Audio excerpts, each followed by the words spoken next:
Peter, we're back. Good morning, sir. How are you on this fine Monday? Monday. It is a fine Monday. It is. It's nice outside. Well, let's grade on a curve. It's nice outside. It feels like it's 80. Yeah. And it's all of 45. It is. And I'll take it. Yeah. No, we're definitely grading on a curve.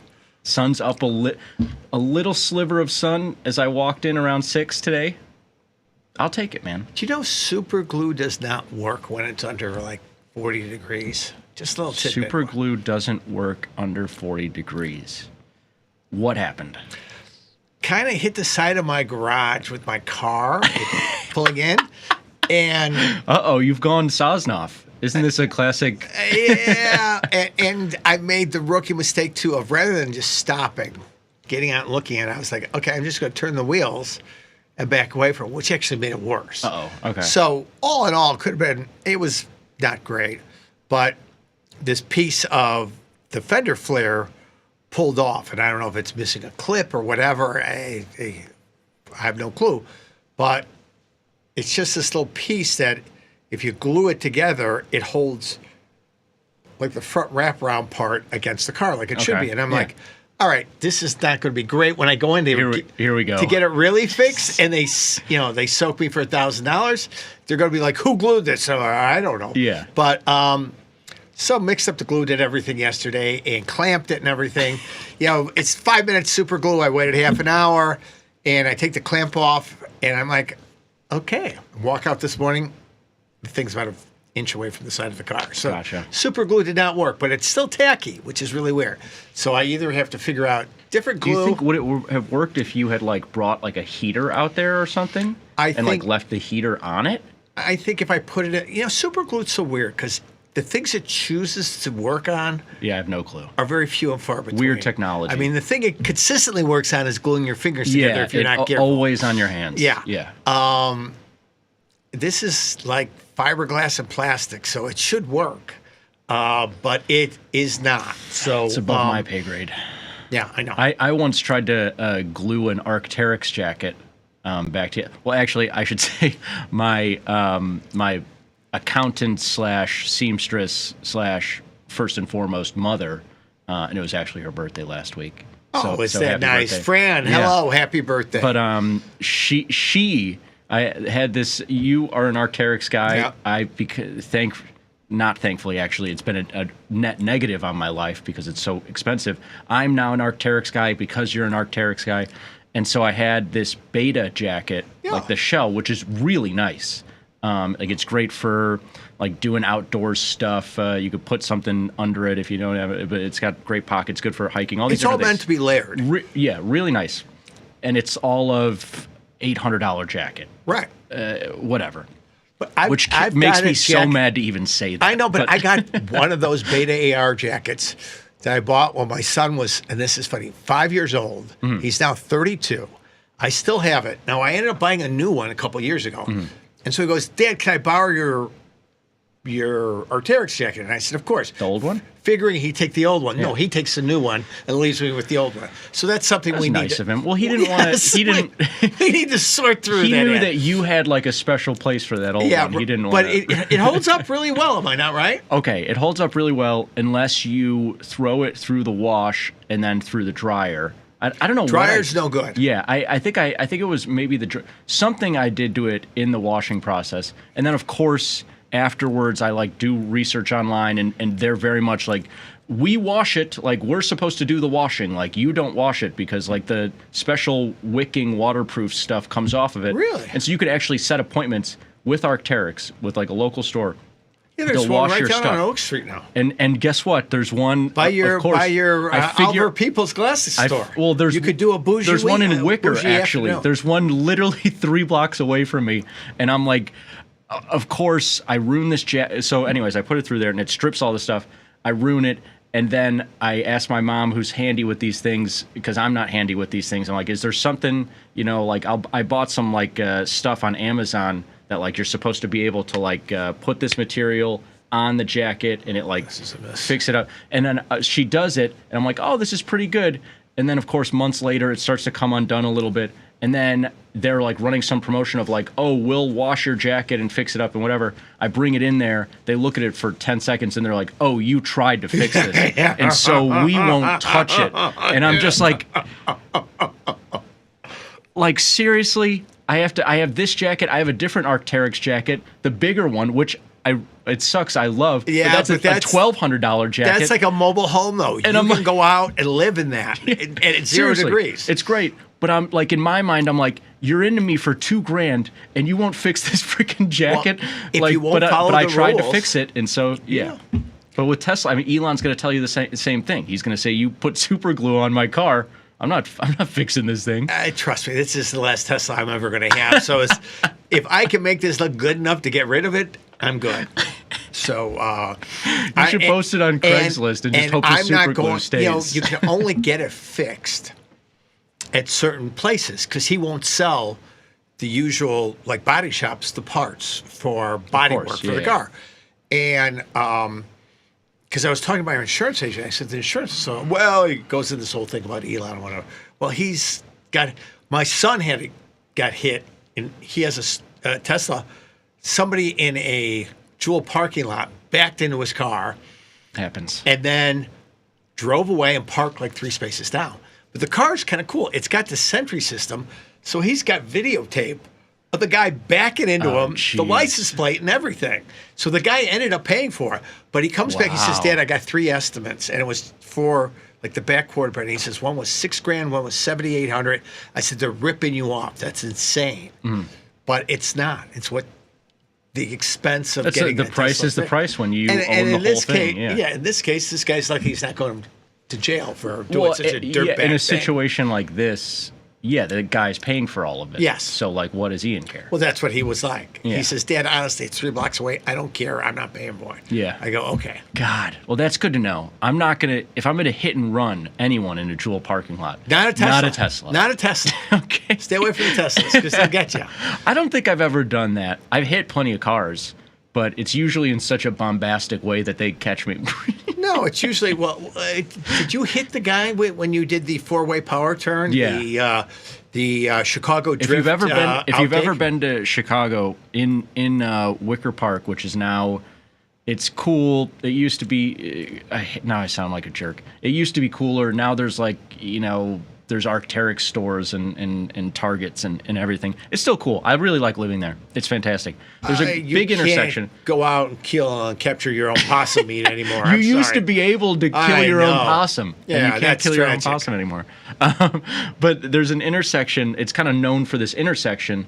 No, it's not known for this. It's called five corners or 6 corners. I don't know how many corners. 5? John's, I think, trying to tell me. But it's Damon is going one way, which is a pretty classic Chicago street. It runs all the way down to the United Center. It goes pretty far north.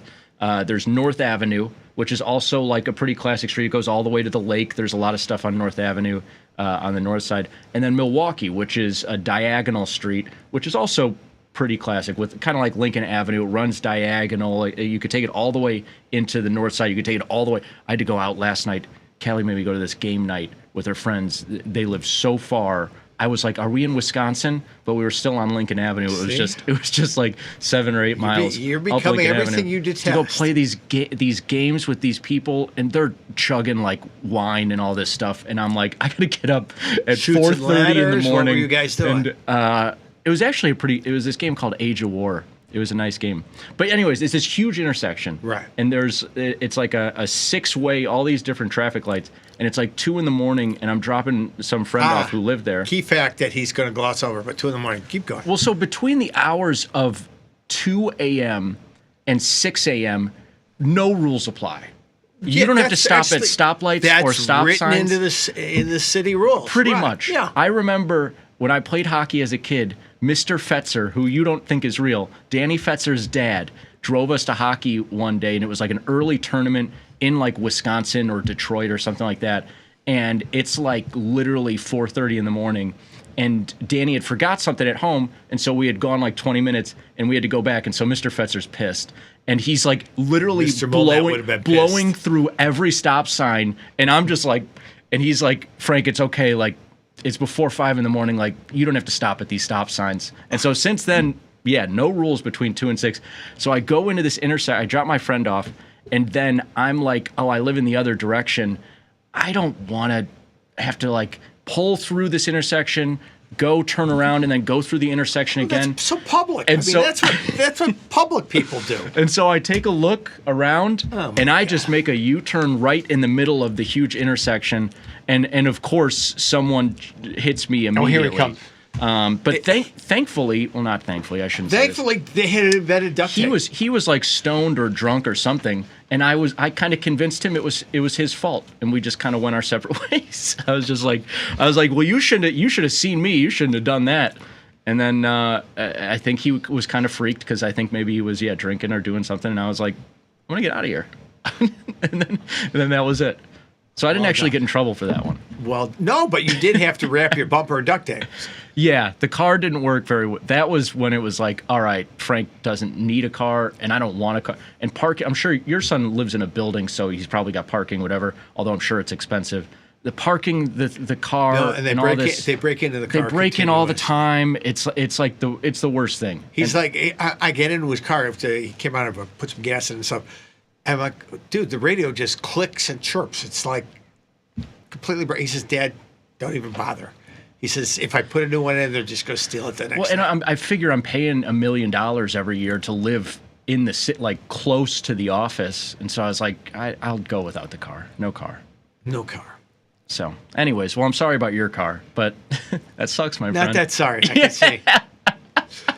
Trust me, I've got phase 2. I've already got my wife turning on the heater in the garage, so it'll be room temperature. I will re-glue this You're afternoon. going to do it again? Oh, you're going to do it again. Re-glue this afternoon. Perfect. That'll be Yes. great. That'll be a lot of fun. Well, I'm glad you're taking advantage of the good weather. Let's take a look at markets because Euro and a bunch of these markets giveth and then So we had an taketh election over away. the weekend Okay. in Germany.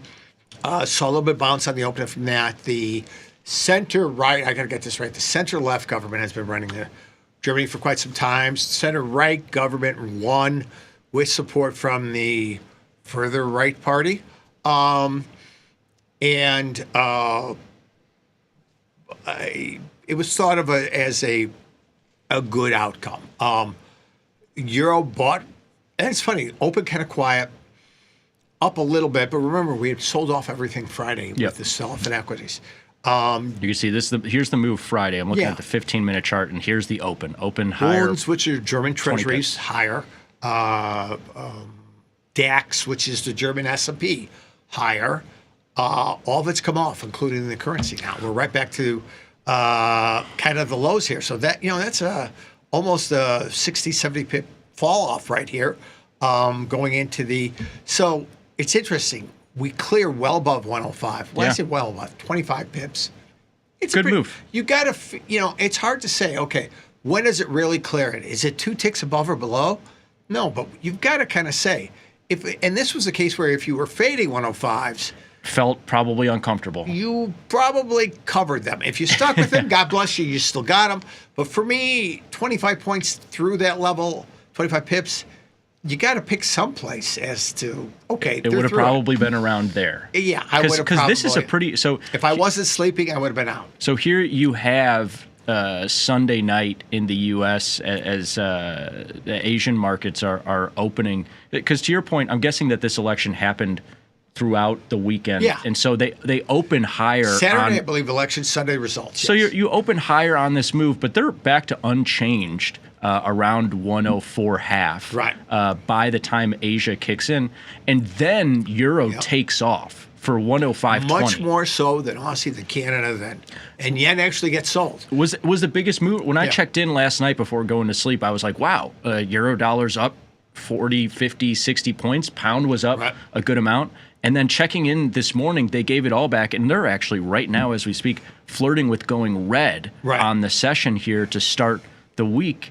Pretty crazy move. I mean, that's a nice range of 50, 60 points all the way up, and then coming back. I mean, when you talk about, and we talked about it a little bit last week, we'll be talking about it more and more, and we have to actually get into a segment in just a second. When you talk about the expected move in a market, and you talk about two-way action, day trading, scalping, whatever you want to call this, We tend to use standard deviations and expected moves. Whether standard deviations, we usually use looking at historical price data. Expected moves, you're using usually implied data from the options market. Either way, they end up being pretty freaking efficient, as you could imagine. The people pricing options, guess what? They're looking at the historical volatility and everything else. And we looked at it last week around a handful of markets, and I believe the euro-dollar daily standard deviation recently, the last 30 days or so, has been around 40 to 50 points. And so when you talk about a rally from 104.60 up to 105.20, you get right outside the standard deviation, and then they come back. Does it always come back? Absolutely not. Two, does it come all the way back every time? Absolutely not. In fact, I mean, you and I have made a career out of talking about these markets going outside the standard deviation and maybe coming back a quarter of a standard deviation, a half of a, especially if you're scalping. For scalping, you want to sell in a scenario like this.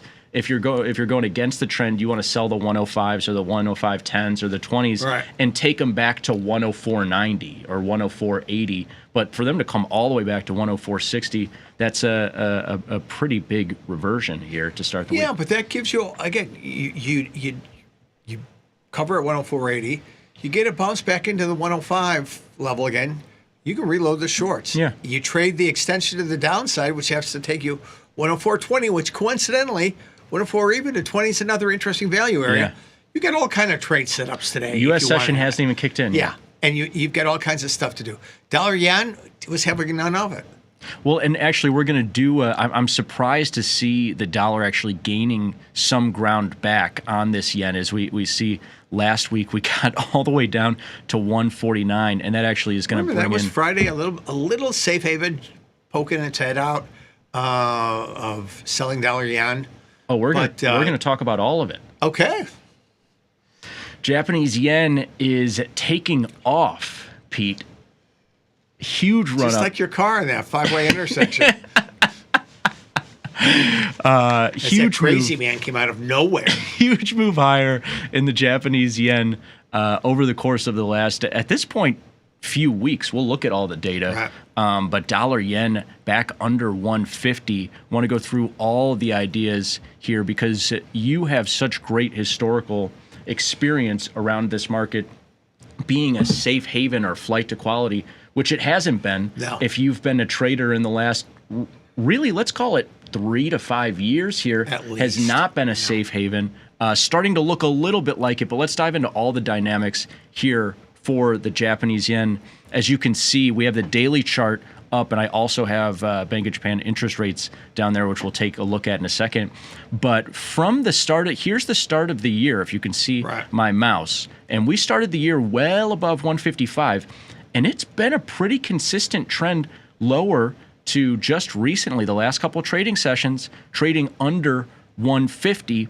Pete, there's always a bunch of reasons for an event like this. I always talk about my theory for whenever you see a big move in the market, something that's not just like sideways noise of like, oh, it was up 100 points last week and now it's down 50 points and like we didn't really go anywhere. Right. But here, you have a move of 500 plus points over the last couple of weeks. It's always multiple things. It's never like, oh, that thing changed and so the market moved to a huge price extreme. What for you has been the main story in this yen market in 2025? I think a little bit of the interest rate story. I think there is a little safe haven story in here.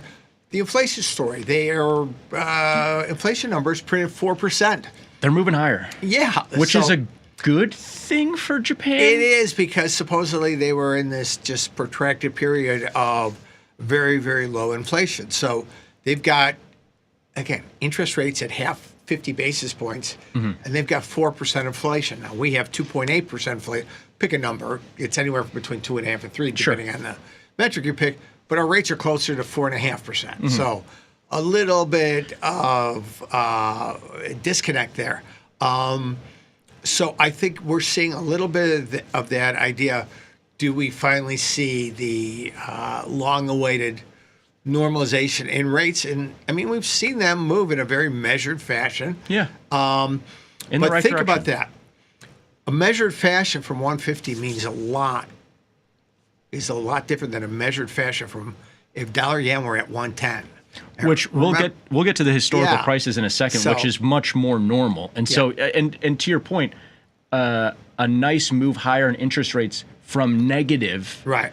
is a lot different than a nice move higher in interest rates from 0 or 25 bips or Right. 50 bips, which is where most central banks started a few years ago. And I'm glad you brought in the inflation piece, because it is, for the sake of this conversation, inflation over the last couple of years is kind of synonymous with growth for a region.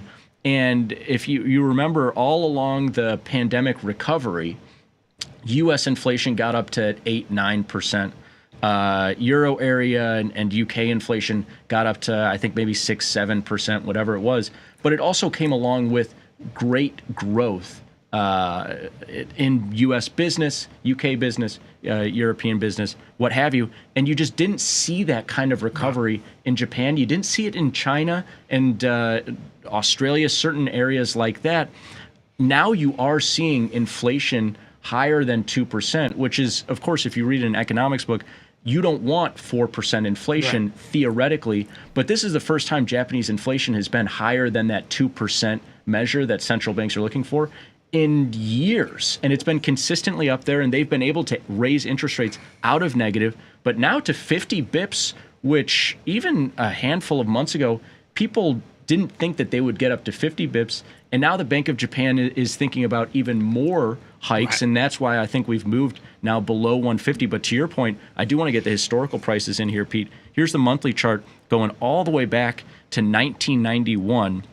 And you can see we are pretty much just coming off of the highest prices or the lowest prices for yen in the last 30 years. And so you have to take that context in there. But I do pose this question to you. Does it seem like that dollar yen carry trade might be over? Because in June of, I believe it was, 2024, last year, this market got up to 160. Right. Okay, dollar yen. So for every dollar, you're getting 160 yen, which you have not been able to get that price point, like I say, in the last 30 years. When it was up there, the gap between U.S. and Japanese interest rates was 5.5%, 5.4%. Now it's 4%, still pretty wide gap. But if the U.S. is expected to come low, there's no expectation for the U.S. to go higher. Right. They're expected to come lower. That pace of at which they come lower is maybe slower than we thought. Lower. Where Japan is here or higher. So does that carry trade feel like it? We had the story about a year or two ago where the market got down to close to 140 here, and everybody was like, the carry trade's over, the carry trade's over. The carry trade has stayed for the last year.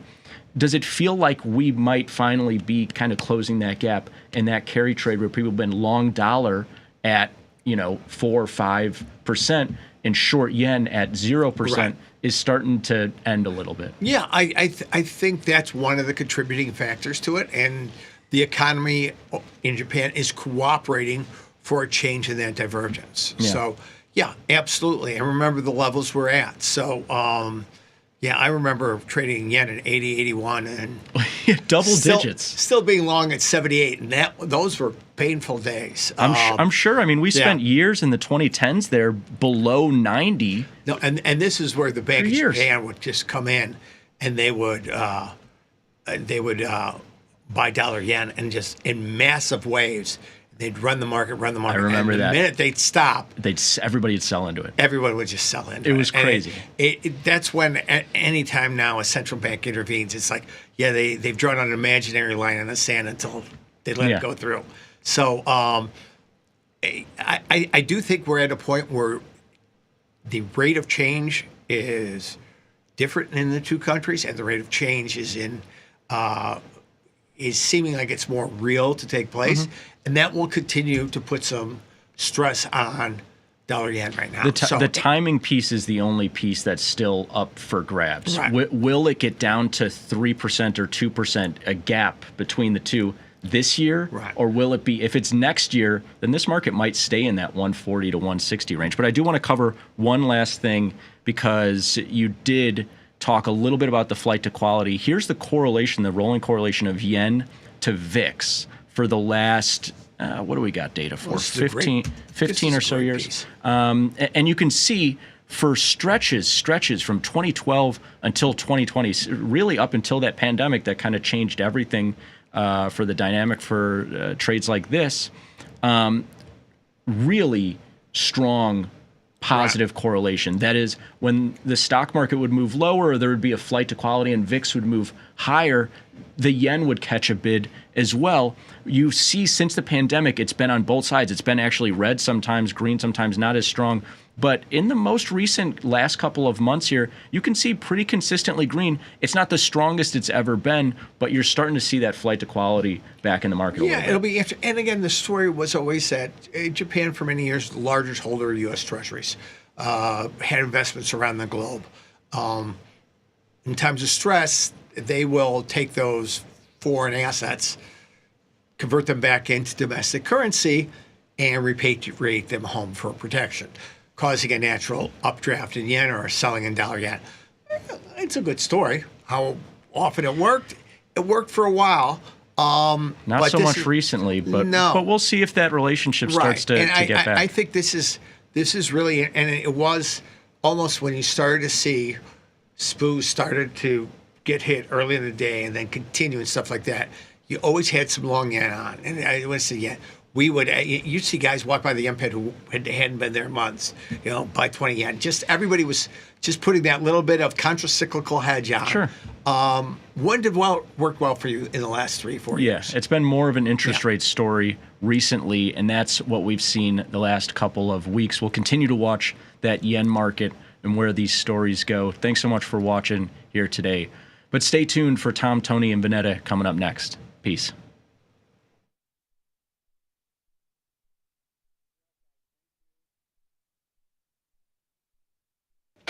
Know someone who needs a better broker? For 1 month only, earn $500 for each qualified person you refer to Tasty Trade. See how it pays to have friends? Terms and conditions apply. Tasty Trade.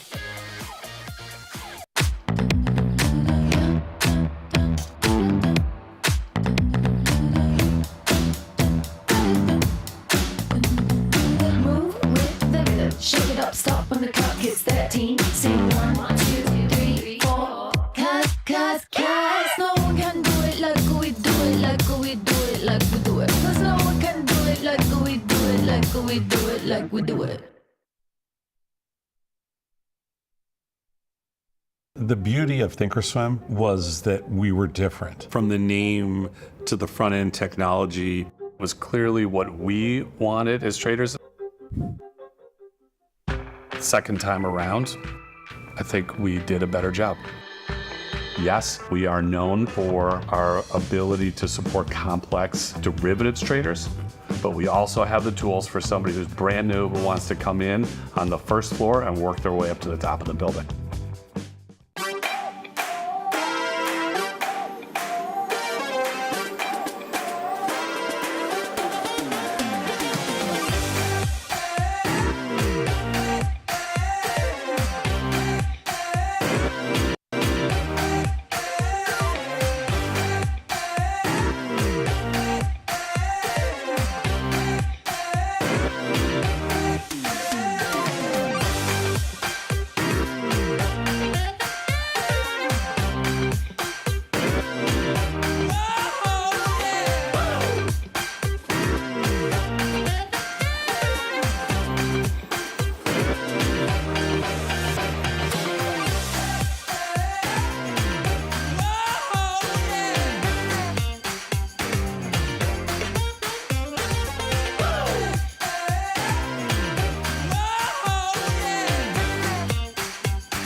Come on, you know it, can you feel it? We got some things to talk about. Pre-market, it's early, but not too early.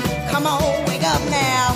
Pour that coffee down your throat hole. It's hot. Now Now you got a hole in your throat. Oh no, just call your boss. Take the crust from out your eyes. So tasty, not a coffee.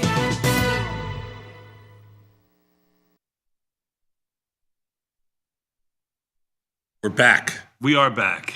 bitches. Hey, John, could you turn the TV on here? Singular. Yeah. Just a We can do biatch. that. Hold on. There you go. Just me. Singular. Yes. We're back. Biatch. Back. That's right. Yeah. That's right. Yours. I'm yours. You could just say, you can add an adjective to it like that. There you go. There you go.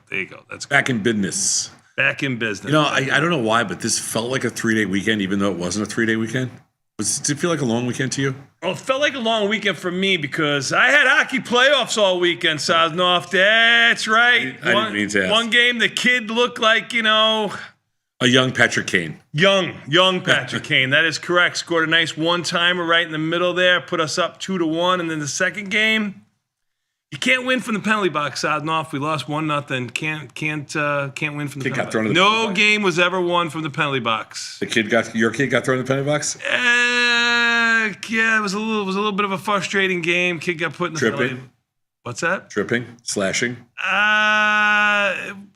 Well, they kind of took our best player and put him down on the ice pretty good, and then 2 minutes later, a minute later, something like that, he put somebody into the boards. You can't put anybody into the boards from behind in this league. Once you do Called that, a cross check.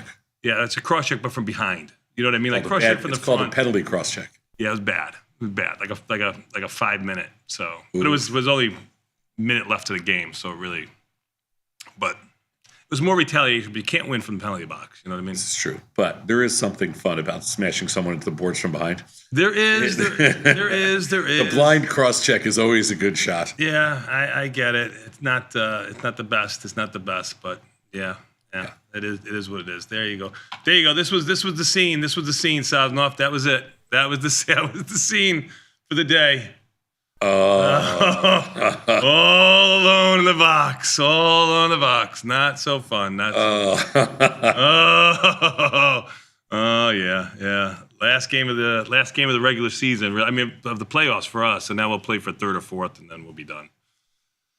End of the season, Sosnoff. End of the season. Praise the Lord. No, but don't worry. We have Praise like a tournament to come in the following week. So you still got just a little bit more hockey. Then spring hockey comes. Oh, gosh. Then spring hockey comes. So you're good for that. I really can't take any more of this. He's got a friend of his that's going to start driving Sosnoff on the hockey team. So I might be relieved for a couple I of. don't think you're allowed to drive other kids at night. No, you have to have somebody in the car. Right. I don't think kids when they're 16 can drive other kids. No, you can't. So you get a full license Right. thing, especially at night. When we were kids, you could. Right. There was no such rule. Yeah. You could drive at night. You could drive during the day. You could take as many kids as you want. You load up your car.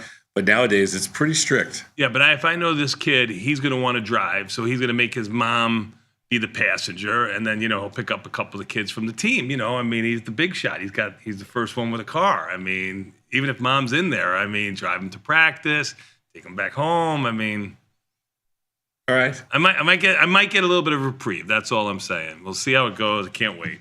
All right. Speaking of hockey, how about your man Ovechkin? He's only like 13 away from Gretzky. Could you believe He had that? a hat trick yesterday. Unbelievable. How old is he? Like 100? 40 something. Yeah, he's got to be in his 40s. Yeah. He's unbelievable. I will give him that. He's unbelievable. Yeah, he is unbelievable. It's right. 39. Sorry. 39. He's only 39. Yeah, he looks. He's 100. Yeah. I mean, he's unbelievable. He's unbelievable. I mean, the man broke his leg in November or something like that, didn't he? I mean, unbelievable. Yeah. He still plays hard. Yeah. He still plays hard. Ovechkin's got, well, of course, because he's going to break the record, but his shot is unbelievable. Yep. He's got that one-timer Yeah, from that this pass. one. Yeah. Yeah, he is amazing. No doubt. Reminds me of a young Tom Sodnoff out there in Lake Placid playing with the boys, I remember. Nope, never could I skate. No. Don't miss it. Kind of glad I never did.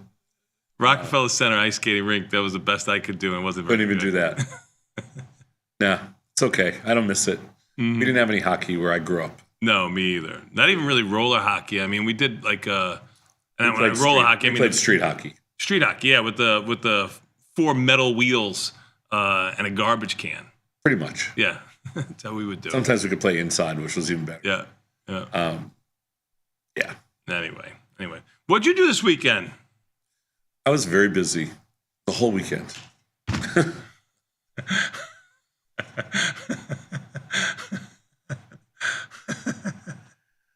Oh my God. I was busy all weekend. I'm calling bullshit. But I did go out with the boys on Saturday night. I know. I couldn't make it. They were very sad. A bunch of the guys wrote to me saying, bad. Not really. No, a single person was sad that you Not weren't a single there. one. Not a one. You No. guys, not even a. I even tried to text you while you guys were eating. Nobody would answer my Nobody text. even They did a shed group a tear. text to all you guys. No. Nobody gave a crap. Nobody's, bad. We had a big party, and you weren't there. But there were 6 of us there, and it was fun. We laughed, we cried, and we closed the joint. Good. Yeah, sure. I'm sure. It closed the joint at 6:30. Yeah. No, dinner wasn't until 8:15. It was really late for us. Oh, he was late. Nobody made a reservation. No, we had a reservation. We just had to add a few. It took It's a while. funny. Saturday night. Was it Saturday night? Yeah. Almost went there Saturday night at like 8:30 or 9 o'clock. We could have got you in. What's that? We could have got you in. Yeah. No, I had. They said we had a reservation at 8:30 or 9 o'clock, something like that. It was just too late. I was going to be with the kids too, so. Yeah. No, it was okay. It was not up to the normal standards. All right. Well, everybody's allowed to have an off day. What'd you have? I had a veal chop. You loved it. The veal chop was good, but everything else was all right. What else did you have? What They didn't do the peppers right. It's just a couple things. Oh, the peppers weren't cooked enough. Yeah, it was. Their peppers are their best thing. Mm-hmm. Their peppers make the place. Yeah. Yeah. Okay. Well, Yeah. it happens. I know. It Happens. They had an off night. It wasn't bad. It was just an off night. But it was fun. So I had Carson's this weekend on Saturday instead. Went to Carson's. Pork chop. Pork chop, ribs, gratin, some cream spinach. You know what? The pork chop there. It's great. It could be. It's a double. I know. Thick, charred on the outside. It could be one of the greatest dishes I've ever had anywhere. Their barbecue sauce. The barbecue sauce is good. It's great. Yeah. Their pork chop could be one of the best dishes I've had anywhere. Now, but it's only that one up by you. Yeah. Right. The one downtown sucks. I agree with you there. I don't know what it is. But anyway, that place, 10 out of 10. Yep. Yeah. As my girl Kaylee would say, 10 out of 10. Lucky they're still on. You're lucky we're allowing you to have TikToks. Don't abuse it. I'm lucky you're allowing me to have TikTok. Thank you. Don't abuse it. Yeah, but I was busy. And yesterday we had a couple singers at the coffee shop. So I was there. Singers? Singers. Oh, because usually you do like a comedy week. Comedy was Friday night. Oh, got it. Sold out. Sold out. Nice. 95. You got to open the other room, make it bigger. 95 people. They squeezed them a in. lot. A lot of people. Is that your capacity? Bessie's about 65. They had 95. They sold too many tickets. But I guess the show was great. That's great. Do you think there's a market for me to stand outside, maybe with my son, with some whiskey or some vodka, something for your drink or something? There's 2 breweries on the street. I would think that, and those guys show up at all the events because that's cool. They're friends, I guess, with everybody. So, I don't know. I don't know. Trying to make a kid, the kid's trying to get. He's trying to make a living. Spring hockey, you know what I mean? We'll sell a little Girl Scout cookies. Right. We'll sell your kids I don't know if he's going to sell Girl Scout cookies. I think that's a little bit of a stretch for him. We'll sell a little whatever he's scamming people on. What's he selling? Like his own coin? Cologne. He'll make his own cologne for you. I thought he was selling some digital asset. It's like, what's the name of the hockey team? The Stars. The Star coin. Yeah. There you go. Don't worry. It'll trade on Coinbase pretty soon. Can't believe you don't know the name of my kid's team. I mean, he's only been doing it now for 6 years or something like that. Unbelievable. Yeah, it'll be on Coinbase. Don't worry about it. Just buy as many Star coins as you want. Yes. Oh, that'll be fun.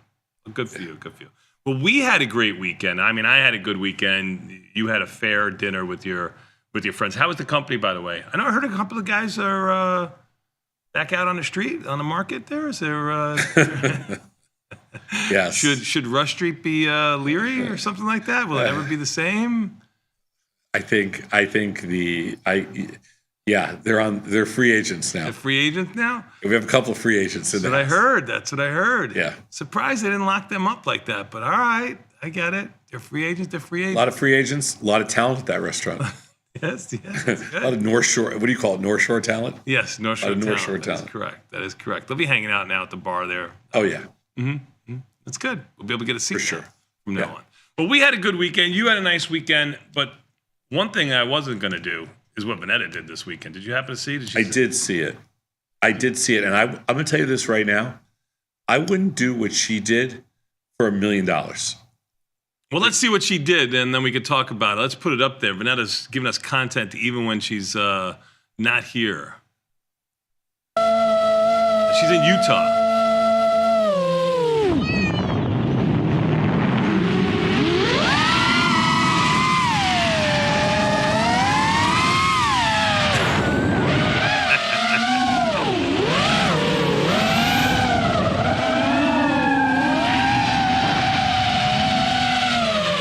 What the hell is this? I think it's the wind. I don't know. Or her voice. I don't know. I have no idea. How do you get back up? You don't. You have to work. You have to work your way up there. You have to. But where's climb. the other one where she goes out that way? I think that's just the same angle. It's a different angle of that one. I mean, John, you have the other angle? she's got nothing to live for. That's That's what it comes it. down The only to. one. That's the only video we have. Oh, that's the only video you have? Oh. She posted one where it looked like she went out like 500 feet. She's got nothing. I don't understand why she would do that. I don't understand why anybody would do that. I mean, I don't like heights to start with, but I don't like heights being attached to a rope. Like, I don't like that whole concept of bungee jumping, but that takes it to another level. Yeah, that's not something I'm gonna do. She's a. Where's that? Utah? Yeah, Utah. No, thank you. No kidding. No, thank you. Yeah, but that's her. That was her weekend, man. Yeah, no, I don't do things like that. I don't even. Would you do it tandem, like if we did it together? No, I wouldn't do that under any circumstance. You wouldn't be alone if anything happened. You know what I mean? Why does that give it any? Why does that make it any better? I don't know if it makes it any better. It just makes it different. No. I would not jump off a cliff or a rock, whatever the hell that is. What is that thing anyway? I don't. I mean, I have no idea. It's a canyon or something. I would not jump off the top of a canyon with a stupid rope attached to me.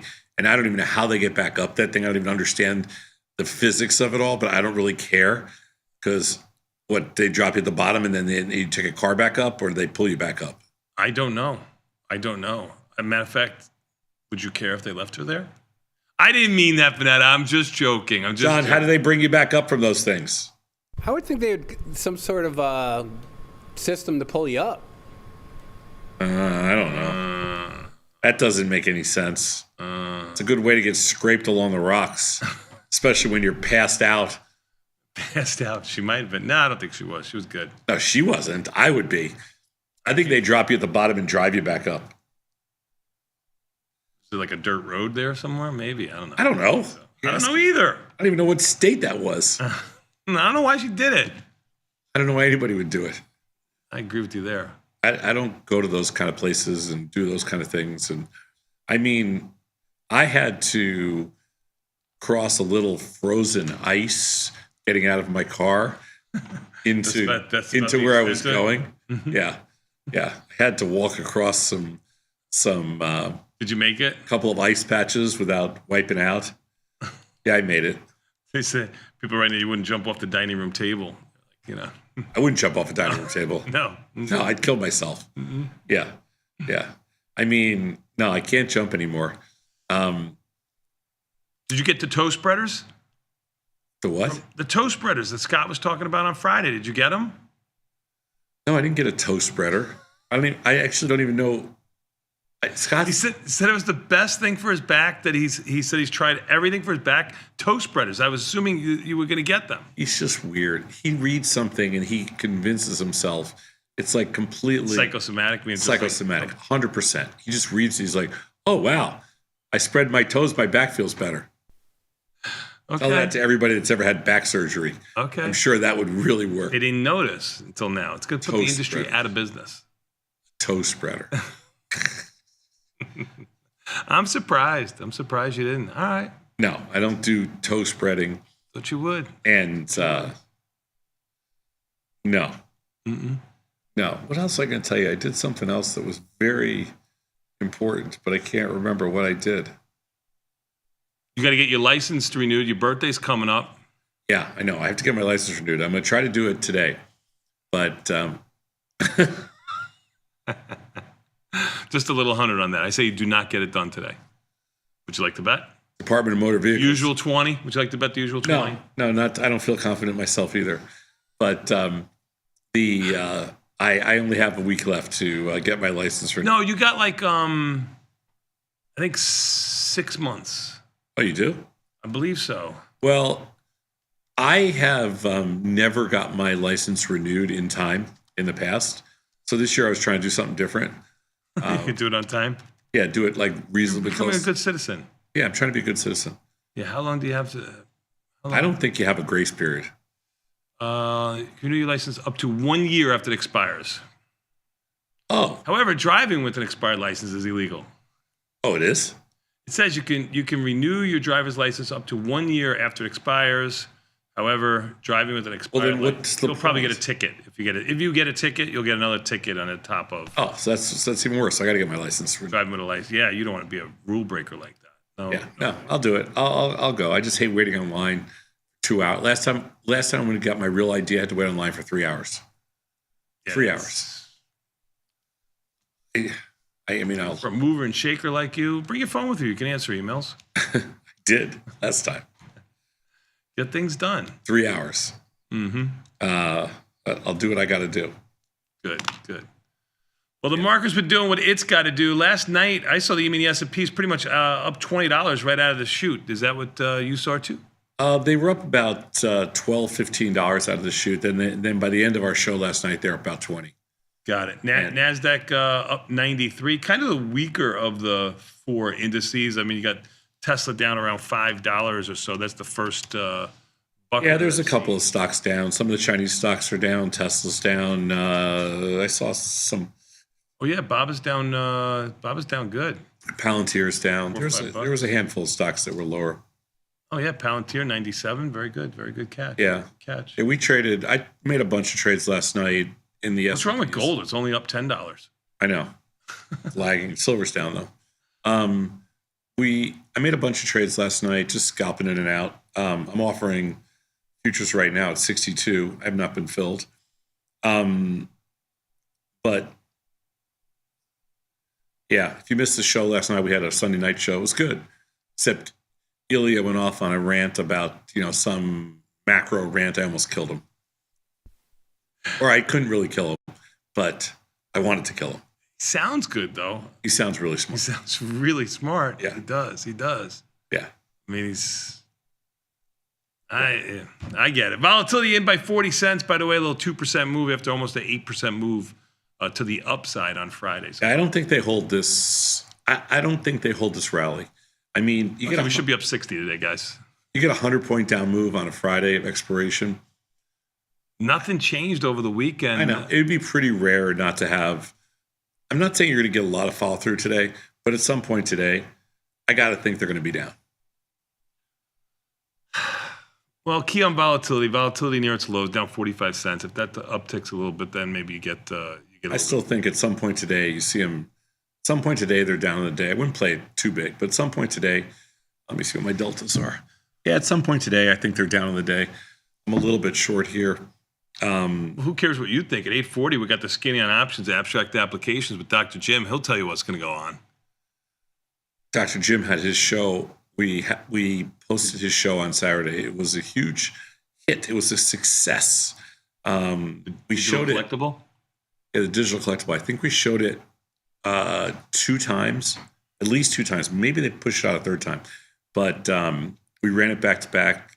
A lot of really great feedback. Thanks everybody who watched it. If you didn't sign up for it, sorry, it's gone. It's in the digital cyber world right now. Hopefully nobody hacks it. But the next one you can sign up for, Mike, Nick, and Katie, you have until March 27th or 28th to sign up. Look, they can put it up there. Look at my March Cracker 29th Jack is team. the show. Yeah. So March 28th, you have till sign up for that. And you don't want to miss March this one. 28th? March 28th, you can sign up for the digital collectible. March 9th is the live event, but March 29th is the digital collectible. Oh, got it. So you can sign up till the 28th. We will announce our there you go.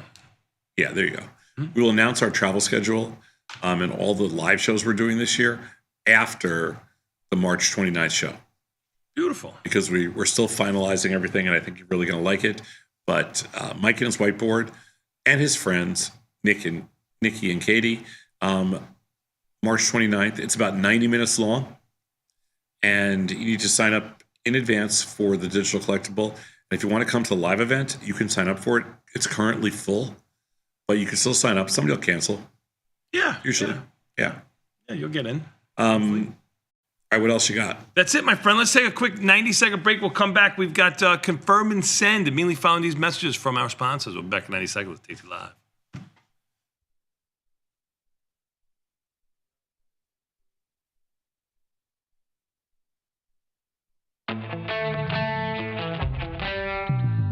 In the world of investing, a beast lurks between the numbers.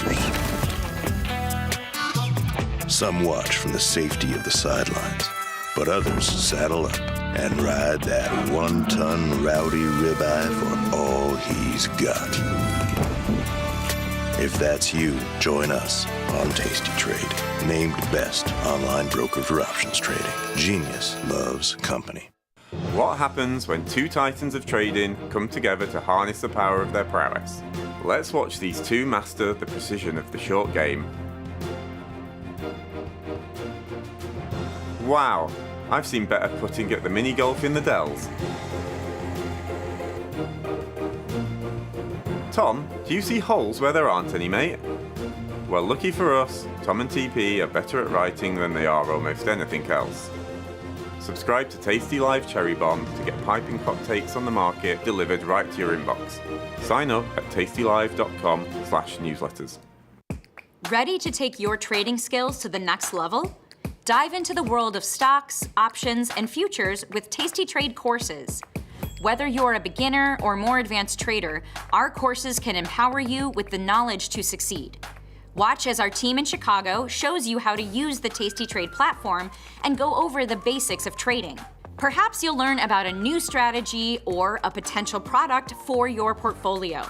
To find our courses, go to the Manage section of our web platform or head to courses.tastytrade.com. Start taking control of your financial future. Visit our courses today. Know someone who needs a better broker? For 1 month only, earn $500 for each qualified person you refer to Tasty Trade. See how it pays to have friends? Terms and conditions apply. Tasty Trade. Beat the opening bell. Get trade ideas and market insights before the open. From the creator, Tom Sosnoff, and our chief market strategist, Tom Preston. Every weekday. Sign up at tastylive.com/newsletters.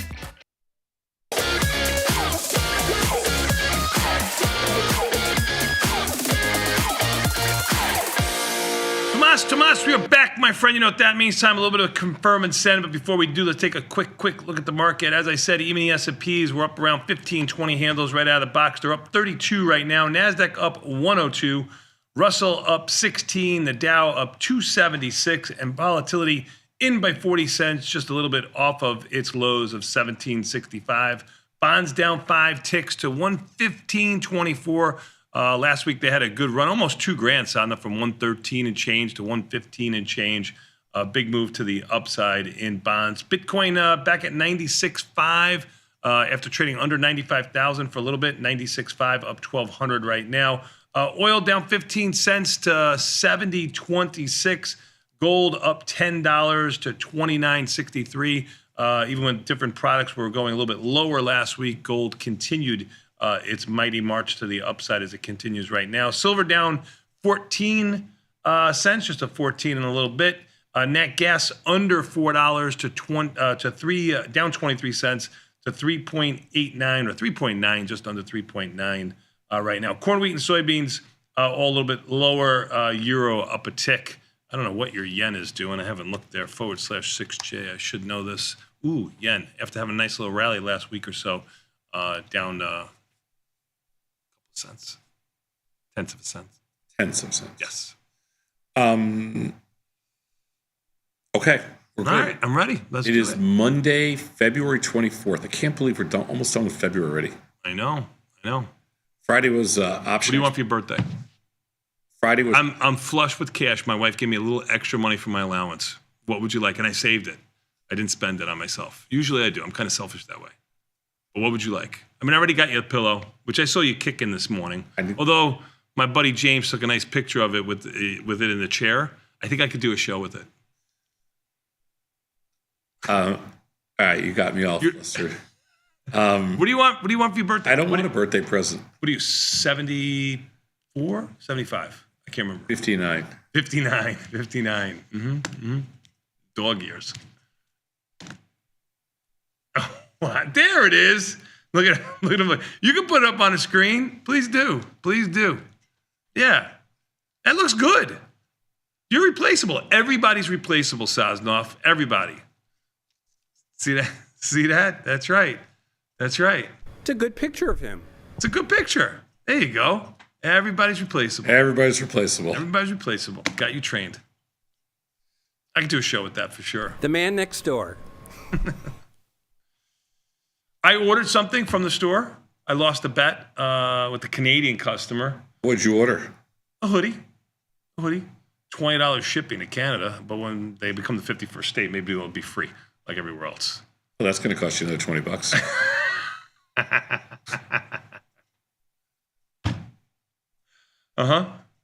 Hey, I'm 74. Francis just said in the chat. Happy birthday, Francis. Francis, you missed his birthday. It was last week. No, I actually wished him a happy birthday. I didn't miss it. You missed it. I didn't miss it. Yes, you did. You didn't tweet out anything on Twitter. I have the proof. I can put it there. I didn't tweet it out. I tweeted him. Same day as Vanetta, by the way. I texted him. I know. You texted him? Both. I texted the birthday twins. I will bet you $20 you didn't. I'll bet you $20 I did. Oh, man. No way. You did? Both of them. I don't want to take your money, but both of them. But good for you. You're a good overlord. You're a lovely overlord. You're one of the best overlords I've ever had. You're the only overlord I've ever had. It's Monday, February 24th. What I was saying is I can't believe we're almost done with February. Ugh. No, that's good. Do you know Friday was I think it was the busiest day ever in the option world? Yeah. Maybe not ever, but it felt like it. It was Francis gave it to me. They were great numbers, like 50% higher than. Yeah, it was like 80-something million contracts traded. No. All right, easy there, Mr. Trump. Thursdays actually 63. No, that's the wrong day. Friday was like 80-something million contracts traded. Francis, shoot. Okay, you're gonna test. You're me. right. He gave it to me. I don't have it, but it was like either 81 or 84 million contracts traded on Friday option volume. You're right, Mr. Trump. Fact checked you. 83.3 million, 50% higher than average. You can call me a lot of things, but don't ever call me Trump. Okay. I don't care what you call me. I don't care what you call me. I was looking at the 60. You said 83, so I was just calling you. Whatever. I'm an equal opportunity person. Not really. Yes. Anyway, it's Monday, February 24th. Let's do it. And call more calls than puts traded. Which is a little odd on a down day. Weird on a down day. Super weird. All right, let's do it. I'm ready. If you have more than a one lot on, will you ever close just half a position and leave the other half on? Yeah, I'm actually looking to do that. Ever's a long time, by the way. Yeah. Yeah, I should say all the time, but usually if I get in, I get out. You know what I mean? Kind of thing. Unless I get a little bit too heavy in one or the other. I got a little bit rambunctious on Friday with my SPX, soon to be patent pending broker wing butterfly, which is going to be a profitable trade again this morning if we open right here, which fortune favors the brave. Sosnoff, it's right there on the follow page if you want to do that. Other people just roll trades all day long. Bat steps up and puts new trades on. So yes, to answer your question, yes, I do. Why would you use a line that almost took down a firm? That what? Fortune favors the brave. It will go down in infamy as one of the worst marketing campaigns ever at the all-time high. It's true. It's true. It's true. But it's in my mind. I can't help you. Whenever I hear Fortune favors the brave, I can't get the South Park out of my head. The whole South Park skit, I cannot get out of my head. Yeah, it's just too good. And that's why I do it. Anyway, if we have more than a one lot on, will we ever close half the position, half the trade? Of course. Do we? Usually, the answer is no. Right. In other words, you'll find over time that, just move on. Yeah. Don't. When you want to take it off, you're taking it off for a reason. You probably want to take everything off. And find something else. I agree with you 100%. Yeah, will we ever? Of course. Right. There's a million times we've probably taken off half a position. Mm-hmm. But you know what? That probably happens less than a couple out of 100. Maybe 3 to 5 out of 100 trades, we'll take off less than half. We'll take off half. The rest, we'll just close the whole thing out. Most of the time, we close the whole thing out. Yep. Let's go to the next slide. I've been trading quite a few 20-point wide iron condors, synthetic strangles. Many of them will reach the 15 to 22% profit at the 21 DT mark. My question is it wise to keep rolling them out to next month expiration to try and achieve something closer to 50% max profit target, or better to just close them out and redeploy the capital to new trades? I do the latter. I close them out and redeploy the capital in a new trade. It could be the same trades, but I kind of center it or skew it to my own market opinion. I don't think there's a better way. I like it optimally for my delta and my overall portfolio to do it that way. So I would do the second half of it rather than the first half of it. I don't think there's a wrong answer there. Oh, there's definitely no wrong answer here.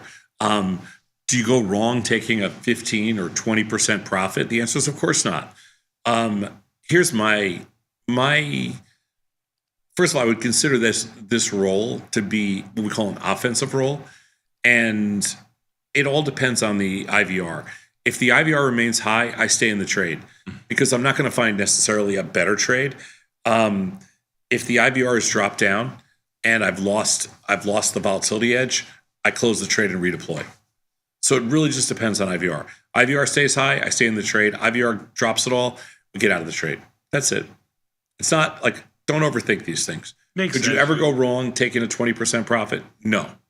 But I also like an offensive roll every now and then. You threw in an Ivy rank in there. I think that's prudent for sure. Let's go to the next one. This person writes, I'm in a short natural gas strangle. It's been a challenge. You bet it has for all of us. Another challenge this morning in net gas. What's it doing today? It's net gas is down. Remember, down around 29 cents. 23 cents. Yeah. See, I'll look at my net gas position right now just because you brought it up. And I think I already adjusted this morning. I did. And I recentered, bought the guts, sold the wings. And now, you know what? Yeah, it's already moved. It's tough. Well, it's a big 5% move, almost 6%. It feels like the move here has been well beyond the expected move. What is the expected move in natural gas today? I'm going to say it's not 5%. Net gas on a one-day move? Yeah. 0.14. It's already moved 0.23, 24. 0.14. Yeah. Show it up there on the screen if you want to see it. Yeah. No, what's the for the month? It's 0.61. Huh. Okay, so it's definitely moving outside the expected move. My question is, how often do things like this happen? And is there a magnitude to expect when this does happen? Question is, how often do things like this happen? Seems like more often than not when I'm looking at the chart here, just by the size of the bars. Is there a magnitude to expect when it does happen? I mean, I don't know. 2 times would be a huge move. I mean, was there something to do about it? I mean, just staying mechanical, rolling down the untested side, buying the guts, selling the wings. I mean, Ivy rank in net gas is 81, so I can't argue with anybody for being in there. It's just a very big product. think of it in the realm of like SPX. So if you're an SPY trader, you probably shouldn't be trading nat gas. If you're an SPX trader, then you probably have the capital to trade nat gas. Nat gas is the biggest mover of all the commodity options. It has the most amount of risk, even though it's the smallest notional product. That's kind of weird. It has really high implied volatility too, over 50%. It's not, those numbers aren't percentages, Tony. Those numbers are 0.14 is 14 cents. 14? It's 14 cents. So today's move is 30 cents. 23 cents. 20. No, well, I'm looking right now. It's I'm looking at J. What are you looking at? Oh, I was just looking at H. Okay. But it doesn't matter. Yeah. The move is 2 times the expected move today. Yeah, yeah. So it's basically like 2 standard deviations today already. So the question is, how often does this happen? I mean, H expires in a day. I mean, I know. Okay. Yeah, my options are still in March because there's 30 days to go. Yeah. But the March options are trading against the next 389. You're in the 389. Yeah. But how often things like this happen?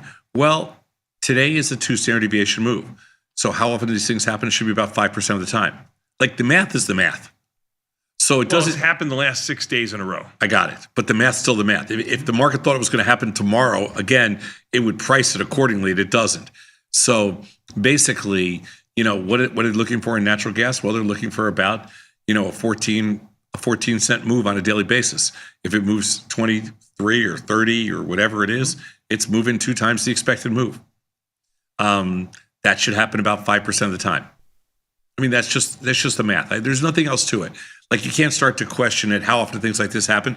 5% of the time is the answer. Yeah, but 5% of the time over time, it's happening a lot. Of course. Okay. Of course. It's 5% of the time over a long period of time. Yep. But they're still pricing it the same way. Yep. Let's go to the next question. So if you have a bearish bias, which we kind of do, is it okay to go aggressive with capital allocation and not worry about a VIX jump? I know this comes with the risk of a market rally continuation, which would damage my position. I mean, you put the asterisk next to the question, but I'm gonna say no. I don't think you should be looking at it that way. I mean, for me, I think no matter what you think is going to happen in the market, you have to understand that your assumption is a 50-50 shot. So for me, you're throwing everything to the wind here when you say, I don't care about the VIX jump, I don't care about the size. I think you're kind of saying you're on tilt. So I'm going to say pull it back a little bit. That's what I read in between the lines. So if I have a bearish bias, is it okay to be aggressive with capital allocation, not worry about a VIX jump? I mean, if you're just sure. Come on, it's easy to say. As soon as the VIX jumps and it goes against you, it's like when you sell a put at the 100 strike with the stock at 115. You say, "Oh my God, I would love this stock at 100." Well, it's at 80. You don't love it anymore at 100. The only stock, the only underlying, it's really weird, but the only underlying I'm super worried about the downside now is gold. Like, I think gold could drop $100. Like, I'm not. For some reason, I mean, I'm a little bearish on the market. A lot of gold bugs out there. I know. Beg to differ with you, right? Like, I'm kind of bearish on the market, but I just don't think we're going to crash. If I thought of anything that can crash, it's got to be gold. But anyway, that's irrelevant in this conversation. If I have a bearish bias, is it okay to be aggressive with capital allocation, not worry about a VIX jump? In my opinion, sure. But this comes with the risk of a market rally continuation, which would damage my positions. And the answer is yes, it would. So you got to be careful about this. You're going to be right probably just a little less than 50% of the time. Just remember that. Let's go next slide. Can you do the wheel trade with micro futures? And if assigned, sell the 1 DT calls against it? Is there any drawback to this? By the wheel strategy, you're saying selling puts, taking the future, and then selling calls against that, creating a covered call. I believe that's what they're. And yeah, that's exactly right. What it is. Yeah, right. Yeah. Is there any drawback to it? other than P&L if it doesn't work for you. I mean, if P&L, if you like the last question, if P&L doesn't matter to you, sure, go right ahead. There's no drawback to it. I mean, you need the product to stay inside its expected range for this to work. It's been, I think, over time, especially with the way the market has behaved, a very profitable strategy. I don't know if it's going to continue. It's funny. Micro futures are just like the mini futures, and it's a little bit different than you might think. If you're doing this in the non-futures expiration months, it's fine because you'll be assigned a future. But if you're doing this in the month where the futures expire, it goes to cash, and you can't do it. Yeah. So March, June, Sep, and Dece, you actually can't do this because you won't get a future. You'll get a cash settlement. Just settle the cash. Yeah, the whole thing will disappear. Good point. If you do this in the other 8 months, sure, you can.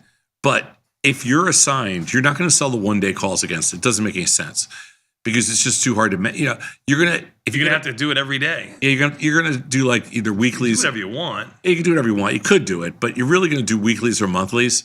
It's going to give you the most protection. It's going to be the most logical way to do it. So you're going to do weeklies or monthlies. Sure, you could do it. 8 months of the year. Let's go next slide. How do you decide between selling a put or using a covered call? Is there some kind of criteria? Between selling a put and using a covered call. I'll let you here. This is what I go through. Selling a covered call, you could make more money than selling the naked put, all things being equal, using the same delta on the put that you do on the call. Covered call uses more buying power than selling just the naked put. Naked put has a higher probability of success. So they both have their benefits to them. I mean, it's almost 6 of one, half dozen of another. I default to the naked put because it uses less buying power and has a higher probability of success. I give up a little bit to the upside and I use less buying power. That's what I do. If the stock is on its lows and volatility is okay and not great, maybe I might look for a covered call, get a little bit more bang for my buck on the move. That would be about it. How do you decide between selling a put versus using a covered call? Well, it a lot of times it depends on the price of the stock. Like sometimes if it's a cheap stock, like a $10 stock, there's not really a good put to sell. Where it's like we just don't want to sell the put, so we'll do a covered call. Sometimes the stock can be a little bit illiquid, so you get a better chance of filling the covered call because the option exchanges will fill stock and covered calls as a single order. Stock and short calls as a single order. And sometimes the buying stock and selling call gives you more upside, just a little bit more upside, versus selling it out of the money put. Out of the money put gives you a higher probability of profit. For us, I would say 80+% of the time, we will opt for the naked put because higher probability of profit, more capital efficiency. You're putting up 20% of the money instead of either 50 to 100%. So 80+% of the time, we're going to sell the put. 90% of the time, we're going to sell the put. 10%, 15% of the time, maybe we do the covered call based on liquidity, cheap stock, whatever it is. Maybe we just want to own the stock, which is weird, but it's possible. But we're put sellers. Remember, puts are schmutz, except when we crash. There's no criteria other than, I'm going to give you the criteria, actually. High implied volatility, low basis. You never want to sell a put when the stock's at all-time highs or any of that kind of stuff. And you never want to sell puts when the volatility is really low. You want to sell puts when the market's on its butt or the stock's on its butt and volatility is high. So any stock you can find out there that's got high volatility and low price, sure, go for it. That's the criteria. I like it. Let's go to the next slide. This person writes, I'm trying to learn futures options. There's hardly any open interest in MES. The most I see is in the hundreds, but most strikes are below 100. Is it okay to trade options in the MES? Also, how do I know which one to trade? MES5, MES M5, MES H5, MES N5. What's the difference? Yeah, well, each month, each letter H, M corresponds to a different future. I always just look at the top of the platform. When I punch a /MES, whatever the front month future is, it happens to be H right now, I'm going to go to those options that reflect the H month. And if you look at the options on the option chain on Tasty Trade, each one of them shows you what future comes to. It's really very clean. Each one is, the last is right up there for each month. So that's what I'm going to look to trade. I mean, when I look at the open interest in here, it's good, not great, but it is a smaller product. It is going to trade a fair value because everything is basically set to the big future. So yeah, fire away. I have no problem trading MES options. The mechanics are exactly the same. If you were doing a covered call type strategy, I look to around the 30-ish delta option, and that's the one I pick. Doesn't matter what the volume is in there. Yeah, in the futures world, the most of the option activity is in the ES options. Yeah, that's just a fact. Just like in the securities world, most of the futures activity is in the SPX. There's another product that is a smaller version of the SPX. It's called XSP. And if you look at it, it's got a fraction of the volume. Like, same thing here, like hundreds. You're like, it's smaller. Why isn't there more volume? It's because everybody trades the original product, the OG, and which is the SPX. In the futures world, everybody trades MES. It's where all the liquidity is. It's where most people trade. It's where all the big firms trade. It's what everybody trades. But the same people that make markets in ES, it's the same exact market makers in MES. They don't care one bit. Sure. So, when you're looking for size or liquidity, you're always going to the big one first, right? If you're going to get, you put an order in MES, you are going to get, and we'll stake both our lives on this. Mm-hmm. You are going to get the exact same markets that you would get in ES. There's not going to be one bit of difference. It's the same market makers. It's the same theoretical value. It's the same computers. It's the same servers. It's the same firms making markets. Whatever the market is in ES, you're going to get the exact same market in MES. Fact, period. That's where it trades. So it doesn't matter. If you saw zero volume in MES, you're still going to get filled at the exact same price you would get filled at it in the ES options. So yes, they are okay to trade. Now, if you want to know which one to trade, you're going to not base it on the futures month. So don't worry about March or June in this case. You're going to base it on the software. It says days to expiration. And you're just going to base it on closest to 45 days. So right now, I mean, could you trade March? Sure, if you want to. March has 30 days to expiration. Yep. So you could trade March, or you could trade April, which is 60 days. Take your pick. Mm-hmm. March will settle to March. April will settle to June, and that's it. But don't worry about that. That's irrelevant. We use the same mechanics. So a 21 DT will roll forward. And price is king. You want the product to do what your assumption is on the Yeah, exactly. So just trade based on the number of days. It's all the exact same mechanics. And don't worry about the month in the future. So you're trading the options, not the underlying future. Let's go next slide. So this person writes, how can we find out the max profit or do a profit analysis pre-trade for calendars, double calendars, or straddle swaps? The computer won't give you, to my knowledge at least, I don't use it as much as I probably should, the analyze. No, it won't give you. Yeah, no. I know it won't, but I say that just so that people can look, and then they can send me emails and show me how that they do it, and they move the volatility and they make all the assumptions for it. That's the problem with it. Not the problem, that's the reason why it won't give you anything, is because you can't factor in or know what the back month volatility is going to be in the future versus the front month volatility. One's going to be higher, one's going to be lower. They're both going to be the same. Are they going to change at all? So it can't give you that profit or loss potential. But remember, whatever you pay for it, that's your max loss. So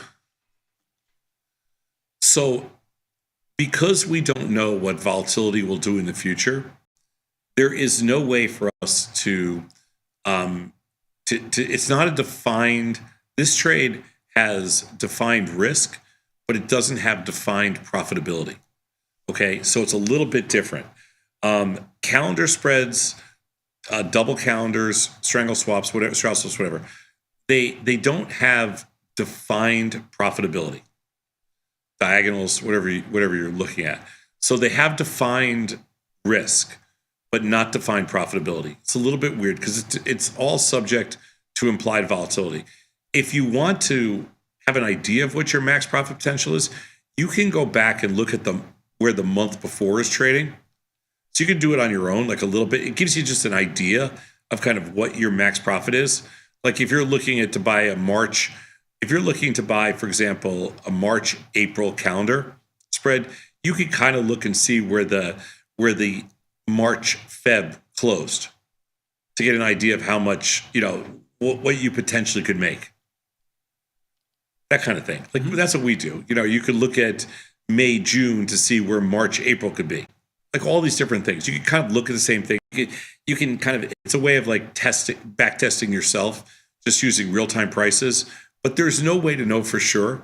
So it's a little bit open-ended. That's why you can't figure it out on pre-trade analysis on any platform. It doesn't exist because nobody knows what volatility is going to be in the future.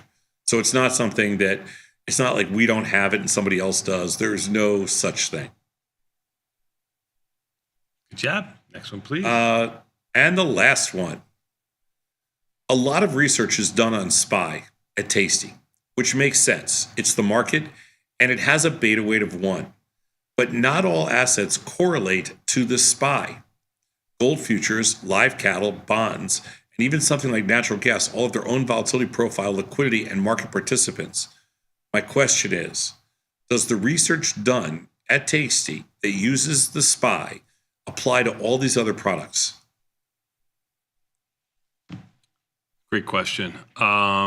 No, but you could look at the correlation of each one of these products to SPY and extrapolate out from there. It's a stretch.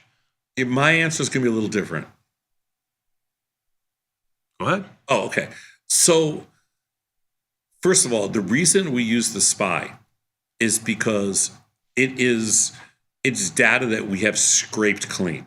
Like, we've done so much research in the last 14 years that our SPY database is as good as any on planet Earth. In other words, we have just, we have every tick down. We don't have a bad print. There's nothing in there.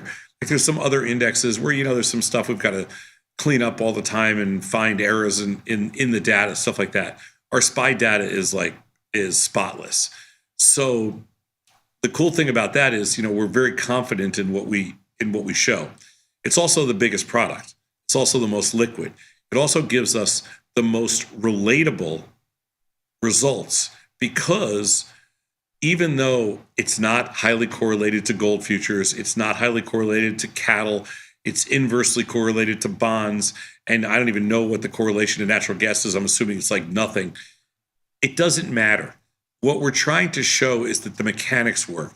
And the pricing, for the way they price natural gas options, the way they price cattle options and bond options and gold futures and NVIDIA options and IBM options, it's all the same. And nat gas correlation is basically zero. Yeah, I mean, it's all the same. So all option models are virtually the same. Doesn't make any difference. And so all we're trying to do is figure out mechanics. And the mechanics, as long as the underlying's liquid, you give me a liquid underlying, and that SPY research is good for that underlying. Okay, it's not suggesting the correlation's the same. It's just the mechanics that we come up with. It's pretty damn good. Is it perfect? No, but it's pretty damn good. So if we found a study where selling naked puts in SPY over a period of time has outperformed the market, for argument's sake, let's just say that. You cannot say that selling puts in nat gas or bonds or anything else will outperform the market over time. It's not. No, you can say, what you can say is that if you sell a 16 delta put in in the SPY over time and it's successful, that selling a 16 delta put in gold futures, live cattle, bonds, and natural gas is going to be successful. You can make that assertion. Sure, but you couldn't quantify it and say. No, of course you couldn't. Very good. It could be other. We have backtesters for things like that. Yeah. Right. Yeah. Yeah. Perfect, which you certainly can do on the Tasty Trade platform. Backtest. We'll take a quick 90-second break and come back. We got more Tasty Live after this. Oh, joy, we got an option jive next. We'll be back in 90 seconds with Tasty Live.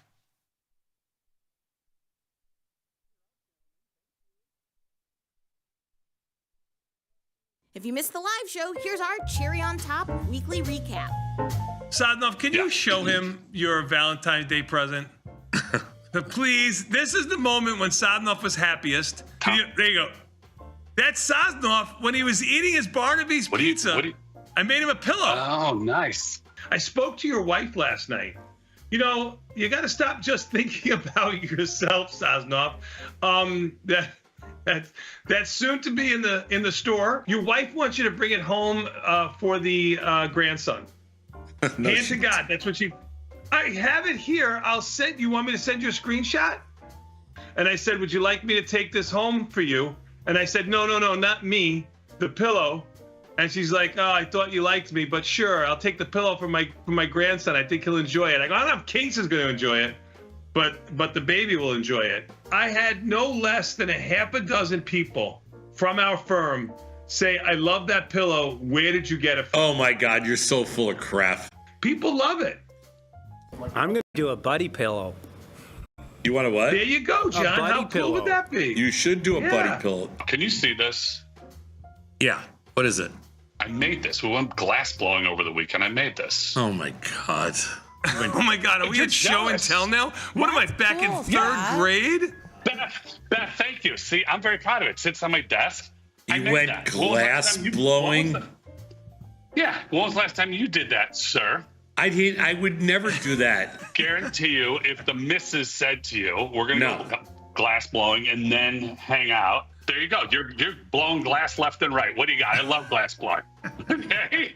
You become the best glass blower this country's ever seen.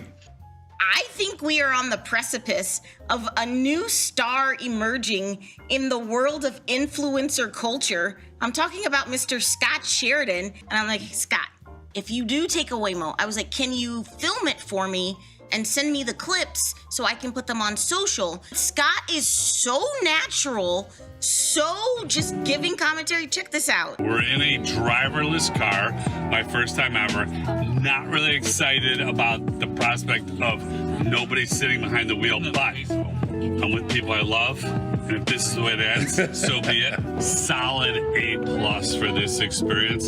Shout out to Waymo and to Jaguar. Thank you from our new Tasty Live correspondent. How's it light out now? This type I'm going to say the word. Nobody's showing the inside of the car. I'm going to say the word. I'm going to say the word. I'm going to say it. I can't. Don't say it. No. Do you have a beeper? Beat me. Don't beat say me. it. You are so freaking sometimes. I mean, honest to God. I just want to know how you went from darkness to light. It wasn't me. The light out is not him. That's just B-roll. That's a woman. That's like stock. That's like a stock photo. Oh my God. Why are you putting stock photos in there? Oh gosh, Tom. This is pathetic. This is He's so pathetic. stupid. My Taiwanese sources told me that you sometimes like to watch hockey games with toe spreaders on. Did you have? Oh, the best. No, but I've got them on now. I do have them on now. It's the greatest thing I've ever done for my back. Why do you have a toe spreader? It's just amazing what it has done for my back. Do you tap dance when you have these toe spreaders on? I haven't started tap dancing yet. I'm a little upset about that. All right, I'm still working on that one. But no, I haven't done. But I do ride with toe spreaders on. Oh, there they are. Wait, look at that. Those are good. My toes are already webbed together. He has his toes up in the air. Yeah, your toes are webbed. Yep. Right. Do you have webbed toes? Yeah.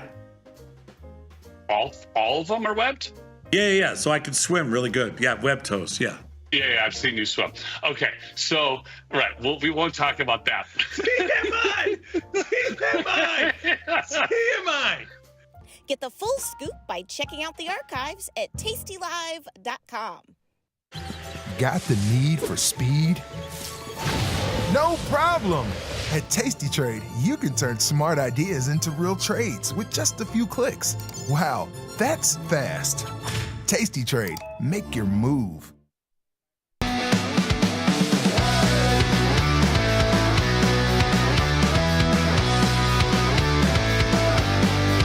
It's options. Jive. Tomas, we are back, my friend, but you know what that means. Enough out of you. We got this man, Kai, with an option jive. How are you, Kai? I'm doing great. How are you guys? Doing great now that you're here, my friend. Special. Special. Tom is special. We are special. Mm-hmm. What do you got for us so today, Kai? Special. Yeah, so some summary from the last week and also some potential trading opportunities and also the earnings for the upcoming week, this week. Beautiful. Let's see it. Yeah, so last week a little bit different from the week or months before. So we have pretty good 4 days trading or 3 days, and we have big down day on Friday. So which pretty much drag everything down toward the end of the week. The week before, we had a positive week, except the Russell. Russell's the performance is always different from the rest of the indices in the past couple of months. And the last week, Russell down 3.6%, and everything's down nearly 2%, which is definitely exceed the expected range, because the VIX at the beginning of last week was low. Yes. Yeah, volatility had been on its butt, continued to be on its butt, really until Friday. Yeah, we've been trading like 14, 15 handles for the whole week, and then suddenly jumped to 18, 19-ish. That is correct. Yeah. So look at the weekly expected move. Next slide. So last week, definitely larger than the expected move because of the beginning of the implied volatility was 15 on Monday, Tuesday, and the range for SPX was only 80. And the expected move percentage is 1.3. We end up at the 1.7% to the downside. And this week, we started with a higher IV, 18, at the end of yesterday. So the expected move, the range is more than 100. We haven't seen 100 weekly move range for a while. So percentage-wise, 1.7%. We're getting to the all-time high again. So let's see. We are getting near all-time highs again, so we will see, right? Yep. So talking about last Friday, okay, some water's filled. So talking about last Friday, pretty big move. Russell, almost 3%, and the other three is somewhere between 1.7 to 2%. So the probability seeing this percentage happening in the past 20 years is roughly somewhere between 3 to 5%. So SPX is 4.8%. So just give all the viewers a little bit background information about this. The Friday was a kind of large move, but it's not that rare. 5%, a little bit more than 2 standard deviation. And do you know how often they've happened? Like in the last, in the last year, probably not that much, but over the last. Great question. I didn't check last year, but I checked 3 years, 5 years, 10 years. It's roughly very close. Somewhere for SPX, it's somewhere between 4.5% to 5%. Yeah, listen, it was a little over 100-point move. It's just about 2 standard deviations. It should be right around 5%. Yeah, and that's what it is. Yep. Yeah, I didn't check last year, but in general, it's 4.5% to 5%. Mm-hmm. Yeah. The NASDAQ was down. Yeah. Those numbers make sense to me. The Russell was down almost 3%. So, you're going to get, about 2.3. It's so funny how they play out perfectly. Yep. And also, we had 2 great option jobs talking about how to trade Russell 2000 in the past 2 weeks. I give you a lot more information about the IWM and Russell 2000, and also how to trade the options. Not how to, but the opportunities in those small cap index. Okay. So next slide, the IVR. We didn't have this research corner last week, but I put all the information. So last week, everything went down IVR wise, but the week before. But last week, other than gold, euro, and Bitcoin, all the IVR went up, mainly because of the Friday. Gold, because we are reaching the all-time high for weeks, for 2 to 3 weeks. And euro, we had pretty good rally across all the other currencies against dollar. And the Bitcoin, for some reason, the IVR just didn't change at all, right? Close to 0%. Okay. Yeah, I'm surprised gold, but I think it went up, then just nobody cares and just stabilized at a certain level. But 50% is still high. Yeah, agreed. Yep. All right, so some large moves in the past week. The first one, again, still yen. You had a very strong move in the past month, past 4 weeks or so. So USD against yen is already dropped to 149. So the bottom we can see, the recent low is 158, almost 159. It's about like 8% increase in the yen. The average weekly positive move is negative 1.1%. Just for everyone's information, majority of the currencies, the average weekly move is positive and negative 1% roughly. So yen is 1.1%, and the probability of this happening, like 2% to the upside, is 7% in the long term for yen. So, what do you think about the yen here, just on price itself? It's had a nice move higher here. Me love yen. Still. I'm going to love the yen I'm going to love the yen from now until the cows walk home. I remember the same conversation with you about bonds being, I'm going to love the yen from now until it goes back into the 80s. Okay, it's what, 66, 67? I'm not even looking at it. Yeah, 60, almost 67, yeah. Yeah. It's already at 67 last week. I'm long the yen, and if we get another downtick here, it's not down enough now because it's in tight, because it's had a nice rally. But if we in most recent history, let's just call it the last year or so, it's gone from 72 down to around 64. It's 67. Yeah, I just told you I'm going to stay long until it gets back to the 80s. Wow. Okay. I'm not going to get short 80s. 80s. 80s. 80s, wow. 80s. Did you get like a memo or something like that? I didn't need a memo. I'm staying long it until it gets into the 80s. My yen position right now is I have a bunch of covered calls on. I'm long yen, short. 80's not even in this chart. It's not of course. Yeah, I know, Guy. Thank you. I'm long the yen, short calls, and I am short puts. And I'm going to stay short. I'm going to sell more puts if it goes down. So this one question for you: between yen and bond, which one you're more bullish? Oh, the yen right here. I mean, I'm bullish. Okay. I like the bonds if they get back under one. Anytime the bonds get into the 114, 113 handle, I like the bonds. At 115 and a half, 116, not as much.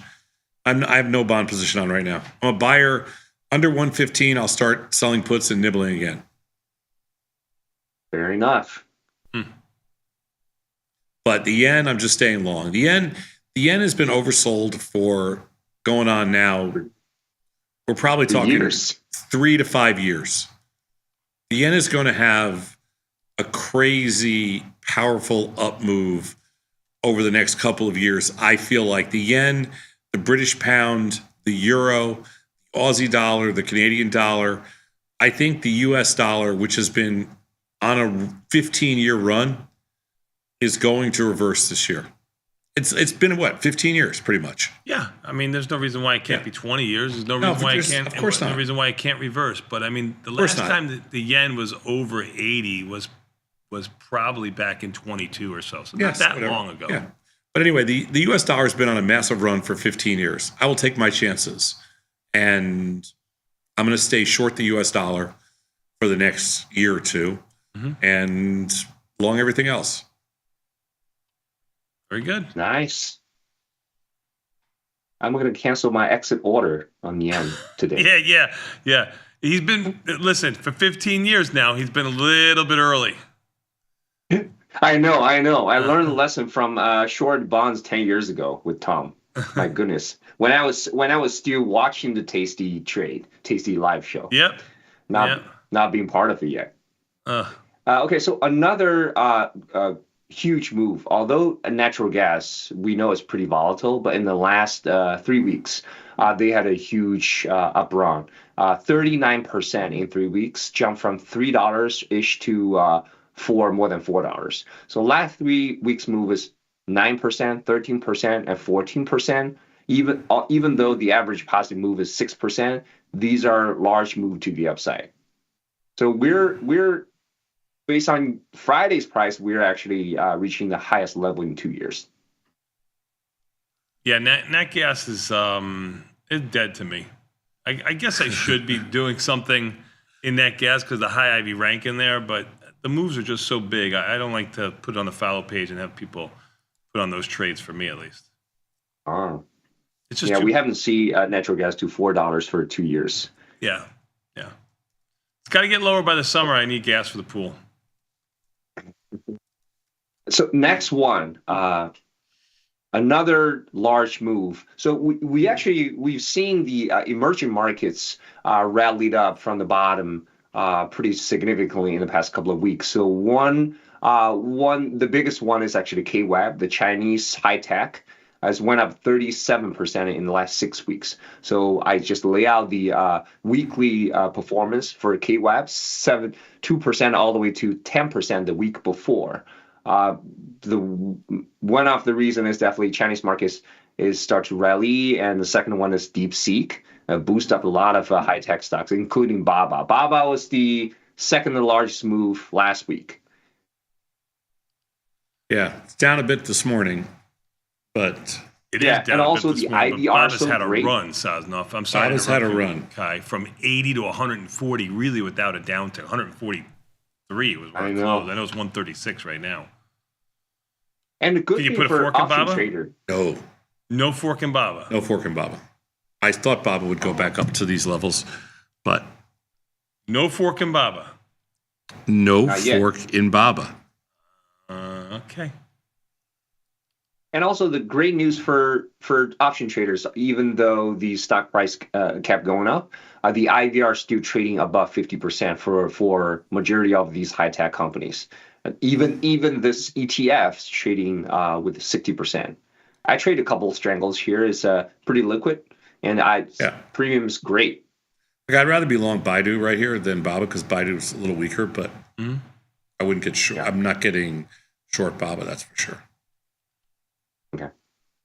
Okey-dokey. So next one is the top 5 and bottom 5 performers in the past week. The top 2 performers, SMCI and Baba, as 17 and 15%. Even without earnings, these two stocks are too strong. And 71 and 80% IVR, great IVR. Next to TXN for some reason, post earnings, Hershey and Moderna. Yeah, Texas Instrument and Hershey are really hard to trade. Moderna, we've been stuck long forever. But Baba and we have positions on SMCI, Baba, and Moderna. Been a long time since you've seen Palantir on that list to the downside. To the downside. Yeah. I don't trade the cruise ships either. CZR, is that Caesars? Caesar Entertainment, Yeah, that's Caesars. And UNH, we do have a position there, but that was an ugly move on Friday, $50 or whatever it was. Yeah. $40. Mm-hmm. And all positive side is almost all of these stocks has high implied volatility, even though some of these are not as liquid as the other ones, but implied volatility rank wise is great for option traders right now.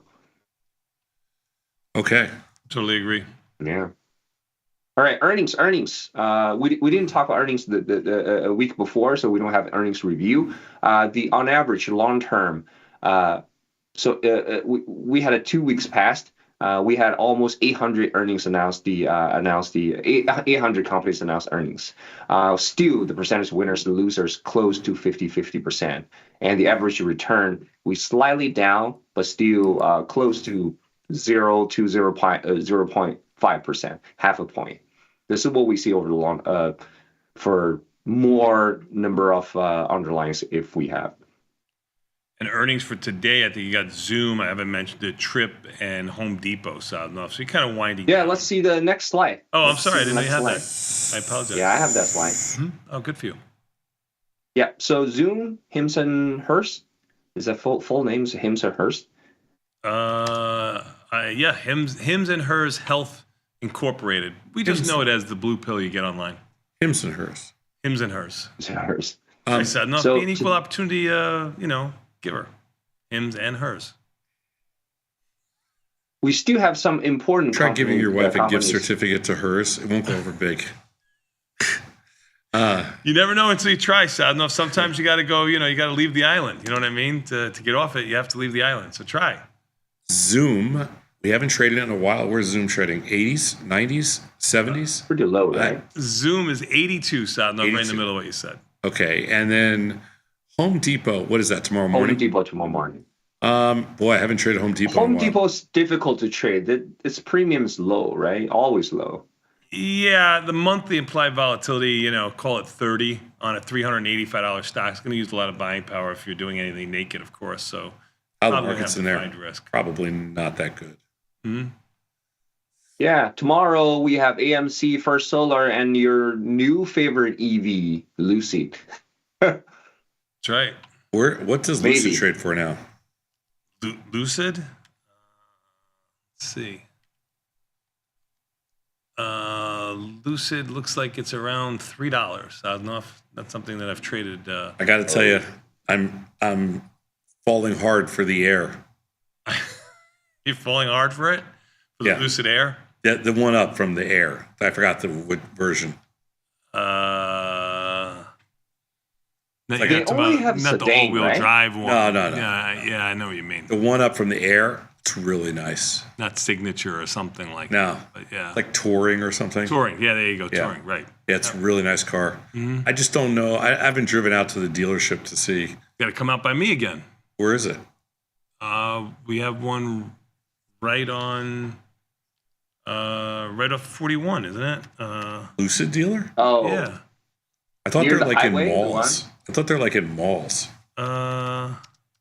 Maybe I'm. Is the one near the highway near the BMW? Oh, it's out in Oak Brook. Sorry. Where is it? Oak Brook? Oh no, there's another one. That's Lucid is a service center right by you. I didn't know that. No, I need. In Goose Island. Yeah, that's perfect. I know. But where's the dealer? Oak Brook? That's what it says. That's a long way from me. Yeah. It's like 20 minutes. It's out of my shuffle zone. Yeah, sorry. Yeah, Oak Brook. I apologize. Yeah. It's going to be a tough one for you. I got to send one of my boys out there. You can have it delivered right to your house. You know that. Oh, yeah. All those cars. They'll deliver. Yeah. No, the showroom doesn't have cars. Does it have pictures? Yeah. No wonder there's a $3 stock. Yeah, it's like a Tesla showroom. You just walk in. Go to CarMax, test drive one, and then see if you like it. Really? CarMax has used the Lucid? Yeah.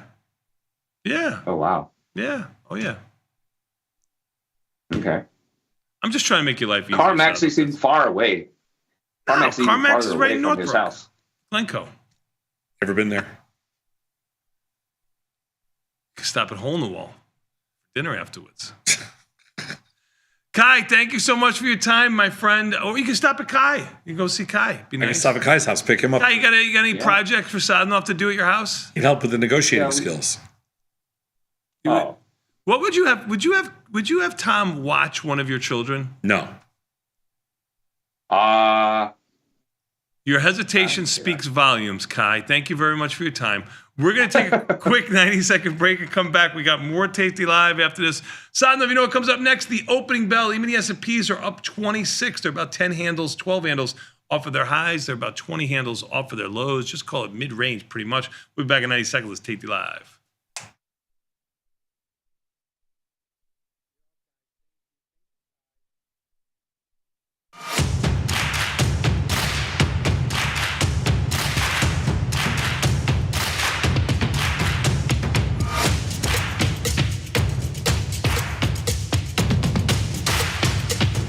How we respond to the most difficult situations is ultimately how we learn to build on our successes.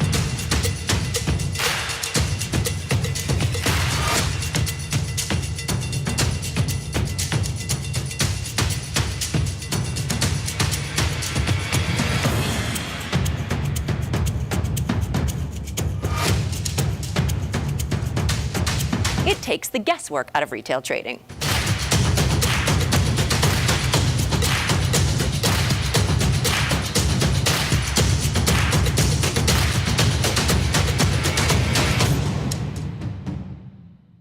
You can get up to $4,000 when you open and fund a new account with Tasty Trade. That's 4,000 buckaroos, 4,000 bills, or clams, 4,000 in dough or cheddar, not the cheesy kind. 4 large, 4K, 4 grand, which is no small thing. Open and fund a new Tasty Trade account and get on the platform for traders who just want to trade. And did we mention a bonus of up to 4,000 smackaroos? Tasty Trade. Make your move. Regulation time may have expired, but the conversation is just getting started. This is Overtime, the post-market scrimmage for market junkies. Join Chris Vecchio, Ilya Spivak, and me, Dylan Radigan, as we analyze the X's and O's for everything from earnings to politics to macro events and more. Nothing's out of bounds on Overtime. We break down the news to provide you a playbook for your trades. Watch Overtime Monday through Thursday only on Tasty Live. So I've been trading for about 5 years, maybe 8 to 5 years, and I got in the options world because I wasn't making enough with just holding long equity. You know, there's not a lot of strategy. It's just sort of like buy it and then pray it goes up. I found Tasty Live from my friend, and I started looking at the YouTube videos. My favorite part about it was just that there was math, there was probability, it was something you could consistently rely on. Once someone gets the right information, which they provide on Tasty Live, they can really change their financial situation for the better. Consistently, not, oh, I bought a stock and it went way up one time, but how can you do it consistently, over and over? And with Tasty Live, I was able to do that.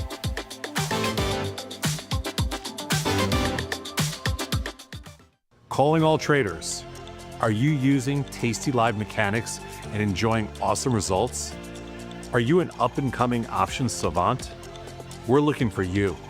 For over a decade, Tasty Live has shared the most inspiring stories of traders teaching themselves a new skill, using probabilities and experiencing new levels of success. If you think your trading journey should be shared with Tasty Nation, we'd love to hear from you. We are always on the lookout for the next class of rising stars. Email us at risingstars@tastylive.com if you'd like a chance to share your trading journey and inspire others. Ready to take your trading skills to the next level? Dive into the world of stocks, options, and futures with Tasty Trade courses.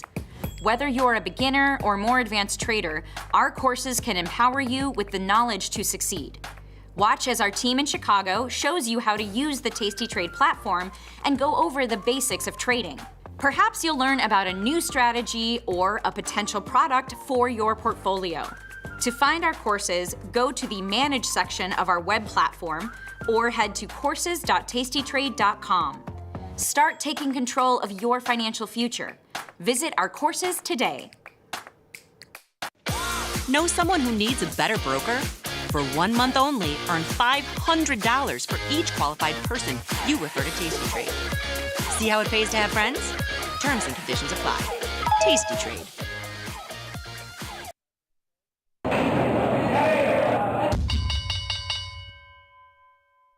Tomas, we are back, my friend. You know what that means. Time for a little bit more Tasty Live with the opening bell. Even the S&Ps, I don't know, is 23 a little bit softer? I mean, they were up 20 when I went to bed. Now.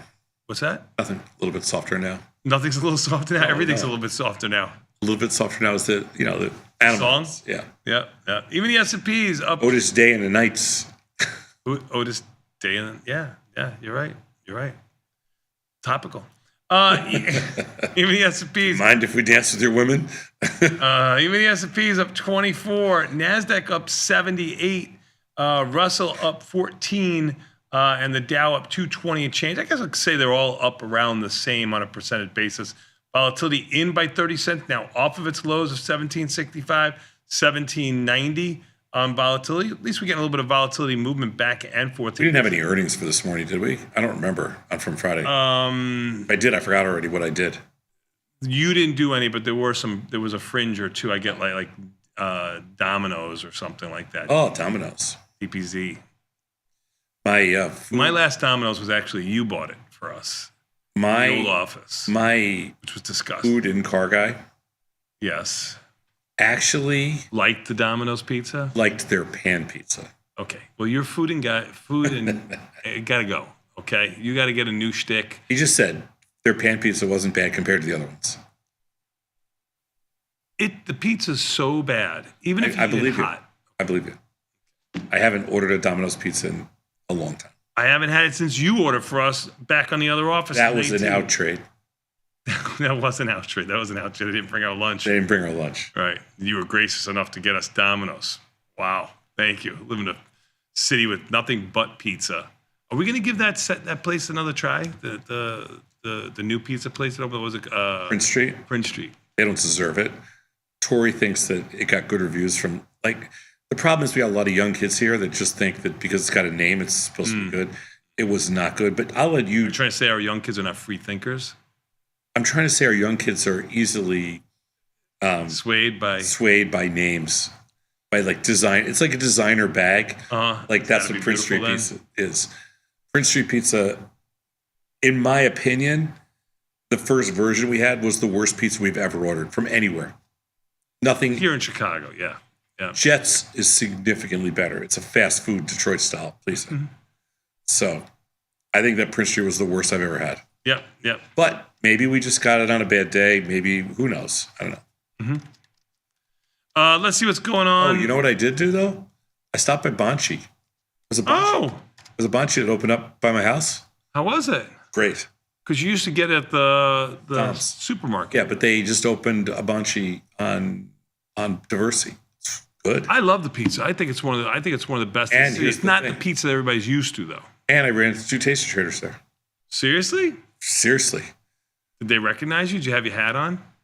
Well, people recognize you without your hat on now. They too. recognized. Did they? And so we Did they buy you a slice of pizza? They did not. Okay, then they didn't like you. They were team bad then, for sure. For sure they were team bad. We chatted briefly. I mean, when I've been recognized at the gas station, I had the guy pump my gas for me. I mean, I didn't have the guy do it. The guy offered to do it. I said, no, please. He goes, no, I want to. You should have said, don't pump for me, just pay for me. Check my oil. Check my Put some oil. air in the tires, too, please. You want me to check your oil? Sure. Once around the windshields, too. Will you please do that for me? Let's see what else is moving here. Oil is not moving, up 7 cents. Gold was up $9 earlier. It's up $2 and change. Silver is down almost 17 cents, but it's actually rallied off of its lows. Nat gas is down 15 cents. Euro's up small, and the yen, which is going to 80, is stuck at 66.9 right now. Sadnov. About a minute and a half before the market opens, my friend. I'm ready to go. Tesla's a mover to the downside. No, it actually turned around. Oh, you're right. It's up $1. It was just up $6. It's had it's the only stock that's really had some two-sided action here. It's the only stock that's had some good two-sided action. Yeah. Well, we'll see. Good IV rank of 41 in Tesla, so the world is your oyster. Yeah, no, Tesla's had some. I can't imagine that Tesla's not going to have some good action for some time. I mean, Elon's in the news. That's it. He's front page. Yep. You know, I don't know if it's going to help Tesla's liquidity at all. I think it adds a certain amount of uncertainty to their, I mean, I know it's one of the most liquid stocks. I was going to say their volume is off the hook just about every day, even on Friday. When you look at like DJT, it's almost untradeable, and Trump's in the news every day. So you would think that stock would be better as a trading vehicle. It's just not. Tesla, on the other hand, 3 million options traded on Friday. Yeah. I mean, only less than 2 million traded in Palantir and 5 million traded in Nvidia. Just to give you some. Yeah, Tesla will stay up. I think Tesla's just going to be in play, every single day. It's totally on the, it's totally out there. Well, there they go, spinning out of the turn, Sadnov. As you suggested, I don't know if you bought back you did, didn't you? Oh, I've been scalping futures all day and night. Just messed around. You got your down move here a little bit. Even the S&P's up 19. No losing trades so far. They've cut back their gains by 50% or so. Let's see what's moving in the overall market here. To the downside, you got BABA down 8 and change, PDD down almost $7, PLTR down 5. Yeah, that's kind of a weird move for PDD and BABA moves. A little strange, in my opinion. Oh, all good things come to an end. Costco down $4.50, SMCI down $2, JD, another Chinese stock down around $2, Reddit down $1.50. Let's see what's giving us the upside move here. Lulu up 7, Oracle up 5 and change, Goldman Sachs up 5, Meta up 3 and change, Nvidia up 3, Google up 280 or so. Humana, which had the big move lower, right? Up by $2 and change. Not Humana. It was UNH. Oh, UNH. I'm so sorry. Which is unchanged. Boy. It's at the high end of its range from that move from yesterday back to 466. Yeah. And let's give you a quick little Tesla update since it's been moving around up $1.60. Yeah, PLTR and Tesla. I don't like either of those two as trades. Just for the record. Okie dokie, you're allowed to. I talked about it last night. Stocks that I felt like are not a buy here. Stocks that I feel like are getting much closer to being a buy. I kind of gave out my list last night. I had. Please give it out for those who have missed it last night so we don't have to tune back into that, please. Don't subject us to the macro view, please. I'm not going to subject you to macro view. Stocks I felt that are not quite there yet, but that are close. Cancel if close. Go ahead. Cancel if close. Meta, maybe down around 670 after dropping, almost $100. I think that's interesting here. Yeah, it's up $2 today. Yeah, but these are stocks I talked about. PLTR, I don't think it's down in the range yet where I would buy. It's only down $4 here, but I'm not that interested in PLTR probably until it gets into the mid 80s. Good heavy rank of 76 in PLTR. No earnings. Yeah. I mean, I see. Stocks that I think are on the lower end of the range that are interesting: MU, AMD, Coinbase. These are all stocks that I'd rather be nibbling from the long side than the short side. The one stock I wouldn't nibble from the long side on personally is Tesla at all. And another, what else did I say? I can't remember off the top of my head. One stock that I have been, I'm actually caught a little bit long this morning in is Moderna. It had a nice rally on Friday and it has a nice sell off this morning. Yeah, down $2 and change. You are correct. Yeah. Good heavy rank of 75. This is a tough one. It's a tough one. Yeah, it's a tough one for everybody. I mean, you got $5 wide strikes in April. Really, they're tradable. So you're either, if you're bullish, you're selling the naked put. If you're bearish, got a little bit of call skew. Maybe there's something more to do there. But tough one. Yeah. So far, the fills have been quite delicious this early. Trying to see if there's anything we have that's like kind of like this weird. You should get a lot more strikes today. So after expiration, you mean? Yes. Yeah. So like a lot of stocks that had like 5-point wide strikes. Right. Yeah, you're going to get much tighter strikes today. So you're going to be able to get dollar wide strikes or $half wide strikes. You'll get more of them. Right. Yeah. Yep. You're going to get a little more bang for your buck. Let's see if there's anything. Which is good. 100%, sir. Yep. Anyway, what else you got here so far? So far, all quiet on the Western Front. Not as strong as we were in the opening. Matter of fact, Russell looks like it might take a little bit of a tip to the red side here. I don't like the fact that the Russell is as weak as it is.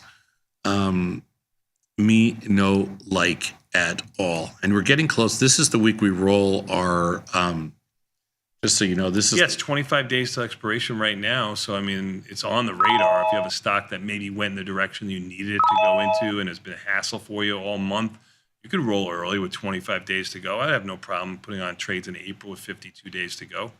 Stocks that got super beat up last week, like some of the financial stocks like Goldman Sachs and JP. Oh, I'm not feeling bad for Goldman Sachs though, Sal. No, if it's up You're not? $10 this morning, but yeah, no, I'm not. I mean, Goldman Sachs, started the year at near its lows of 560 at 635.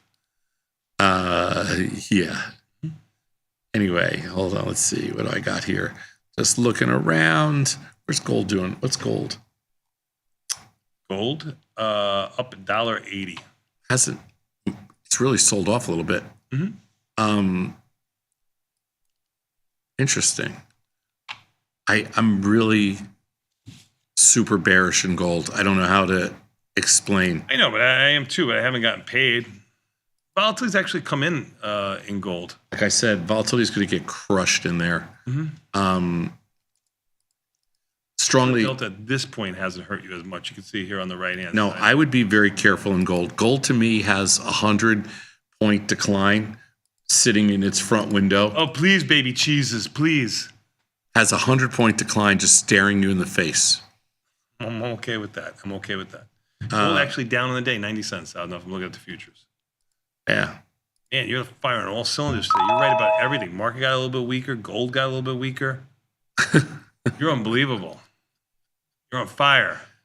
Man on fire. Man on fire. You know who else is on fire? Well, nothing because Monday like this, man. Dr. Jim, the Skinny on Options, abstract applications. He's going to come in next. I don't know what team do you think he was going for in the four-nation square-off? Probably Canada, right? Because they won? Yes, of course. We're going to take a quick 90-second break and come back. We got more Tasty Live after this as the Russell turns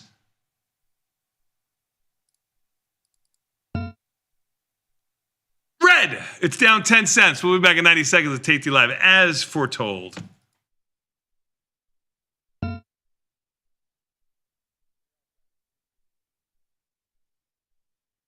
Dear Kaylee, hats off to you for being such a culinary genius.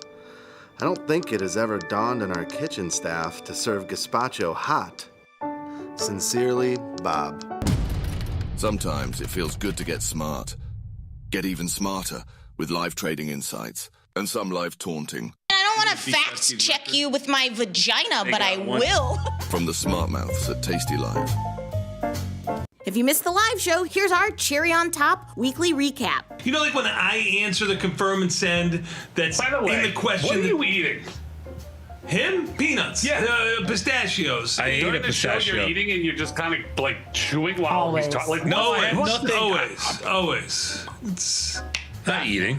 Do you have some control over there? None, no. None. And there's shells everywhere. Oh my God, this is so good. I hope you can see this guy. I pray that you can, but I don't think you're going to be able to. I pray that you can. I pray that you can.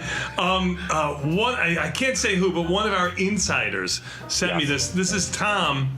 I'm eating peanuts on air, and I don't care face. Here you go. That's not on air. That's in the commercial. What do you mean? How did they get it? It's not on air. They just made that up. See? Yeah, that's what we didn't want to see. I'm surprised you like. I don't like the way you chew your nuts. Okay, I'm gonna tell you that right now. Got the need for speed? No problem. At Tasty Trade, you can turn smart ideas into real trades with just a few clicks. Wow, that's fast. Tasty Trade, make your move. Well, he's more public in his mentality. I'm a believer. I believe that the world is good. And I know that the world is not good. That questioning yourself and questioning yourself in dialogue with someone you respect is both pleasant and sometimes extremely insightful and useful sometimes.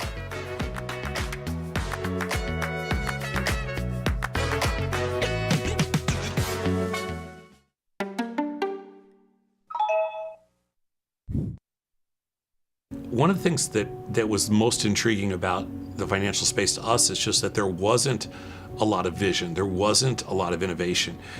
After almost 20 years of open outcry standing in the pit trading, I felt like all the markets were moving to electronic trading. I saw the writing on the wall, and I wanted to be first. Building the best technology in the world for traders was one of the coolest things anybody could ever do. I loved every second of it.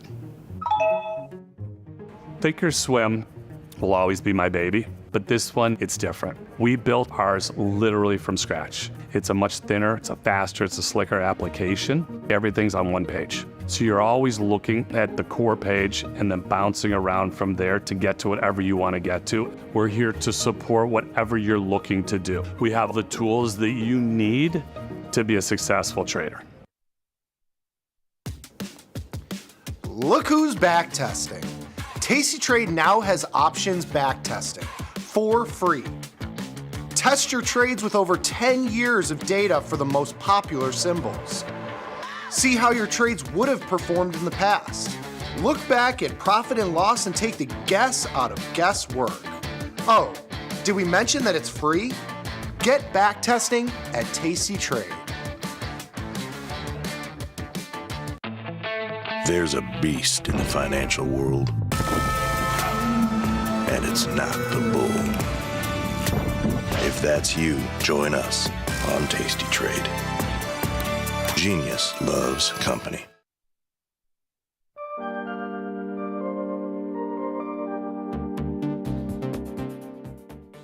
Tomas, we are back, my friend. You know what that means. Enough out of you. We got this, man. Dr. Jim, nothing says Monday. You can't start your Monday without this, man. The Skinny on Options, Abstract Applications. How are you, Dr. Jim? Man, I'm well, but apparently we started early with a little Dr. Jim on Saturday morning. Like, man, what do you guys think about that? Like, does that kind of sit well with you guys out there? Yeah. I had to answer. I'd like to see it every Saturday is what I'm thinking. I mean, I'm just saying, I don't know. I mean, some of the kids were upset because you took away the cartoon time, you know. So there was a few issues. You got the parents making them watch Beginner Trader. Yeah, that's good stuff. Yeah. They wanted to watch cartoons, and then they were forced to watch you. Like, Mommy, what happened? This is a disaster. Yeah. What'd I do wrong? Make it stop. That's so good. That's so good. Oh man, that's so good. No, but I mean, got some good feedback from the Beginner Trader, and I mean, it was great, man. It was great. The pop-up event was great. We got great feedback. We got great feedback. Most people are just happy to get their first NFT for free. But, You always remember your first, Dr. Jim, and you'll be there first. I mean. And people are writing me, they're like, can I sell this? I'm like, I don't think so. You can find a bid. Yeah. I find a bid for a Dr. Jim NFT. That's going to be hard. That's going to be difficult. I mean, if Kanye can launch a coin, you can put it out in NFT. I mean, that's a good point. That's a good point, man. That's a good point. Yeah. I mean, because we are now in the era of, you just make a coin around you as a person. Like, that's some crazy stuff. Yeah. Hey, speaking of crazy stuff, did you guys see my Team Canada on Thursday night? Man, we just joked about this. Did you hear me? Yeah. No question. You were all over Team Canada. I'm just saying. No, but I've been talking about it for weeks. This should not be a surprise. Of course you have. When it was clutch, they pput it right in the net. No problem. Did you hear me say that? I mean, you have been a Connor McDavid fan since I met you. I mean, I got all his stuff. I got all his jerseys, all his memorabilia. Like, it's just, 100%. Well played. You know what's funny about that, though? So I didn't even know. I mean, much like most of America, I think. I mean, I didn't even know the Four Nations thing existed until 45 seconds before it started, right? But I didn't watch any of the games. I know that the U.S. beat Canada in, like, the regular season or whatever. No, but here's the funniest part. The prelims. So Thursday night. Yeah, right. So Thursday night is when the game was, right? And, I happened to see, like, through my feed, whatever, it was tied, it was going into overtime, whatever. I still hadn't watched any of the game. I'm not really a hockey fan. But anyway, it's like late at night, I'm laying in bed, I'm like, I can't fall asleep, right? So I'm like, well, let me look at my phone. Like, that'll help me go to sleep, of course, right? So I open up my phone, I'm like, it's still in overtime. So I flip over to YouTube TV. I'm like, well, I'm going to watch the end of this game. So I flip it over, and I'm not even joking. Within 10 seconds, Within 10 seconds, Canada scored the goal and it was over. So I So totally it's your fault. I jinxed the whole thing. Get him. I mean, I jinxed Get the whole him. thing. I see you. I kind of feel like you were were you like a Sergei Fedorov fan or a Yzerman? What was your guy? Yeah, I never really. I mean, the Red Wings were like a dynasty of dynasties, right? Oh yeah. I'm not a hockky guy. I'm never a hockey You fan. grew up in the Dominator era. Mm-hmm. I mean, I remember Osgood. Osgood as the goalie was kind of my No, guy. no, If I had no. to pick a Dominic guy, Hasek, it the would be Dominator. Classic. Yep. Yeah. The Dominator. The Yeah. Dominator. So I remember Osgood. Osgood was my guy. No, you were in the Sergei Fedorov era and the whole. Oh yeah. Yeah, good team. Nicholas Lindstrom. Like, oh yeah, I remember. Oh yeah, I mean, I remember the names because I mean, growing up on the east side of Detroit, I mean, it was all Red Wings. Because I mean, the Pistons weren't very good. I mean, they were good in the late No, '80s. all you had was That's the Red all we Wings. had. That's all we had. Yeah, that's all we had. And so, but again, since I've been Team Canada since day one, it's not really been part of my deal. And so, cool. All right. Well, hey, are you guys ready to do some finance? Sure. Oh yeah. I am super pumped about this segment this morning. So, gentlemen, I have had a major aha moment. This is a major aha moment for me. We are going to talk about something this morning that we've talked about before, but never like this. And I really feel, guys, I feel like I figured it out. Tom, I feel like I figured out the secret to trading, and we're going to learn it today together. Are you excited? Oh yeah. I'm going to get you ready. I'm going to get you ready for a big market today. I'm going to get you ready for NVIDIA earnings on Wednesday. Like, man, I'm gonna set you up. A reason for realized volatility suppression. All right, so John, go ahead and kick us off here on the introductory slide. So one of the fundamental axioms at the Tasty Network is trading the relationship between implied volatility and realized volatility, where the empirical findings by the research team continue to show that implied volatility is greater than realized volatility on average and over time. But looking at each component in this relationship requires its own unique analysis, especially the realized volatility side, which this is the aspect that I really haven't looked at before. And so this relationship between implied volatility, realized volatility, I don't know, guys. I would say that this is the core of what we do, even more than positive theta. What do you guys think? Do you guys think that that's a fair statement? Sure. I mean, that's Tony, what do you think? Yeah, of course. I mean, that's Ivy rank. I mean, that's basically what you're talking about here is what we're looking at, Ivy rank. I mean, sort of. I mean, Yeah. Ivy rank is kind of, yeah. I mean, yes, yeah. I mean, it's all so closely related. Yes. Yep. And so, Ivy rank, this relationship, right? I mean, selling positive theta is obviously, I mean, that's a big part of what we do too. Sure. But man, if we're talking about finding some juice, like if we're talking about, picking out that navel from the grocery shelf that's nice and juicy, it's going to be here. Right, Tony? 100%. Actually, the heirloom oranges, navel oranges, excellent. Heirloom and navel are synonymous? I don't think I knew that. Yep. I thought heirloom was onions. No, you got tomatoes too. You got everything. I mean, this day and age, everything's an heirloom. Tom's an heirloom. Wow, that's crazy, man.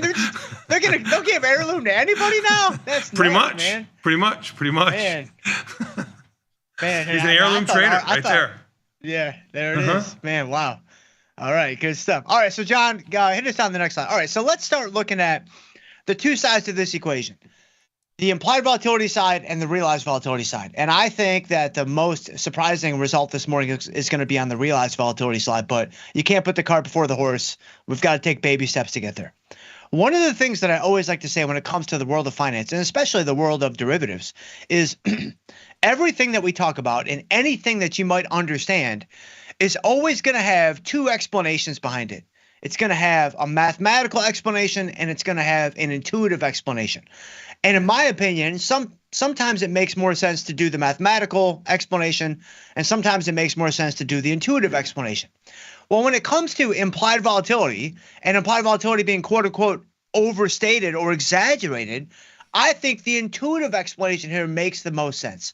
So here's kind of the sequence of events that normally begins to unfold when it comes to looking at, volatility, market-wide volatility, VIX, volatility futures, etc.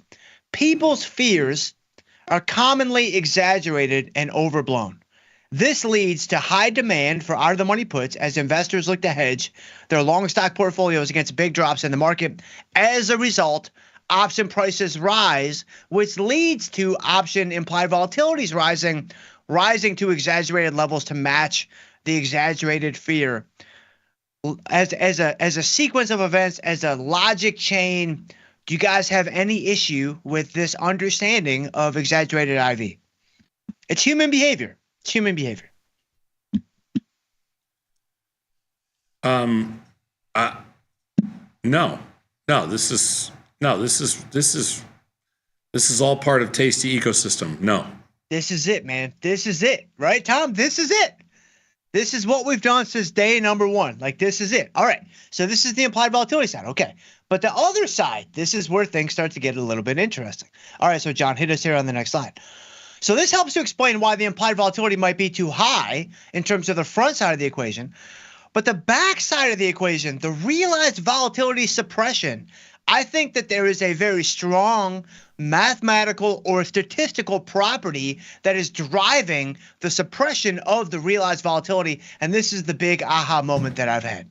So we've talked about leptokurtic distributions before, right? I think that's a big part of kind of what is driving the results that we see, the empirical findings that the research team continues to produce, and all these kinds of things. Well, if you look at, a leptokurtic distribution graphically, that's going to be the green curve that's in this little graph that I've created for us this morning, and we've looked at this before. Mm-hmm.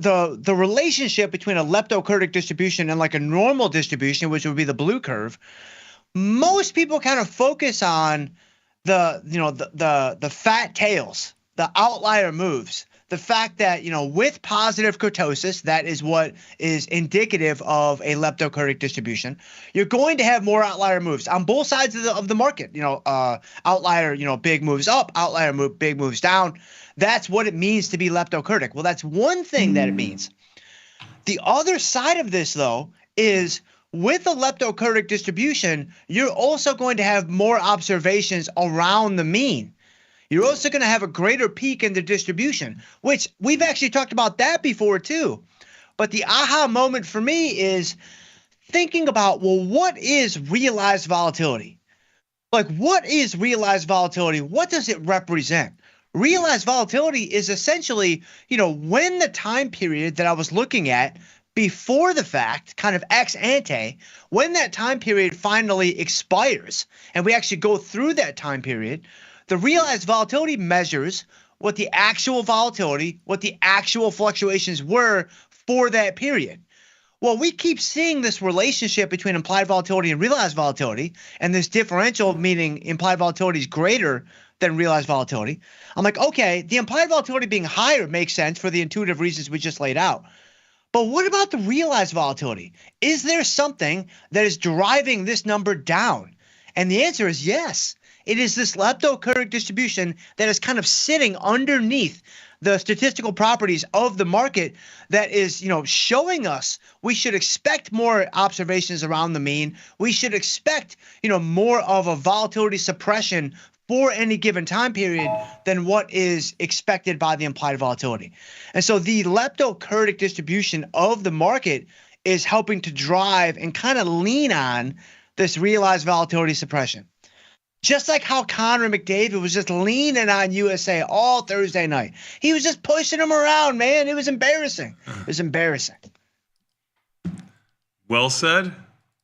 It's a question.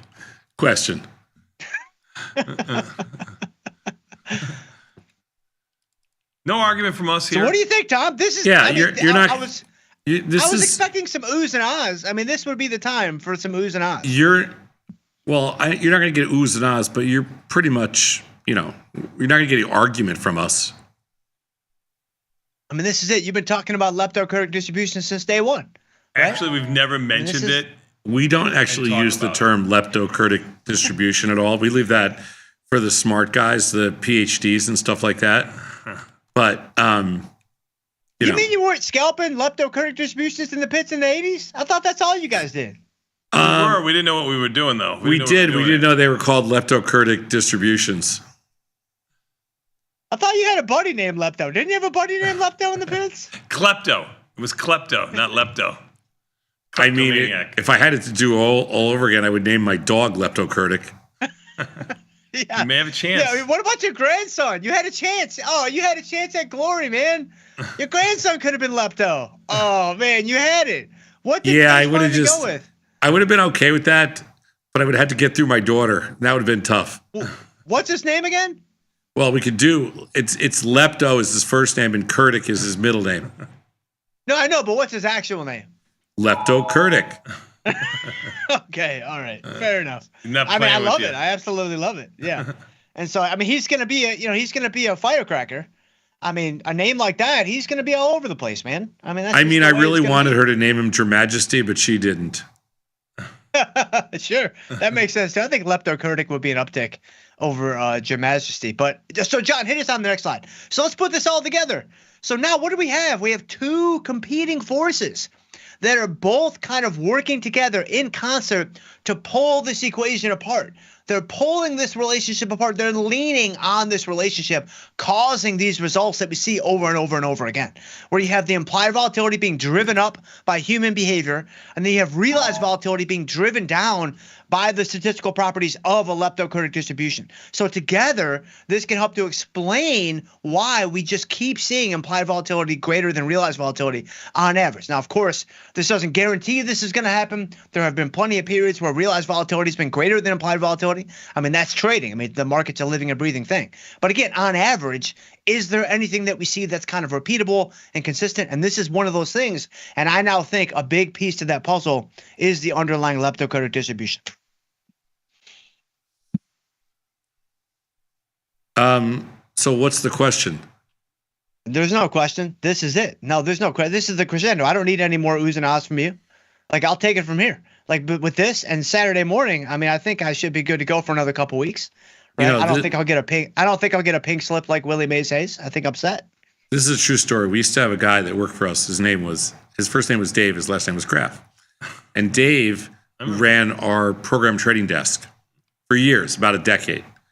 So his name was Dave Graf. So he got a giant dog and a rescue. So we're joking around one day in the office and we go, you should name the dog Seismo. So the dog's name would be Seismograph. And so he named the dog Seismo. That's good. It's a good name. See, that's good. Yeah. So his dog's name was Seismograph. That's good. So that's pretty good. Yeah, it was great.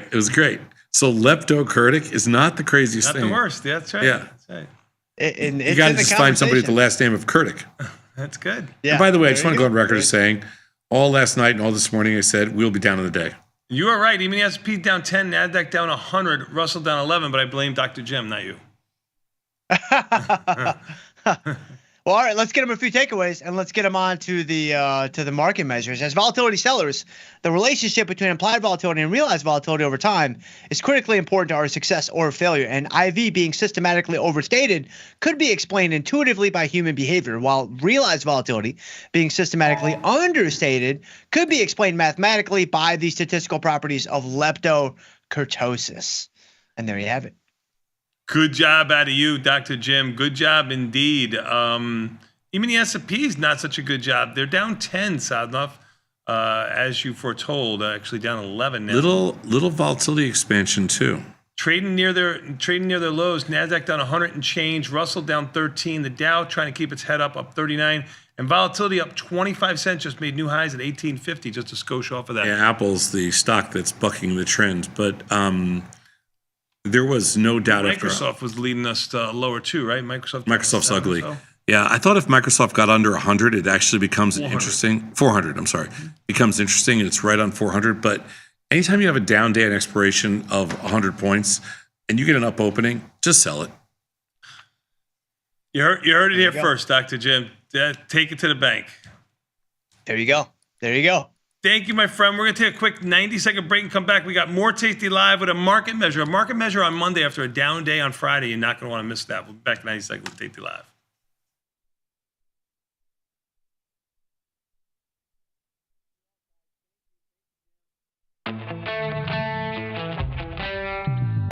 In the world of investing, a beast lurks between the numbers. Some watch from the safety of the sidelines. but others saddle up and ride that 1-ton rowdy ribeye for all he's got. If that's you, join us on Tasty Trade, named best online broker for options trading. Genius loves company. Forbes called us best online for options trading. Investopedia, best for options trading, period. With stockbrokers.com, we're number one for options and futures trading. The Motley Fool really likes us. And so does Business Insider. So what else can we say other than boom? Trade like a trader. Tasty Trade. Make your move. Know someone who needs a better broker? For 1 month only, earn $500 for each qualified person you refer to Tasty Trade. See how it pays to have friends? Terms and conditions apply. Tasty Trade.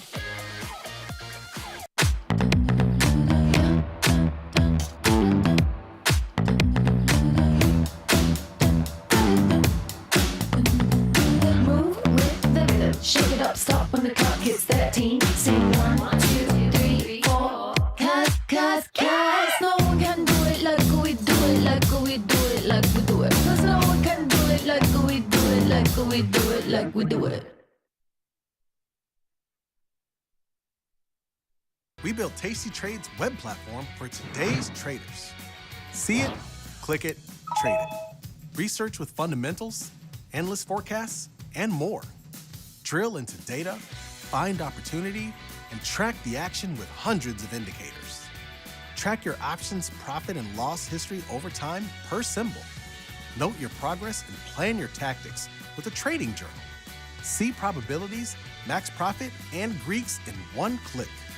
Fund your account and start trading right in the app. The tools, the data, the knowledge. See it, click it, trade it. Join the club. Tasty Trade.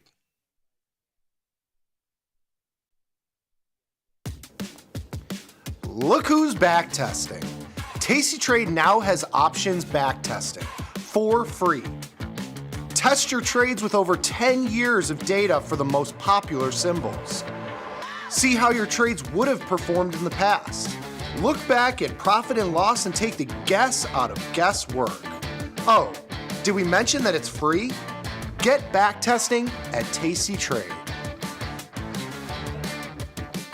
Today's episode of Market Measures is brought to you by SIBO. SIBO is partnering with tastylive to provide educational opportunities for traders at all levels. Did you know index options like these can provide opportunities for diversification, lower volatility, liquidity, and other benefits? To continue your education on some of the mechanics learned in today's Market Measures, check out SIBO's Retail Trader Suite at www.sibo.com/minis.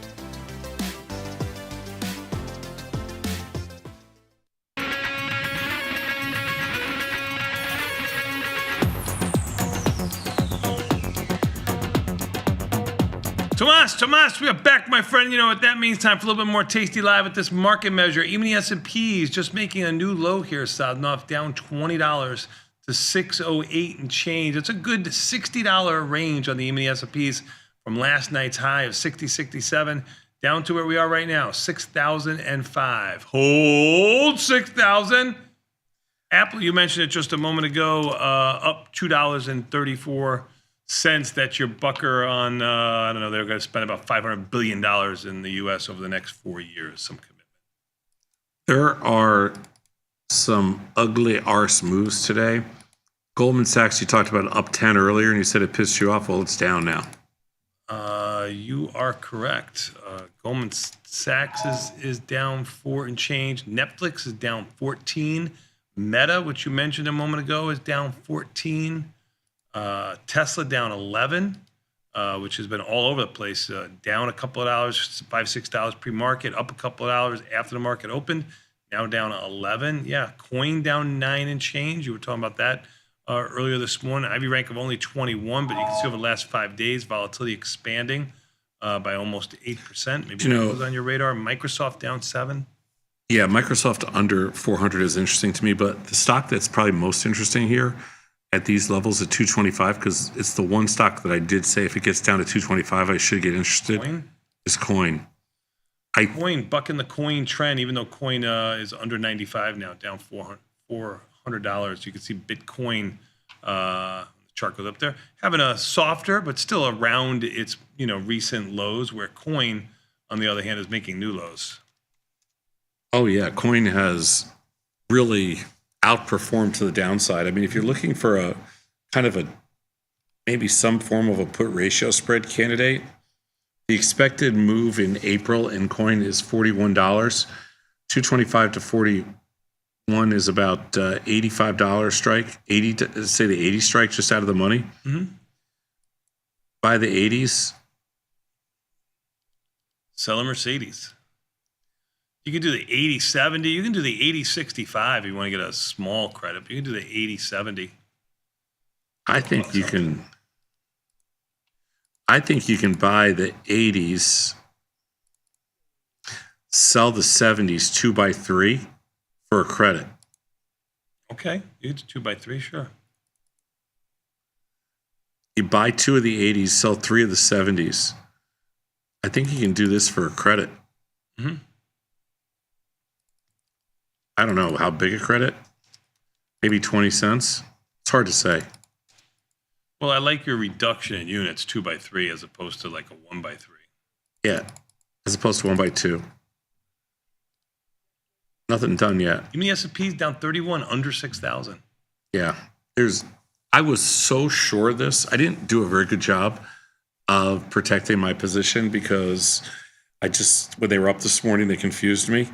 But you sold them, but you were scalping them back. Scalped them too quickly. Yeah, but this market did not surprise me.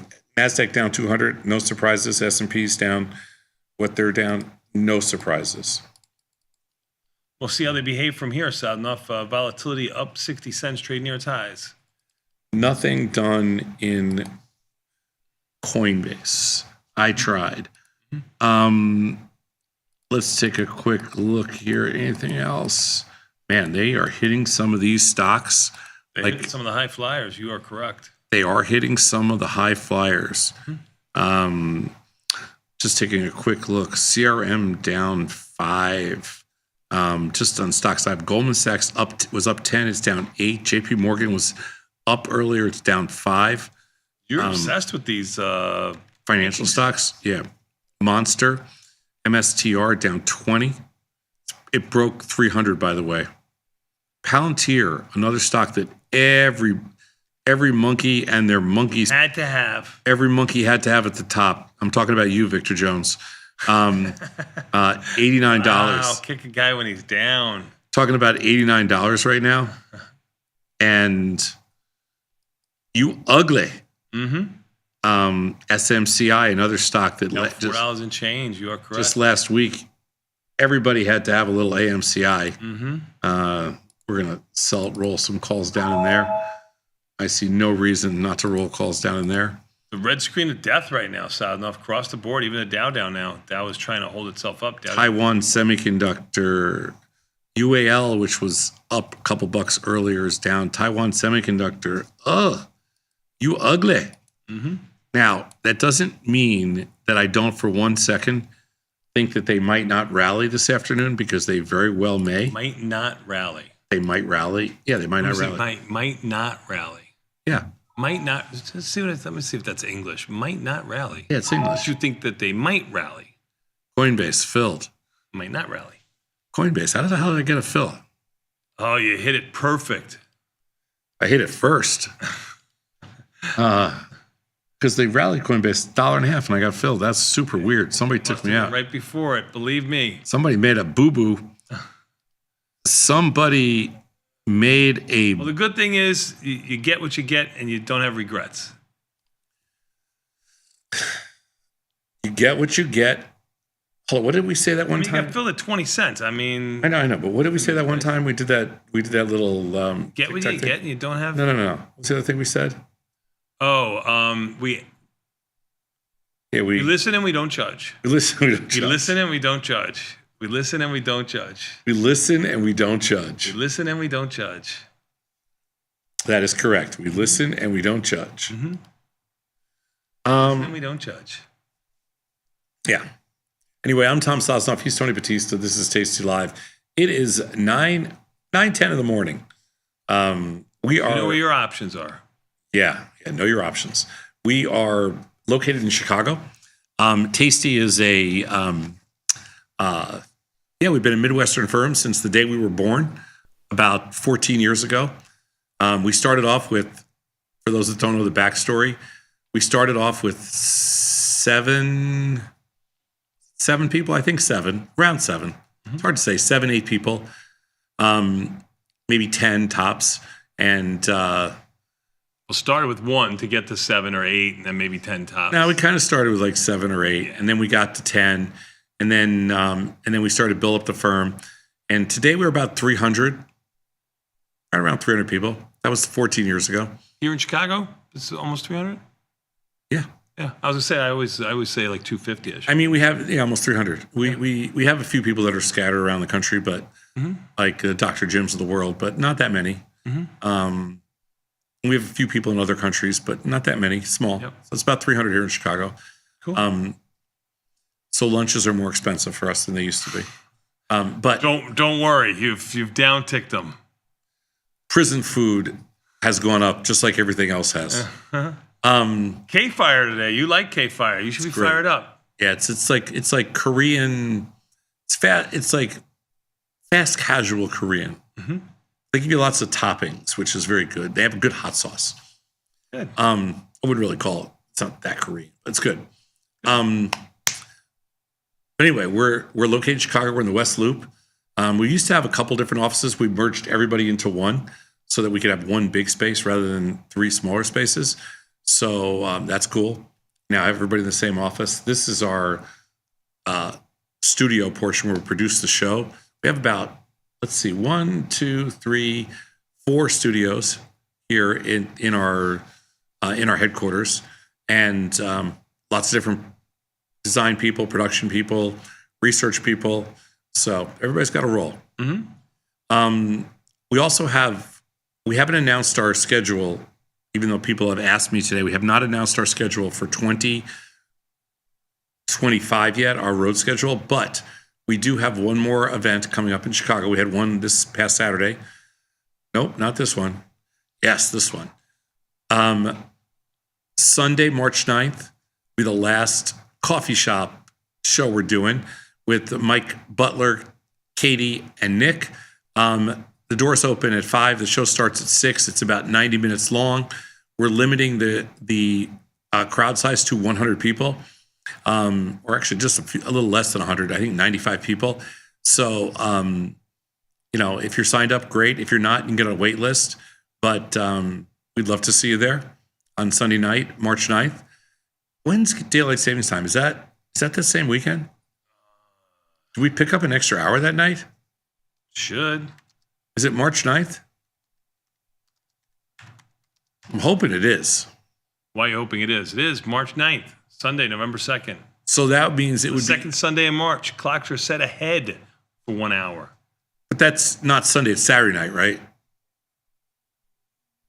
Is it? I'm asking. Is it Saturday night for Sunday? Saturday night after midnight, you turn you put your clocks ahead. So don't mess this up. You're coming to the event, but it'll 2 a.m. I guess you're supposed to do it from 2 to 3. It'll be light out. So Tony can go because he's allowed out in the. That's right. I'm allowed out in the daytime. He's allowed out Yep. before the sun sets. That's your rule, right? Is that religious or is that regulatory? It's suggested by the warden. Is that a sundown rule by? Is that a Jewish sundown rule or is that a? No. It's just a. It's the warden. That's a civil case. Yes. Okay. Well, anyway, Tony's allowed out. I don't know if he will be there. Are you going to be there? Sure. On Sunday. Don't say you're going to be there if you're not going to be there. I mean, it's your own. It's What your own. day? It's your own. My offspring. Whatever you want to call him. Yeah. Supposedly. If I don't have a game, I'll be there. We know who his mom was. We're not 100% sure about his dad. You always know who your mom is. Let me look here. It'll be tough. What time you doing it? Oh my God. Doors open at 5. Show starts at 6. I'll be there. I got a game at 1 o'clock. No problem. 1 o'clock. Yeah, I got a game at 1 o'clock. No problem. How long are those games? An hour? Yeah, if I'm in Fox Valley. Oh, Fox Valley. Yeah. You could pick, better yet, you can get the food. It's in Algonquin. Oh, I get maybe he'll meet me. Yeah, I could do that. Oh, you could save us some money. Yeah, I could do Bring that. it down. Then if you mess up, everybody's going to hate you even worse. I could do that. Yeah, you're right. Fox Valley is right close to Algonquin, I think. I'm not right close, but it'll definitely save him some time. Sure.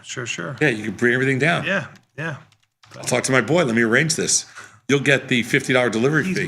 He's my boy long before he was your boy. And you don't get the I'll talk to $50 my delivery. boy. Yeah, it's 2 hours and 58 minutes.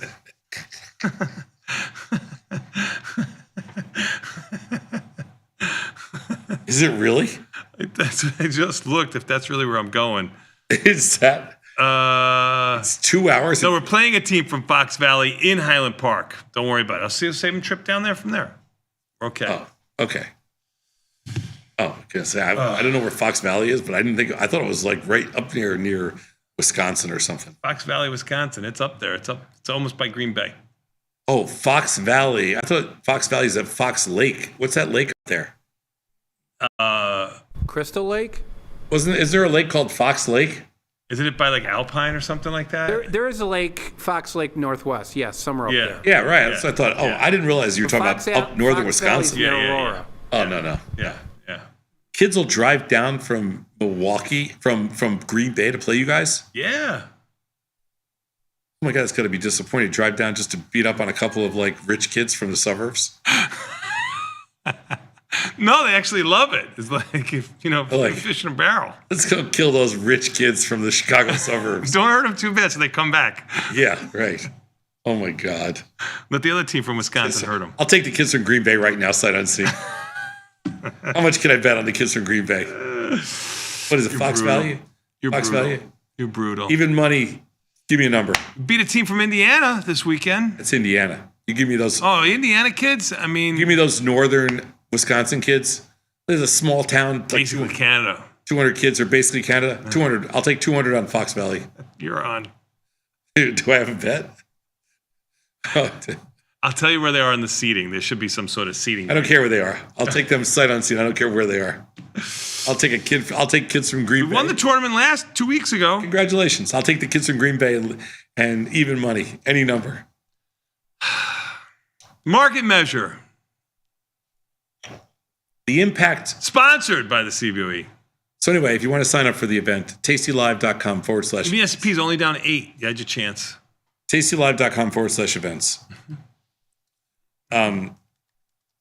Yeah, Coinbase is only down 5. I think that trade is up like $1 million already. Mm-hmm.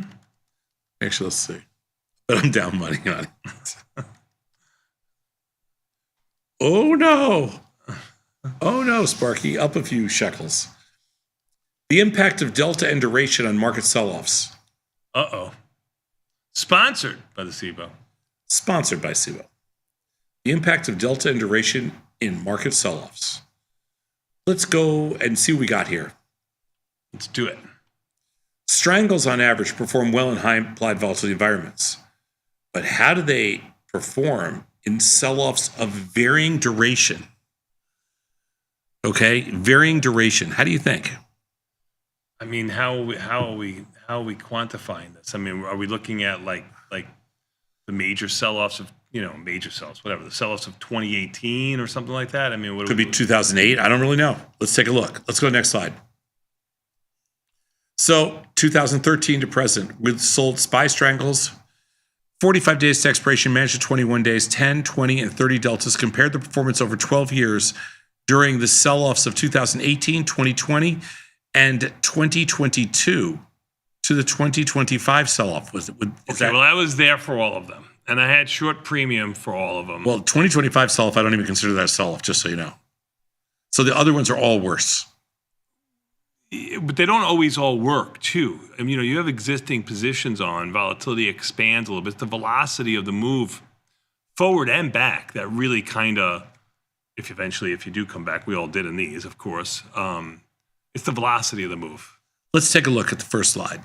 Let's see what we got here. Interesting discussion. While the higher delta strangles have a higher premium collected on average, despite having sell-offs at different timeframes, there are there's some variability in their performance during those times. So what we're looking at here is, let's take a look. So the average premium collected, let's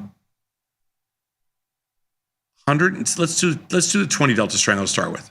Average premium collected $400. The end of the 2018 sell-off $400.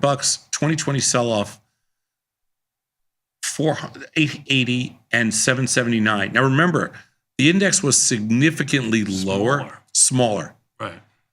So those numbers are, they're all in proportion to where it was trading. I mean, if you get basically the same amount of premium depending on what the volatility is, no matter what the stock price is. Yeah. So 200, if you get $2, 400, you're going to get $4 kind of thing if you're looking at the same type. Let's go to the next slide. There is more variability in P&L per trade performance during the sell-offs, but in general, the higher Delta Strangles have a higher P&L per day. So what we're looking at here, we're going to go back to the 20 Delta Strangle, and we're going to say that on average, the average P&L per trade per one lot for those 12 years is plus $39. The 2020 sell-off was the ugliest because we basically crashed over 3 weeks. Mm-hmm. The end of 2018 was minus $77, and the 2022 sell-off was plus $77. How did they get to a positive number? Must be just because over 12 years it's a positive number. Yeah. Let's go to the next slide. Additionally, the longer the sell-off lasts, the better the average performance. Well, that goes without saying because it gives you time to get your money back. Right. The longer sell-offs mean the premium sellers have more time on their side to make back the losses of the severe down moves. Notice the shortest sell-off, the greatest velocity in 2020, had by far the worst losses. There would be no doubt about that for me. That 3-week sell-off was absolutely brutal. Mm-hmm. Max drawdown for 4.5 weeks was 52%. Max loss per trade was pretty steep. That's about the worst we had, 5,800. The 3 months of 2018, down 20%, 1,500, and the same thing with the 6-month sell-off in 2022, down 10%, 1,442. That's the max loss per trade. Yep. Let's go to the next slide. So the higher Delta Strangles perform better on average, but also in longer sell-offs, but have the highest losses in short, sharp sell-offs. Let me reread that. Higher Delta Strangles perform better on average and also in longer sell-offs, but have the highest losses in short, sharp sell-offs. Yes, that makes total sense. The more risk you take in a short, sharp sell-off, the more money you're going to lose. But if it goes for longer, you're going to be better. This is why it's the velocity of the move. This is why selling premium in 2020 sell-off was so unprofitable. It was the fastest sell-off so far in the 21st century. Yeah, it was a pandemic. It was ugly. We got caught in it. Yeah. Everybody got caught in it, but we definitely got caught. Yeah. Existing position. I actually remember it like it was yesterday. I got caught in Apple, and I got caught in SPY. And I was mad. All you had to do was hold on. All you had to do was hold on. I don't think that was that easy. Let's go to the next slide.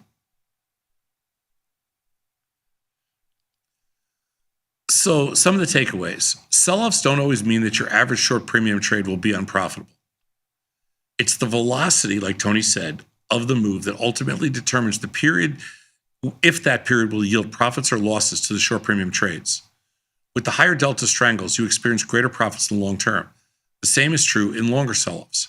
But there are larger losses in sharp sell-offs, such as 2020. Mm-hmm. The lower Delta Strangles act in a similar fashion, but with less variability.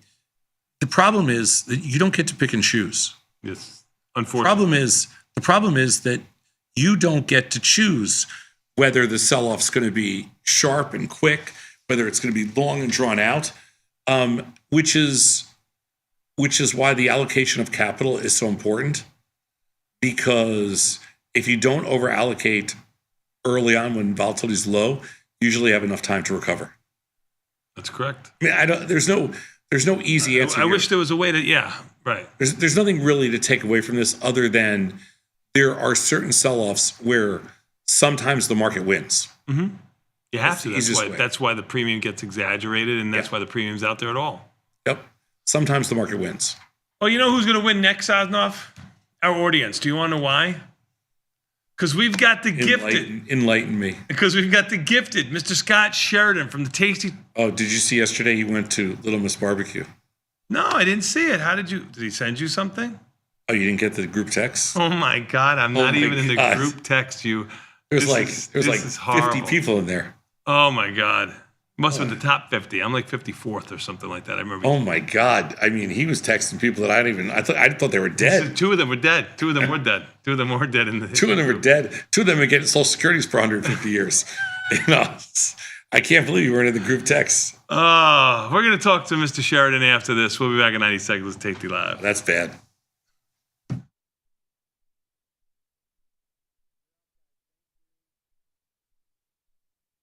If you missed the live show, here's our cherry on top weekly recap.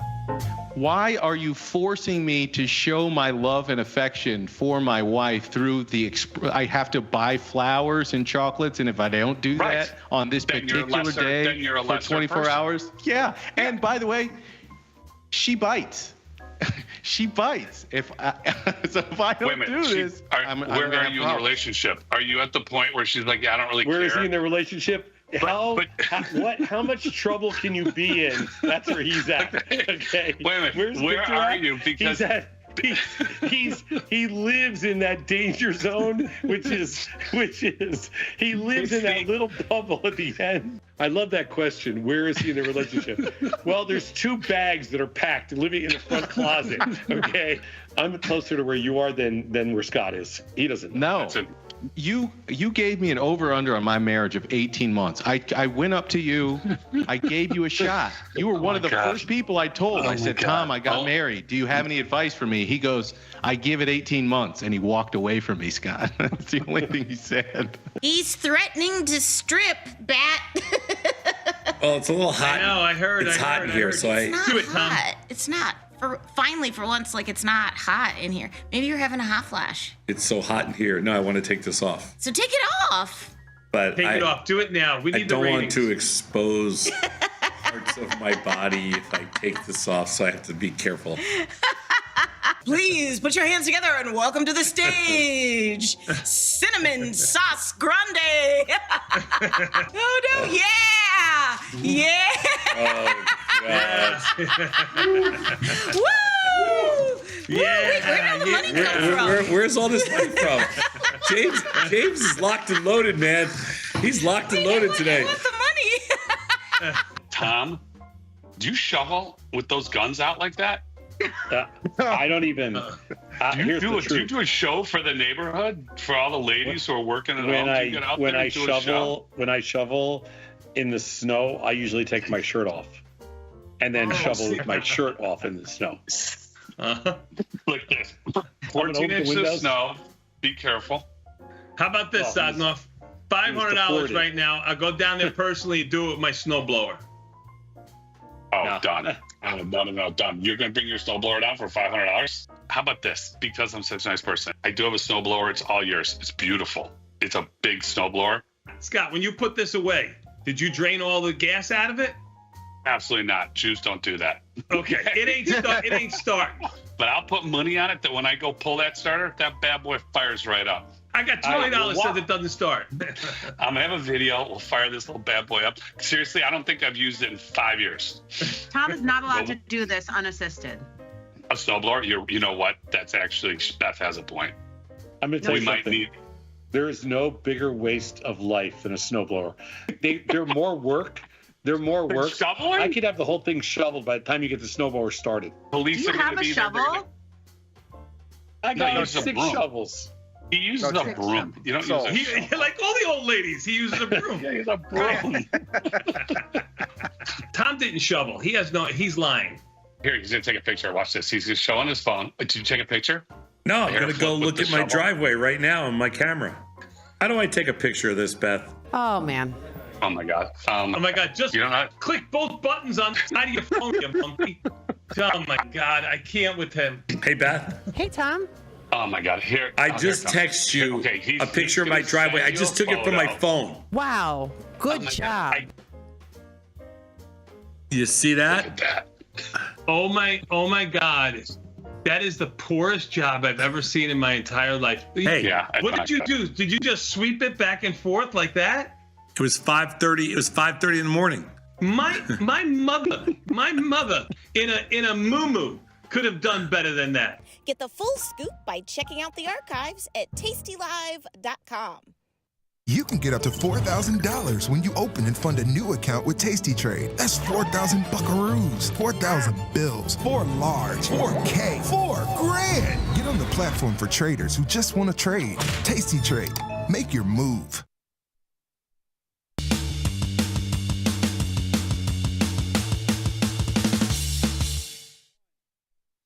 Tomas, we are back, my friend. You know what that means. Even the S&P is down 21, NASDAQ down 172, Russell down 19, the Dow up 32, Sosnoff. But all that means nothing at this moment. And enough out of you.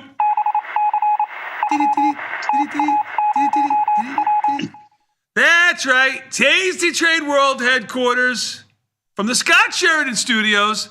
Mr. Scott Sheridan. Mr. Scott Sheridan, I have a little bone to pick with you. Did you send out a group text to your friends that you went to a barbecue joint that I have been to? And Little Miss Barbecue. Yeah, Little Miss Barbecue. He sent it to like 60 people. And I was not one of the top chosen 6? And so 60, not 16? No, 60. 60? Yes, everybody on his wedding list. Except you, Bet. You know what?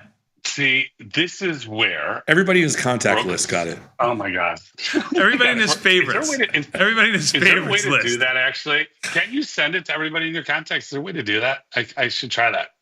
The answer is no. The answer is no. I sent it to one person who clearly likes to stir the pot. Is a yenta. Didn't know that was going to happen. I don't believe you, Mr. Sheridan. I believe him. I'll show him. I'll show him the text right now. I got to go find it. I have to look for the text. It was Tom. Hold on. Here. Tom Sosnoff. One person. Can you see this? Nope. I can't show you the rest of it, but I don't know if you can. Okay, I believe you. I believe it says you. me. But here's my answer. First of all, I can't wait for this because I didn't tell Tom this, and he didn't remember that I told him the good one is closed on Sundays. So we went to the other one. Now he's going to say, oh, well, you don't even know how good it is if you went to the other one. So we didn't go because I don't know why, but the one you went to is closed on Sundays and Mondays. Anyway, shout out. It was excellent. Now, here's the thing. I asked him, which do I go with? Because I wanted the chopped brisket, which is amazing. And I know you had chopped brisket, so you'd love to make fun of me at chopped brisket. But I had a chopped brisket. But then I wanted a sausage link. So I said, do I go with the original 707 or do I go with the jalapeno cheddar? No, you always go with the jalapeno cheddar. There's no such thing as sausage at a barbecue joint is always jalapeno cheddar. Always, 100% of the time. It's not even negotiable. I'm new at Didn't you get the memo? He said jalapeno cheddar, went with it. Might have been better than the brisket. Okay, Scott. I mean, this is the problem. You're not the only Jew with this problem, but a lot of Jews have this problem. Yeah. It's just you people. It's okay. The whole sausage thing is too. The whole sausage thing is just. It's too. It's too new for you. You don't understand. You didn't like it? You didn't like? No, it's great. Jalapeno sausage is the mainstay. It is. It's like spicy Italian sausage to Tony. Yeah, I do like a good spicy Italian. Now, here's the thing that you're going to make fun of me for, because you need something to pick on me with this. Macaroni and cheese was outstanding, by the way. I thought the coleslaw, 6 got the coleslaw. I thought it was good. The coleslaw was good. Okay, I got to be careful how I say this because you're going to start laughing. We got a half a pound of turkey to take home. Here it comes. Why? Whoever orders turkey. Why? Wait, Why? Disposable income or something? Yeah, you get like a COVID check? Yeah, you're going to feed the animals? It was delicious. It was so good. The guy in front of me, definitely not his first time to the rodeo. He says, he orders the turkey sandwich. He's like, yeah. He's like, I don't understand how people haven't figured out. Best thing you make here is your turkey. And I'm looking at him. I'm looking at the 6 going, I don't know who this guy is, but he looks like he's legit. So we got some to go. It was great. So next time you go, I would never order turkey. Yep. It's against everything I believe in. I wouldn't order turkey at a barbecue place if they were out of all the other food. Oh, that hurts. You know what? Now I would might never just say order something. turkey. Now, It's not what you order in a barbecue joint. How about, did you look at the hefe? What? Did you think about the hefe? Did you think about ordering the hefe? The It's what? sausage and brisket. It's a sandwich. It's called the hefe. I didn't. So it's sausage and brisket, but it's not chopped and sliced. I don't. I had sausage and I had sandwich. brisket and I had ribs. I had all three. We could have made our own because we ordered everything on that left side of the menu. Yeah, I ordered everything. So here's the thing. But on Thursdays, you weren't there on a Thursday. So you got, what is it, Friday and Saturday, I think they do short ribs. And then yes, they we got the beef short ribs. rib. Yeah, but the short ribs ribs. were not my favorite. Of all the things they had, they were my least favorite. Okay, on Thursday. Those weren't short ribs. Those are made beef ribs. Beef ribs. They were. Yeah, they're beef ribs, not short They ribs. were big beef ribs. Yeah, they're big beef ribs. They look like Fred Flintstone ribs. Yeah, they were okay. They weren't Dallas type. On Thursdays, pro tip, I will report back. Only once a week, pastrami. Oh, okay. See, we didn't know. But I wouldn't fly to Phoenix. Because you weren't there on Thursday. To get a pastrami sandwich. I'm here, and I'll report back. Because I got to Green Street, their pastrami to me, I put it right up. I know you're going to say blasphemy. I put it right up there with Katz's. No way. Blasphemy. That is absolute blasphemy. It's not even, like, I don't even like when people mess around with that stuff. Speaking of which, I'm going to show you how far my daughter's come. Talking about blasphemy. So, the slight issue right now, trying to get 30 people together for a friend's graduation dinner. All right. So, they're trying to come up with a place to go for 30 people. So, Lila says, Katz's has a room for like 30 or 40 people. I said, amazing. Let's go to Katz's. For dinner? I said, why not? What's wrong with a good pastrami sandwich for dinner? Oh, why don't you just send everybody a gift card? Oh, why don't you just, you're embarrassing us, okay? Just send them a gift card. Just send them a gift card. Some of the other parents. parents. Go wherever you like. You know, when the kids graduate from college, they want to go out someplace nice. They want to get dressed up, whatever, you know. Okay, let me explain something to you. If I showed you pictures of where my daughter goes to eat on like a Tuesday, Wednesday, Thursday, and Saturday night, they're better than any place you and I have ever been to. Oh, I can't help you there. She's not deprived in the go. I don't know how she gets into these restaurants. Like, go online, try to get into these restaurants. Does she take after the mother? Yeah. Here's your answer. Here's your answer. You don't have to look any further than that. Here's your answer. Yeah, that's where. I mean, you know. Yeah. Come on, I'm the dad. Leave me alone, all right? She's my little girl. Yeah, I hear you. Right? I'm just asking. Yeah. Commenting. I'm just asking. Just getting all the information. Anyway. Come up with my answer. So I'm not really sure. And this is a long graduation. It's like 3 days, 3.5 days. So, oh my God. 3.5 day graduation? Yeah. Because it's like her school, then it's the grade, then it's the. But they did it for Cole. They did the same thing. No. No. I flew in, flew out. It was a Yankee Stadium. Yeah, you missed the other part. I guarantee you. I didn't miss the other part. Yeah. How about this? $20 since you missed it. I'm gonna tell you graduate like with your whole class, and then you graduate with your department. Correct. But nobody goes to those. I mean, no parent goes to those. I mean, honestly. You just go to the one. When my daughter graduated from Indiana, I couldn't even see from where I was sitting. Be nice. She might be listening. Be nice. I couldn't see. Oh, no. She knows. He was staring at a girl who graduated 15 minutes before Case. He actually walked out. Case goes. Case was going up on the stage. I put something on my hat, you know, whatever those things are called. Yeah. The cap. Beanie? Yeah, whatever. She wore a beanie. The yarmulke. Go ahead. Yeah, She put Not a beret. She wore a beret in honor of it. Put something on her hat and cap. Also knows a and cap. so she puts on her cap so I could recognize her because we were sitting like in the upper deck. So do the other 65 people around her? Kind of. And then, so I go to my wife, I go, look, that's Case. And she's like, that's not Case. And then I go, where is she? So she points to some other girl. So I go, okay. So the whole time I'm looking at some girl, it's not her. So I didn't even see her graduate. I could have told you that. And then my son, his was at Yankee Stadium, and I couldn't even. The little one you didn't go to. I went to it, but it was brutal. The big one you didn't go to is one specific for the whatever he graduated from. Guarantee you they have one. Okay, I didn't go to my own graduation. Why should I even go to my kid's graduation? Oh my God! Here it comes. They're supposed to graduate. Why go celebrate, right, Tony? Exactly. They're supposed to graduate. Oh my God, what's wrong with you? I really hope, for you and your grandson's sake, that as he does these things, you speak nice in a nicer tone to him. So you don't look at him, you go, kid. Okay, big deal. You're supposed to learn how to do that. Hey, right? kid, you're supposed to graduate kindergarten. More importantly, this is a valid question. Are you going to dust off the bag and coach AYSO for him? Oof, that's a tough one. Wow. I mean, that's a good one. If you were asked, I'm in the Hall of Fame. I'm a Hall of Fame soccer Right. coach. I mean, there's So very nobody coaches 6-year-olds like you. There's very few people Hall of Fame quality. AYSO if you coaches. were to go back, do they have to take your name down from the rafters and then put it back up when you're done, or you think they leave it up? I think they leave it up. I think you should do it.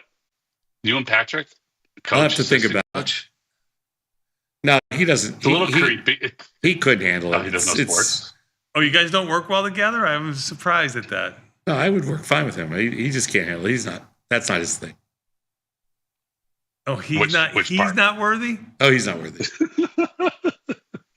Got it. This is good. Oh my gosh. Tony's have been like this all morning? Yeah, for the most part. You know why? The market was higher this morning by about 30 handles, and he said we would go down. So he feels all puffy chested. He got it right. So 50-point move. You caught it. Scoop of vanilla, scoop of chocolate. No. But he caught the first 6 points like nobody's business, man. Let me tell you something. Sold the high, bought him back. Didn't miss a thing there. He's real good. Now what are you doing, Sadnov? Because we're going to rally for the rest of the day. I don't know if we rally for the rest of it. We might. The sell-offs.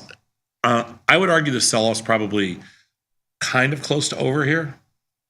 I'm not sure we rally the rest of the day, but I mean today's sell-off. I think the market's going lower. Where's Nikki when you need a good rally? Nikki's always good for a good rally. He's coming on next. Next. He'll be around. Don't worry. Yeah, I mean those kids are like, they're so clueless. It cracks me up. Tony, how are you? I'm doing great, my man. I'm doing great. I'm just happy that it was a text message to only one person and not the top 50, and I was number 51. So I appreciate that. Thank you. Believe him? I do believe. I would never do that. I do believe it. I do believe it. I do. See, thank you. I appreciate it. But it was solid. I mean, it wasn't that long of a line either. It was out the door, but about 30 minutes, start to finish. Wasn't bad. Totally worth it. Now, the question is, can you pick up to go? Do you have to wait in line, or do you think you get to go up because there was no sign? Now, did your place, the good one, did they have burritos? Because they had burritos here. You get to walk right up and grab those. I don't know the answer. I don't think so. I don't know. We didn't really do a lot of investigative. I couldn't do a burrito on my maiden voyage, but next time I could try one. Yeah, we didn't do a lot of investigative research on this one. Okay, I'm having the turkey for lunch. I'll report back. You didn't try any when you brought it home? Yeah, of course I did. I tried. Okay, so you can report now. How was it? He said it was great. Amazing. It was great. No, it was great. Uh-huh. I don't know. They might slow cook it for, I don't know. If I don't have turkey until our Peking turkey at Thanksgiving, I'll be fine. Oh, did you get our slots? Are we good? No, they haven't opened up the slots yet, but I'll be first online. Don't worry. For us, you missed right? this. And if you only unless it's one per customer. Unless it's one per customer, then you'll share. And no, this is what he's going to say. One per customer. He's not going to call us. They'll all be filled, and then he'll say, "Oh, there was plenty of room right now, Mr. Mr. Sadnov. Plenty of room." Oh, good. I'm glad. I got mine. I might scalp them. Scalp it if it's one per customer. Well, I could probably pay some people off there. What? I'm excited for that one. Oh yeah, it's gonna be the best ever. The Peking turkey. It's gonna be amazing. Amazing. I agree. Yeah. Yeah. All right. Should we get to some business? Sure. See, that's pretty good. Thank you. All right. Yeah, not bad. Why hasn't anybody All right, else top ever 15 done symbols. Peking turkey? If Peking turkey is so popular and like everybody wants to be on the list, why hasn't anybody else done it before? I wonder if there's something with the meat. Could there be something like, is this not going to work? They wouldn't do it if they know it doesn't work, right? Oh, it works for sure. But my question is, why hasn't anybody else ever done that before? I'm with Tony. It takes too long. And I think, listen, she mastered. Didn't she go to China for like 2 years to figure out how to do this? And I mean, when restaurants who sell Peking duck in Chicago buy from your restaurant, that's an indication you know what you're doing. Tom, did we lose you somewhere? No. Tony, is he paying attention? Can you throw something at him? Okay. And by the way, it wasn't like I was talking and I was doing my list when you had to jump in. So is there anything else you'd like to get out of the way? No, I'm listening. Go ahead. No, you clearly aren't, because I just started and then you make a Peking duck comment. It's not until November. Oh, I thought you were done. You were giving like the same thing. Like it's like every day it's the same thing. Like try to mix it up a little bit. Be interesting. Like try to entertain the troops. I'm trying to add a little color to your not so colorful. Tony, do you have anything in front of you can throw at him? I do, actually. Here you go. I'll throw a bat at him. There you go. Thank you. You're welcome. I did that for you. Here, I don't want this thing on my desk. It's bad luck. Appreciate it. Right. You're welcome. I'm gonna try one more time. If you interrupt me again, we're done for the day. I'm not speaking to you. Wow. Is this the equivalent of a hang up? Wow. Is this like I'm gonna hang up on you? Wow. No, wait a minute. I haven't done that yet. I have a leave button in the top right corner. I can click it at any time, and then you guys are stuck looking at each other's eyes for the next 14 minutes, which you don't want to do. Thank you, Scott. Right. Appreciate it. Oh my God. Thanking you. We good? All right, number 15, TQQQ at a 46. For everybody else, number 1, PLTR at a 79. Tesla at a 41. NVIDIA at a 49. Microsoft at a 38. Baba at an 80. Meta at a 13. MSTR at a 27. Amazon at a 26. SMCI at a 64. Apple at a 34. AMD at a 15. Google with an L at a 28. Coin at a 14. Nike at an 88. And number 15 for Tom, TQQQ at a 46. Rounding out the next 10, SoFi at a 44. Intel at a 72. GLD at a 47. HIMS at a 95. JP Morgan at a 35. AVGO at a 65. Walmart at a 43. And Hood at a 40. Sadnov, what do you have to say about that? Not really that much. I mean, I'm looking at my watch list here, and it's pretty ugly. I did not think, by the way, you'd see Meta at 664 this quick. I mentioned that if you get down to about 666, it becomes interesting to me. I think it's right there. And I was bearish on it as hell a week ago. Interesting in what way? Interesting, like it might do a put ratio spread or something. I said if it got to 666, it's interesting. It got to 666. That's all. Nothing. I'm not bullish on. Maybe the real traders, Mike and Nick, will do something about it.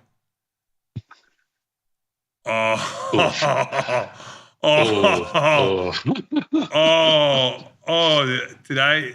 Oh, we should nickname them the real traders.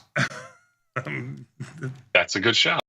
That's a good show. We got a new show, The Real Traders. See, that was easy. It's like The Real Housewives. It's like the Real Housewives. That's right. The Real Traders of Tasty Live. There you go. It's pretty good.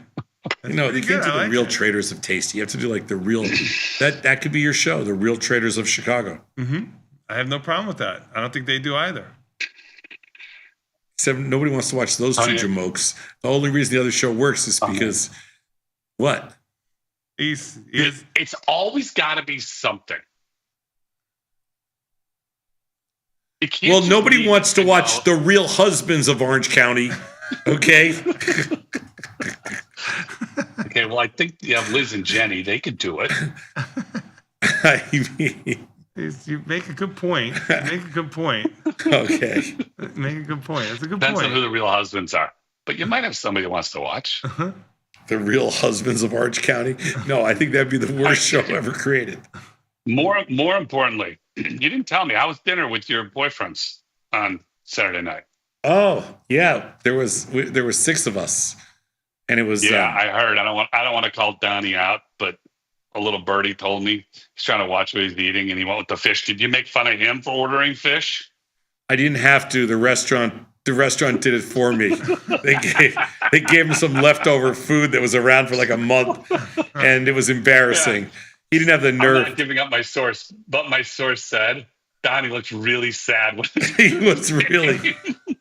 Donnie can't do that to Donnie. He tried to get cute, He tried to get cute. What do you order? The whitefish on a plank? No, he tried to order some kind of like seafood, sea bass in like a Chilean pasta. sea bass and a pasta. Oh, it's pretty good in a spicy arrabbiata. It didn't work. They forgot the spicy sauce, and they forgot the sea bass. They forgot the flavor. They had a couple of like scraps. They were off that night. They were off. Sure. So it was the first time we've had a bad. And by the way, first time you had a bad meal there?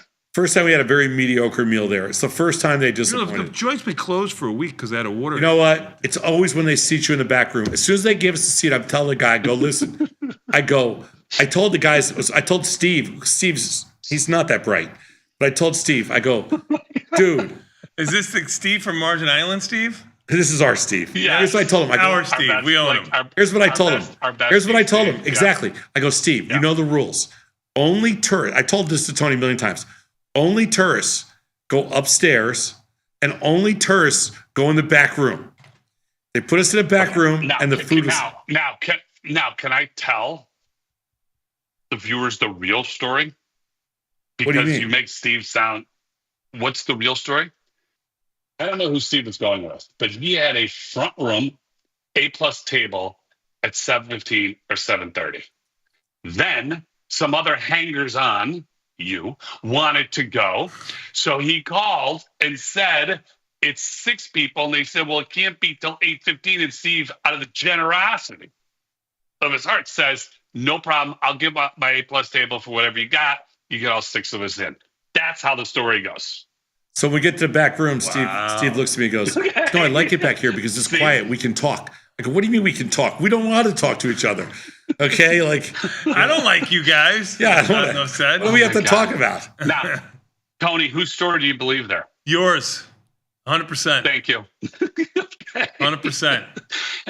Right? What'd you get? And by the way, impressive that you went out at 8:15 on a Saturday night. I know. You definitely ate at like 5 or 5:30. You ate something. There's no way. No, I didn't eat until we went out. You're making it. Oh, you must have been angry.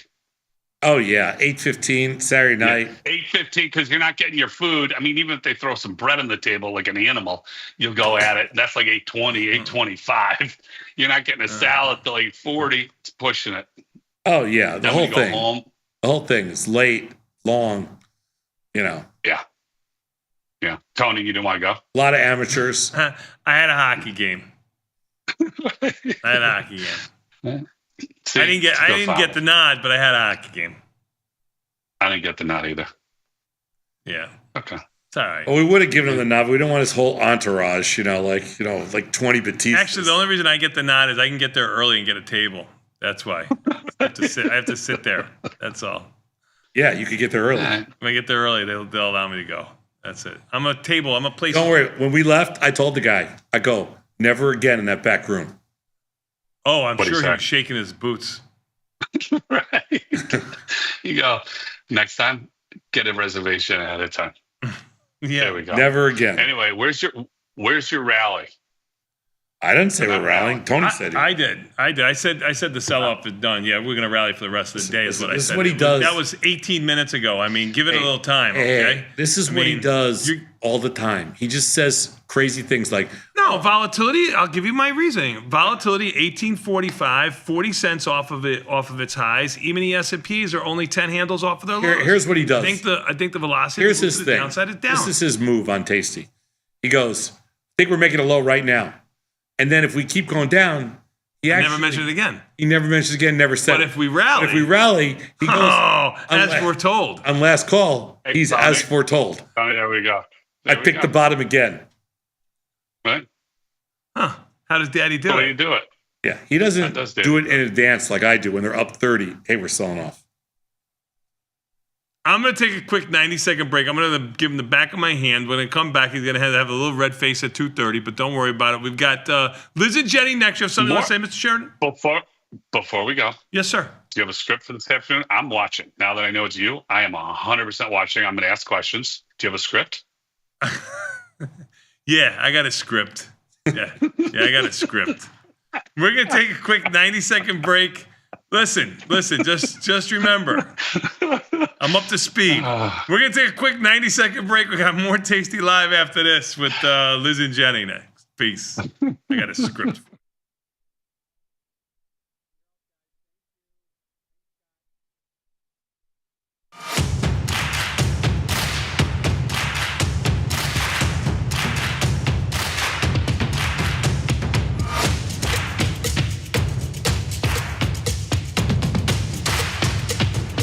How we respond to the most difficult situations is ultimately how we learn to build on our successes.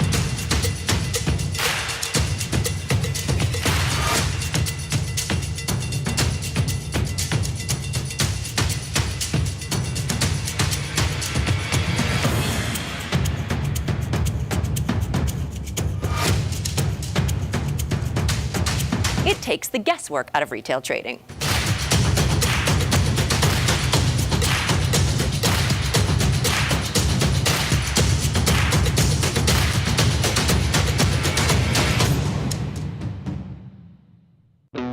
Looking for a better broker and a bonus? Sweet. We got you. Right now, you can get a bonus of up to $4,000 when you open and fund a Tasty Trade account. Plus, low rates, smart tech with the analysis tools you need, and award-winning support. So, get a broker who's actually got your back. And up to $4,000 at Tasty Trade. Make your move, genius. Tasty Trade. Having trouble understanding what your trader buddies are saying?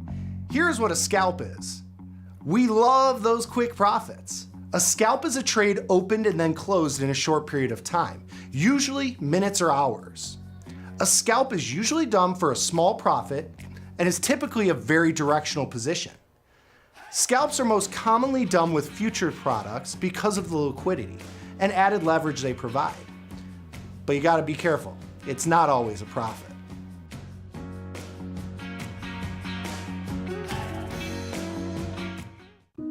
Dear Karen, thank you so much for the relationship advice. Of course, since you met your husband in high school, I should obviously just go back to high school. Can't wait to win the Nobel Prize for my development of a time machine. Signed, Regina. Sometimes it feels good to get smart. Get even smarter with live trading insights and some live taunting. You're mistaking me for someone who cares. From the smart mouths at Tasty Live. Tasty Trade is now on TradingView. Trade stocks and futures directly on TradingView charts with Tasty Trade's low commissions. Try it out and leave us a review.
This is Chicago.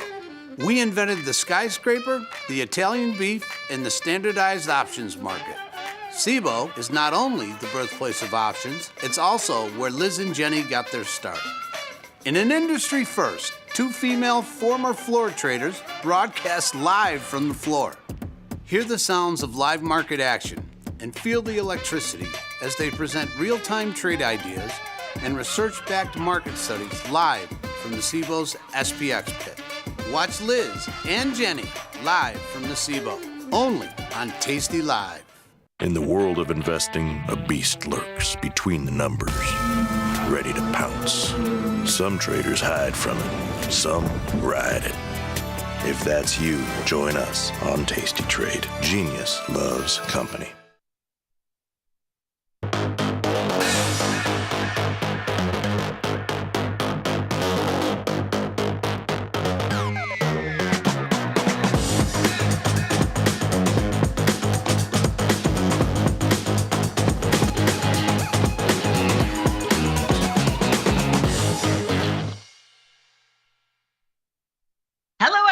Welcome to the Monday edition of the Liz and Jenny Show. My name is Liz Deerking, that beautiful brunette. To the left of me is Miss Jenny Andrews. Happy Monday, Jenny. Happy Monday, Liz. Happy Monday. What a market. What a market. What the hell? I have to confess something, and this is the honest to God truth. I am not making this up. SPOOs were up. SPOOs were up. It's garbage day. And this is no joke. It's garbage day. I took the money tree, threw it in the garbage, and wheeled the garbage can out for garbage day. After I threw out the money tree, the SPOOs went down. I'm not going to lie to you. Unmic, we don't really mic up anymore. Unmic and go get that before the garbage man comes. I found a bug on it. So I just took it out and threw it out. Oh, God. You should just think, I don't know what possessed my husband. He bought like this he's obsessed because he thinks every time it sprouts we get more money, and it's kind of true, but so he bought this wash for the leaves, and he was like washing the leaves this weekend. Mine is in the garbage. One bug I saw, and 2 plants went out to the garbage, the 2 plants that were near each other, because I don't know what kind of bug was on the plant, and that seems weird in the middle of winter. So out went the plant, and the market turned around immediately after. Well, your birthday's coming up. I will add that on top of your. No, don't get me another money tree. Sorry. Don't get me another money. I don't want. You're gonna have to keep it alive. I don't want the responsibility of keeping that thing alive. You're gonna have to take it with you to and from your lake house every year. Don't get me another money tree. Yep. Well, it's coming. They're all like the one that I got my mom when she wound up, because my mom, I was so proud of her. Like before she died, she paid off her mortgage, so I dropped off a money tree for her, and it was like this big. That one is now touching the ceiling. I don't want one. Oh, you're gonna get one. I don't want one. Just kidding. It's so funny. It's so funny. But how is Clarence doing? I know he had surgery. Clarence is her dog, not her husband. Just a little FYI, but go on. Yeah, he had surgery.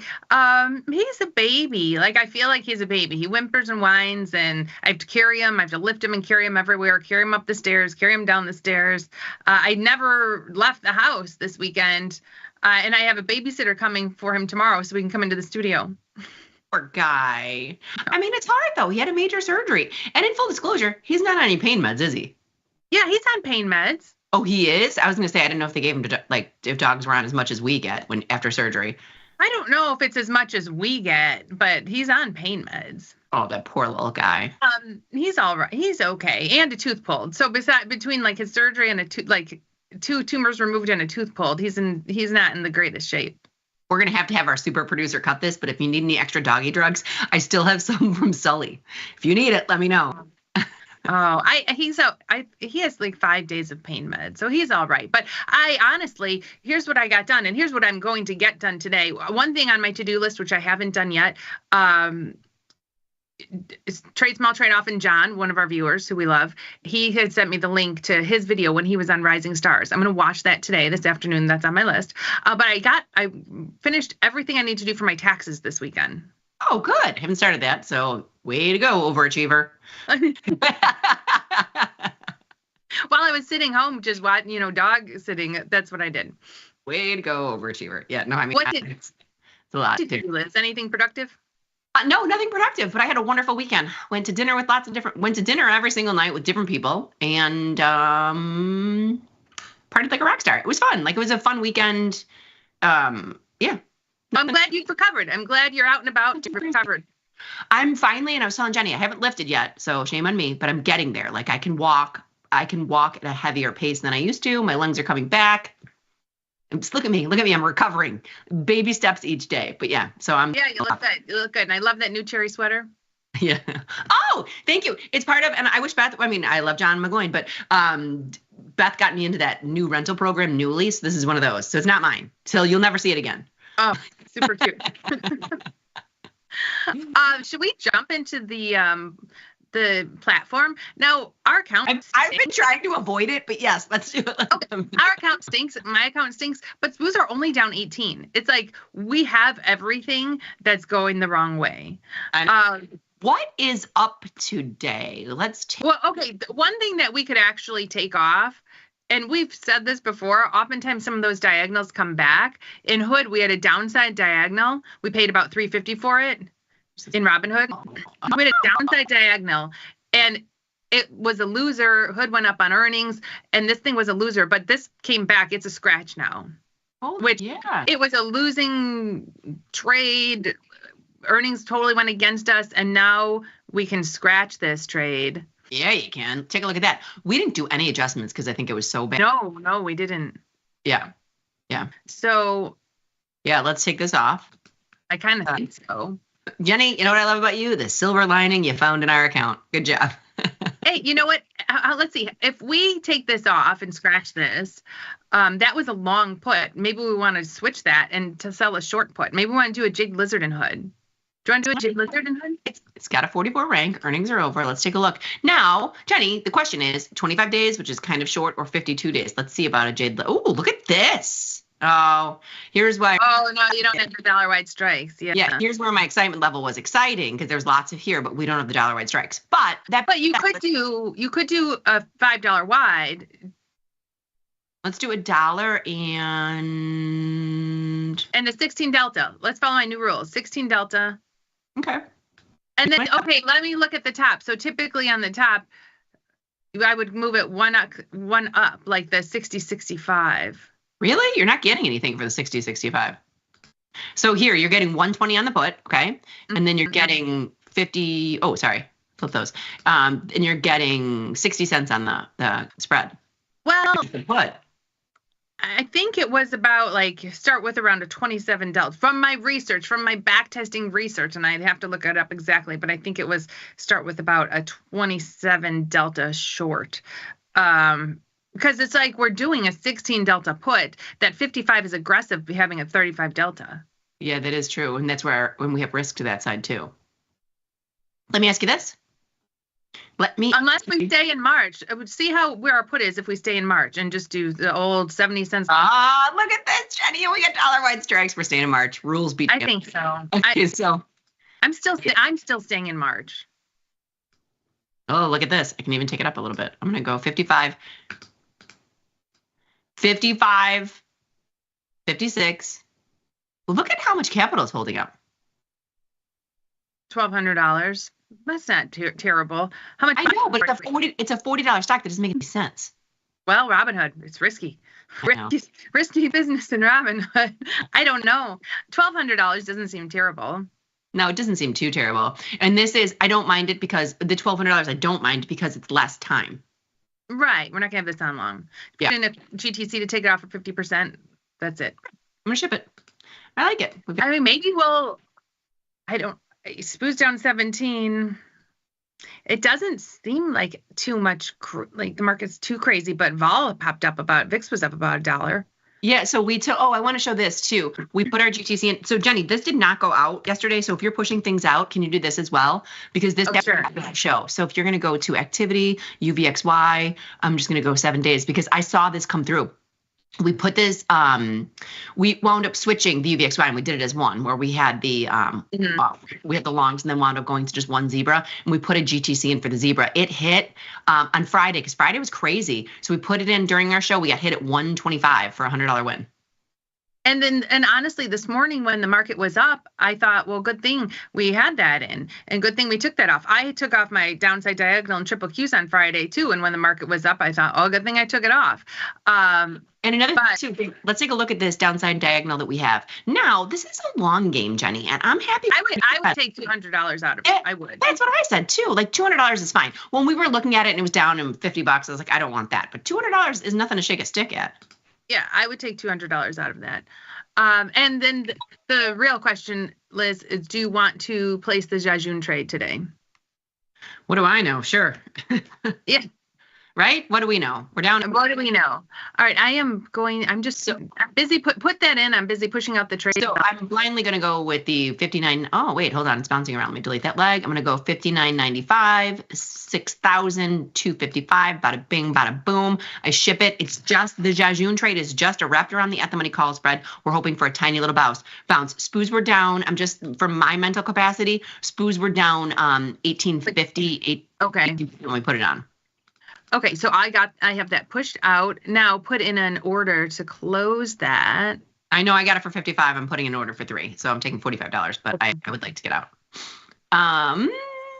Okay, so that's in. What a weird day. It's like it's almost like everything we have is what's really getting hit. So OKLO really getting hit. Okay. If we don't have it, we do have a put spread. No, we have it. We have it. We don't have Archer Aviation, which is really getting hit too. Oh, let's sell a put in Archer then. So they have earnings. So, right? No. I know. I was just making conversation.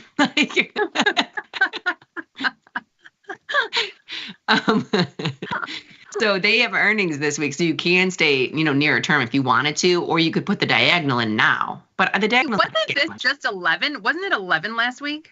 Yes, Jenny. Yes. Look at this. It breached almost 12. What the heck? Yeah, but take a look at this. Archer has been within this. And then it was down here again, on January 14th. This thing goes, it moves. Was there news in Archer, or is this just? No, I think it's pretty volatile. Okay, so I would say let's sell put. I know they have earnings. The problem is the puts aren't. I'm not gonna lie to you. I'd rather buy a call. Or sell the 8.5 for 70 cents. Yeah, you could do that. So 8.5 for 70 cents gives you at least something. You're getting. Well, if you're gonna do that, you're only getting 59 cents extrinsic value, but 70 cents is what you can make. It's great. I was listening this morning only for a little bit on Confirm and Send when I was walking Will, because it's finally nice enough out to walk outside. I know. Poor Clarence, he can't really go on a walk, so we've been trapped in. I wish I knew how nice it was. I heard it was nice outside. It is nice out. So, but they were talking about covered calls versus naked puts, and they were giving the pros and cons, and I kept being like, in the money you put is a synthetic covered call. I'm walking around the neighborhood talking to myself like that, so everybody's got to think I'm nuts. Well, I've seen how you walk around the neighborhood, rollers, the whole 9 yards. I'm sure they already think you're nuts. Oh, you should have seen me this morning because I had, that super huge coat that I wear to the SIBO.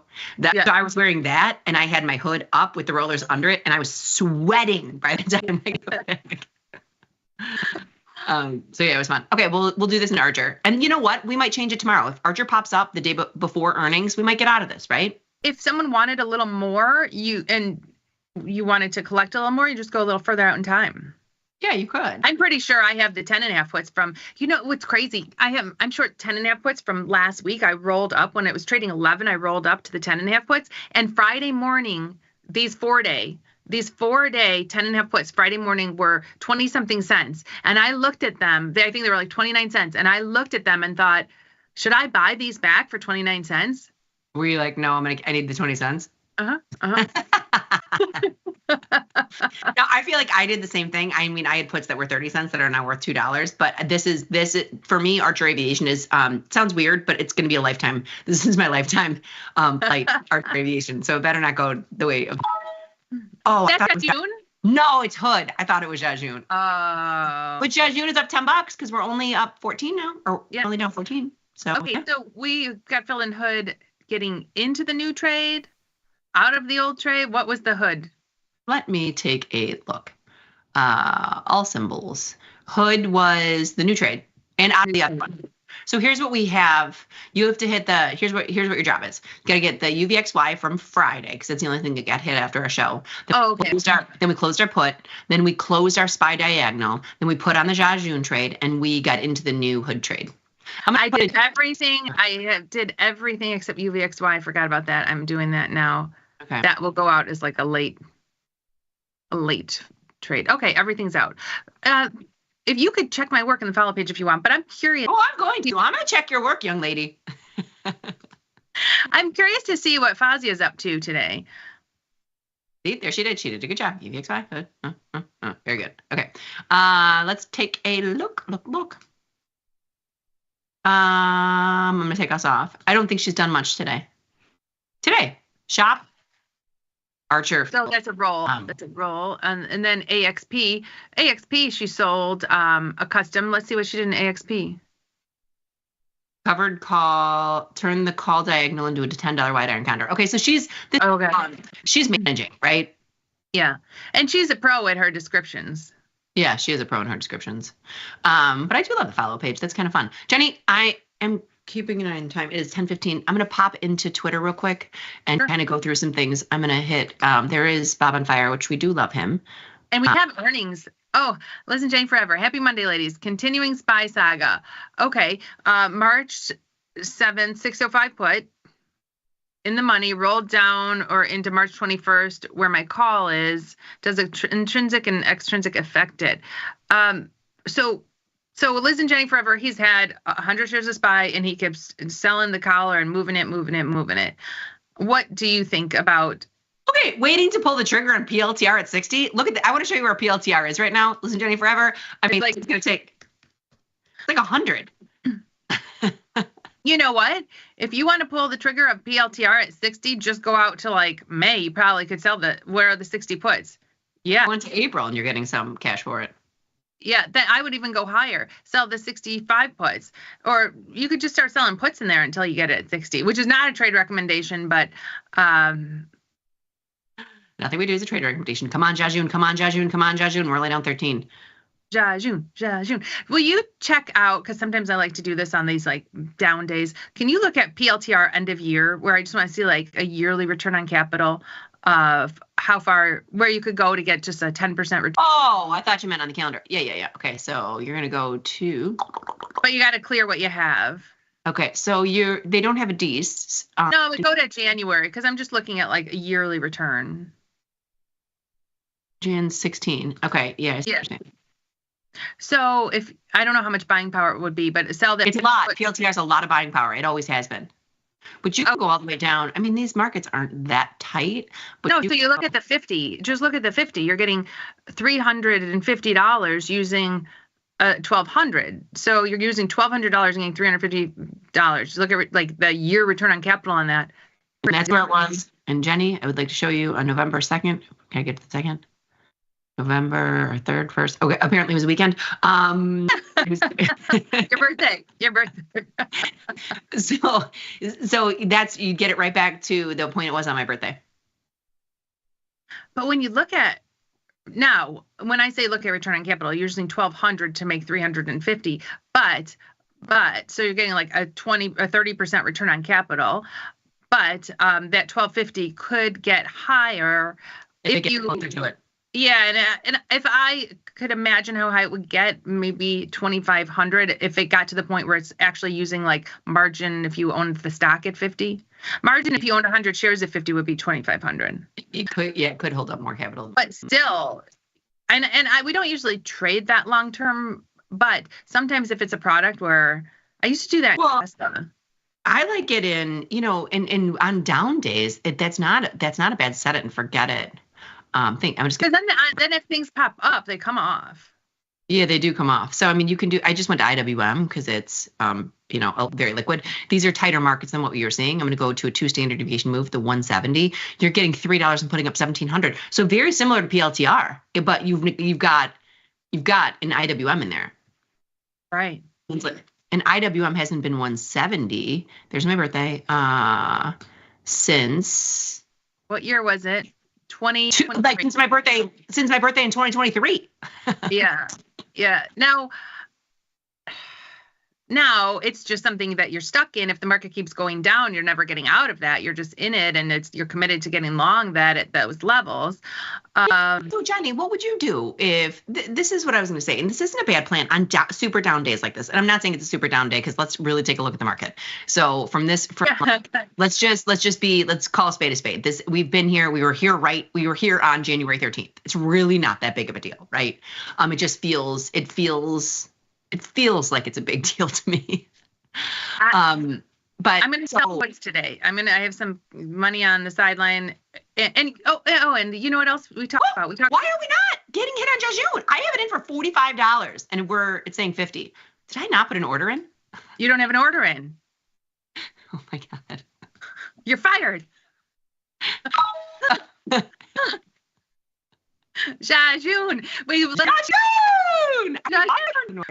lost a little bit of the excitement not having the order in. We actually made more money by me not putting an order in because I put it in for $45. And then when I looked at it and we were only down 50 or we're up 50, I was like, what's happening? But yeah, asking me what I'm going to do today, after the show, I'm going to sell some puts today. I'm selling puts too. I'm selling puts, and I'm going to be, at some point, I gotta get in. I'm going to jump in with both hands. So Jejune was 10 minutes, 10:10 to 10:20. But it might have been sooner. if Liz had done her job. It would have been sooner. Because I was looking, and we were down 8, and I wasn't hearing the ding. I was like, what the hell? Oh. Yeah. Okay, so Jejune, $50. $50 that you can't take away from me today, Jenny Andrews. And did you get out of our SPY too? Did you get out of that SPY? SPY's gone. SPY's gone. I don't know if you pushed it out or not. All symbols, SPY was right here. Yeah, I pushed it out. Okay, good job. Okay, good job. So the market is, it's a weird day, right? Well, I'm gonna go back. I want to make sure we're answering this because I went right to pull the trigger on PLTR at 60, and that went us down like a little bit of a rabbit hole. But here, listen, Jenny forever. Does intrinsic or extrinsic affect? Yeah, because I always want to make sure I'm getting extrinsic value. Okay, and he bought SPY. Here's the thing. Well, you have a covered call. You've got a collar around it to protect yourself, but you can lose on a covered call if the market gets down. A covered call or a collared stock is a bullish trade. So it's a bullish trade, and you usually give yourself protection where, you could experience, sometimes it's like 10% loss or something. Like you've got X amount of potential to the upside, but your losses are capped. Now, I know his put was right around where he bought the stock, so he doesn't have too much trouble to the downside, but he's talking about, we talked about this last week, where it's hard, when the market's going down, it's harder to roll these because the puts are getting more expensive and you're trying to buy a put.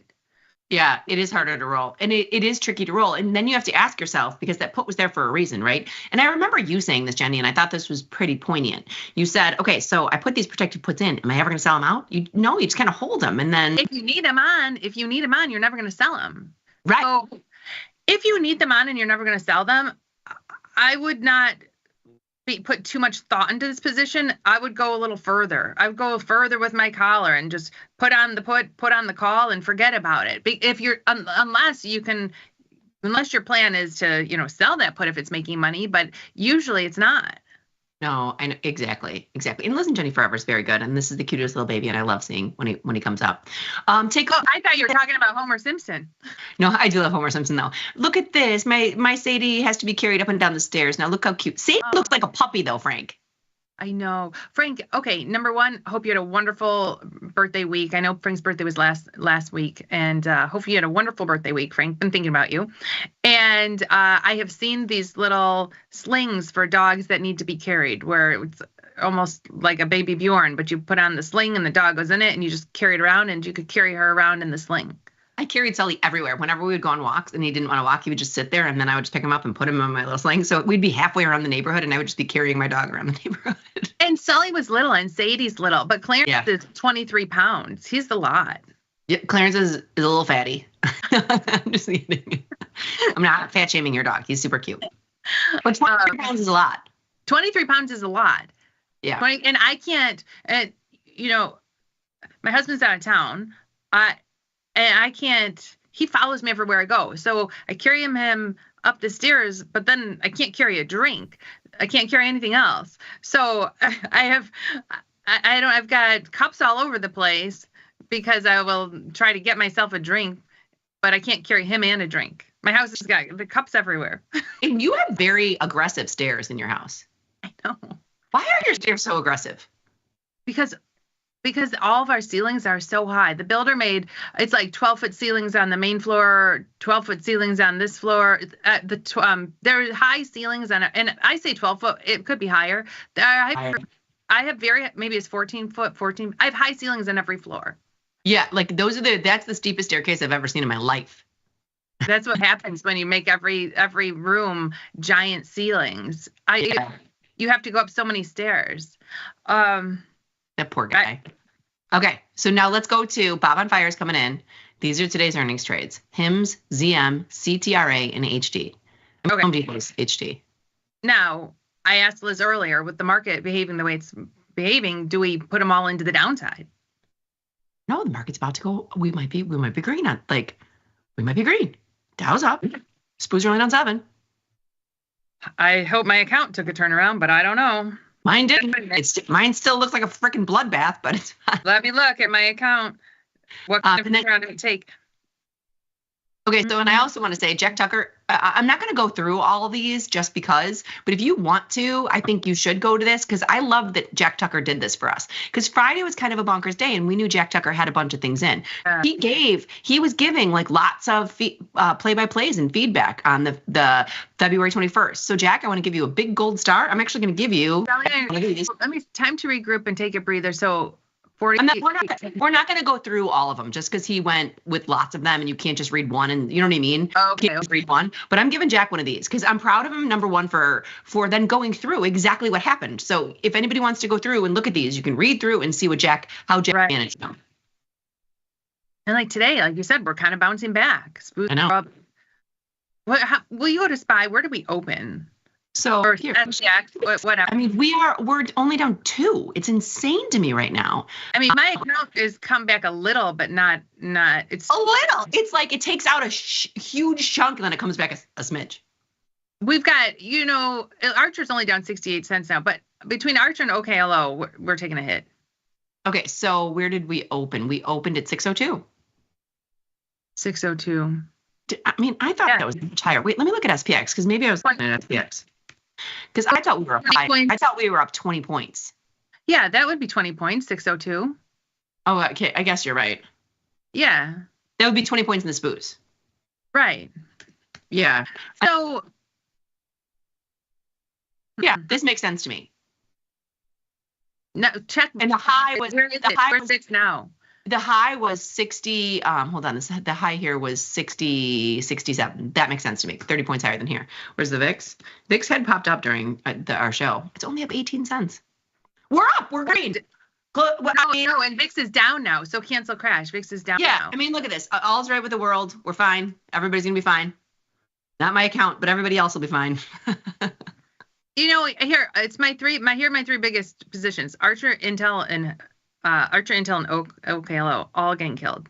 Oh yeah, killed. Check. Although my brother did tell me about a new company coming that's going to go public soon. What is it? I think it's like I've got to get all the information. I'm going to keep an eye on it. I will let you know when we're going to goes public. Oh, he was just at that convention. He was just at that convention run by OKLO, and he said there was another company going public soon. Do we have any OKLO swag? Yes, we do. Is it hats, sunglasses? I've got to pick it up. Although you could pick it up from him, you could walk to his house. He does live right behind me. Go get our OKLO swag. Bring it tomorrow. That kind of store. Give me my swag. I totally could go pick it up from him. Yeah. When he picked me up for Logan's birthday, I've never seen him wandering around the town. I'm surprised I haven't run into him yet. He doesn't usually. He usually just hits the restaurants that he can walk to. I could see that because he's got quite a bit to walk to. Yeah. I could see that. It's so funny. Okay, so let's go back. I'm going to go back into Twitter. I want to make sure we go through all this. Frank the Great, thank you very much for all of our economic calendar. And I'm going to ask, and I know this is a rhetorical question because Jenny's not going to be able to answer it, but what are we waiting for this week? Is there anything this week that is big in the news source? And once again, rhetorical question. Insulted. Liz, I'm insulted that you think I'm not going to be able to answer that. I know you don't know the answer to that.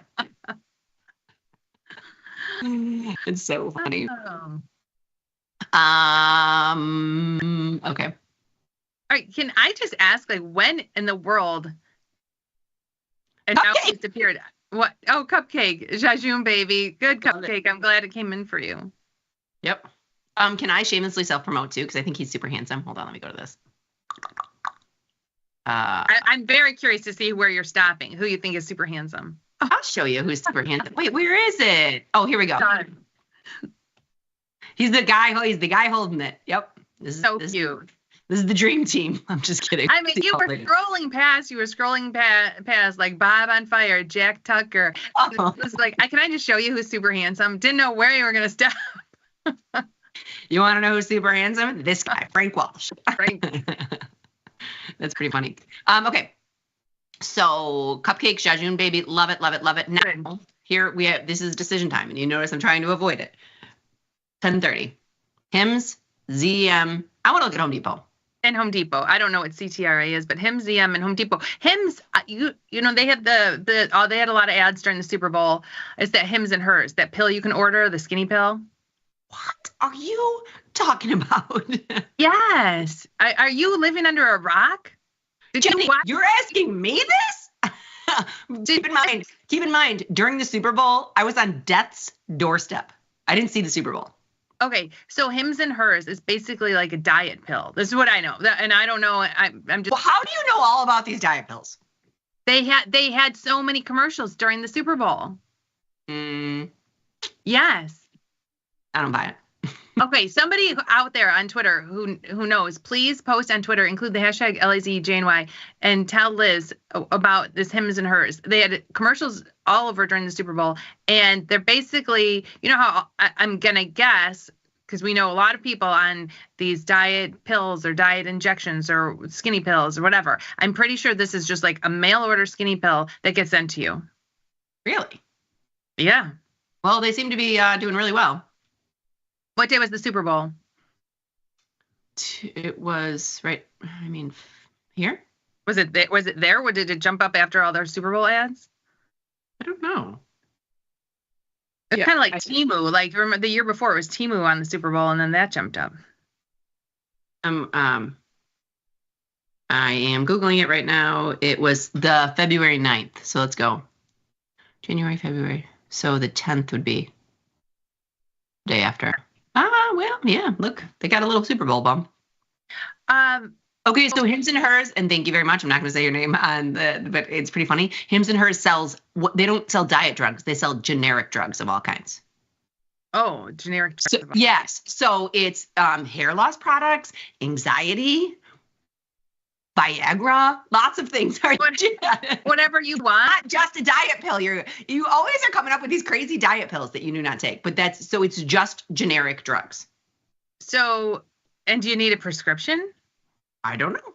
All I'm saying is that maybe. Or do you just go on Hims and Hers and order whatever pills you want? I bet you need a prescription. Let's go to Twitter. Maybe someone's popped in on Twitter with a Hims and Hers update. Yeah, so it's just generic drugs. It's not the diet pills. It's just generic drugs. Okay.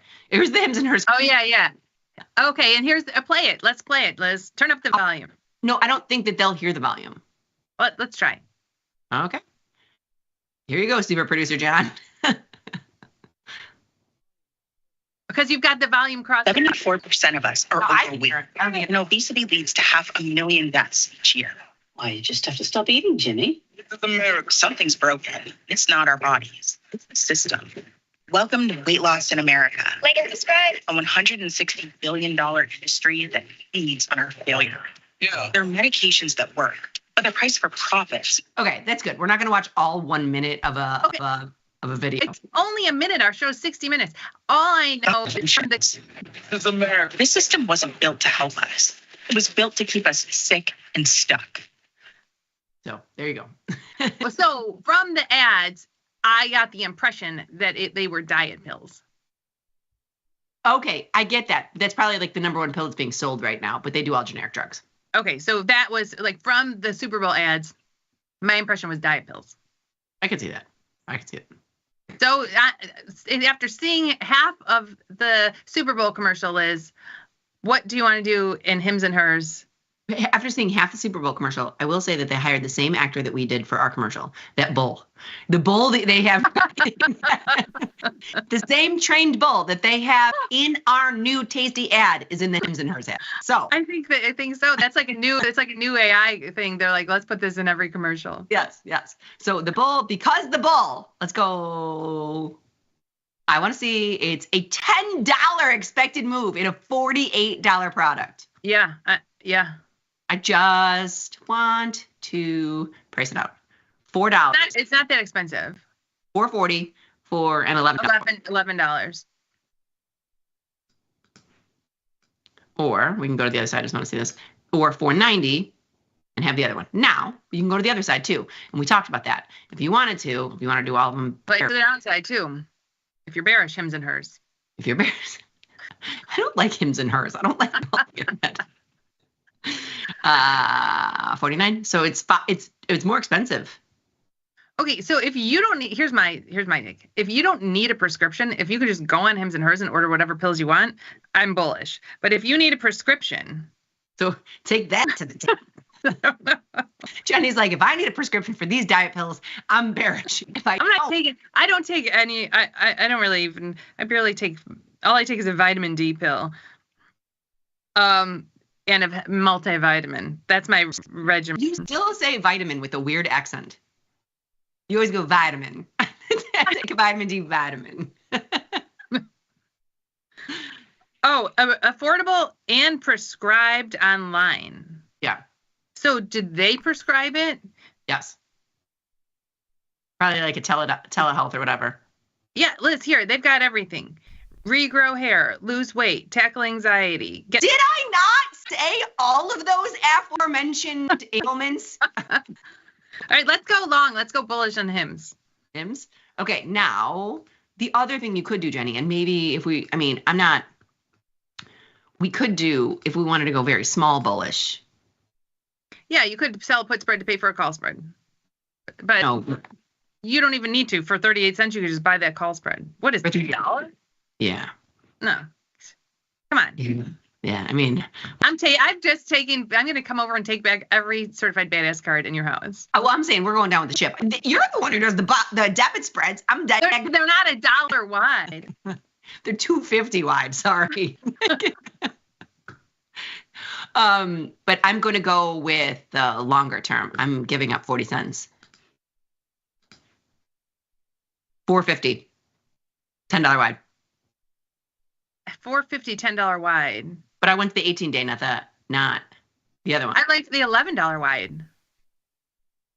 Well, then let me make it wider for you.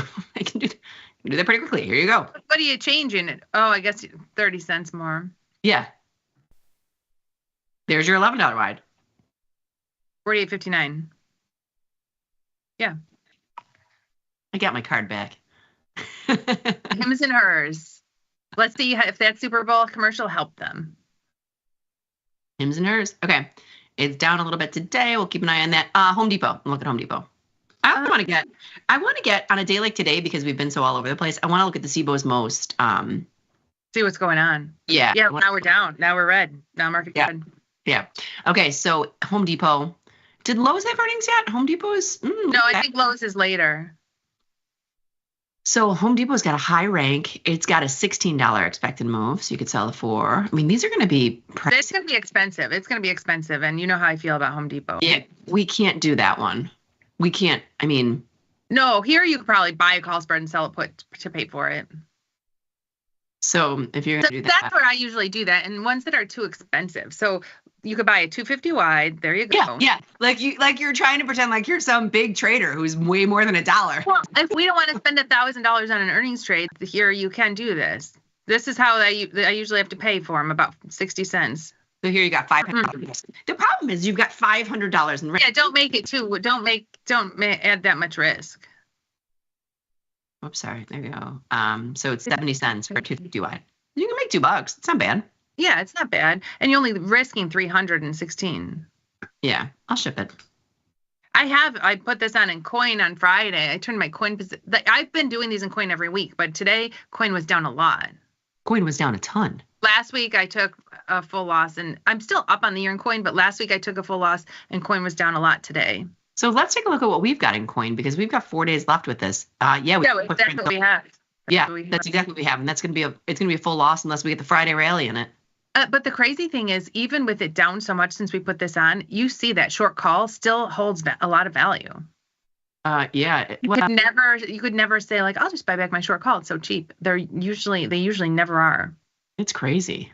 And how much is that put spread trading for? Because it'll be $250 at expiration if it stays here, but sometimes it $210. Yeah, just 40 cents. Like we need the 40 cents. Yeah. Yeah. I mean, we'll lose the 40 cents, but there's only 40 cents left to lose. It could pop up. Yeah. That's the one thing we're going to sit on. Interesting. And so with coin down, are all the cryptos down today? So this morning it was odd because Ethereum was down and Bitcoin was up, but I don't know if it's still the case right now because things seem to be moving. So Bitcoin is down, but small. Right. Ethereum was down bigger. Oh, now Ethereum's up. Like they've reversed.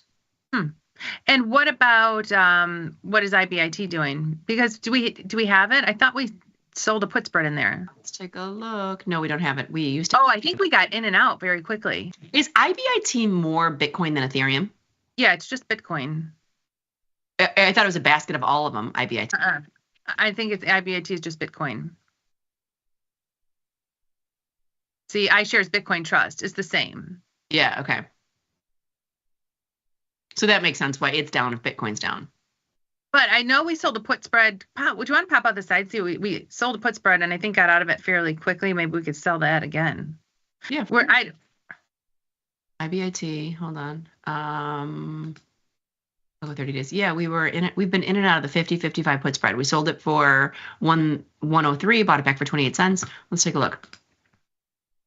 And it was the 55.50, so that we wouldn't be doing that now. No. I like it nearer term, and maybe let's go a little bit nearer term. Look for a little bit of a pop. You can go 4 day. Let's take a look. So 4 day you can do, now you've got a, 53.50. 53.50. You're getting 74 cents. It's not bad. It's in 4 days. This isn't a long term. No, that's not bad. That's not bad. Sure. That's all I'm saying is this isn't a long-term game. We'll just keep rolling it out. Right. It gives us 73 cents and room to be wrong. A little more because we're trading 53.70 and it will roll it out if Bitcoin keeps going down. Yeah. And that's in full disclosure, like we can't buy Ethereum or Bitcoin in here. And I do like having the extrinsic value, even though there's a 7 rank in it, which I'm still fine with. I still keep chugging along with my weekly puts in IBIT. Again, I'm trying to do my test. Like, will I make more money at the end of the year selling weekly puts in IBIT than just holding long onto Bitcoin? You just don't. What is the BITO? The BITO is the one that that I thought they said, I'm not in it anymore. I don't know if it has a drag. It looks similar. I think there's a little drag. But take a look at this. IBIT, it was holding up so much more capital than BITO. Yeah, but for some reason, I remember. I know you're right. I can't remember what it is, but there's a reason you're in IBIT instead of BITO. Yeah, and I don't know if it's fees or a drag or what. Yeah. Yes. Okay, so those are the earnings plays for today. We are in. I'm going to go top down. I do want to get to the SIBO's most active. Oh, wait, was there one more? We did hers. So HIMS is the little blue pill, which is Viagra. Yes, I know that. Okay, and what else? There was one other one. Oh, down here. We have Home Depot. Let's go back to Bob. There was one more. I wanted to look at ZM. Zoom.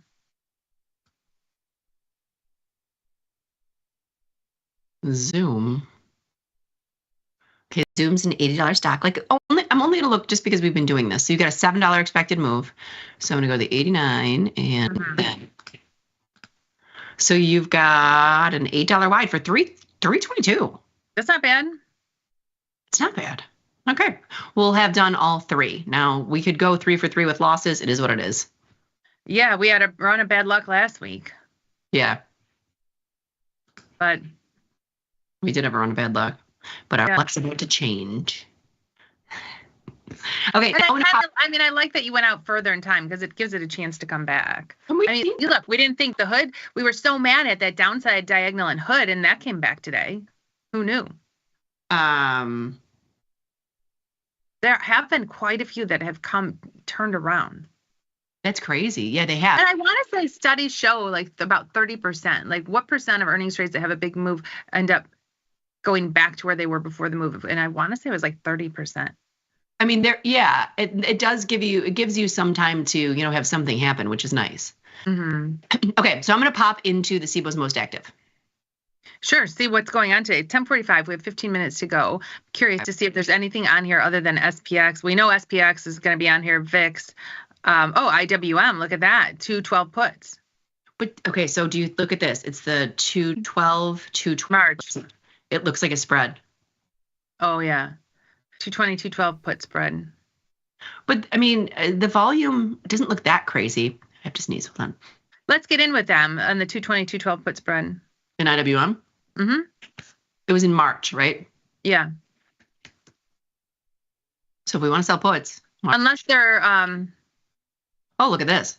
220. Oh, you know what? They might have been long it. They might have been long it and selling it. It could have been. They could be closing. I mean, take a look at this. There's 102. So you'll see it tomorrow when it trades. You can kind of take a look at the volume.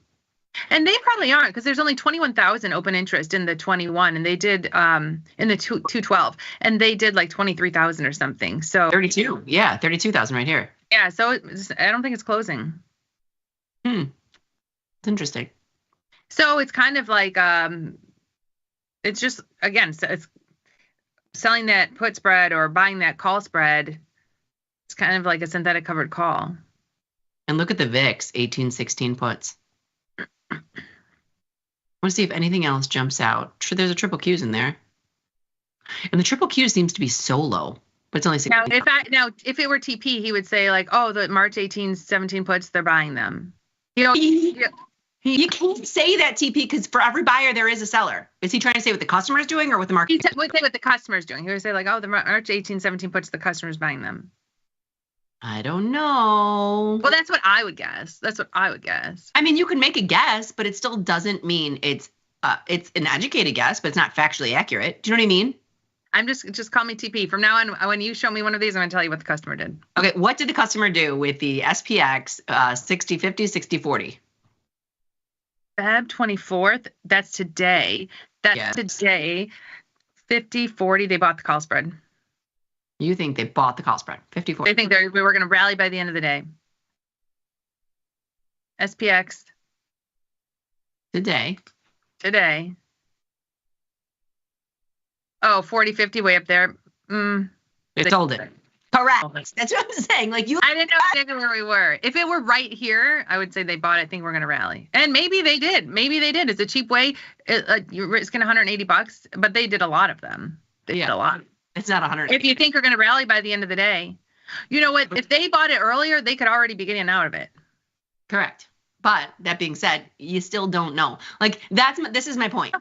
You don't know which way it's going. Like it's a cheap way to do it. It's not $190 for them when they do 27,000 of them, right? Yeah. I could see on the VIX having a better idea. All right. Let's play another game. I'll give it to TP. Let's go. VIX 16-18 put spread in March. Do you think it's a spread? Did the same amount trade? Yep. I think they bought it. I think they bought it. You think they bought it? Mm-hmm.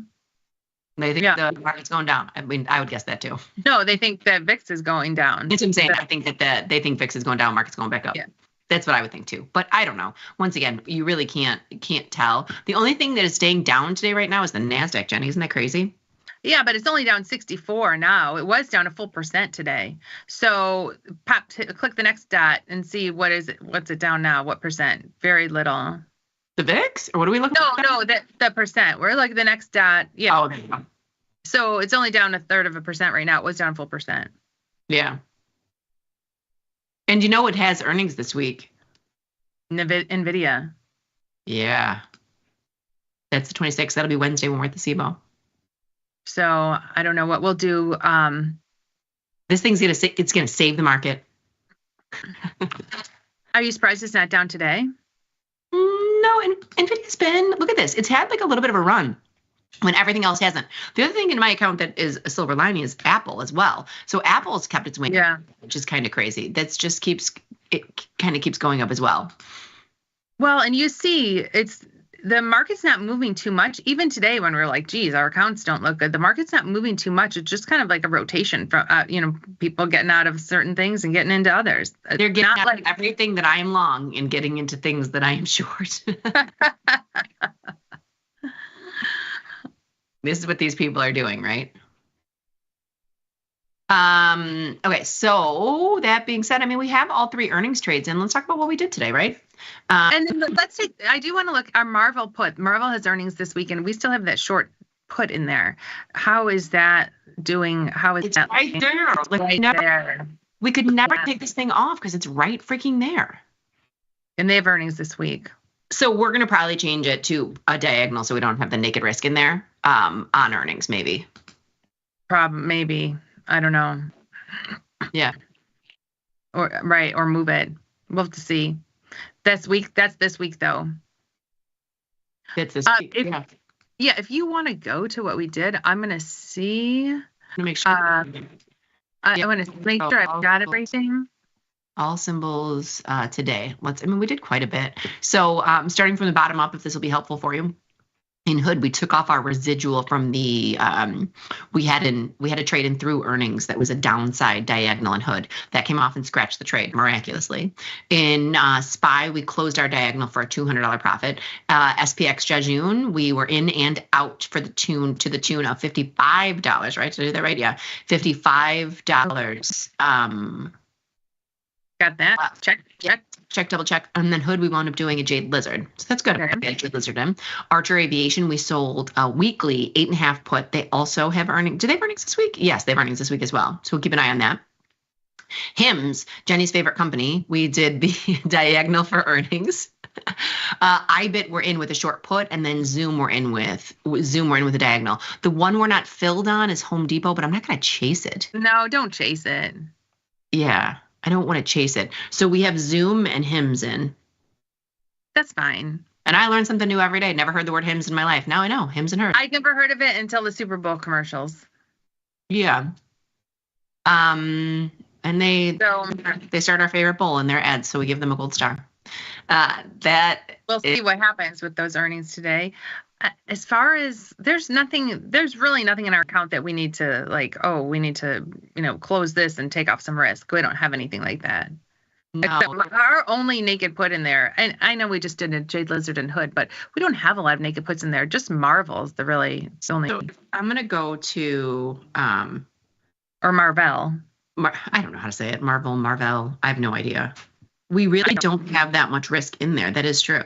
Mm-hmm. Kind of going through everything. I'm going to do, and I hate to do this to people, so I apologize sometimes for this being live on air, but this is for Jenny and mine's, what we're going to do. I'm just going to kind of scroll through and see what we've got this week, if that's okay. Sure. What's expiring this week? And I'm going to look to see like what we have that's undefined risk. I think it put in CMG that's pretty deep in the money, so we might want to do something with that. Yeah, and that's 21 days till expiration. So take a look at this. We've got a Jade Lizard in CMG, right? Uh-huh. So let's take a look at that one. Because I don't mind rolling early.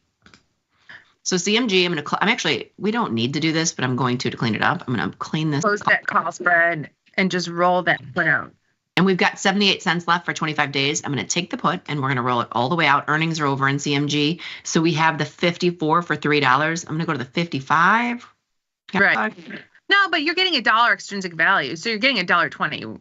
Yeah. Although we're moving from the 54 to the 55. That's what I said. I don't like that. You should expect to get $1. My point is you should expect to get $1 plus the $1 extrinsic value. I'd expect to get close to $2. Yeah, you're not.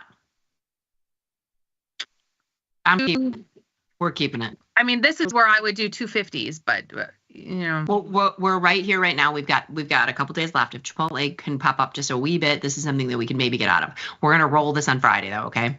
We'll roll it at some point. The 21 days till expiration. It's still got 4 days left. Yeah. So coin, we looked at that. That's so far away. It does have 4 days, but this is a short put spread to buy a call spread. Disney, we have the 110, 100 put spread. That's fine. It's right there. Disney's one of those that's up today. Etsy, what do we have here? Because this is the old college try. We sold the just a short put spread. And Etsy's up today. Ford, we have 100 shares of stock. Leave that. I have one lot of FFIE, whatever. GLD, we have an iron condor in, and it's through our call spread, in the middle of our call spread. We can leave that. Is it a big lizard? 64.75? No, that's $11 wide, and we collected $7. It's kind of just like an iron fly, I think. That's what I'm saying. It is an iron fly. We were just selling premium in there. So we can hold on to that one. Home Depot, we're working. Hims, we are in for, that was next trade. Hood, we just put on today. IBIT, we put on today. Intel, the 23 put, fine. It's fine. You know what I mean? We're not going to roll this out. Yep, I'm going to leave that. Okay. Joby, is Joby down too? That's down, but it's a $6. That's like the competitor to Archer or similar company. Look at how far our put is in the money. Oh, and also we do have a question on Twitter, and we are running out of time. Okay, so what's the question on Twitter, and then we'll go back to the account. From Cupcake, if you have time before closing, would you be able to explain the strategy you usually use for earnings with the short-dated and longer-dated contracts? That's a diagonal Cupcake. So I love the handle Cupcake. So I can be like, Cupcake, that's a diagonal. We just did it in Hims. Right. So all we're doing is you're gonna hold on. I'm gonna go back to Hims. Is for earnings, you're selling the expected move for the cycle in the 4-day, and then you go and you buy the at the money wrapped around the in 18-day or the 11-day, however you want to make it. It's cheaper if your longs in the 11-day, but if it doesn't move, you could lose if you do it that way, because that'll have more decay, more of a vol crush in the 11-day. So by doing it in the 18-day, if Hims doesn't move, we shouldn't lose on this trade, but it's a bullish trade. You could do it the opposite and sell the expected move put in the weekly and buy the at the money put in the next cycle or next cycle. You could do it to the downside too. It's a directional trade. And Cupcake, we just went because we don't know anything, and we say this all the time. No one knows anything. So we just literally picked a direction in the beginning of the earnings season and went bullish with everything. So it's kind of come out in the wash. Some have been winners, some have been losers. I think we do have more winners than losers, but ultimately with these, the drawdown is less than it's reverse of selling a put spread, right? In a put spread, you're getting $3 and risking $7. Here we're risking, $4 to make $7. Right. There's defined risk. We don't have that risk of a naked option on earnings. We have said before we don't want earnings to take us down, so we don't very often sell naked options through earnings. Not too often. Now I know you see it. We have a put in Marvel right now. We have a put in Archer. We have some naked options through earnings, but we don't sell too many naked options through earnings anymore. We try to define our risk. And this has just been I'm also going to bet, Jenny, that we're going to change that Marvel trade before earnings. I don't want a naked put in Marvel through earnings, even though I'm bullish. Yeah, it's just gotten really close. It was pretty far when we put it on. Yeah, it's too close for comfort for me. And it was never a win. It was never a win because of earnings. I mean, at one point, we were, $10 away, and it was still a loss. Yeah.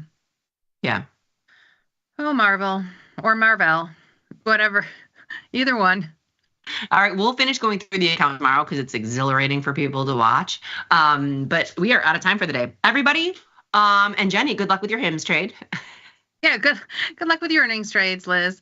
I'm going to get into my computer, and I said I was going to sell puts. We're not really down anymore. I'll have to take a look at what's going on, but I'm going to do something. Clarence and I are going to sit and make some and trade this afternoon. Clarence is going to be your lucky charm. All right, everybody have a wonderful afternoon. And remember to trade small, trade often. Laugh with us, learn with us, and watch the Liz and Jenny show. We'll see you tomorrow.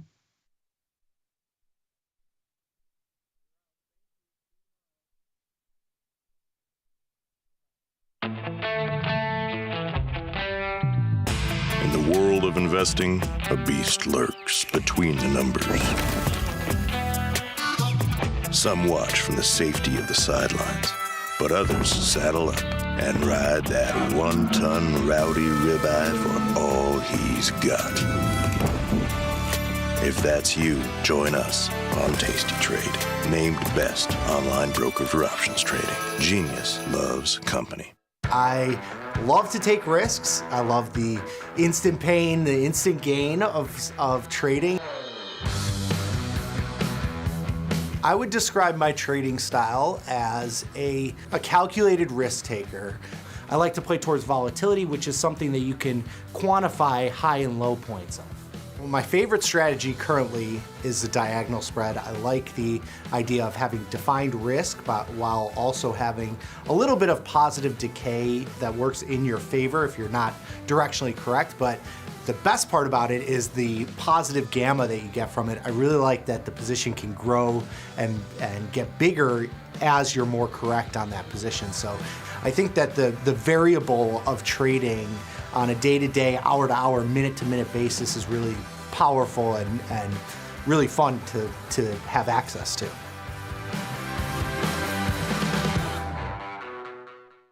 What's up, everybody? Check out my new series, Life Cycle of a Trade, where I show you my real-time trades with insights into strategy selection, adjustment mechanics, all the way to the closing order for all of the tastylive core strategies.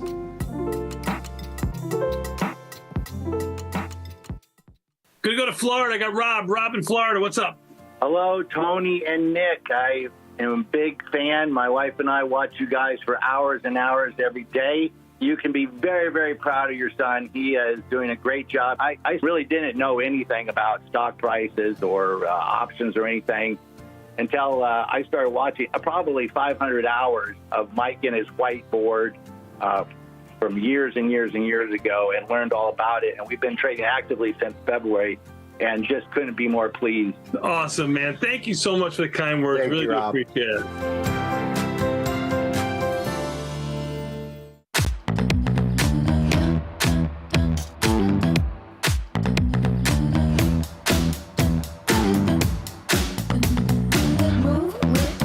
Shake it up, stop when the clock hits 13. Sing 1, 2, 3, 4. Cause no one can do it like we do it, like we do it, like we do it. Cause no one can do it like we do it, like we do it, like we do it. Your crypto needs a wallet. And crypto is better when it's tasty. You can now do more with your digital currencies with the Tasty Crypto app. We're proud to offer a self-custody wallet for Bitcoin, Ethereum, and Polygon. Transfer your digital tokens directly in-app and access thousands of tokens available only on-chain. Your wallet is your key to decentralized finance. Download the Tasty Crypto app and get started today.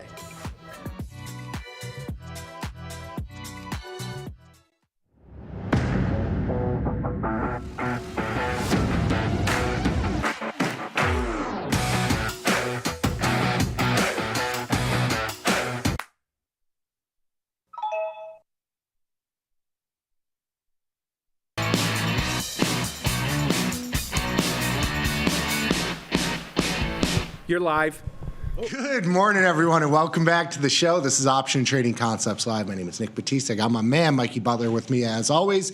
And if you want to come join us, hop over to YouTube, type in Tasty Live, come to our channel, give us a like, and subscribe to our videos because that helps us immensely. But more importantly, just come chat with us live because we'll be taking questions throughout the show. Whatever you got questions on, strategies, concepts, trade ideas, trade management, whatever, just come hang with us for the next hour of the day. My favorite hour of the day. I get to spend it with my buddy, Mikey Butler. Mikey, are you sad we don't have Ryan here with us today? I'm sad. I am sad too. Sad. I miss our crypto investigation Mondays. It's been a little while because we had last week, we had the Monday off. There's so many holidays and things that are happening. Yes. It's wild. But yeah, Bitcoin is definitely an interesting thing to look at the very least. But it hasn't really moved out of this channel from 95K to 105. We'll see if there's some kind of catalyst, but we do see some big ghost bars, for lack of better words. Anytime it drops below 90, it just gets gobbled right up. So at the same time, Bitcoin implied volatility rank, I think, is interesting to call out. It's less than 0 right now. It's at -4, which means the current implied volatility is setting the new lower bound. Yeah, certainly. And MicroStrategy, similar story. Really low implied volatility. Just dipped under 300 for the first time in a couple weeks here. Yes, I saw that they were buying some more. I know that there was a point where they weren't buying into the big move lower about a week ago. I think that trade has kind of run its course. I think the liquidity. You don't think so? No, you don't think so. I mean, I get it. I understand, but at the same time, it's just like AMC and GME. It's like when nobody's talking about it, that's when it pops off. Like it's. I would be shocked if MicroStrategy never reached 500 again. Let's just say that. Yeah. Because the reason why MicroStrategy is not moving is because Bitcoin's not moving. But if there's a point in time, but it has been. I mean, it's moving. But I mean like consecutive. Yeah. Moves to the upside. The volatility. Right. It's been choppy. There's been no realized volatility in either direction. I agree. I mean, you need consecutive realized volatility. Like when MicroStrategy went from 100 to 500, it was when Bitcoin went from 60K to 90K. Yeah. So like that's what you need. You need gap ups in Bitcoin price, and that's when you're going to get the reinvigoration of MicroStrategy, because people are still going to use MicroStrategy as a kind of a volatile leveraged play on Bitcoin. It's just that we're not seeing that. Yes, you need the FOMO. Yeah, I agree. You need the massive FOMO if you're expecting to see 50, 60 point moves in MicroStrategy again. But yeah, if you haven't signed up for the newsletter, crypto newsletter, I will drop a link in the YouTube chat right now. And the new show that they are doing. Monday, Wednesday, Friday. Beans. The Tasty Crypto Beans. So they're streaming live on the Tasty Crypto YouTube channel. I'm sure once they get going, we'll be using their content here as well. But check out what the team is doing. I know they've been giving out some little prizes too, some crypto being given out throughout the show. So check out the Beans. Love it. Good stuff.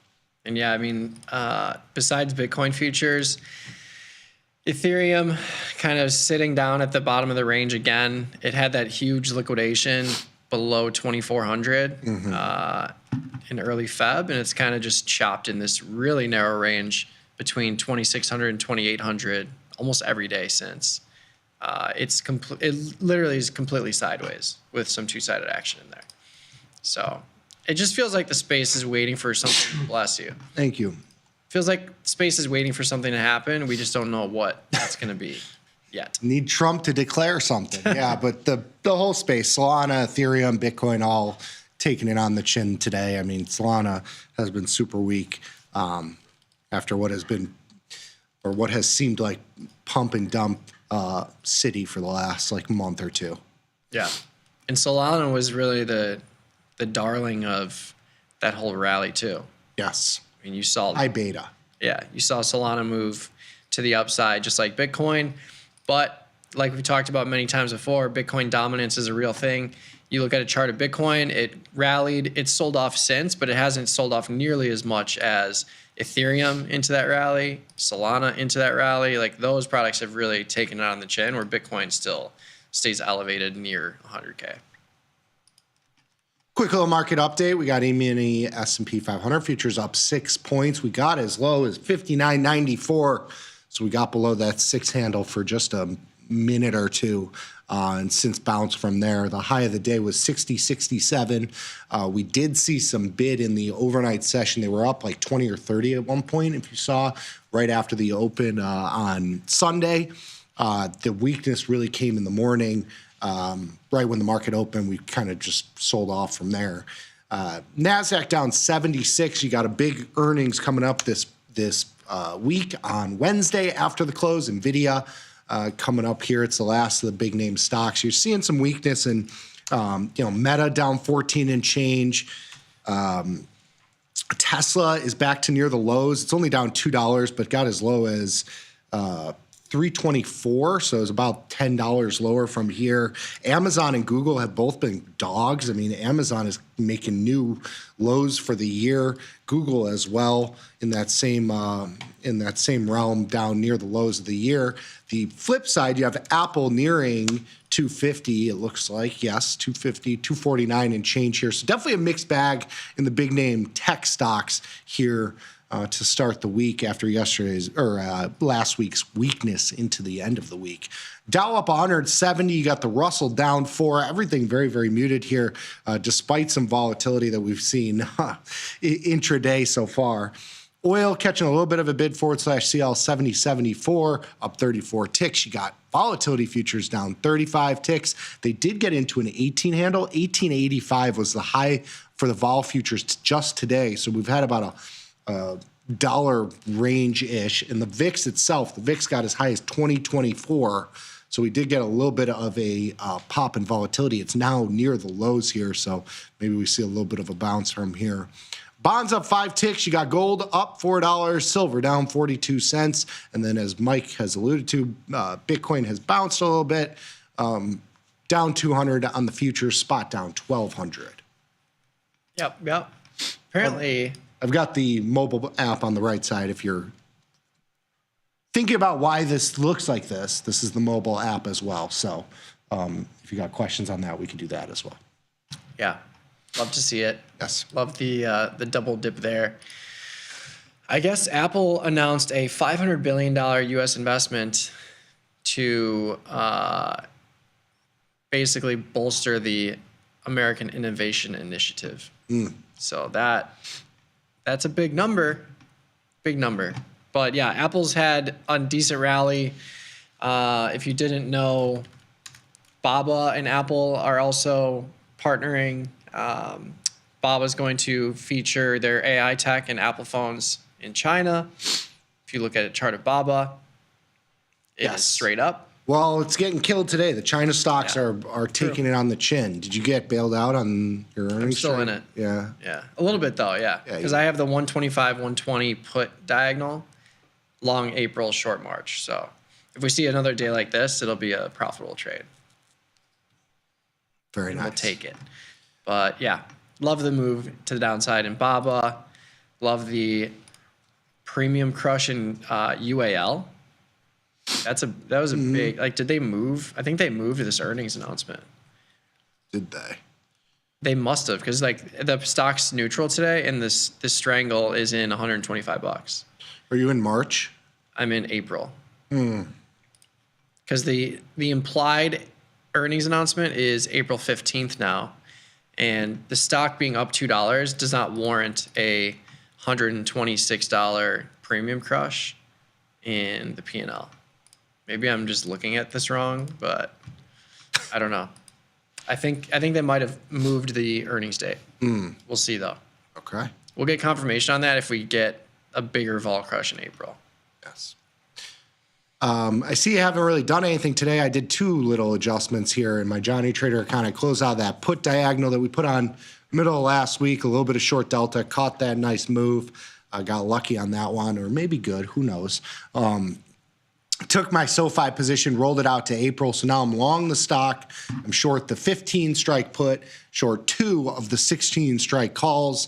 My net position is basically the 15.5 straddle. There's obviously no 15.5 strike, but I'm wrapped around 15 and 16. Stock is down to 14 and change, so I'm definitely leaning a little bit long here, but a little less long with this roll out in time.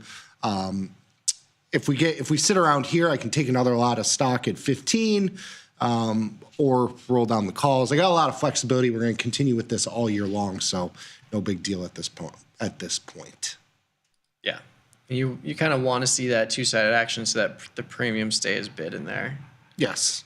What's DraftKings doing? Hovering around 45. Had that huge gap up after earnings and then just sold off immediately. Kind of wild to see. Do I still have my... What am I at here? All right, so I got to do something with this. This is probably a roll.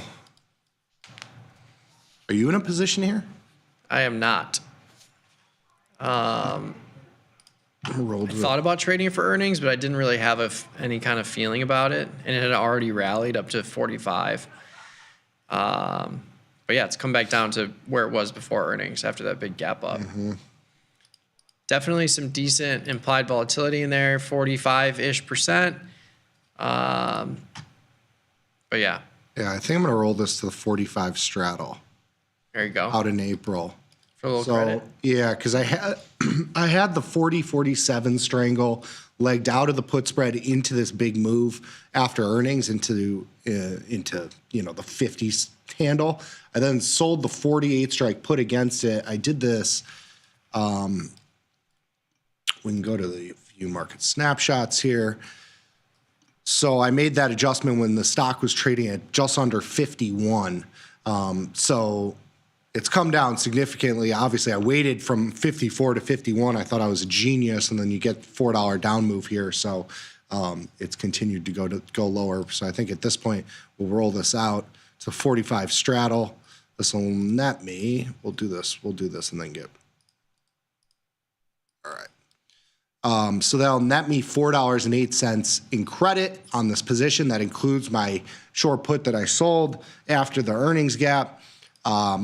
The position is marked at 563, nets me out at $150 loss currently. If we sit around this mark, I got a $4 buffer to either direction. So let's say $40 on the downside, on the upside 49-ish. Those are my break-even points. We could show this view market snapshots. So you can see all my adjustments based on when the price of the underlying. We started this when it was at 42, had that big move on earnings. I sold the put at 50-ish, and then we're rolling it out here today.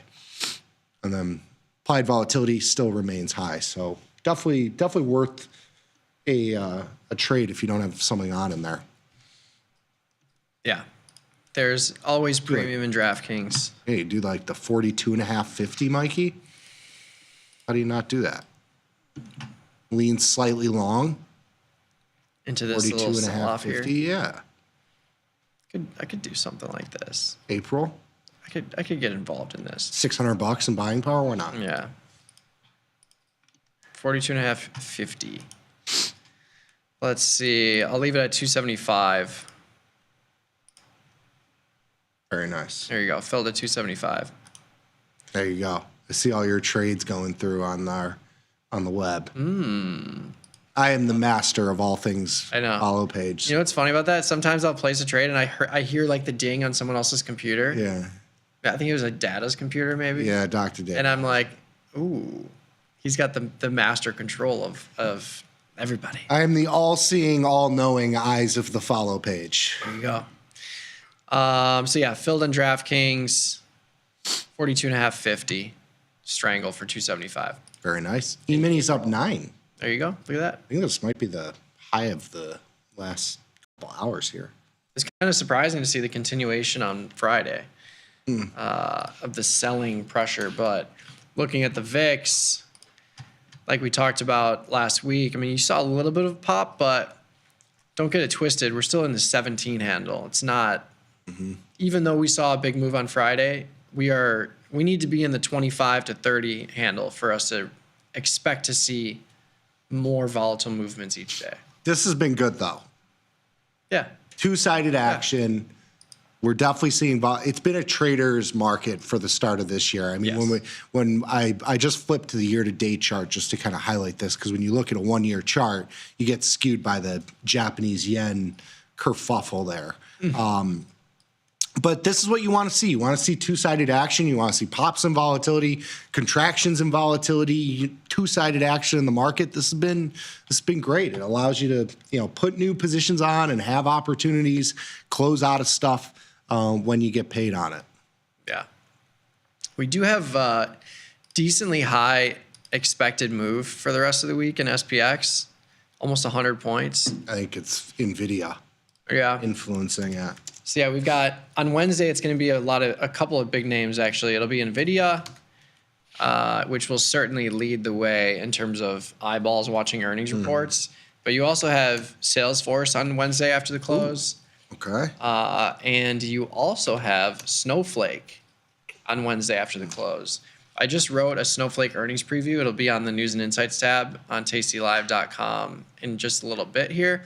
But Snowflake, I think, is the most interesting between Snowflake and Salesforce. NVIDIA is definitely going to be interesting, but Snowflake has, after their last earnings call, it rallied 40 points, if you remember that. Went from 130 to 170 overnight. But it's also gotten killed. I mean, the high here was like 400 in the middle of the pandemic, wasn't it? Exactly, yeah. But recently, it reached a recent high of like 194, and it's had 6 consecutive days where the closing print was lower than the opening print. So big implied volatility in Snowflake, almost a 20-point expected move on a $170 stock. For a big name company like this, it's not anything to scoff at here. And then if you look at the weekly cycle of 20 points for the expected move, and you compare it to June, where we both have tans, we're both outside, the weather's crazy, nice. The June cycle only has 38 points, plus minus 38 points. So this week has accounts for over 50% of the expected range in June, 116 days out. So there's a lot of emphasis and uncertainty, I think, is the most important keyword to use there around Snowflake earnings this week. NVIDIA, you're seeing a decent implied volatility too. $135 stock, $12 expected move for the week. Do the same thing. Look at May or June. You're looking at almost half the expected move for May, 81 days out. And then Salesforce, I don't think I've ever had a winning Salesforce earnings trade. No, we've been on the wrong side of that forever. I just physically can't do it. But it's a $300 stock. It's a little expensive anyways. 26-point expected move relative to April, 32-point expected move. Still a massive expected move in the weekly relative to further dated cycles. So we continue to see these tech stocks have a giant expected move in the earnings cycle and not that big of an expected move for the rest of the monthly cycles. Some other names that have earnings coming up this week. Hims, we caught that one. So that was a nice little move to the downside. You also have Cleveland Cliffs in there, CLF, Zoom is in there, which is near the higher end of where it's been trading. You also have Home Depot, which has earnings on Tuesday before the open. You've got after the close on Tuesday, Kava is one that a lot of people have been trading. First Solar is in there, FSLR.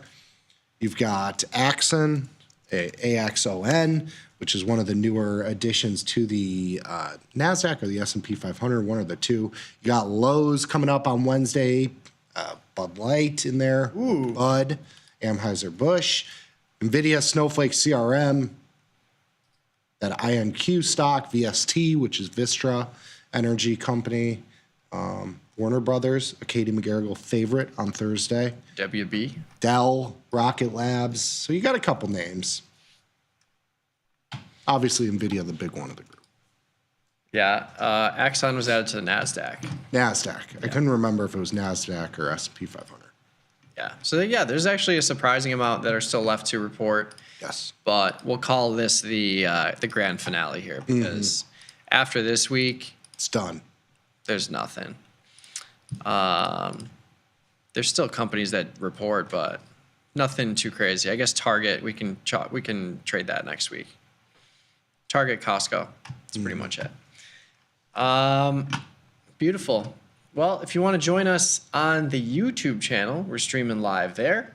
just head over to the Tasty Live YouTube channel. You'll see this video streaming live. You can throw in your trade ideas, questions along the right-hand side chat. I've got the Tasty Crypto newsletter pinned to the top of the chat, so click that, sign up for free. And yeah, we can get to some questions right now. Mm-hmm. Johnny, what do you think about a 105 credit spread, put credit spread in NVIDIA? Seeing some two-sided action here and certainly some volatility. I mean, even if you look at like March, let's look at this change. You could see the puts aren't really moving. You could see the calls kind of getting bid. And this isn't a huge change, but the market, the stock hasn't really moved at all. When you look at the weekly expiration, you're seeing a little bit of juice come out of the puts, but stay in bid on the call side. Definitely some volatility here. Yeah. So we're looking at the 105. 105 what? 105 put spread. 105 is tough because it's so far outside of the expected move in March and April that it's hard to get a good amount for a spread. Mm-hmm. So if you do like a 5-point wide spread or a 10-point wide spread, you're picking up less than $1 for both of those examples. 50 cents yeah. in April.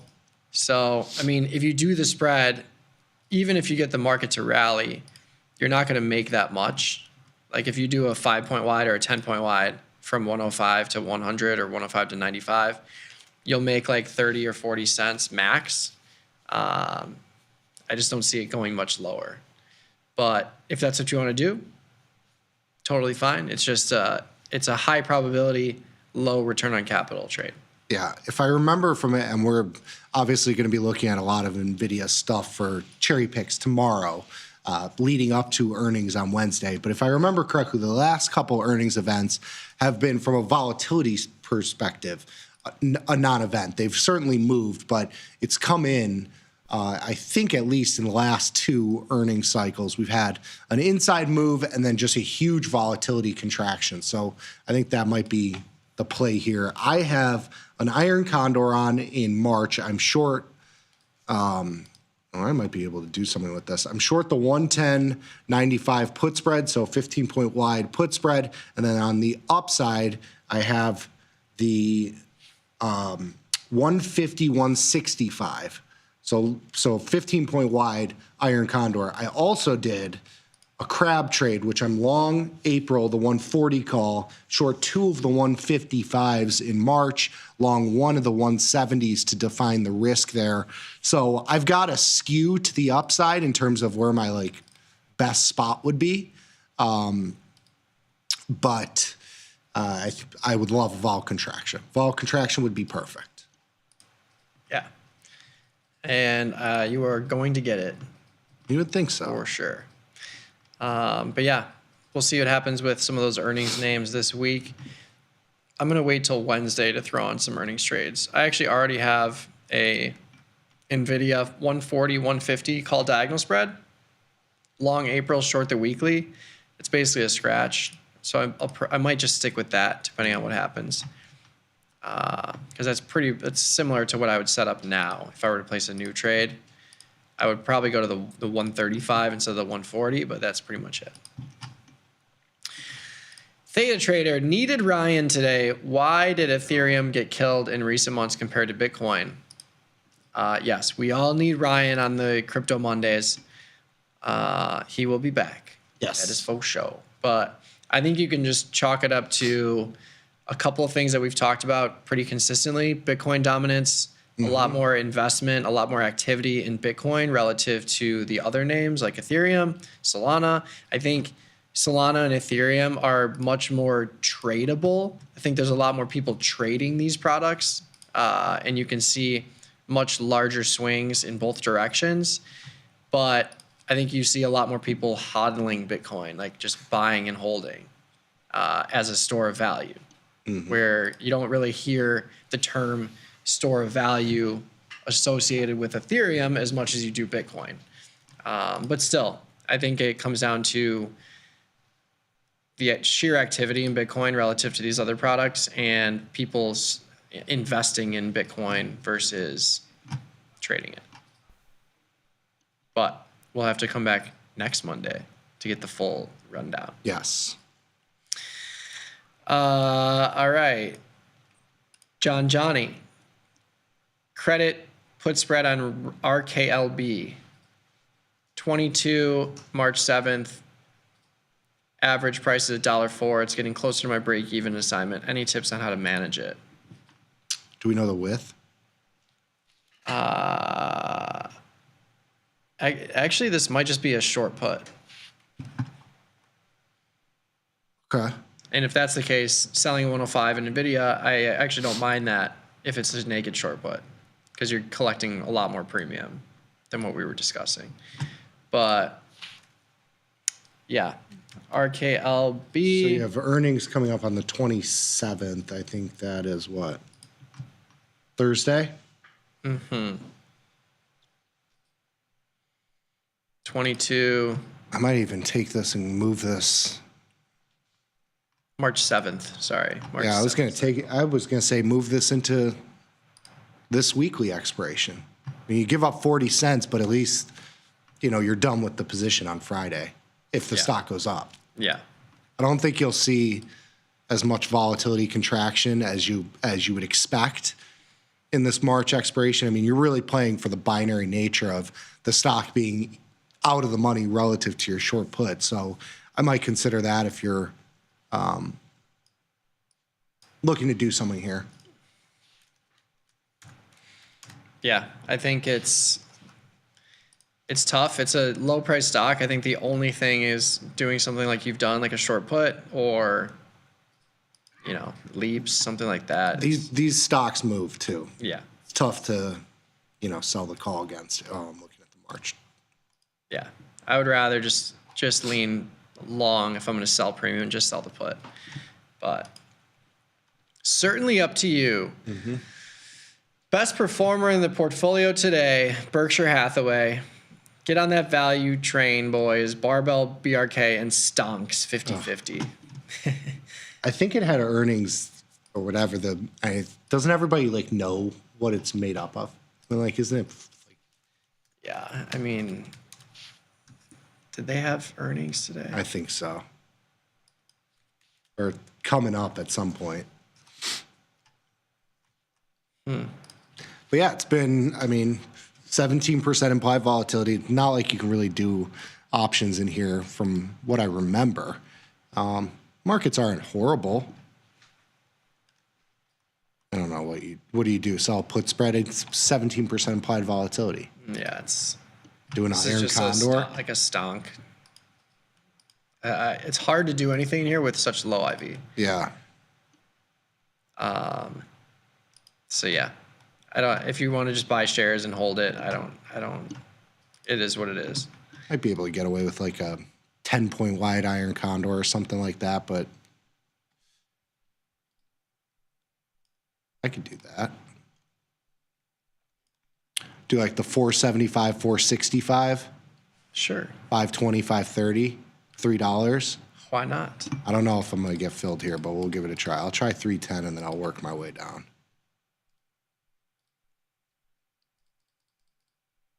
$305. There it is. $305. Lovely. Just like that. Something new. Yeah. Have you ever traded this before? I don't not. think so. No. Something new indeed. Bob looking to trade a hymns. Oof. March 3970 strangle for $4. March 3970 strangle. Hey, you gotta be careful here. I mean, we've seen these massive moves to the upside. What's the buying power here? Yeah, $2,600. It's almost cash secured. Yeah, I mean the range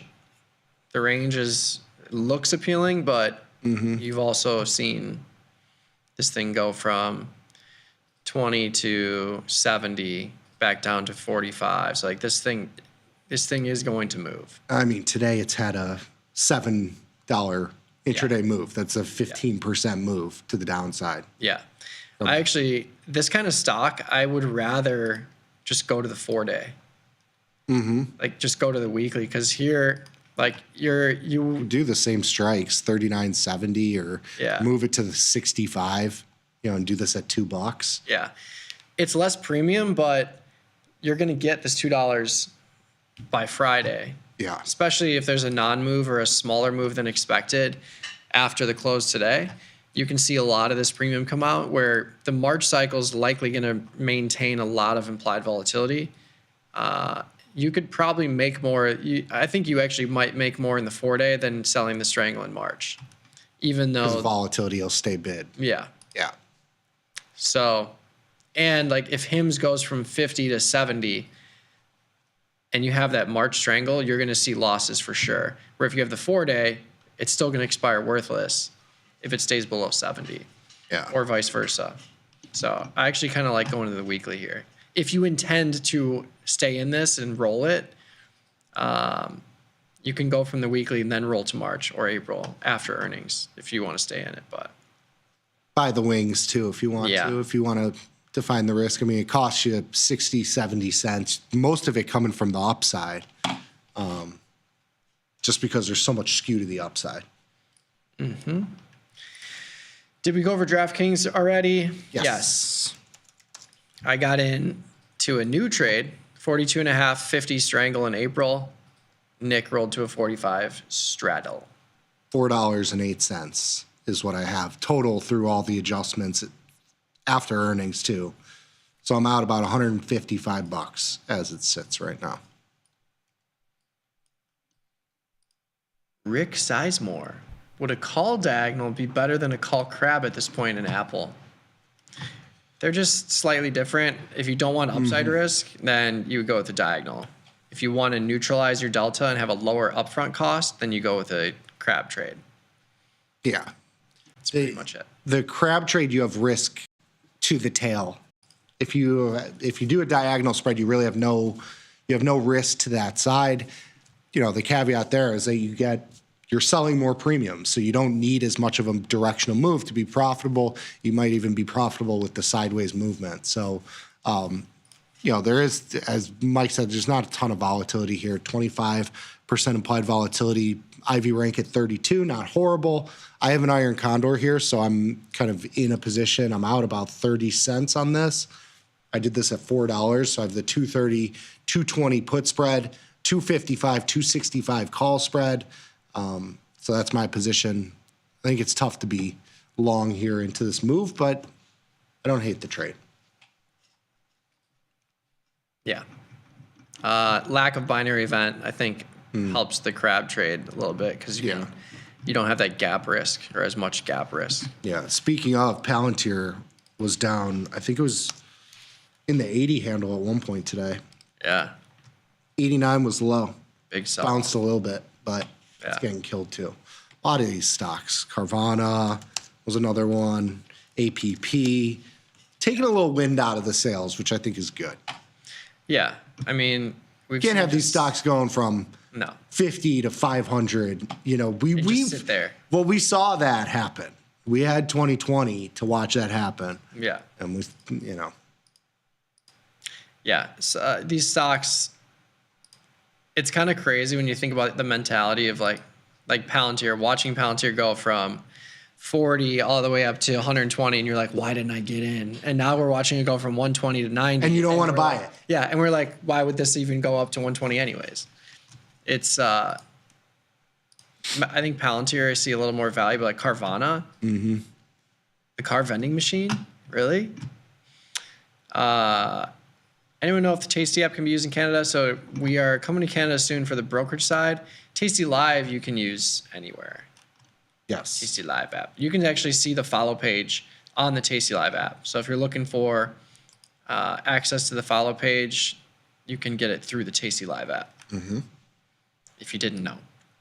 So yeah, Johnny looking at cash secured puts. So yeah. Oh. Cash secured put NVIDIA. Rocket Lab?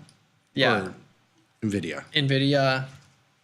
That was the 105 we were looking at. So yeah, I like it. I like it much better if it's a cash secured put in March or April relative to a put spread. Yeah, 105. That'd be a gift. You've been watching the stock for the last year. L. Darius, how do you tell when a capitulation is occurring on a stock to the upside or downside? It's a good question. I think that is a little bit subjective, but I think when you look at these big bars, like I just pulled up Tesla because it just happened to touch the like bottom of where it was trading the other week at the lows. But that's what I look for, is like that kind of just big reversal. Can it continue? Of course. And I don't put too much weight to it, but it looks like when you look at the E-minis today, this sort of thing looks like a little bit of a trap. Yeah. I think you could also just look at volume too. I think volume paired with a big move, I think gives you an idea of a macro narrative that's playing out.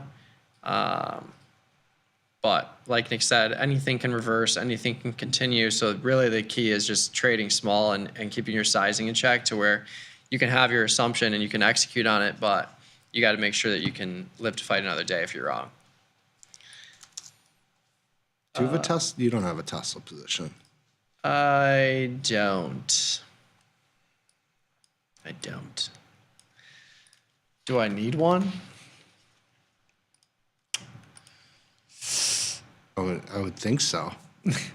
The last Tesla position, I think I had a 400 calendar. Yeah. Yeah, it's still. I mean, it's just expensive to be. Yeah. To do a diagonal spread, it's $1,000. Yeah. That's why I did the calendar spread last time, because I was able to do.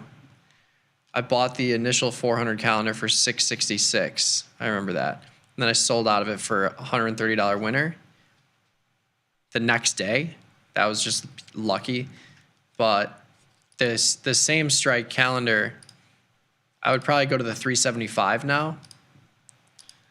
Yeah, the 375. April, March? Yeah. Long April, short March. 375. Within the expected move in April, at the expected move in March for $7. I think I can get on board with this. Yeah, I like that.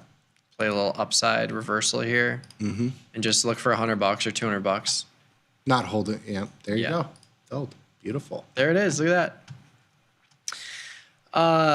RC, if you have two stocks with the same IV rank of 35, but one has a 20% IV raw implied volatility and the other has a 40% IV, is it true that the latter has more proportional extrinsic value priced in? Yes. We could try and find an actual example too, just to give you an idea. So let's look at where's our IV? Let's see. GM isn't a good one, but how about we could do like Upstart? Oh, yeah, you got. Oh, you're gonna do PayPal? I was just PayPal gonna. and Upstart. What's UPST at? 77% IV, and PayPal's at 34% IV. Okay, so we could put UPST and then NEE, which they're the exact same price. Yeah. So NEE has IV index of 25%. UPST has 77%. So when we look at these options, so NE, we go to the you could pick any of the expirations, but we'll go to the one closest to 30 days because that's what the IV index is running off of. We'll go to the monthly expiration. We could do the straddle. You could do out of the money strangles. Let's just say the 67 strike and which is right about a 20 delta. We'll look at the 74. So this trades at $1.34. In UPST, the 67.74 trades at $7.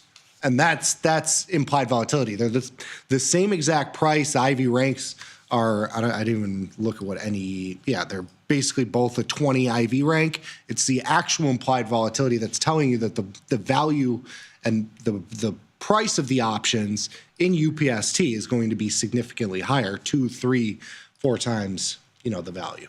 Yeah. So that's why when you're looking at, if you're using IV rank to drive your decisions or help you make decisions, you also need to look at IV itself. Yeah. Because while IV rank can help us put context around products that have decent implied volatility that fluctuates, IV rank and IV percentile can kind of be misleading a little bit if you're looking at a product like gold or TLT, where both of those products have like sub 15% implied volatility.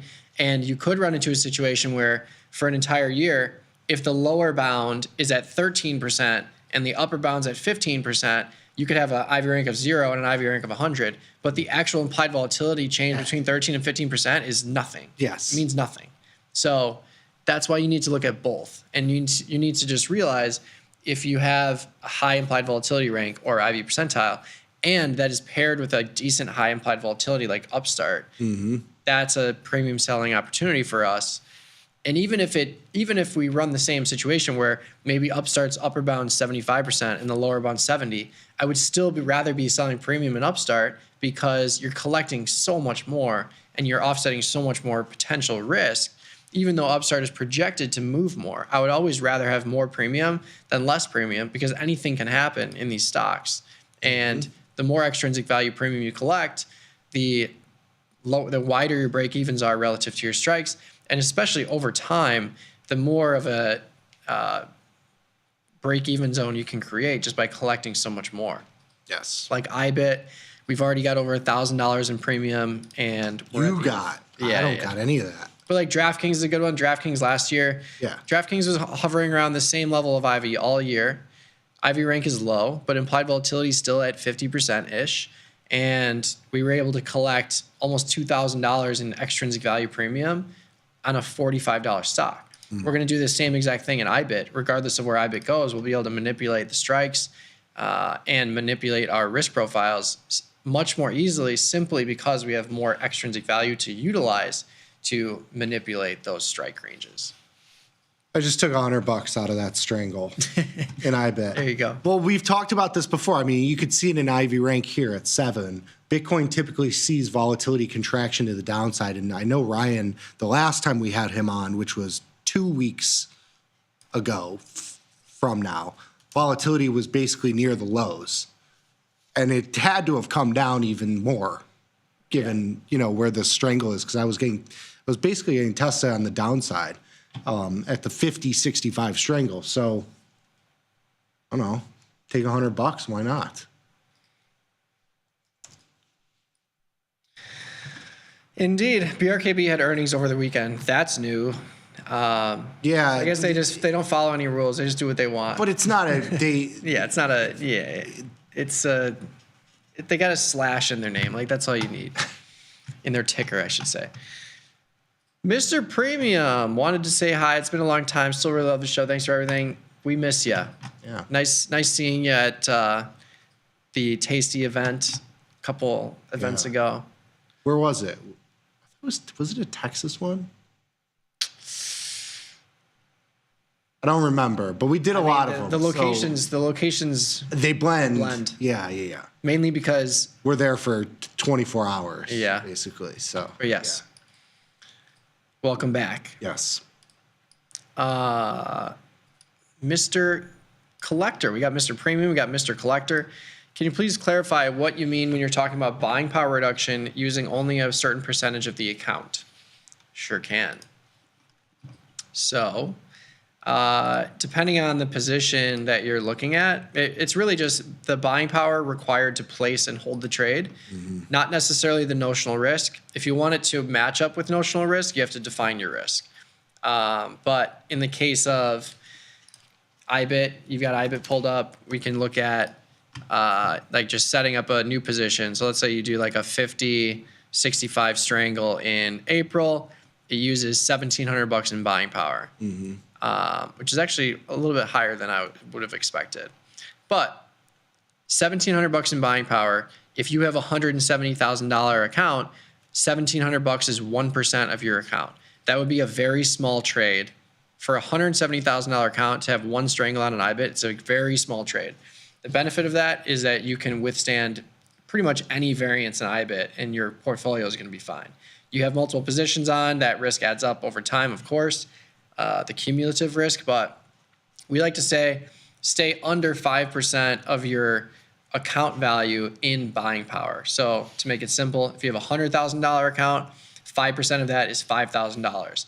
So making sure that each of your position risk or buying power reduction has no more than $5,000 associated with it helps you make sure that you're staying small with each position. The smaller you can go, closer to that 1% to 3% range, is really where you put yourself in a much smaller risk profile per position, which allows you to wade through the craziness that we inevitably will come across every year. Your Japanese yen unwind trade, your NVIDIA and Netflix blowouts. Like, it's just, you're going to always come into these scenarios where we don't expect volatility to be realized, but it always does. Like, there's always something in an annual chart. You can look at SPX. SPX has been like, just when you think about probabilities, I mean, you're talking about a 2 standard deviation. It should only occur, 5% of the time. Yeah. So, you should expect one of those a year. Yeah. In SPX, we've had a really strong couple of bull years to the point where I'm like questioning putting any bearish positions on anymore. But if you look within the yearly chart of SPX, you see very volatile situations. Like you see moves from, like even in 2022, we went from 5,000 to 3,400 in a couple of months. That's a huge move. And then we reversed that. But even last year, we went from the Japanese yen unwind. We went from 5,600 to below 5,000 in 2 weeks. So like if you're using too much of your portfolio at any particular point in time and you get hit with that scenario, that's going to be really problematic. Yeah. So we stay small. And there's 2 other points too. Buying power can and will change based on the risk of the position, implied volatility, if you're in the money or out of the money. So, we don't want to, we're always keeping something on the sidelines just so that, we can maintain our positions if something like that happens. The other piece of the puzzle is your own risk tolerance and how much capital you have. If you're in a smaller sized account, it's much harder to get, as small as, one contract is basically as small as you can get. So, if you have a little bit less of a risk tolerance, I would keep it to the lower end. If you have more risk tolerance, you can, adjust based on your risk tolerance. Yeah. Saw somebody mention coin. Yeah, Mithun. I have that. Let me know if that's correct pronunciation. Coin put spread or call diagonal spread? Coin must go back to the 300s. Does it have to go back to 300s? If that's your assumption, I like a call diagonal spread better because you're talking about a bigger move than a put credit spread would get you paid for, but it's also a $230 product with pretty high implied volatility. So it's expensive if you're doing a diagonal spread. Where a put credit spread, you can manipulate your risk or capital outlay a lot more easily. Mm-hmm. So I like both of them. I think they're both in play. Yeah. Bullish position. I just lagged out of my call spread. I put this iron condor on the 20th. So I had the 310, 320 call spread. I just closed out of that for a 33-cent debit. So my net position is this 220, 210 put spread for $2.12. I'm out about $140 net on the trade, but certainly leaning long here. You're near the lower end of where it's been trading. I'm totally with you. I think a diagonal spread might be a trade for you if you don't have a trade on. As a Bitcoin boy. Yeah. Do like the 250, 260? Yeah. 265? Yeah, 250, 260, 265. I mean, vol typically expands to the upside, so if you do get that move higher, you probably make $2 or $3 on this. Just because the April vol will expand. Yeah, and 250 is it's still on the lower end of the recent sell-off range. Yeah, it's right From here. 300 to 230, it's on the bottom third. Mm-hmm. So yeah, if you get into a trade like this and you get Coinbase to rally back up to 250 or 260 over the next couple of weeks, this can be a $200-$300 winner. Do it, Johnny. Yeah, fine, we'll do it. Sling it. We're slanging. Couple more here. I'm going to leave it at 870. Gold futures, 875. Filled at 875. Gold futures, buy the 2950 3000 spread in the 30-day, sell a 3000 3050 in the 4-day. So this is like a psycho bear. No, they're buying the. Are they buying the put spread? It feels like they're buying the put spread, selling the call spread. Well, no. They're buying the 2950 3000 call spread, and then they want it. It's almost like a calendarized, like a crab trade, but a staggered expiration with both of them. Like, so you're not doing you're doing it a long call spread and then short the call spread. If I have that correct. Yeah. Let us know if these are puts or calls.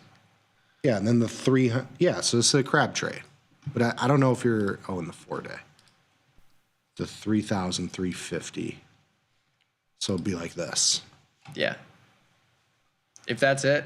It's it's a crab trade. Yeah. Yeah. But yeah, both of these, just this setup is correct in terms of both contracts, both option cycles settling to the J5 contract. But in the future, just make sure if you're doing this type of stuff that both of your options expirations settle to the same contract. Mm-hmm. And you can see it on the trade page by the same shading for all those expirations up to 30 days. And then after 30 days, it gets darker. That tells you that there is a different contract associated with those options. Heroes TD. I'm a proud owner of a cash secured out of the money Amazon 210 put. March 14th, 2025, 210 put. I'm considering rolling it. March 14th. So the 14th. Okay. 210. Okay. Still out of the money. Yeah. I think I sit. You could sit. You could, if you roll it to April, the April monthly, you pick up another $3. I think, it just depends on whether you want to stay in the trade for another month or two, or if you're trying to get out in this cycle. If you're trying to get out, I agree with Nick. If you're trying to get out, but you still intend to roll, you still have some space before you can still roll for the same credit. So I like sitting. I think we're due for a little bounce. Yeah. Amazon. Around $25 from the high. Yeah. I'd rather lean long into that than if it was, at highs. Yeah. All right. Rapid fire. Brian McBroom, what's up? Sold a Palantir put at 75. Not realizing earnings were coming up. Don't mind staying in. Just don't want to be naked going into earnings. Thoughts? They already reported. Yeah. So that was the move up to the move to 100, and then it continued to skyrocket. So in April. Yeah, I don't think there's earnings in April. You can see you're in, if you're in April now, which you are, you're done. fine. Yeah. Now you're just going through the motions of the directional moves in the stock. Yeah. It's got to be. Is it profitable? It's got to be profitable. Maybe, probably. But yeah, either way, there's no earnings with this product in that cycle. Yes.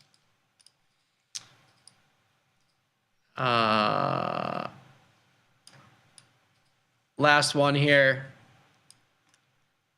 IBIT's upside strike in the year long has a little premium left. Would you ever roll it down or close it and wait for a reversal? What do you got? You have the April 70 and the 50 or the 55? The 55.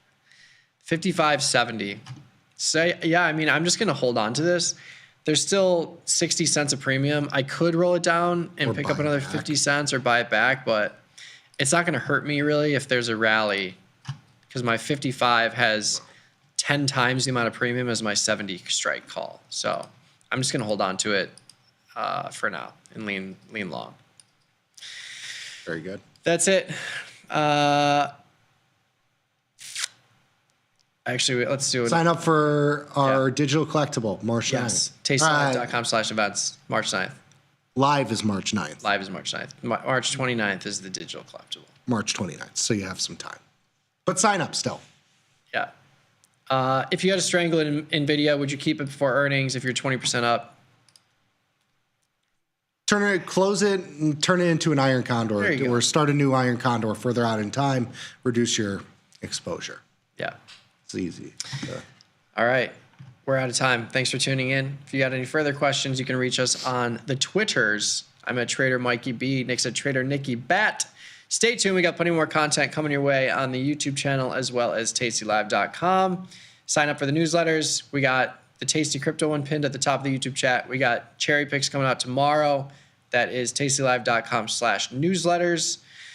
But yeah, we'll be back 11 a.m. Central tomorrow. We got a couple more days before NVIDIA earnings, Salesforce, Snowflake. But we will be slinging those trades on Wednesday, so don't miss that. But yeah, see you tomorrow, 11 a.m. Central.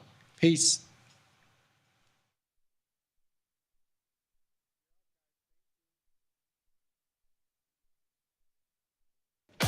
Know someone who needs a better broker? For 1 month only, earn $500 for each qualified person you refer to TastyTrade. See how it pays to have friends? Terms and conditions apply. TastyTrade. Finding where markets meet politics, if you will, is kind of a passion of mine. We're changing cycles right now. We're moving into a different political complexion down in Washington, D.C. We're moving into the end of a potential Fed rate hike cycle. And as you change these economic and political regimes, asset prices behave in different manners. So I do think what's worked over the past, say, 1 or 2 years may not work so well in the future. I have like a kind of a core satellite portfolio mix where I keep some assets for multiple months, even quarters, years at a time. But then I augment that with some options trading in order to help provide a little bit more convexity to my portfolio. Risk management is the most important thing. You can't control where the market's going to go on a day-to-day basis, right? No one individual investor has that capability. But what you can control is where you get in the market, where you get out of the market, how big your position size is, and learning that the market is not always going to move in your direction. You have to appreciate the fact that you will make mistakes, but the idea is that you make enough of these trades with a consistent enough edge that over time, as you stockpile some results, then ultimately you are profitable over the long haul.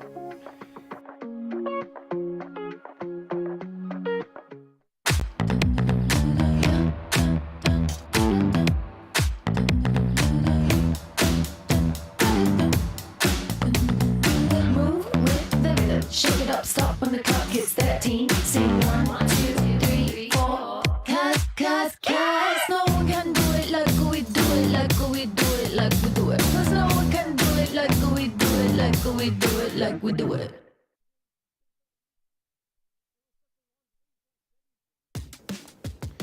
Look who's back testing. tastytrade now has options back testing for free. Test your trades with over 10 years of data for the most popular symbols. See how your trades would have performed in the past. Look back at profit and loss and take the guess out of guesswork. Oh, did we mention that it's free? Get back testing at tastytrade. So I studied economics and international relations, and I wanted to do the hands-on rather than the academic version of that, and the most natural thing was global macro investing. I begin with a sense of where I think the overall direction is for the macro theme for the next 6 to 12 months, and then look at some basic response from the price action to see how it's going. I think the price itself is the purest of indicator. It subsumes within it the collective emotions of the market. One of my favorite mottos, if you will, comes from the always great Ira Harris, who said, if you're right at the wrong time, you're wrong. And so for me, every macro narrative begins with what's the price action saying, rather than this or that economic indicator or some such thing.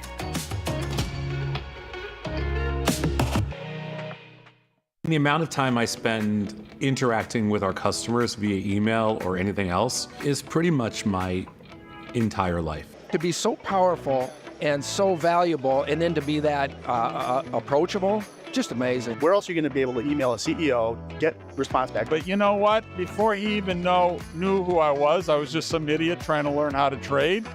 And he still would email and help me learn and everything like that. Some people say it's nuts, some people say it's insane.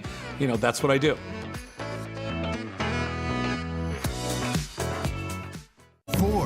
America's best online for options trading. With stockbrokers.com, we're number one for options and futures trading. So what else can we say other than boom?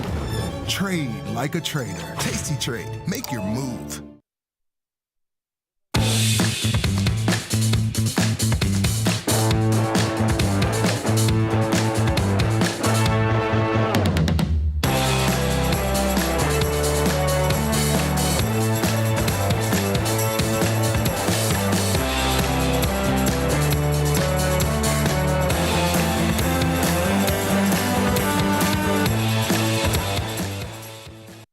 We are back. It is Monday, February 24th, 2025. This is Futures Power Hour, sponsored by CME Group. I'm your host, Chris Vecchio. He's Ilya Spivak. We're here to take you through the next hour as we turn through the midpoint of what's been an interesting trading day, to say nonetheless. Ilya, happy start to a full week here in these markets. It's good to be back. What's in focus today, Josh? We can go right to the slides if you can hear me. Growth concerns and tariffs. Ilya, March 4th approaches soon. Does it not? It does. It does. March 4th is around the corner when we have these tariffs on Canada and Mexico go into place. So in a week's time, we'll probably hear either why we're beginning to erect these barriers against our closest trading partners, or while the can has been kicked down the road for some Calvin ball type of reason, as we've covered here. But let's talk about the growth concerns. Let's build on what was discussed Friday, because Friday was not just an OPEX day. We had those PMI reports that came out. Yeah. And the PMI report that came out showed a U.S. economy that may be inching towards recession, certainly a slowdown. But Ilya, let's look at this from a different point of view, something that I know you like to look at, which is the U.S. Economic Surprise Index. It's a time decay function of measuring economic data beats and releases relative to consensus forecasts. So when the line is going up, it means data is better than expected. And the more you're going up, the more it's better than expected. The more you're going down, the weaker it is. And if you're in negative territory, then it's missing expectations, depending upon what degree. In any event, Ilya, now the City Economic Surprise Index for the United States is at its weakest level since late September. Obviously, in late September, it was moving up, but it is still a pace of decline where data are good if you look at GDP trackers, but they're starting to become a little bit more sluggish. And the PMIs certainly underscore that. That's right. So as ever, the markets operate on the principle, what have you done for me lately? And because of that forward-looking perspective, they don't so much care where the data is. They care about where the data is going. They care about where the economy will be. They're, to use the parlance you like to use, they're skating to where the puck is going to be.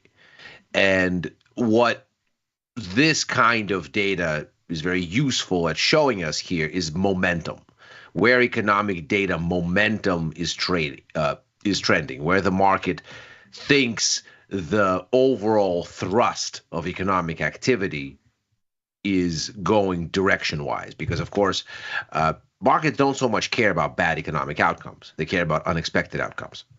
So if the markets get an outcome that's bad, but they know it's coming, doesn't necessarily need to rock the boat. What this is telling us is that analysts' expectations are being underwhelmed by incoming numbers. That is to say, whatever models they have out there that say the U.S. economy should be doing XYZ thing. So our forecasts for this number, that number, this number are going to be whatever that is. Reality is telling them, no, it's not. And the PMIs were a glaring example now for a second consecutive month. And this is really the key. This is not a one-off. This is now a series. So January was a really disappointing number for these purchasing manager indexes that look out 6-9 months forward. By their very nature, they pull purchasing managers that have to think about inventories and think about demand levels and think about what inputs they'll need, and therefore what the economic cycle is going to be significantly forward from any given moment in time. So we end up with now 2 consecutive months where that data, Friday was the latest time, has wildly missed expectations on the weak side. And what we're looking at now ostensibly is the weakest pace of U.S. economic growth in 2 years. What is particularly shocking is that it's coming from the service sector, the one pocket of strength that's been going on and holding in the U.S. economy now for basically those 2 years. So since the tightening cycle in the U.S., rates went up everywhere. That hurt global growth everywhere. That slowed things down everywhere. Europe is still at standstill, basically. China is still at standstill, basically. That leaves 2 of the 3 major global engines of demand offline, leaving the U.S., where the service sector is where it's at, except apparently now. So the one thing that could not afford to go wrong is going wrong. And that's not what you want to see. On the surprise index, one of the interesting things is, of course, analysts respond when they see that their models are wrong. They start to adjust the models. So something I look at is a 20-day or a 20-period moving average on this. That's about a month. Most data cycles at about a month increments. Obviously, there's GDP that's quarterly. There's things like jobless claims that are weekly. But most economic data comes out monthly. So when you see that this index breaks through its 20-day moving average, it's not so much that you're doing technical analysis on it. That's not what you're doing. All you're saying is, here is a month average. Where is the point where analysts start to turn the dials and they start to adjust? Where do you dislocate from what consensus is such that you force analysts to begin to adjust? And that, of course, gives you a reaction function in markets as well.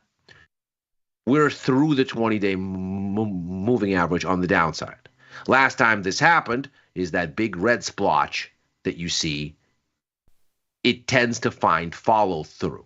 It broke through the 20-day moving average at that peak that we see toward the end of last year, showing you there is momentum change here. So when you get the same thing now in December 2024, there's an initial decline. You pause for a while. Now we're extending lower. This tends to be the kind of give and take between analysts and the economy.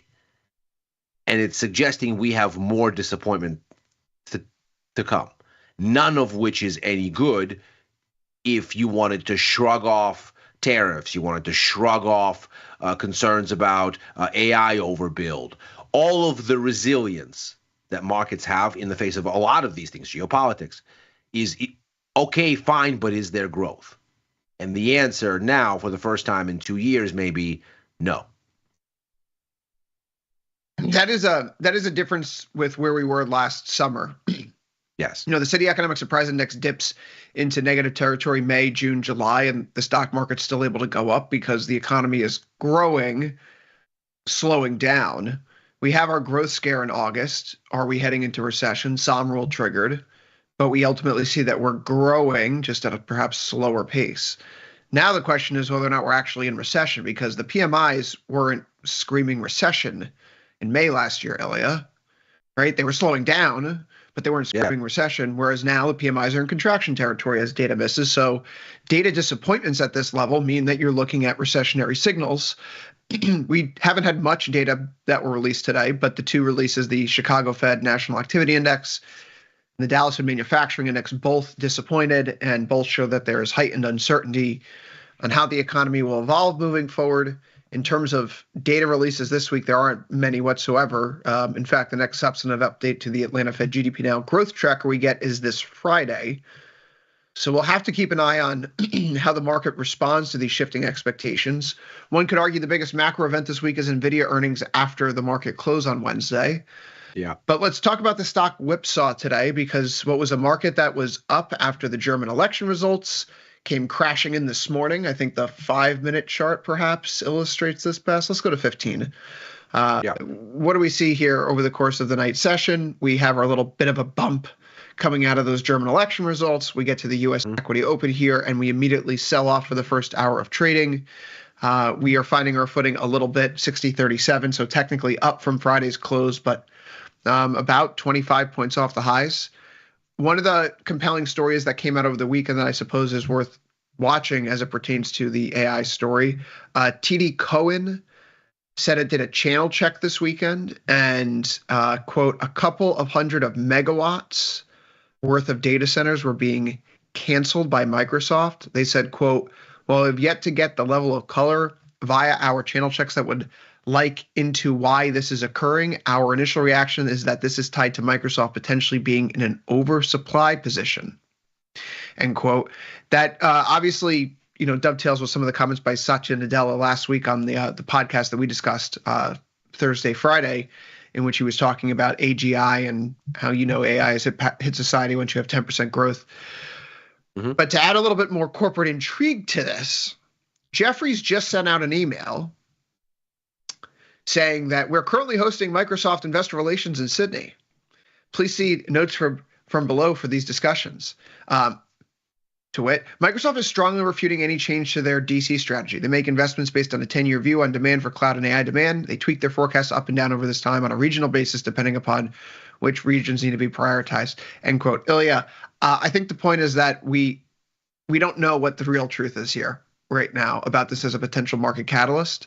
I know it's driving some of the action and some of the intrigue that at least I've seen in, FinTwit, in social media about trading over the past several sessions. But today, I don't know if we want to point to that as the potential catalyst or lack thereof. Right. This seems to be a market that is still grappling more with the growth concern that was really pushed forth on OPEX Friday last week. I think so. I mean, it doesn't surprise, I think, that when you open this week after the kind of day we had on Friday, that there's a bit of jostling back and forth, that things try to correct a little bit, things try to digest. A bunch of people, obviously, that participate from the Asia market side of things, that participate from Europe, didn't necessarily get a crack at the sort of depths of the sell-off on Friday. We really had a push into the lows toward the second half of the day and just stayed underwater all day. So when Europe came offline at around lunchtime in New York, there was still lots of selling to be done after. So when we consider, okay, at the start of this week, there's probably going to be some jostling back and forth. Things are going to probably try to rebound a little. We saw that kind of narrow correction. And as soon as U.S. equities come back, you get what was the predominant vibe. And that, of course, speaks to much larger concerns than any one-off thing.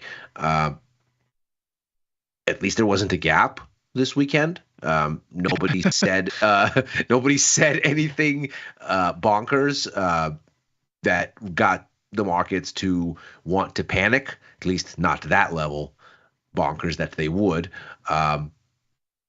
And we'll see what this does. But the overall structure here looking decidedly negative almost any way you slice it.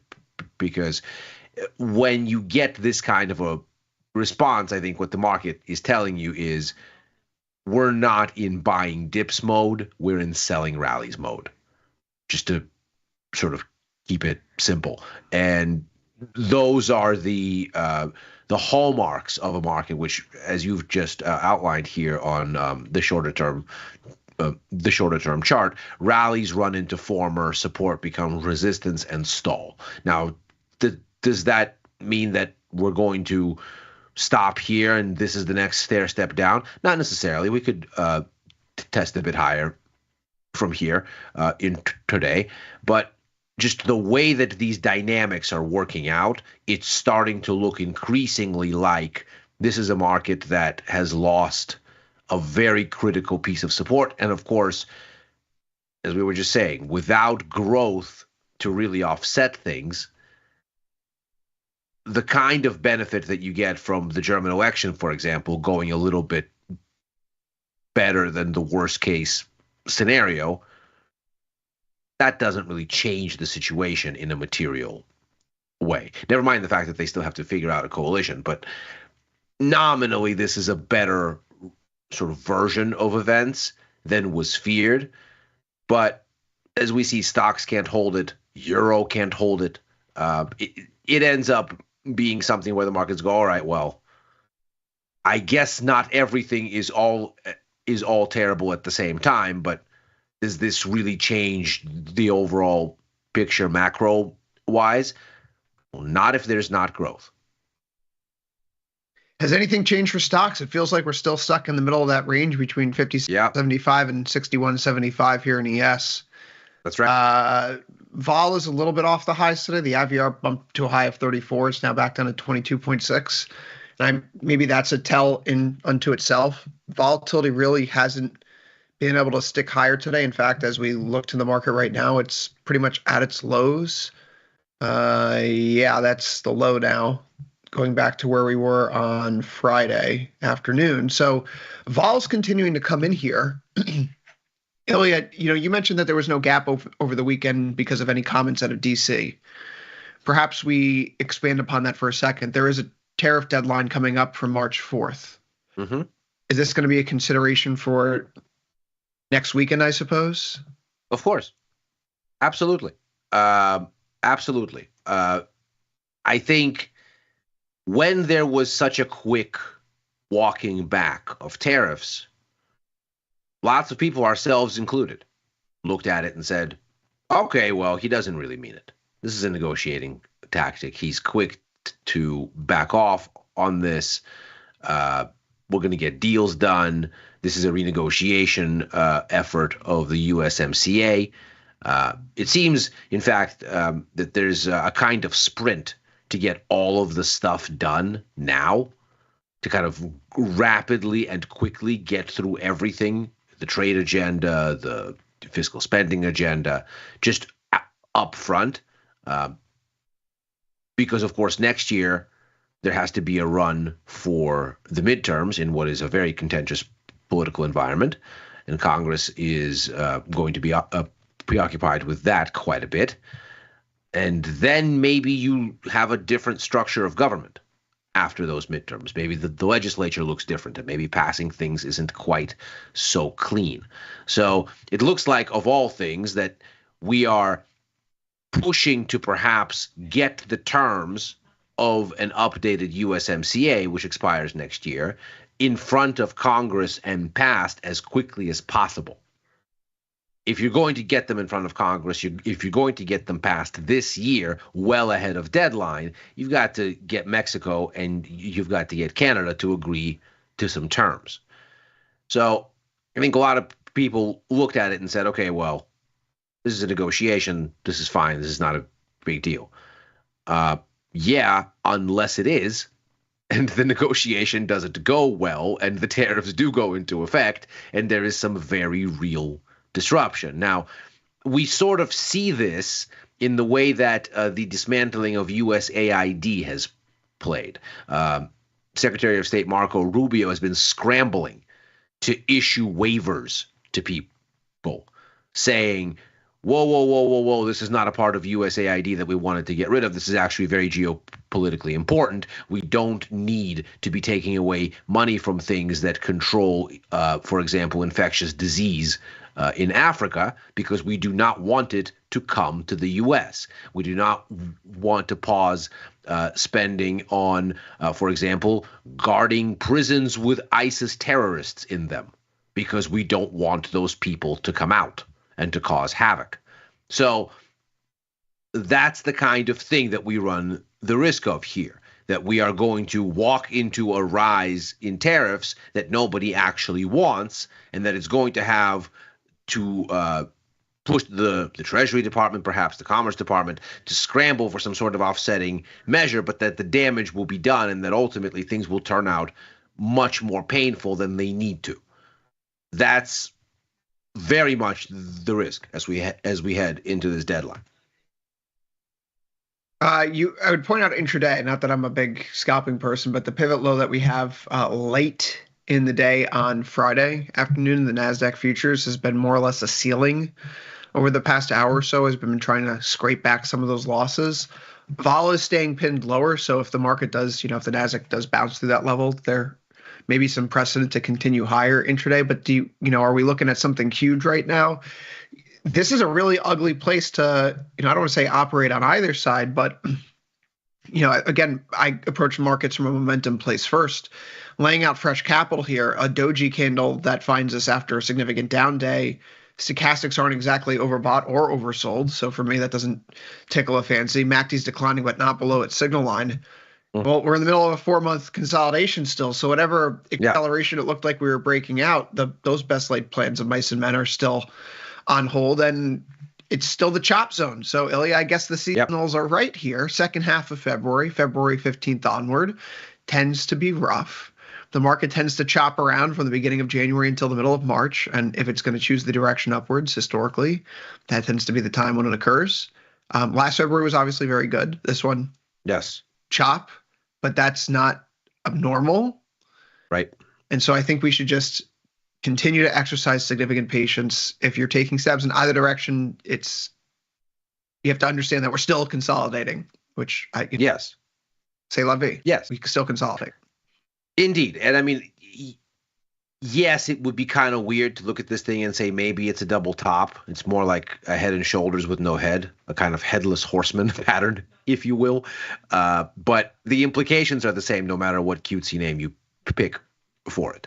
What you have, especially if you go to a weekly chart or a monthly chart, is what starts to look like a double top kind of a thing.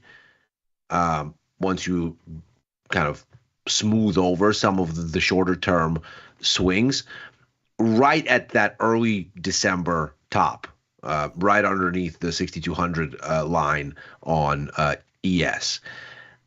That gives you a very clean neckline, somewhere around 5,800, 5,850, something like this, right at the bottom of the range. If you take that out, what you have is a very significant sell-off that is implied to follow. A large, ugly move. We don't have revisiting the getting to the territory of the August lows, kind of. Oh yeah, we're at that point we're in bad shape. But we're not there now.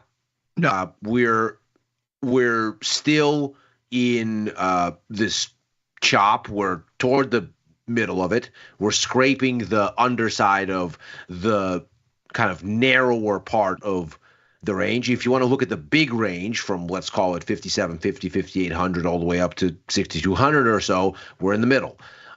This has been an area where we've bounced, where we've scratched and clawed for extended periods. Nothing is to say that we're necessarily going to break right here. If we do, then we're in for something much more explosive. But we don't have that kind of confirmation yet, which is why, for me, I saw this market near the December highs. I rolled forward my short exposure. It remains the same logic that it's been since early December. If you're short near the top of this range, you have good risk reward. If you're long near the bottom of this range, you have good risk reward. Here, now, my marginal dollar would not go to new exposure if I didn't already have it, because you're right in the middle of the range and the risk reward is kind of shot. Ilya, last week, while you were on vacation, we were talking about what a NASDAQ long entry would look like near the 1-month moving average if we return back to that point, given the seasonal weakness that the second half of February typically brings. Friday, when you and I were talking about it, it was kind of a different conversation, right? We're here, but what's volatility doing beneath the surface? Trade the market in front of you, as one Tony Batista likes to say. And the vol wasn't coming back in, unlike what we had seen earlier in the week, where market sells off, but vol stays pinned lower, and ultimately the market bounces back later in the session. So I didn't put that on. I haven't put it on yet. We fell below the 1-month moving average, so that's 200 NASDAQ points from where we are right now. So I guess I'm grateful for not being long and underwater. The candlestick today is interesting. I like that long lower wick, but I'd feel a lot better if we were back above the 1-month moving average. And as a momentum person, that's a pretty negative slope in the 1-week moving average. That's a slope that's turning negative in the 1-month moving average, right? The momentum profile shifting down. And so I don't like to be long when the momentum profile is shifting down. So for me, this is just chop. Last time we were here, you could argue, was it a good reason to be bullish? Well, the moving average slopes were increasing. And sure enough, if you were long and hey, you played up to 22,200 or so, and you got out. You had a pretty good run there. I'm on the sidelines right now here in NQ. I like to see more stability. The tenets of the trade aren't necessarily out the window, but that used to be the vol crush alongside the price improvement in a significant manner that we just haven't seen. So again, patience here. The chop continues. Read the tape, as it were. And the tape last week said the vol's sticking up, so not a good time to get long yet. And for that reason, no position has been taken. Yeah, I mean, this makes sense. If you were inclined to be long, and by the way, I am by no means suggesting that being short U.S. stocks is an easy thing. It is by no means for the faint of heart.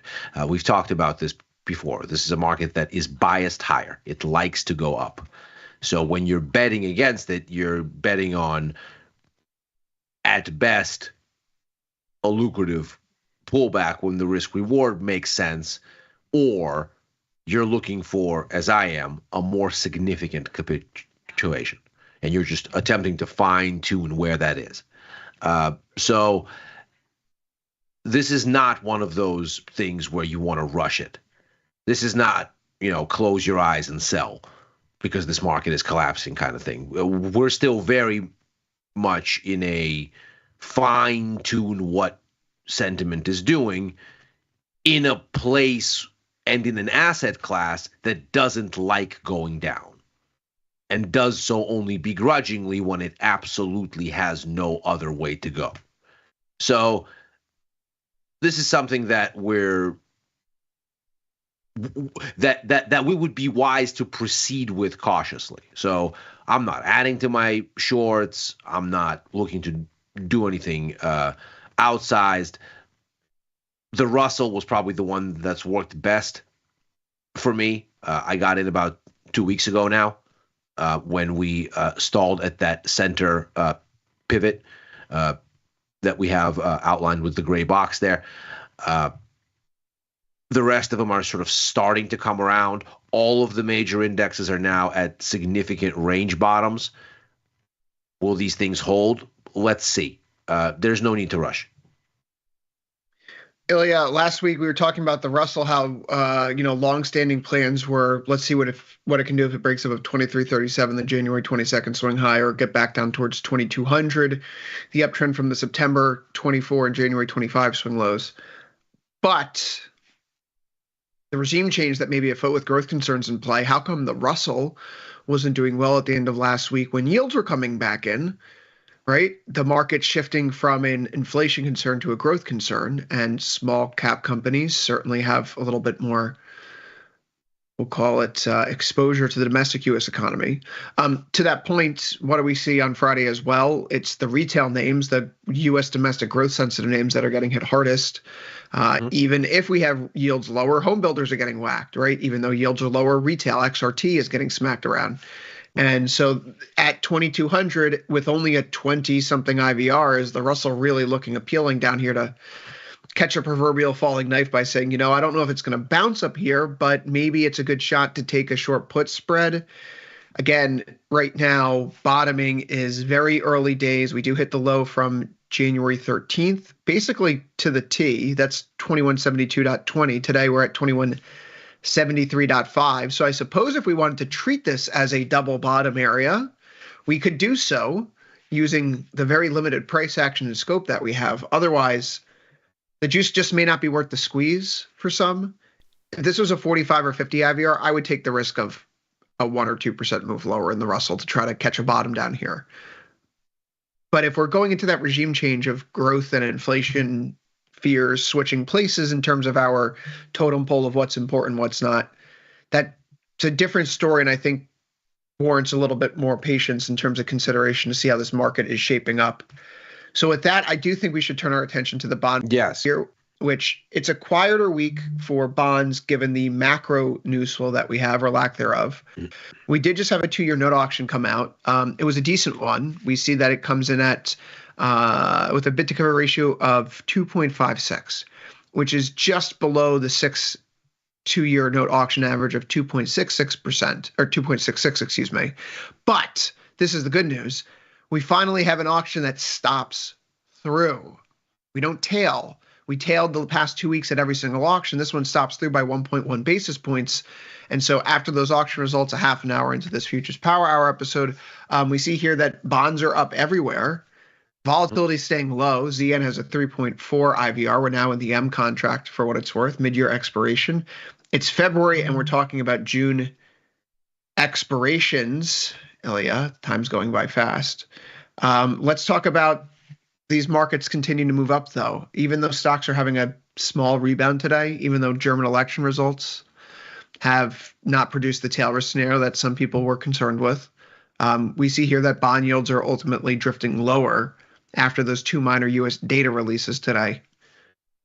How are you feeling about the path of rates now, even if we don't necessarily think that the Fed can do much more? This is a fresh yearly low for the 10-year yield today. Mm-hmm. Yeah.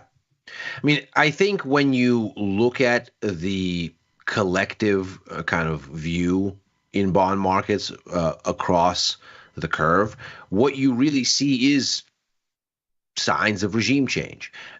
Just to link this up with the conversation we just had about the Russell, we always talk about the idea that the Russell is so sensitive to borrowing costs because it's so full of those regional banks that have these massive portfolios of treasury securities and other securities that got whacked aggressively in 2022 with that Fed rate hike cycle. And of course, then everybody ended up sitting on huge losses that they couldn't paper over if depositors came for their money at these regional banks. And that's obviously the shakeout that we saw with SVB and Signature Bank and First Republic, and how we got a hasty marriage between Credit Suisse and UBS, all that kind of sensitivity to yields. So when we look at the situation in KRE, what's striking, KRE, the regional banks ETF, is that we get this pullback in yields, which might have been very helpful from that perspective, and yet KRE is down. And that helps to explain why the overall Russell is down, and it helps to also explain what this decline in bond yields is about. If you want to think back and pedal back away from,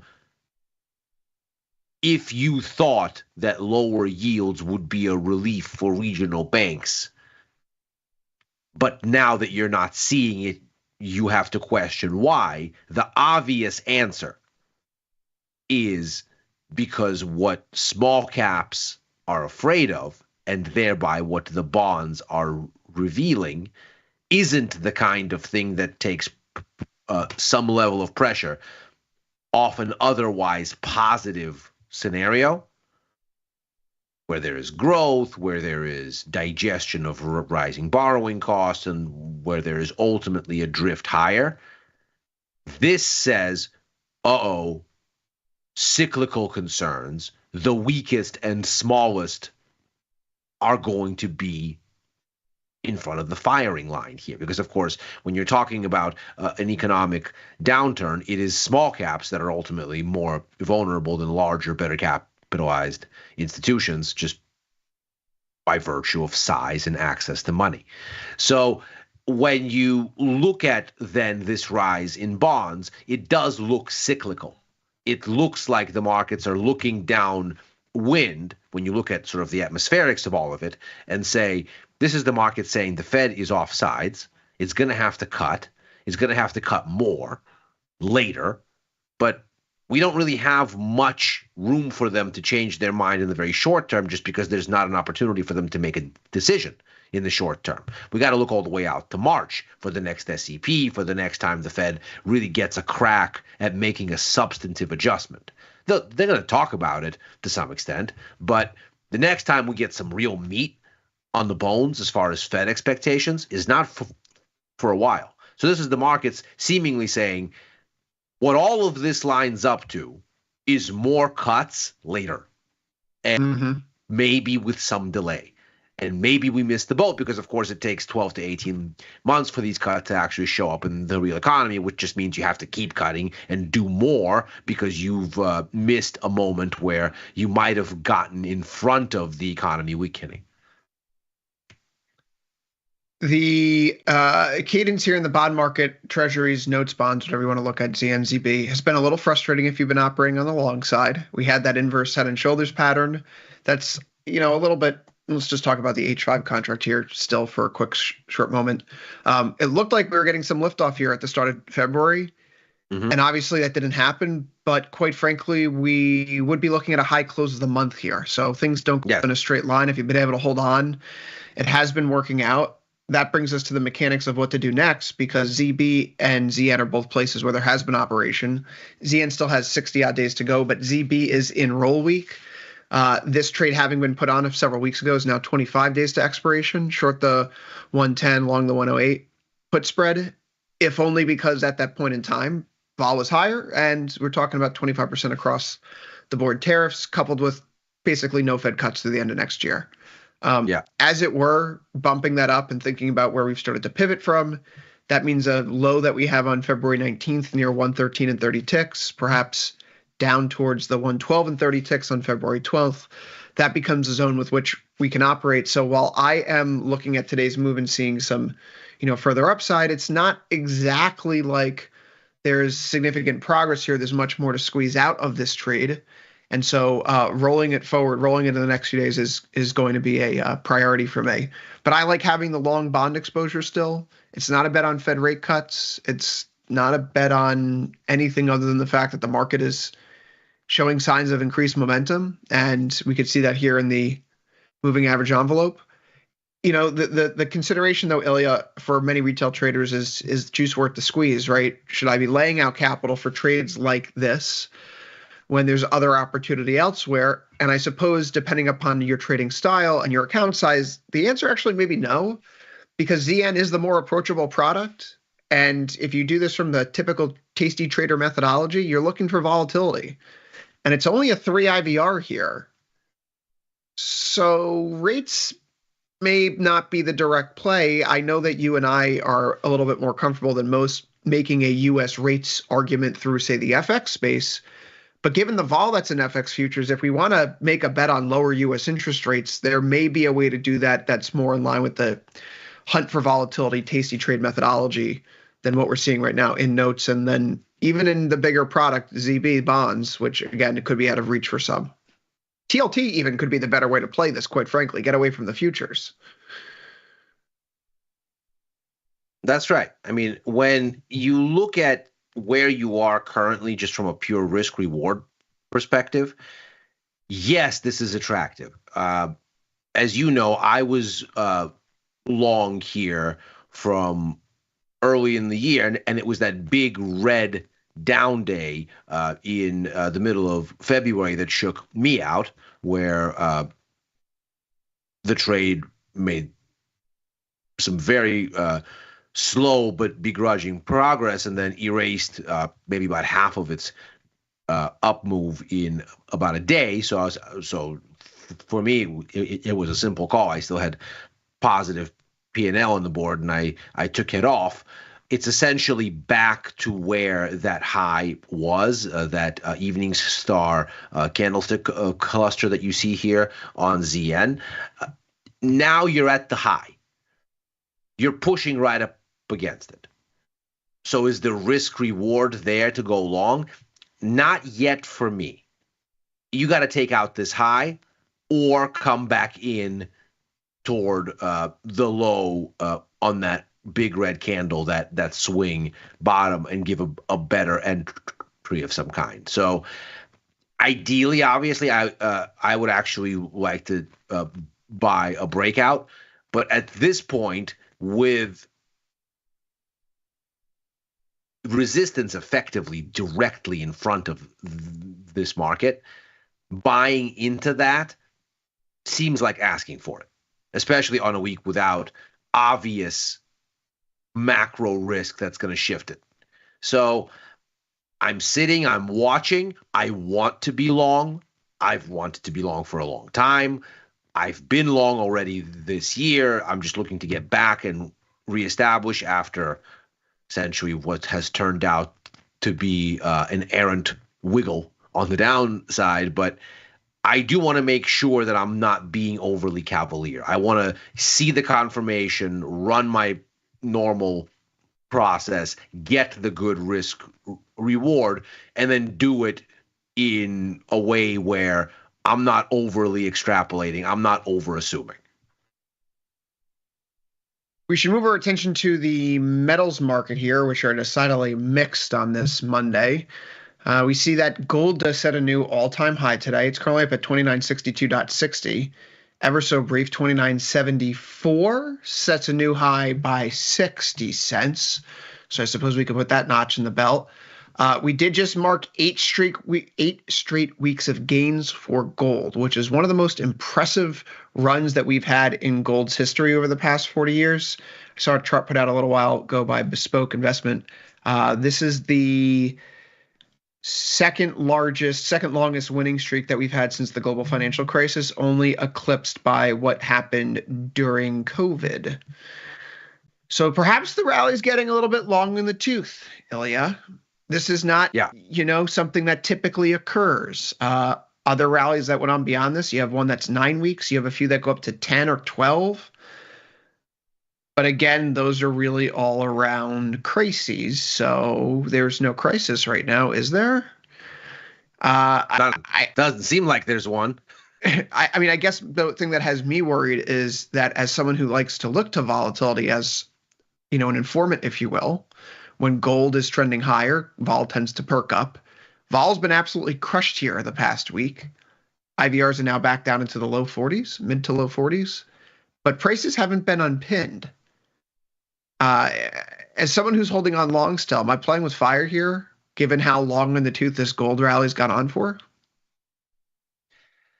I think that you have this kind of lack of conviction, to put it most, I think, succinctly, over the past 4 or 5 days after this sort of rapid sell-off rebound. It doesn't bode well. I don't think it changes the structure ultimately. We're still in a move higher. I think we're starting to run the risk that there is a big sell-off lurking here somewhere to reset the table. Because this is now looking like it's momentum that tried to have a big sell-off, couldn't quite seal the deal. We have that big red candle, then a big green one right after to erase almost all of it. But you're not building lasting momentum. And you're not doing it at a time when the dollar is weaker, when bond yields are coming in. This is not a recipe for success for gold, which tends to like a weaker dollar, tends to like lower bond yields. So this is a market that refuses to rally in the face of positive catalysts. Now, we talked quite a lot about this was a market that was rallying despite the absence of those traditional catalysts in December, earlier in the year, and talked about, well, what this looks like is Chinese reserve buying overwhelming the absence of a tailwind from the dollar, or overwhelming at that time the absence of a tailwind from bond yields. And that was encouraging at the time, but of course, that same thing works in reverse. If what you're dependent on is Chinese reserve buying and you care less about the sort of traditional catalysts that typically power gold, well, it works on the way down as it does on the way up. So that gold now can't make hay of traditional catalysts seems to be a kind of bizarro mirror image of gold rallying even though they weren't there. So as I look at this, I think the danger is that the market has sniffed out some sort of a slowdown in Chinese purchases. Maybe this has to do with a lot of the yelling out of Washington, D.C. about don't anybody dare try to come up with an alternative non-USD payment system, lest the tariff god's wrath will be swift and harsh. So if that has maybe given us a slowdown in gold buying for reserve in China, perhaps in anticipation of some sort of a conversation between Donald Trump and Xi Jinping about maybe a grander bargain, such as to sort of not aggravate things beforehand, to allow everything to go on the table and maybe strike some kind of a big deal where everything gets cooled off. Maybe that's what's going on here, but it feels like the market is not getting support from those things that it's been reliant on outside of how gold trades normally. And the wild card, of course, is China. If that's what's going on here, we're going to have to see the next batch of safe numbers, numbers from the State Administration for Foreign Exchange in China on reserves.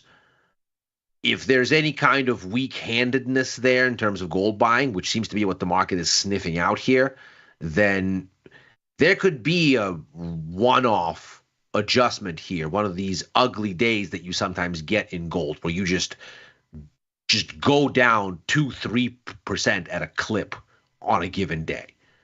Really, wake up tomorrow and gold's trading at like 2,900. Yeah, for just as a one-off. This is one of those things that happen. I mean, if you casually look at this gold chart here, you can readily see mid-November, there's just a brutal one-day sell-off. Early November, late October, just a few really punchy down days to reset things.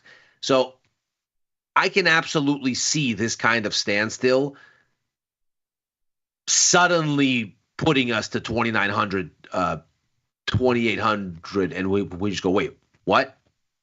What happened? But to me, that would be a buying opportunity, because I think ultimately the path of least resistance is higher and all of the catalysts are shaping up that way. It just looks like momentum-wise, the tank is empty. And the car needs to get towed back to the gas station to put more in. Maybe like a blow-off-ish move to 3K and then a significant pullback. Either way, I'm watching it very closely this week, in particular today, because if this position moves up any further and we get close to 3K, it's time to lift it.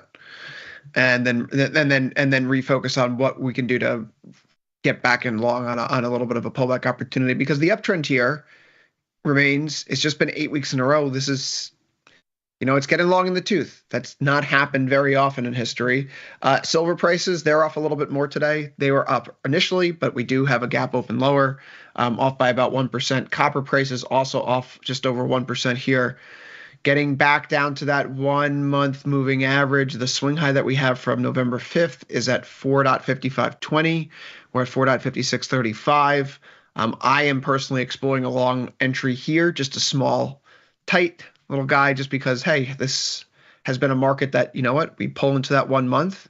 In recent months, that 1 month has been a place where the market has stopped falling. So maybe we can get a stop falling kind of situation here. Otherwise, we do need to turn our attention to the energy markets and then FX quickly. With respect to energy, I have a trade waiting to be put on, but it's not exactly getting filled yet. I'd like to put on this put spread, the short iron condor. Why? Well, last night when I was looking at it, the IVRs were up in the high 20s. So do you know what? I can get a decent enough payout. We're looking at the 52-week highs and the 52-week lows in the CLJ5 contract. Juice is worth the squeeze. It also would reduce the beta weighted delta of my current positions hold, so why not? Well, why not? Because I haven't been able to be filled, and the vol is coming back in, so do I even want to do it with a 14.7 IVR? I don't know. Otherwise, natural gas, that pulls off the board. We're down by 4%, but not nearly as much as we were. This could be the first close below the 1 week moving average since February 7th, which we think about the recent burst higher. We hadn't been closing below that 1 week moving average. So a sign that the upside momentum may be broken, due for a more, we'll call it a little bit of a settling here in natural gas prices. And then, of course, this is something that will very much be impacted by whatever headlines that we get out of any Russia-Ukraine negotiations, any U.S.-Ukraine negotiations. Apparently there's a mineral deal document being passed around from Axios. They have a copy on it. It strikes a very different tone than what Trump was saying last week about Russia, rather Ukraine being the agitators of the war. It solely puts blame in the first paragraph on Russia invading Ukraine, and it more or less guarantees Ukraine's territorial sovereignty by guaranteeing U.S. mineral rights moving forward. So we'll see what happens with this, though. But Ilya, I want to move on past the energy stuff. We can talk about that on overtime today. I want to get your take on what happened with the German elections and the lack of positive response in the euro. So for those that weren't watching this, let's just set the stage here quickly. European elections are held, or rather German elections are held this weekend. Friedrich Merz of the CDU-CSU alliance wins the majority of the vote. AfD comes in second. Handily. Just under 20% of the vote. The coalition that Friedrich Merz is going to put together looks like it will be able to govern without AfD involved.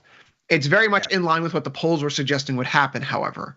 So the euro finds some relief because the tail risk scenario, right tail scenario isn't here, but Europe still has its problems.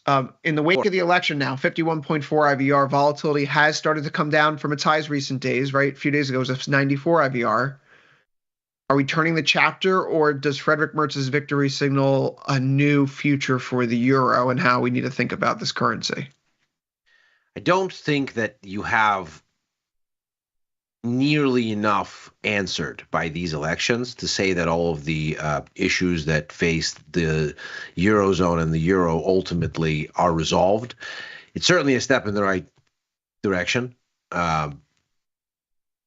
Clearly, the concern was that either the AfD or the conservative left Sarah Wagenknecht alliance, which is a new party in Germany, that they would become kingmakers.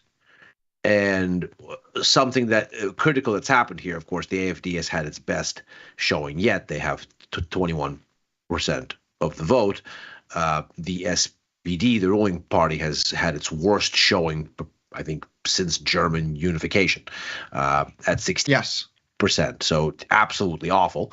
But when you take the victorious CSU-CDU and you add SPD, and you consider that the Sarah Wagenknecht alliance just by a sliver didn't get enough votes to be in parliament, you end up in a situation where you can have a classic grand coalition between the SPD and the CSU-CDU bloc and rule as a mainstream government without bringing the Greens in, without bringing in AfD. Now, there are some things where you're going to have to get them on board because certain things require higher voting thresholds, for example, to get rid of Germany's debt break and get them enough fiscal room to actually do all of the spending that they have to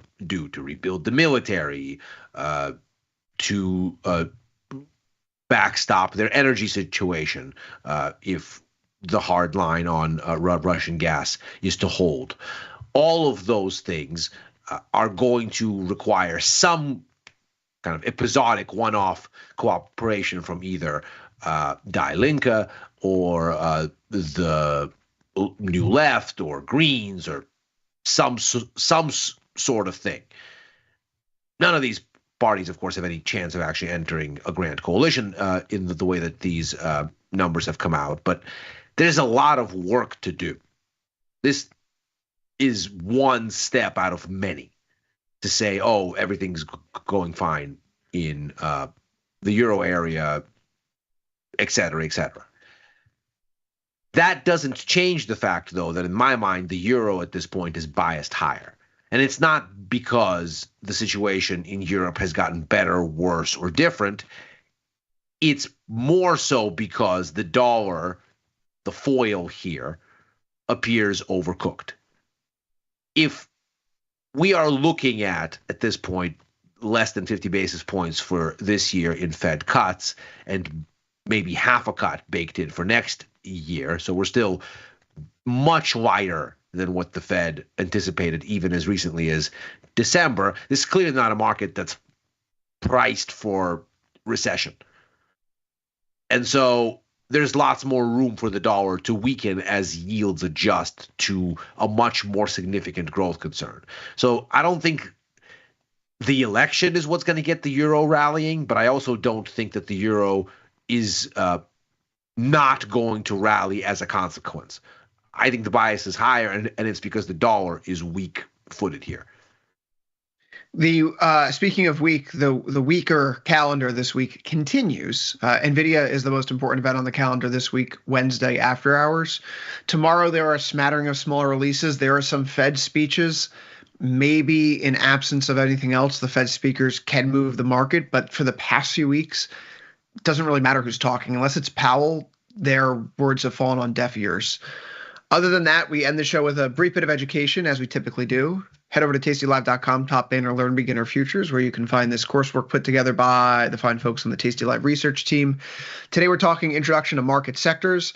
There are 6 sectors that every futures product gets categorized into. It's important to keep this in mind that this doesn't have to do with the futures market per se, because each product has its own market for trading. Rather, the sectors are just a method for classifying each product into groups that can be easily identified by traders. Commonly, energy, equity, metals, ag, interest rates, and foreign exchange. There are some new ones in there, like the Mexican peso. There's also gasoline and heating oil futures. Of course, we mostly focus on the big ones, ES and Q, ZNZB, GC, CL, 6E, for example. But head over to tastylive.com, top banner, Learn Beginner Future to learn more information, or click the link here on the bottom of the slide. It will take you there directly. And with that, we are done, Ilya. We'll be back later today for overtime, 4 p.m. Eastern, 3 Central, right after last call, so be sure to come back. Otherwise, good luck trading. We'll see everyone later. Up next, Dr. Jim Schultz with From Theory to Practice.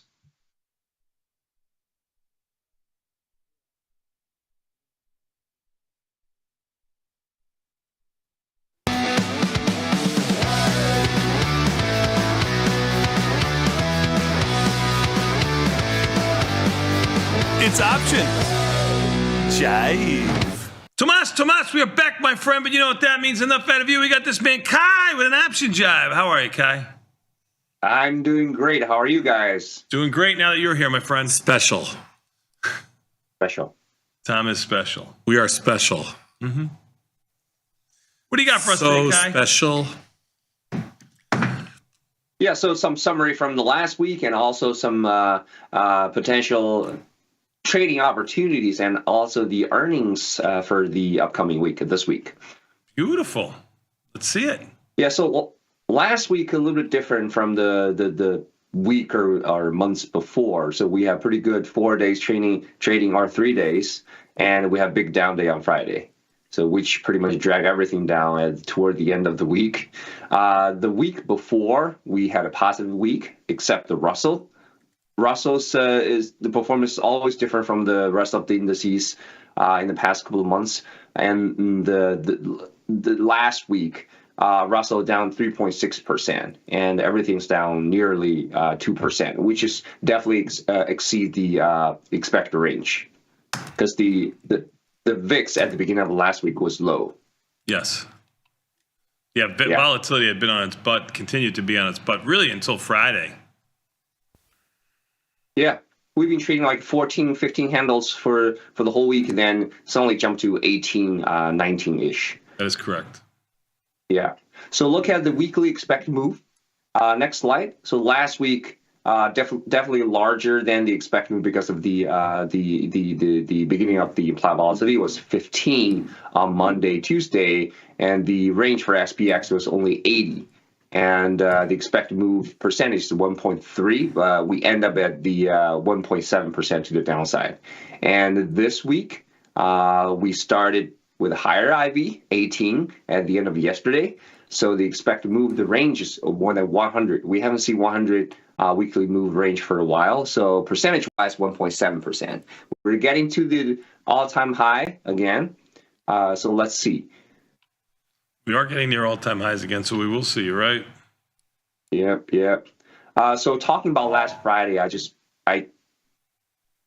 okay. some waters filled. So talking about last Friday, pretty big move.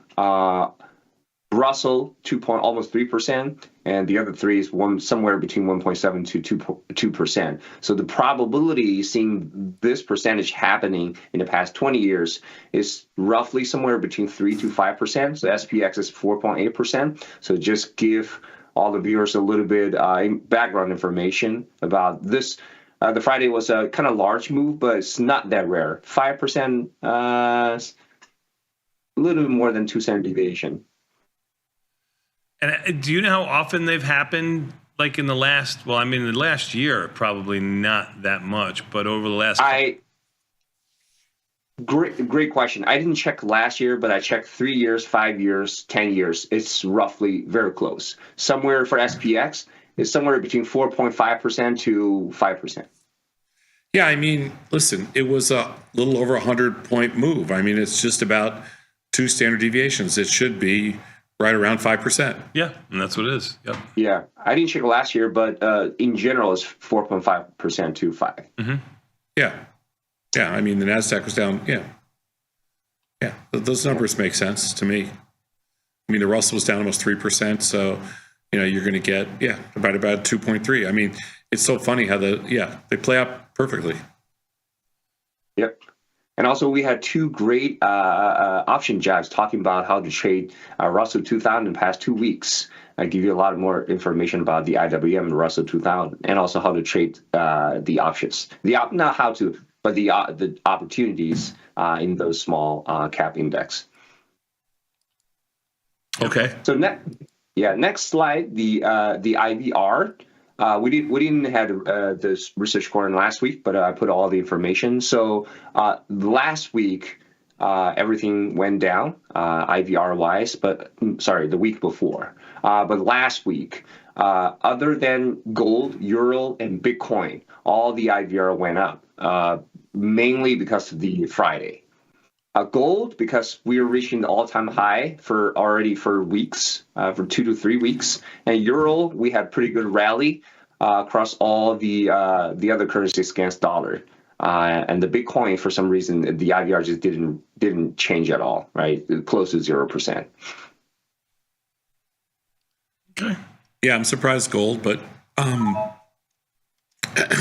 think it went up, then just nobody cares and just stabilized at a certain level. But 50% is still high. Yeah, agreed.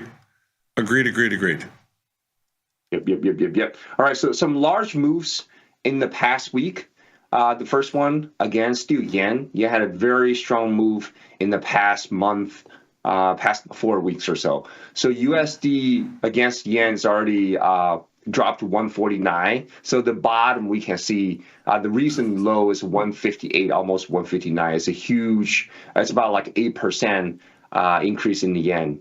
The average weekly positive move is negative 1.1%. Just for everyone's information, majority of the currencies, the average weekly move is positive negative 1% roughly. So yen is 1.1%, and the probability of this happening, like 2% to the upside, is 7% in the long term for yen. So I don't know what do you think about the yen here, just on price itself? It's had a nice move higher here. Me love yen. Still. I'm going to love the yen until I'm going to love the yen from now until the cows walk home. I remember the same conversation with you about bonds being, I'm going to love the yen from now until it goes back into the 80s. Okay, it's what, 66, 67? I'm not even looking at it. Yeah, 60, almost 67, yeah. Yeah. It's already at 67 last week. I'm long the yen, and if we get another downtick here, it's not down enough right to now because it's tight because it's had a nice rally. But if we in most recent history, let's just call it the last year or so, it's gone from 72 down to around 64. It's 67. Yeah, I just told you I'm going to stay long until it gets back to the 80s. Wow. Okay. I'm not going to get short 80s. 80s.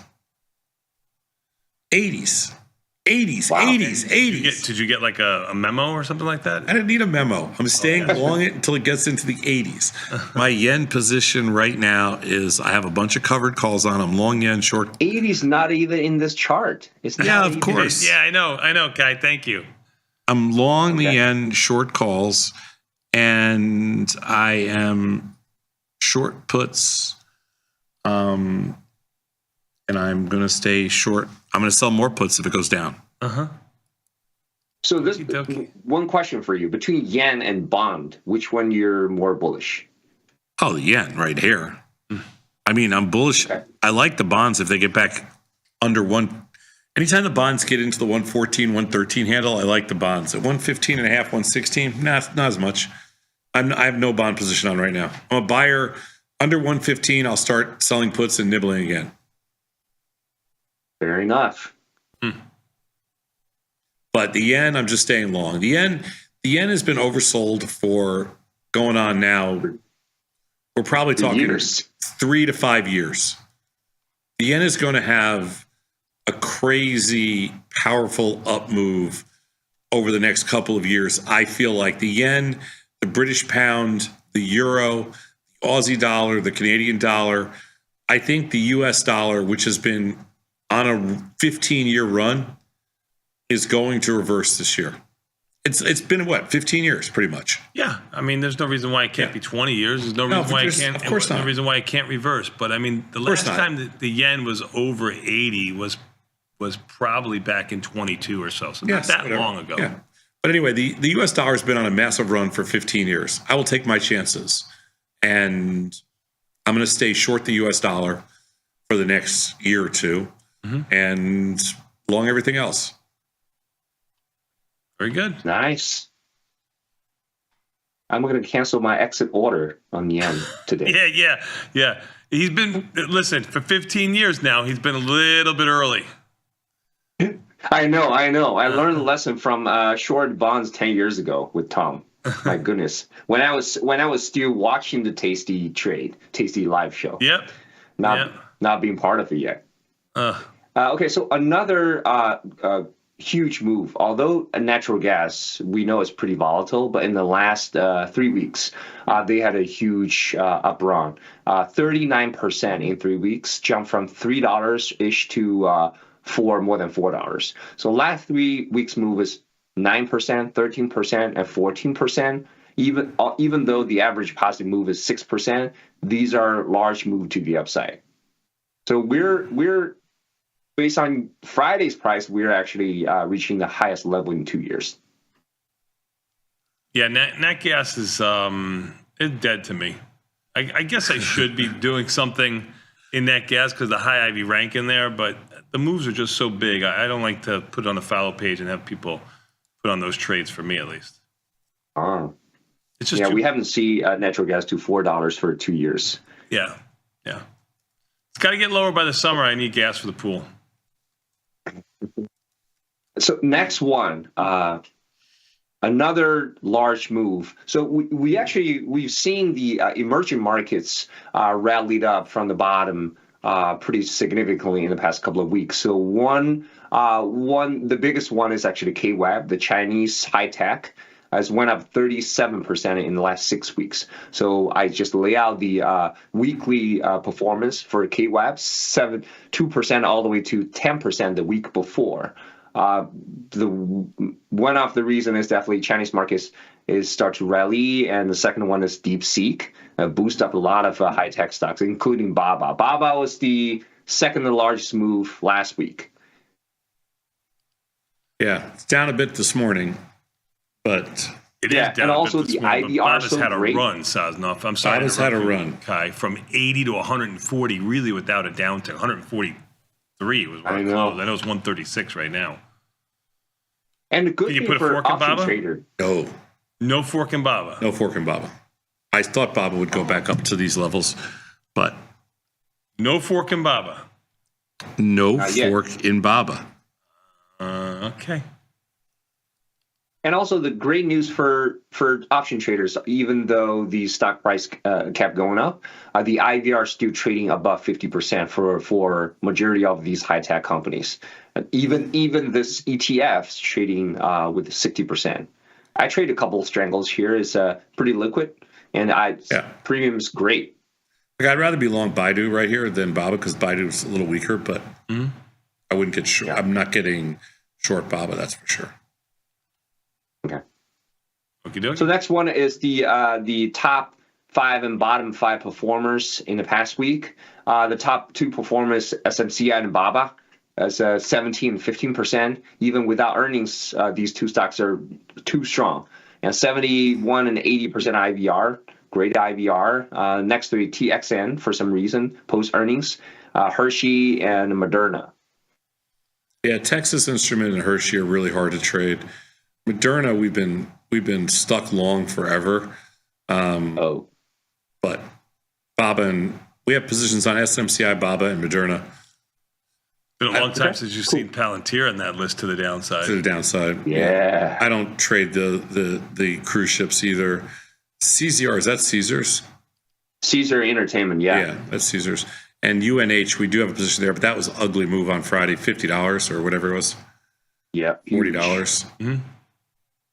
And all positive side is almost all of these stocks has high implied volatility, even though some of these are not as liquid as the other ones, but implied volatility rank wise is great for option traders right now. Okay. Totally agree. Yeah. All right, earnings. We didn't talk about earnings a week before, so we don't have earnings review. On average, long term, we had a 2 weeks past. We had almost 800 earnings announced. 800 companies announced earnings. Still, the percentage of winners and losers close to 50%, and the average return we slightly down, but still close to 0 to 0.5%, half a point. This is what we see over the long for more number of underlines if we have. And earnings for today, I think you got Zoom. I haven't mentioned the Trip and Home Depot. So you're kind of winding. Yeah, let's see the next slide. Oh, I'm sorry, I didn't have that. I apologize. Yeah, I have that slide. Mm-hmm. Oh, good for you. Yeah, so Zoom, Hims and Hers. Is that full names Hims and Hers? Yeah, Hims and Hers Health Incorporated. We just know it as the blue pill you get online. Hims and Hers. Hims and Hers. I said, no, be an equal opportunity, giver. Hims and Hers. We still have some important. Try giving your wife a gift certificate to Hers. It won't go over big. You never know until you try, Sadnov. Sometimes you got to go, you got to leave the island. You know what I mean? To get off it, you have to leave the island. So try. Zoom, we haven't traded it in a while. Where's Zoom trading? 80s, 90s, 70s? Pretty low, right? Zoom is 82, Sadnov, right in the middle of what you said. Okay, and then Home Depot, what is that, tomorrow morning? Home Depot tomorrow morning. Boy, I haven't traded Home Depot Home Depot is difficult to trade. Its premium is low, right? Always low. Yeah, the monthly implied volatility, call it 30 on a $385 stock. It's going to use a lot of buying power if you're doing anything naked, of course. So how the market's in there, risk. Probably not that good. Mm-hmm. Yeah, tomorrow we have AMC, First Solar, and your new favorite EV, Lucid. That's right. What does Lucid trade for now?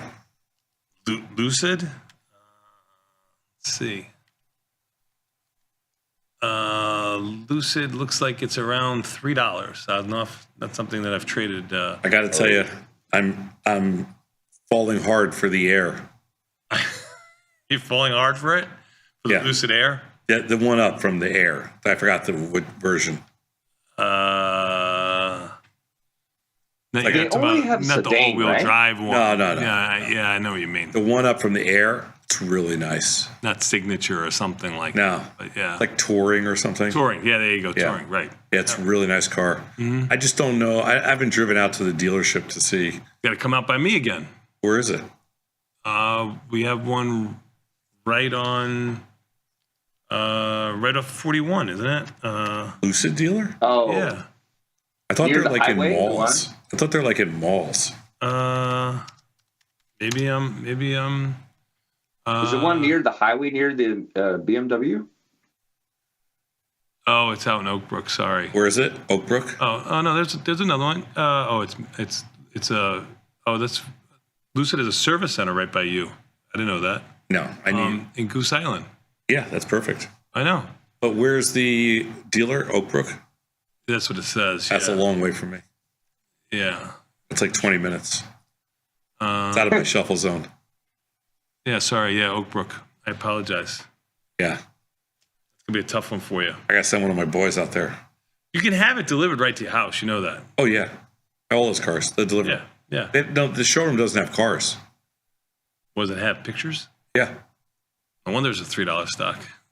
Yeah, it's like a Tesla showroom. You just walk in.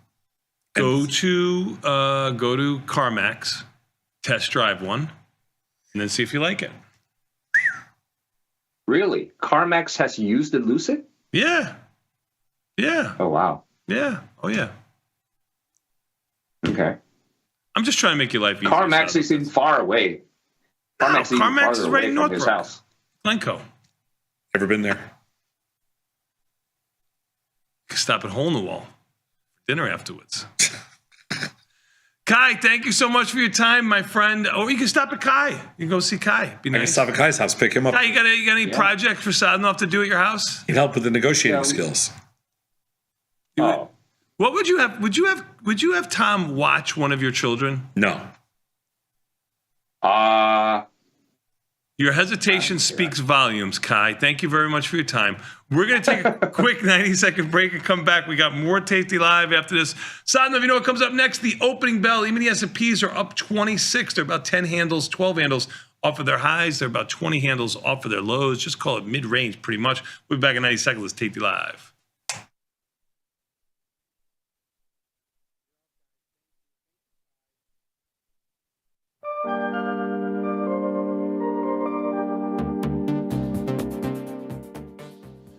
Tomas, we are back, my friend. You know what that means. Enough out of you. We got this man, Dr. Jim. Nothing says Monday. You can't start your Monday without this man. The Skinny on Options, Abstract Applications. How are you, Dr. Jim? Man, I'm well. But apparently we started early with a little Dr. Jim on Saturday morning. Like, man, what do you guys think about that? Like, does that kind of sit well with you guys out there? Yeah. I had to answer. I'd like to see it every Saturday is what I'm thinking. I mean, I'm just saying, I don't know. I mean, some of the kids were upset because you took away the cartoon time, you know. So there was a few issues. You got the parents making them watch Beginner Trader. Yeah, that's good stuff. Yeah. They wanted to watch cartoons, and then they were forced to watch you. Like, Mommy, what happened? This is a disaster. Yeah. What'd I do wrong? Take it, stop. That's so good. That's so good. Oh man, that's so good. No, but I mean, got some good feedback from the Beginner Trader, and I mean, it was great, man. It was great. The pop-up event was great. We got great feedback. We got great feedback. Most people are just happy to get their first NFT for free, but you always remember your first, Dr. Jim, and you'll be there first. I mean, and people are writing me like, "Can I sell this?" I'm like, "I don't think so." You can find a bid. Yeah. I find a bid for a Dr. Jim NFT. That's going to be hard. That's going to be difficult. I mean, if Kanye can launch a coin, you can put it out in NFT. I mean, that's a good point. That's a good point, man. That's a good point. Yeah. I mean, because we are now in the era of, you just make a coin around you as a person. Like, that's some crazy stuff. Yeah. Hey, speaking of crazy stuff, did you guys see my Team Canada on Thursday night? Man, we just joked about this. Did you hear me? Yeah, no question. You were all over Team Canada. I'm just saying. No, but I've been talking about it for weeks. This should not be a surprise. Of course you have. When it was clutch, they put it right in the net. No problem. Did you hear me say that? I mean, you have been a Connor McDavid fan since I met you. I mean, I got all his stuff. I got all his jerseys, all his memorabilia. Like, it's just 100%. Well played. You know what's funny about that though? So I didn't even know. I mean, much like most of America, I think. I mean, I didn't even know the Four Nations thing existed until 45 seconds before it started, right? But I didn't watch any of the games. I know that the U.S. beat Canada in like the regular season or whatever. No, but here's the funniest part. The prelims. So Thursday night, yeah, right. So Thursday night is when the game was, right? And I happened to see like through my feed, whatever, it was tied, it was going into overtime, whatever. I still hadn't watched any of the game. I'm not really a hockey fan. But anyway, it's like late at night. I'm laying in bed. I'm like, I can't fall asleep, right? So I'm like, well, let me look at my phone. Like that'll help me go to sleep, of course, right? So I open up my phone. I'm like, it's still in overtime. So I flip over to YouTube TV. I'm like, well, I'm going to watch the end of this game. So I flip it over, and I'm not even joking. Within 10 seconds, Canada scored the goal, and it was over. So I totally it's your fault. I jinxed the whole thing. Get him. I mean, I jinxed the whole thing. I see you. I kind of feel like you were were you like a Sergei Fedorov fan or a Yzerman? What was your guy? Yeah, I wasn't. I never really. I mean, the Red Wings were like a dynasty of dynasties, right? Oh yeah. You had that. I'm not a hockey guy. You had that. Never a hockey You fan. grew up in the Dominator era. Mm-hmm. I mean, I remember Osgood. Osgood as the goalie was kind of my No, guy. Dominic Hasek, the Dominator. Hasek. Yep. Yeah, The Dominator. The Dominator. So I remember Osgood. Osgood was my guy. No, you were in the Sergei Fedorov era and the whole. Oh yeah. Mm-hmm. Yeah, Good team. Nicholas Lindstrom. Like, oh yeah, I remember. Oh yeah, I mean, I remember the names because I mean, growing up on the east side of Detroit, I mean, it was all Red Wings. Because I mean, the Pistons weren't very good. I mean, they were good in the late 80s. No, all you had was That's the Red all we Wings. had. Yeah. That's all we had. Yeah, that's all we had. And so, but again, since I've been Team Canada since day one, it's not really been part of my deal. And so, cool. All right. Well, hey, are you guys ready to do some finance? Sure. Oh yeah. I am super pumped about this segment this morning. So, gentlemen, I have had a major aha moment. This is a major aha moment for me. We are going to talk about something this morning that we've talked about before, but never like this. And I really feel, guys, I feel like I figured it out. Tom, I feel like I figured out the secret to trading, and we're going to learn it today together. Are you excited? Oh yeah. I'm going to get you ready. I'm going to get you ready for a big market today. I'm going to get you ready for NVIDIA earnings on Wednesday. Like, man, I'm going to set you up. A reason for realized volatility suppression. All right, so John, go ahead and kick us off here on the introductory slide. So one of the fundamental axioms at the Tasty Network is trading the relationship between implied volatility and realized volatility, where the empirical findings by the research team continue to show that implied volatility is greater than realized volatility on average and over time. But looking at each component in this relationship requires its own unique analysis, especially the realized volatility side, which this is the aspect that I really haven't looked at before. And so this relationship between implied volatility, realized volatility, I don't know, guys. I would say that this is the core of what we do, even more than positive theta. What do you guys think? Do you guys think that that's a fair statement? Sure. I mean, that's Tony, what do you think? Yeah, of course. I mean, that's Ivy rank. I mean, that's basically what you're talking about here is what we're looking at, Ivy rank. I mean, sort of. I mean, Yeah. Ivy rank is kind of, I mean, yes, yeah. I mean, it's all so closely related, yes. Yep. And so, Ivy rank, this relationship, right? I mean, selling positive theta is obviously, I mean, that's a big part of what we do too. Sure. But man, if we're talking about finding some juice, like if we're talking about, picking out that navel from the grocery shelf that's nice and juicy, it's going to be here, right, Tony? 100%. Actually, the heirloom oranges, navel oranges, excellent. Heirloom and navel are synonymous? I don't think I knew that. Yep. I thought heirloom was onions. No, you got tomatoes too. You got everything. I mean, this day and age, everything's an heirloom. Tom's an heirloom. Wow, that's crazy, man. They'll give heirloom to anybody now. That's Pretty nuts, much. man. Pretty much. Man, He's an heirloom trader right there. Yeah, there it is. Man, wow. All right, good stuff. All right, so John, hit us on the next slide. All right, so let's start looking at the two sides of this equation, the implied volatility side and the realized volatility side. And I think that the most surprising result this morning is going to be on the realized volatility side, but you can't put the cart before the horse. We've got to take baby steps to get there. One of the things that I always like to say when it comes to the world of finance, and especially the world of derivatives, is everything that we talk about and anything that you might understand is always going to have two explanations behind it. It's going to have a mathematical explanation and it's going to have an intuitive explanation. And in my opinion, sometimes it makes more sense to do the mathematical explanation and sometimes it makes more sense to do the intuitive explanation. Well, when it comes to implied volatility and implied volatility being quote unquote overstated or exaggerated, I think the intuitive explanation here makes the most sense. So here's kind of the sequence of events that normally begins to unfold when it comes to looking at, volatility, market-wide volatility, VIX, volatility futures, etc. People's fears are commonly exaggerated and overblown. This leads to high demand for out-of-the-money puts as investors look to hedge their long stock portfolios against big drops in the market. As a result, option prices rise, which leads to option implied volatilities rising to exaggerated levels to match the exaggerated fear. As a sequence of events, as a logic chain, do you guys have any issue with this understanding of exaggerated IV? It's human behavior. It's human behavior. No. This is all part of Tasty ecosystem. No.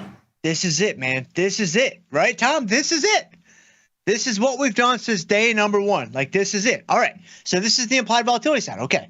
But the other side, this is where things start to get a little bit interesting. All right. So John, hit us here on the next slide. So this helps to explain why the implied volatility might be too high in terms of the front side of the equation. But the back side of the equation, the realized volatility suppression, I think that there is a very strong mathematical or statistical property that is driving the suppression of the realized volatility. And this is the big aha moment that I've had. So we've talked about leptokurtic distributions before. Right? I think that's a big part of kind of what is driving the results that we see, the empirical findings that the research team continues to produce, and all these kinds of things. Well, if you look at, a leptokurtic distribution graphically, that's going to be the green curve that's in this little graph that I've created for us this morning. And we've looked at this before. Mm-hmm. The relationship between a leptokurtic distribution and like a normal distribution, which would be the blue curve, most people kind of focus on the fat tails, the outlier moves, the fact that, with positive kurtosis, that is what is indicative of a leptokurtic distribution, you're going to have more outlier moves on both sides of the market. Outlier, big moves up, outlier big moves down. That's what it means to be leptokurtic. Well, that's one thing that it means. The other side of this, though, is with a leptokurtic distribution, you're also going to have more observations around the mean. You're also going to have a greater peak in the distribution, which we've actually talked about that before too. But the aha moment for me is thinking about, well, what is realized volatility? Like, what is realized volatility? What does it represent? Realized volatility is essentially, when the time period that I was looking at before the fact, kind of ex ante, when that time period finally expires and we actually go through that time period, the realized volatility measures what the actual volatility, what the actual fluctuations were for that period.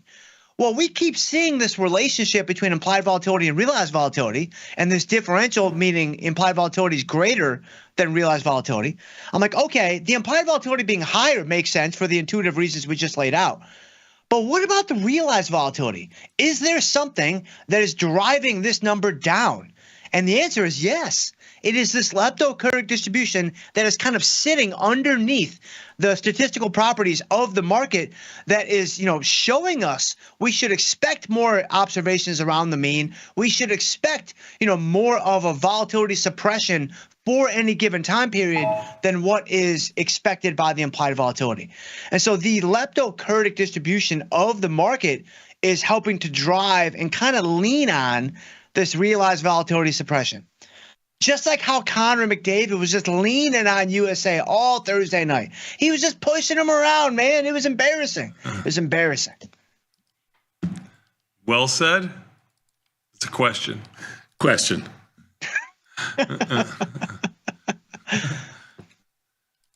No argument from us here. So what do you think, Tom? This is you're not. I was expecting some oohs and ahs. I mean, this would be the time for some oohs and ahs. You're not going to get oohs and ahs, but you're pretty much, you're not going to get an argument from us.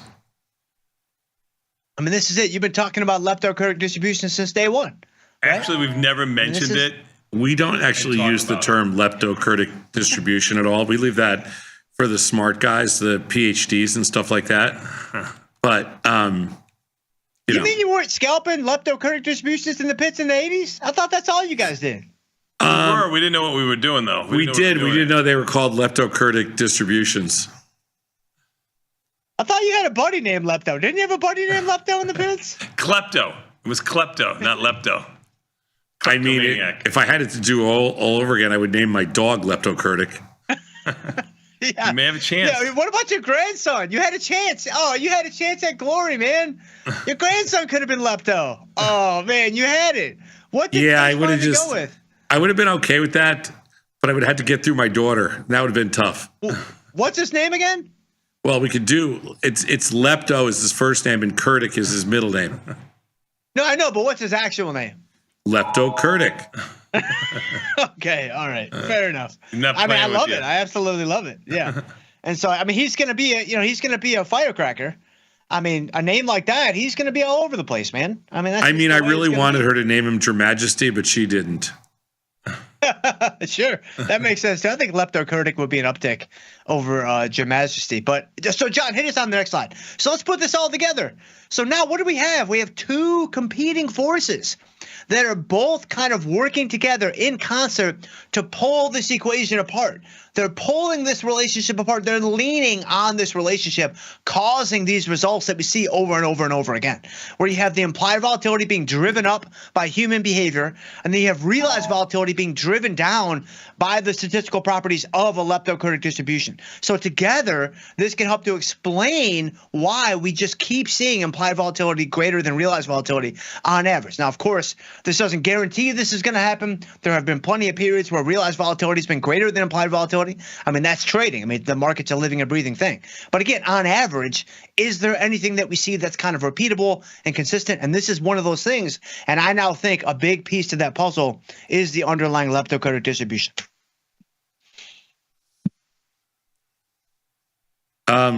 So what's the question? There's no question. This is it. No, there's no question. This is the crescendo. I don't need any more oohs and ahs from you. Like, I'll take it from here. Like, but with this and Saturday morning, I mean, I think I should be good to go for another couple weeks. Right? I don't think I'll get a pink. I don't think I'll get a pink slip like Willie Mays Hayes. I think I'm set. This is a true story. We used to have a guy that worked for us. His first name was Dave. His last name was Kraft. And Dave ran our program trading desk for years, about a decade. So his name was Dave Graff. So he bought it. He got a giant dog in a rescue. So we're joking around one day in the office, and we go, you should name the dog Seismo. So the dog's name would be Seismograph. And so he named the dog Seismo. That's good. It's a good name. That story. See, that's good. Yeah. So his dog's name was Seismograph. That's good. So that's pretty good. Yeah, it was great. So leptokurtic is not the craziest Not thing. the worst. Yeah, that's right. Yeah. That's right. You got to just find somebody with the last name of Kurtic.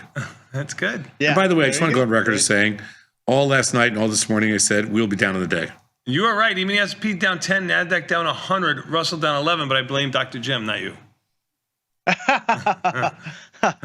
Well, all right, let's get them a few takeaways, and let's get them on to the market measures. As volatility sellers, the relationship between implied volatility and realized volatility over time is critically important to our success or failure, and IV being systematically overstated could be explained intuitively by human behavior, while realized volatility being systematically understated could be explained mathematically by the statistical properties of leptokurtosis. And there you have it. Good job out of you, Dr. Jim. Good job indeed. Even the S&P is not such a good job. They're down 10, Sadlov, as you foretold. Actually, down 11 now. Little volatility expansion too. Trading near their lows. Nasdaq down 100 and change. Russell down 13. The Dow trying to keep its head up 39. And volatility up 25 cents. Just made new highs at 1850. Just a skosh off of that. Yeah, Apple's the stock that's bucking the trend, but. There was no doubt. Microsoft was leading us to lower too, right? Microsoft's ugly. So. Yeah, I thought if Microsoft got under 100, it actually becomes 400. I'm sorry, becomes interesting, and it's right on 400. But anytime you have a down day and expiration of 100 points, and you get an up opening, just sell it. You heard it here first, Dr. Jim. Take it to the bank. There you go.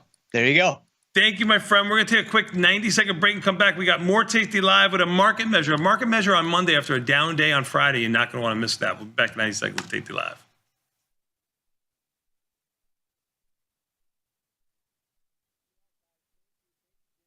If you missed the live show, here's our cherry on top weekly recap.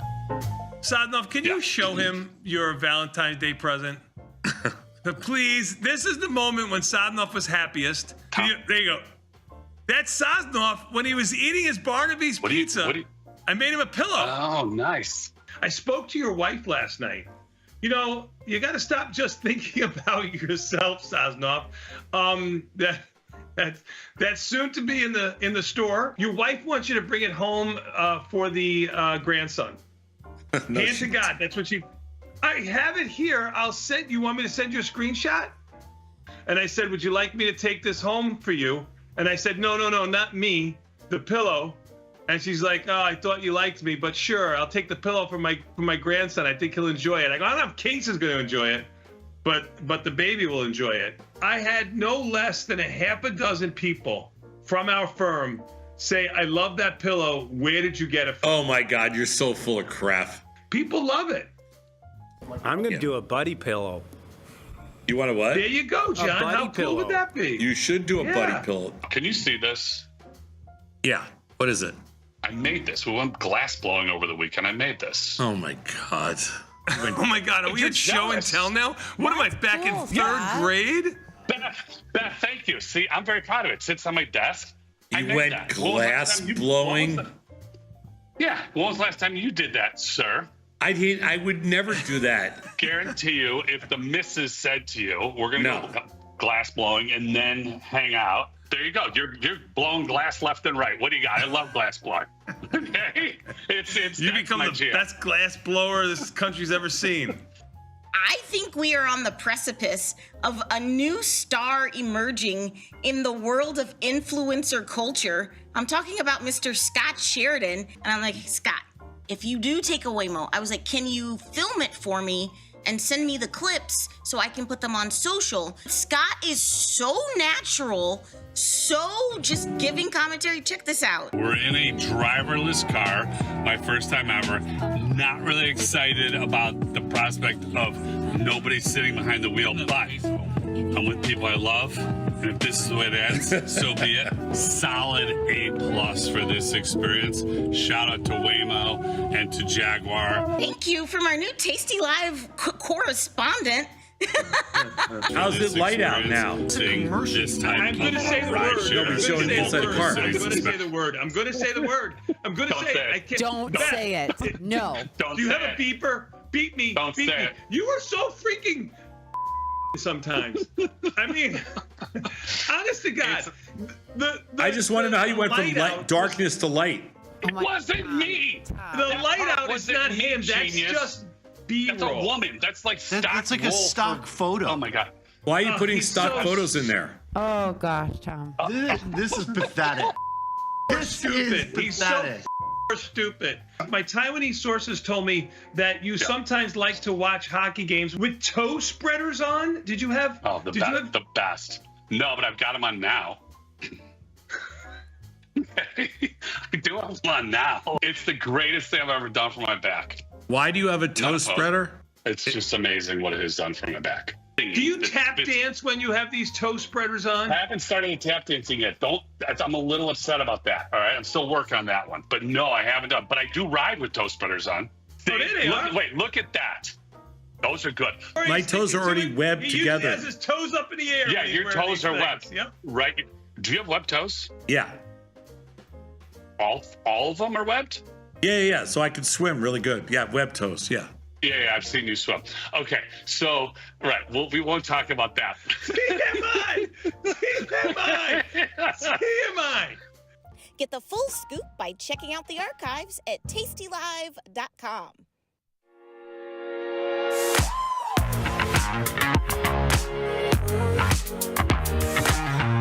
So what are some things that we know? We know that time will pass.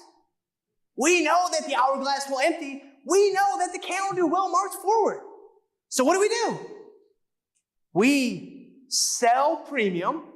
We generate positive theta. We take the short side of the options contract. Before you ever think about generating returns, you need to control that risk. The returns will come. You need to make sure your risk is mitigated in the most efficient way possible. Now, the fun stuff. Let's talk about managing those winners, right? You have a long put spread on and the stock goes down.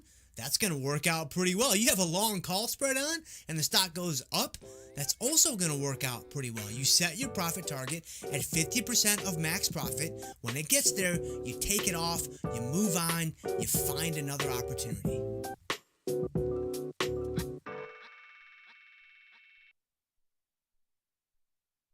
I think I've always been interested in finance. I have a degree in management and I took a lot of heavy finance classes and I've always loved it, but I've always done passive investing. And so as I went through life, I decided that I needed to have a bit more control over my finances. I started to dabble in the options world when I opened up a brokerage account in probably 4 different companies, and none of them worked really well in terms of education until I got to Tasty. And Tasty Live in particular because of the educational background that they tie in every single day on how to learn how to trade options. It started with the Where Do I Start series. It's outstanding. Tasty Bites, market measures from theory to practice. I don't think there's a show that I don't like, to be honest. That education piece is highly important. I found that Tasty offered that. Calling all traders. Are you using Tasty Live mechanics and enjoying awesome results? Are you an up-and-coming options savant? We're looking for you. For over a decade, Tasty Live has shared the most inspiring stories of traders teaching themselves a new skill, using probabilities and experiencing new levels of success. If you think your trading journey should be shared with Tasty Nation, we'd love to hear from you. We are always on the lookout for the next class of rising stars. Email us at risingstars@tastylive.com if you'd like a chance to share your trading journey and inspire others. Know someone who needs a better broker? For 1 month only, earn $500 for each qualified person you refer to Tasty Trade. See how it pays to have friends? Terms and conditions apply. Tasty Trade.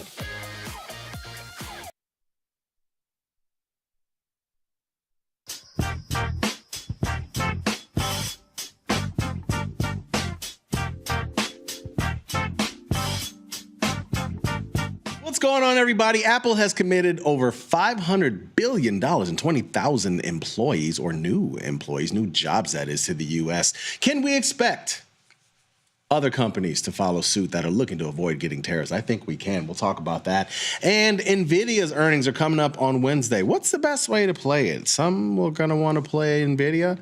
I think there's other ways you can play it because there's a ton of other things that are going to move off it. So we'll talk about those 2 things and more. We'll take a look around the landscape of a market that is trying to avoid consecutive 1% down days. I think we're pretty safe from doing it, but we haven't had consecutive 1% down days in 35 trading sessions. I think we're going to avoid it, but it's rolling over a little bit, so we'll see.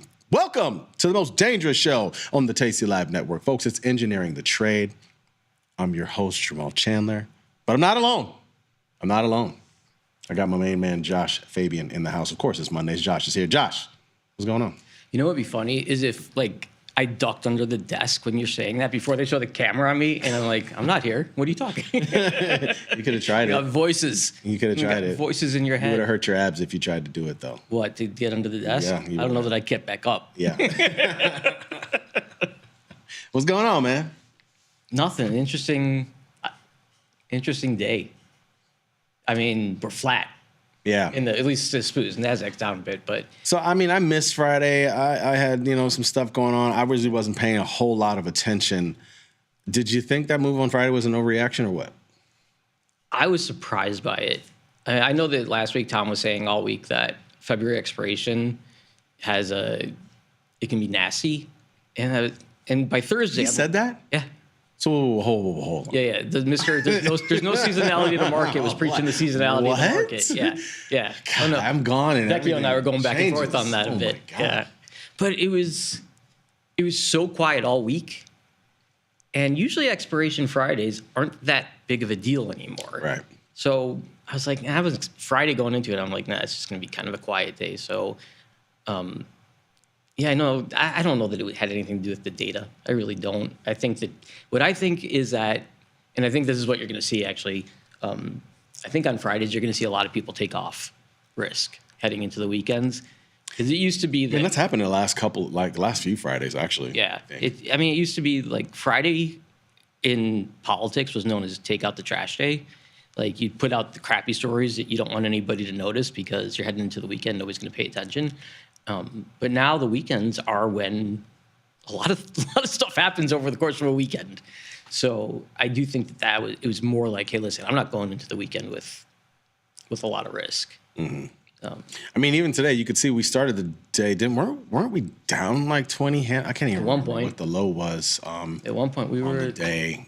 We went below 6K, right? I forgot about that. Yeah, right around 6K. Already, I mean, it feels like a whole different day from earlier in the morning when that happened. But we started the day down weak. I don't know. It's kind of weird, I would say, overall.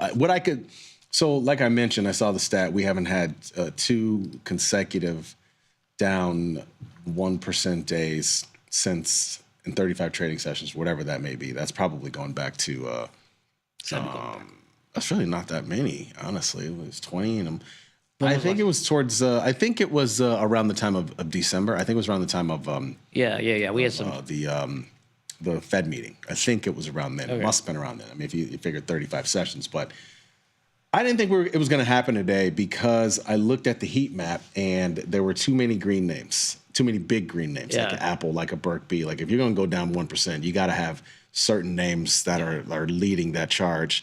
And it just wasn't happening today. And it doesn't look like it's going to materialize. But speaking of Apple, you saw this news. We were kind of discussing the implications. Yeah. They 20,000 people. Yeah. That's a lot of people. That's a lot of people. And it's going to be in Texas, right? Like it's not going to be in Cupertino or anything. And I think they said they're going to build AI servers there. And $500 billion. Obviously, they're doing this because they do a lot of business overseas. Yeah, this is what tariff repositioning for sure, right? Type of thing. Yeah.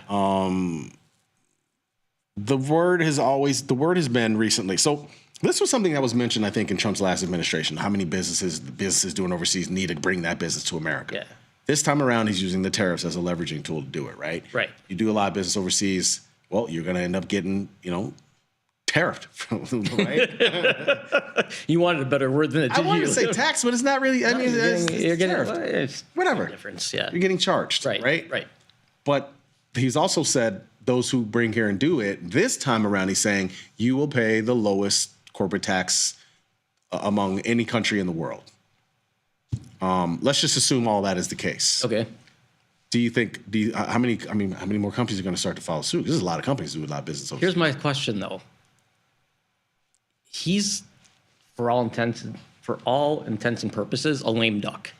4 years and he's done. Mm-hmm. Okay. Mm-hmm. Tariffs are all being done executive order. Right. If you get, people talk about the pendulum swinging. Let's say it swings back to the other side.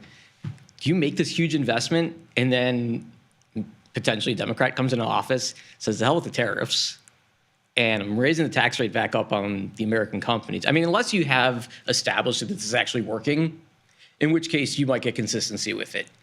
Well, the fact that Apple is moving on it, I mean, it either means that they've gotten guarantees or no matter what, this is actually going to cost, even if it's just 4 years, it's going to save them a shit ton of money. Yeah, they've done the math. Yeah, you know what I mean? Yeah. But I don't know. I believe that money flows to where it can be used most efficiently. And the cost of labor is not, in the U.S., it's not the least expensive for a lot of things. So I'm curious how this plays out. Like, what did they say, over 3 years?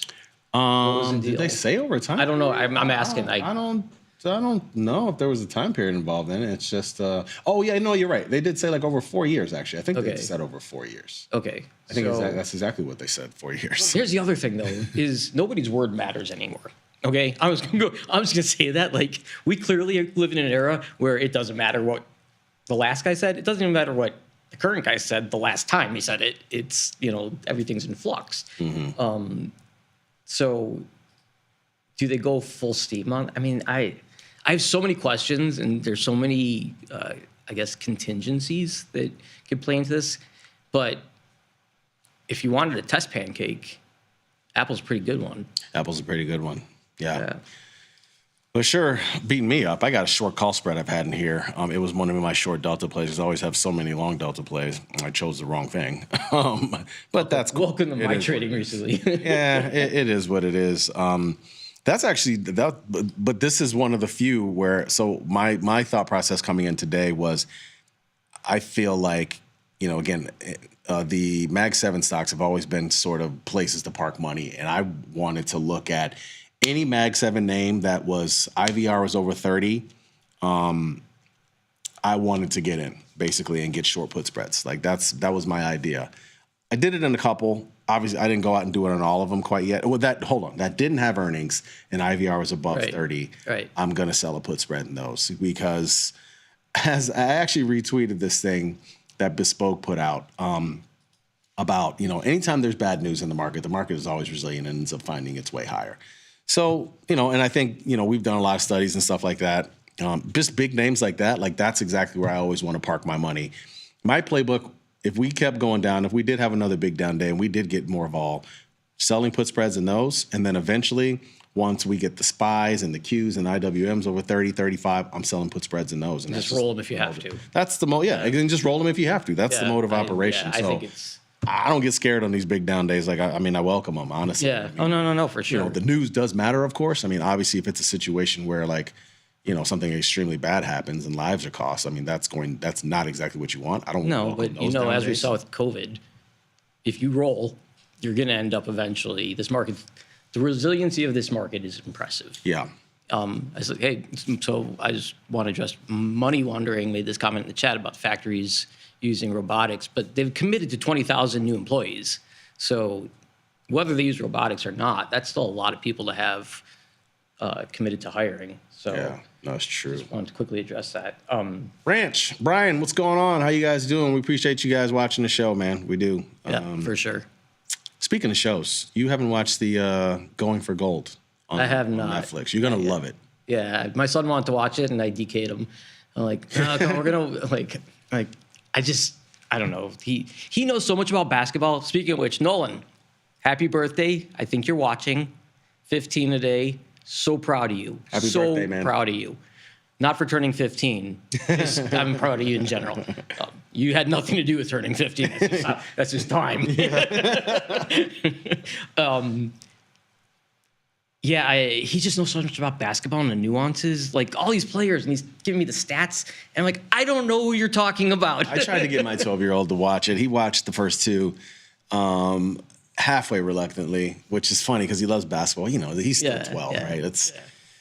But he didn't want to watch the other. I'm almost going to make him watch the last episode, though, because that one, they're all great. Sure, it's great. It's actually really great. I'm sure it's great. It's an inside look at a lot of teams. It's not just the U.S. Yeah. It's good. It's really good. I highly recommend it. Yeah.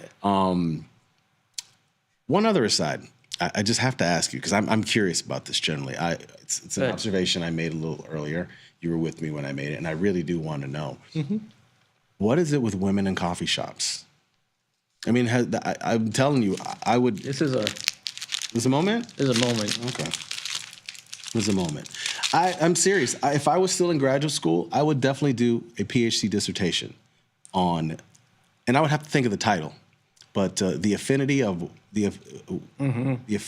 women's affinity for coffee shops. You think it's coffee all the time, or is it tea?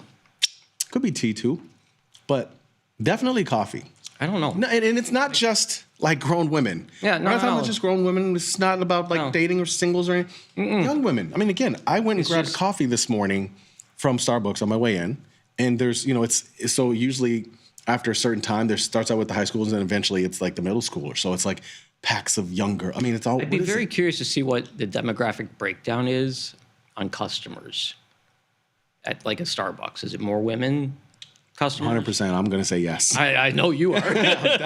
It's obvious. Go to any coffee shop. I guarantee you, any coffee shop. I don't know what that is. Now, this doesn't count for if you're going to a coffee shop in, Boys Town or something like that. But a coffee shop, no, just being honest. Just being real. Based on the area, any coffee shop you go to, I guarantee you there is at least one more woman in there than there is a male. You might be on something there. Yeah. I'll have to ponder that. Hey, I'm a scientist, dude. I gotta be honest, these lollipops suck. Yeah, it's a little too big, too. I'll be honest with you. I'm a scientist. I make observations. Yeah. What are you guys getting long in? That's a good question there, Brian. I got to tell you. I chose a couple of things to get long in today. Google was one. Again, it fit my strategy. Like I said, I'm looking for Mag 7 names, IVRs that are above 30. It was 30 above 30 this morning when I did it, and I did sort of an in the money put spread, if you will. That was one. I didn't get to Netflix. I was looking at it, but I didn't do it. Did I do Amazon? Amazon was the other one I did. And I held off on doing NVIDIA because that has earnings. By the way, NVIDIA earnings coming up this week. Yeah. Wednesday after the close. Do you have your eyes on it? I do, for sure. That was a layup question. Figured you did. Yeah. If you go back to Microsoft, Amazon, Google, all these other companies talking about the amount they're investing in AI, and the street was like a little annoyed, almost annoyed. I'll use the word annoyed. It's fair enough. Like, where's the ROI on this? Like, at what point do we see ROI? And their stocks, a lot of them took a hit right after earnings because of that. For sure. Well, if they're spending all that money on AI, you got to think NVIDIA is going to come through with some pretty stellar numbers. They should, right? I mean, and if they don't, and if they do, I guess it's kind of expected because given what these other companies have they said. don't come out with stellar numbers. It is.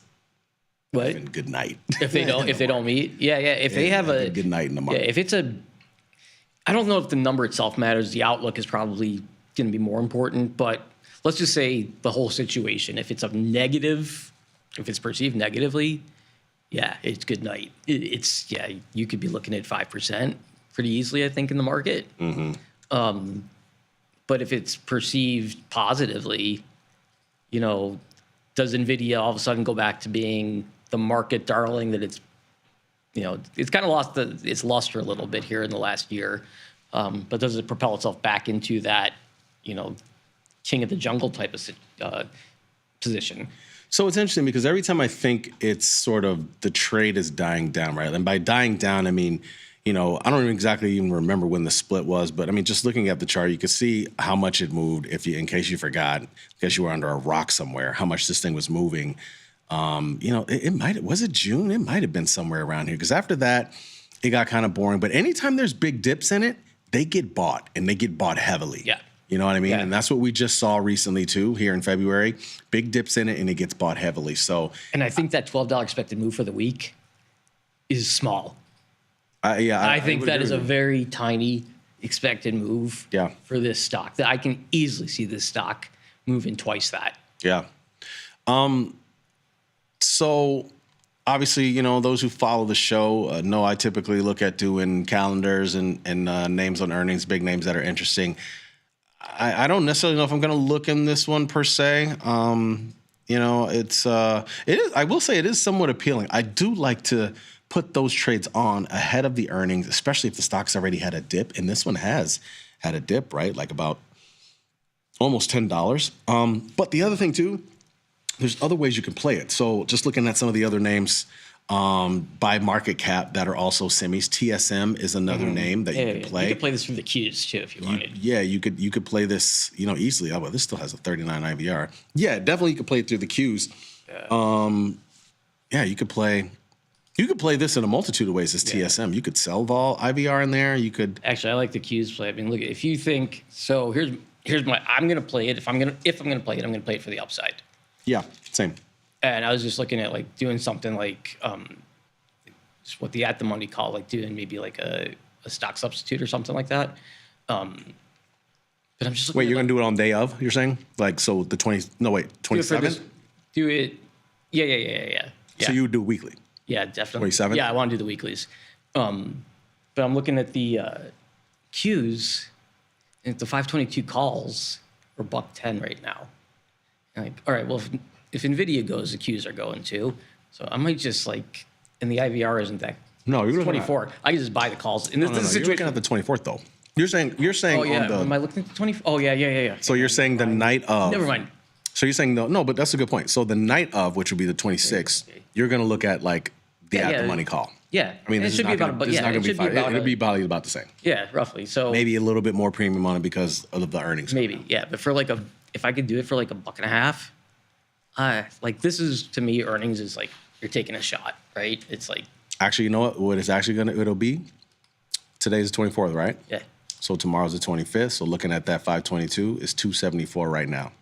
We'll see. We'll see on Wednesday night if the 27th call will be around this same price. Okay. As this Feb 25th call is right now. I mean, I don't have an issue taking a shot with something like that's a relatively cheap shot. I think the upside could be big. I think so too. I might. It depends. I'm going to look at some of the other names. You know, like AVGO is one I've tried to play. Actually, I already have a play on this. I forgot. It's way upside at this point.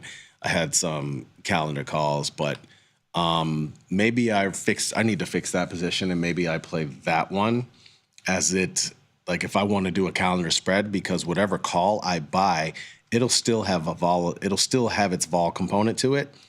And these will come in super fast, these Feb 28 calls. That's actually what I might do. And it still has earnings, so it could still pop too. Maybe I'll play that. But there's a ton of things you could play. Like I said, like just looking at some of the names. I mean, Qualcomm is one, you know, like because these are all going to move. Texan. There's chicken, and then there's chips. It's a little bit different. Chicken chips. Chicken chips. Oh my God, chicken semiconductors. Chicken chips. Hang on a second. Wait a second. Chips that taste like chicken. Chicken chips. That actually could be something. Chicken chips. That's got potential. Yeah, that's right. Chicken chips. Chicken chips. Mm-hmm. Chicken chips and be crispy. Go back to. I don't want it. Chicken chips. Disgusting. Micron, MU. Yep.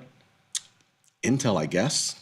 Intel's kind of been its own animal. Intel's not such a big player. It's been its own animal more recently. It's moving on different news nowadays. Marvell is another one of them. So there's going to be a lot of these names that move around. AMD is another one. SMH too. Yeah, I mean, how many names affect this many other names? Well, I mean, such a big. I mean, you could do Apple. You could. I mean, literally, you name a company that's tech, and it'll be affected. I mean, the ripple effect on NVIDIA. There's another science. There's another study we could do. Like, what's the sensitivity of all these stocks to a 1 point move in NVIDIA? Well, that's what people don't seem to understand when people who are like, oh, I want NVIDIA to, crash 20%. I mean, like, you realize what you're asking for? You realize what you're asking for? Yeah, exactly. Right. Yeah. Dude, this name is intertwined with a lot of different other names at this point, and our stock market. I mean, it is massive. So something to keep in mind. I'm going to answer this question in the chat, or not question, but comment from Ranch. It doesn't have anything to do with the earnings day report. Having done this for a long time now, it changes. Like a theme develops. Right now, everybody's concerned with forward outlooks. That's what's going to move a stock. It's their forward outlook. Nobody cares about what they actually report. That's the thing that's in vogue at the moment. That may very well change in a year, but for right now, what you did for the last 3 months, nobody cares. It's all forward looking. Yeah, no, it's true. It used to matter. It used to, I know, right? Now it's all forward looking. Yeah, it's all forward looking, like, especially with this stuff, because that's what this is anyway. I mean, this is all forward looking. That's a lot of what it's been. Well, it's not, these are growth companies. These aren't established like GEs of the world. Like, hey, we're still churning out product like we expect. This is, it's a whole new industry. It's a whole new world. Yeah, no, it's very different. New fantastic point of view. Yeah, I'm with you. I just gave you a little bit of Aladdin right there. Wait, what? I said it's a whole new world, and then I said it's a fantastic. Oh God, man, I've never really watched that. It's my favorite movie. I mean, seriously? Yeah, all-time favorite movie. Is Eddie Murphy in that one? No, dude, Eddie Murphy's not in all the funny movies. Okay, Robin Williams is in it. Really? Where's the one he plays a mule? Is that Mulan? I don't know. He plays the genie. I know everything. Robin Williams plays the genie. Robin Williams in Aladdin? I didn't know that. Oh my God, he's great. Oh, he's great in everything. I mean, he is great. Who plays Aladdin? Oh, Aladdin. You don't even... I don't know. I don't think he was in anybody actually. I think it was just a. I think it was just a. And Robin Williams took that at a time where like a lot of actors. That was the first time. A lot of actors didn't used to like to take those roles. No, that was the first like cartoon that broke through. Yeah. No, absolutely favorite movie. Like I remember Sam Jackson talking about Well, definitely. I mean, he was in Shrek, but I think he played not a mule, but he played something in Mulan. I found this out like in the last few years, and I was like, wait, Eddie Murphy was in Mulan? I didn't know that. Well, he also did Shrek. He was a donkey in Shrek. Mushu, whatever Mushu is. I don't know. He's a donkey in Shrek. Right. I remember Samuel Jackson talking about it was his first, I think, one of those type of movies was Incredibles, and which is a really good one, by the way. Yeah. And he was just like, I wasn't gonna do it, but then I saw how much money they make doing it. I was like, yeah, I'll do it. Like seriously, look, if anybody wants to, I'll do a voiceover in a Disney movie. I have no problem with it. Aladdin was just, I had a date. That's why it was a date. I was on a date that night. You took a date to Aladdin? Uh-huh. Are you serious? Yeah. I would have broke up with you right away if you took me to Aladdin. You're not getting anything. I'm not putting out for you. Aladdin? Yeah, and it was great. I don't know if this guy has a wiener. He took me to Aladdin.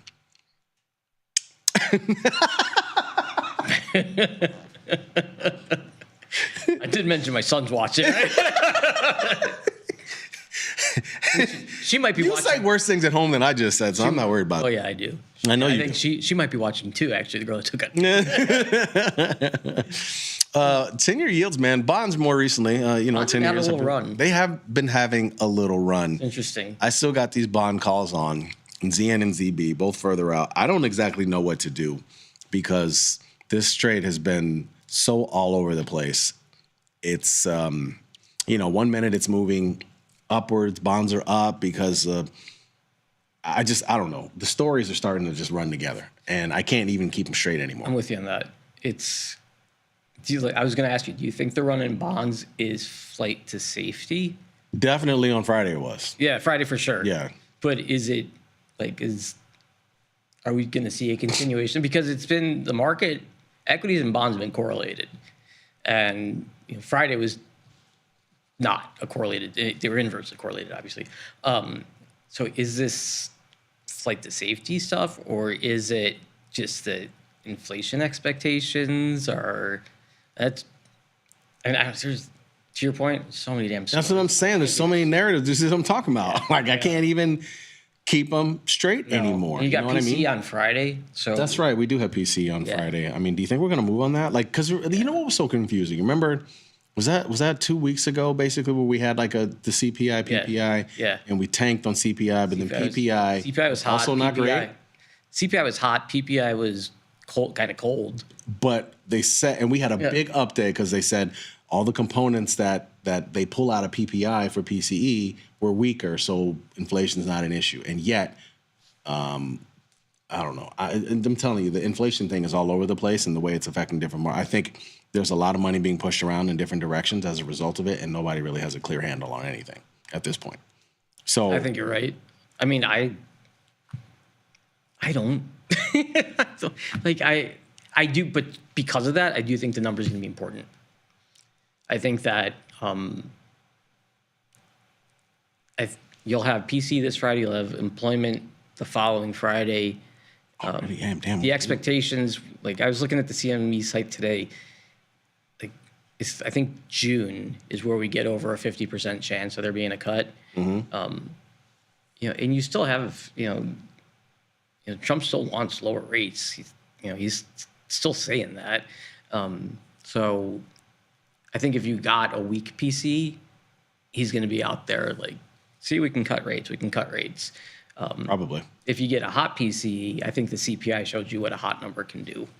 A cool CPI or PC rather, maybe we don't rally a ton, but I think the danger is that it comes in hot. Yeah. I don't know. I guess I'm keeping my calls for now. I mean, again, it's 4 days in a row. Bonds have been up 6 out of the last 7, it looks like. So, I mean, I guess that's good, but I still know what to think, man. I'm going to hold them. I haven't done anything different with it.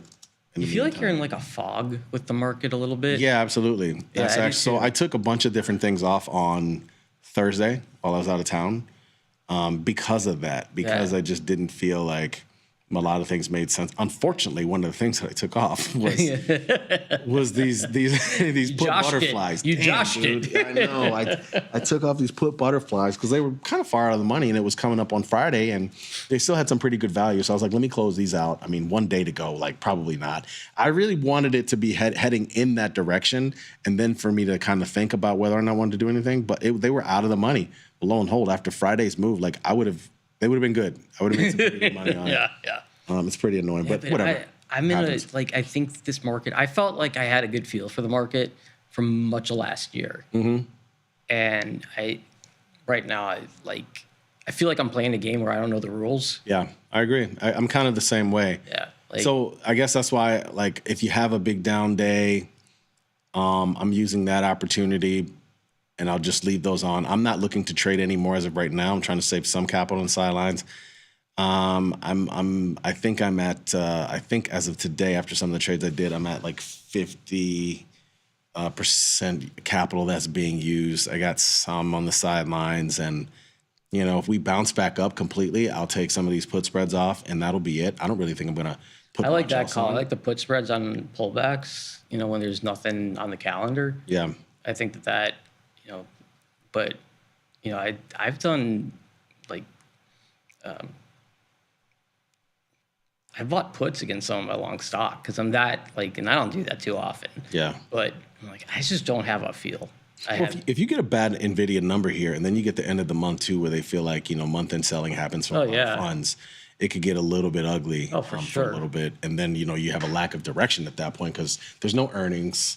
Obviously, the job report. I mean, it goes back to macro as opposed to earnings now. Yeah, you get into we're coming up on a period where it's a lot of macro stuff's going to be coming out. Earnings is going to cool off a bit. We're going to get into retail, I think, next week. Retail earnings? Yeah. I think you're right, yeah. I think like Best Buy and Target, those guys. But it's going to be, the shift's going to be to the macro and probably the budget. Don't forget about that. They got till March 4th. I know, that's an actual thing now. March 4th? I am. Something like that. I mean, VIX is holding in at 17 and change here. Yeah, that's the one thing. If you're going to look at, it's down on the day. If you wanted some encouragement, it's pulled back a bit. I was kind of curious if it was just going to stay flat on the day, but I mean, down 4 or 5 points in the market. I don't know. I don't know what to make of this. I really don't. The way you're saying it says everything. Yeah, I know. I can hear it in my voice too. Don't give me the ball. I don't want it right now. I'm cold. I know. Folks, that's the show. Thanks for watching. And as always, be smart, be patient, trade them small, and trade them often. We'll see you.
What's up, everybody?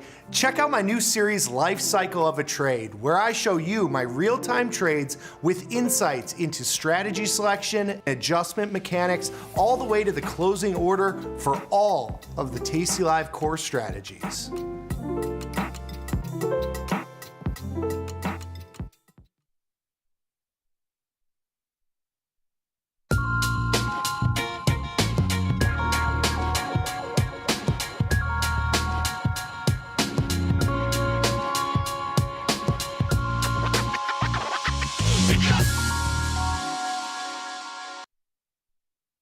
Hello and happy Monday, everybody. Well, I am back from my one-day disappearance, and Bear Force One clearly lives, because if you look at any of the 3 big down days we've had in this year, I've been on a plane every single time. Many people would like to finance me flying on a plane because it seems to have a magical effect, but I'm back in my normal haunts now, so I guess that's done. Bear Force One has landed. But so I missed all the excitement with you on Friday. I was airborne. But some cool stuff happening. And if, sometimes my shows are just kind of a hodgepodge of, I try to tell a story, but they're just sometimes an amalgam of symbols. If I was going to give a theme to this one, it would be second thoughts. And not on my part. I think on the part of the bulls out there, because they're starting to look askance at some of these incredible valuations and saying, I think I'd rather have a cash. And that's starting to transpire even with some of the most celebrated issues out there. And we were at a lifetime high, just days ago. But we're seeing some really interesting motions. I've got my symbols all preloaded to go. So let's jump in, catch up with each other since we didn't see each other since Thursday. Here's the spider. As I mentioned, a lifetime high on Wednesday, stalled out on Thursday, and then plunged on Friday. And as is typical, this morning it was quite green. Everything was fighting back because after really since 1987, every time there's a dip, if you buy it, you'll be fine. So people naturally do that. We're actually managed to be a little red right now at the moment. The next big test is going to be this trend line, right? So actually it's a trend line, but it's really the midline of this channel. The big test will be in about 49 hours from now, which is the NVIDIA earnings release. If there's anything that can provide some firepower to the bearish argument, it would be a plunge by NVIDIA. And by plunge, I mean even like 2%, just some kind of drop, as opposed to the endless, well, we're worth another $1 trillion now. So that's a big event, probably the biggest scheduled event of this week. The diamonds fell quite hard on Friday, and we got a nice little new blob of overhead supply here. It was interesting because we peaked here early in December, fell, and fell quite consistently for a while. We went exploding higher, notched up a nominal new high back on the 31st of January, and sort of burned that off again. So it's pretty clear we've got a double top right now. This, in spite of all efforts, it couldn't even muster a decent new, in fact, I don't think this was even a new closing high. It was an intraday high. So for all that's been going on, didn't accomplish much. Overseas, here's the EFA. Not too much going on. The big impetus, all the excitement was about China on Friday. There was a lot of rumors flying around. One of them was like, oh, great, another COVID strain. Weirdly, China went up that day. But EFA not doing too much of anything. EWZ, I'm trying to not fall in love with this again, but it's such a pretty chart. I'm just like, this siren song is calling me once more, because you've seen the Head and Shoulders 9 times, and this kind of ruined it. That's why I just threw my arms up. So it blasted into the pattern, hung out, and then, wouldn't you know it, Friday fell hard, and today falling again nice and hard. So the pattern's still a beauty. But it's kind of like a bad ex-girlfriend or something like that. I suppose. Haven't had one yet. I'm a little too old to be saying yet. I've never had one, so I don't know what that's like. In any case, it looks beautiful but poisonous to me, so I'm not touching it much as I'd like to. FXI China falling hard today. No surprise there.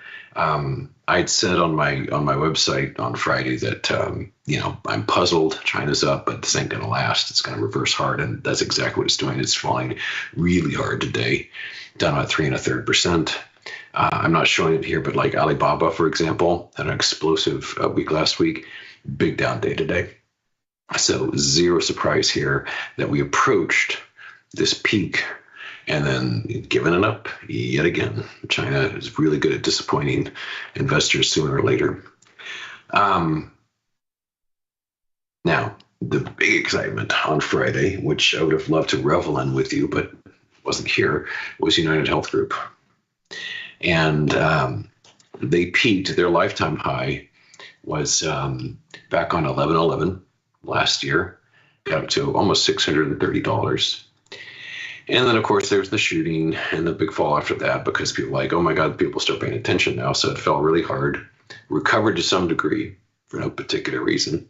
I guess because of years and years of higher prices, stocks, they felt the stock was like on sale. So they bid it up again, only to see it plunge yet again. And so I had puts on this. I acquired the puts during the bounce, and it was going okay, but things really kicked in on Friday because there was chatter about Medicare fraud, et cetera. And so the stock just got blasted to smithereens.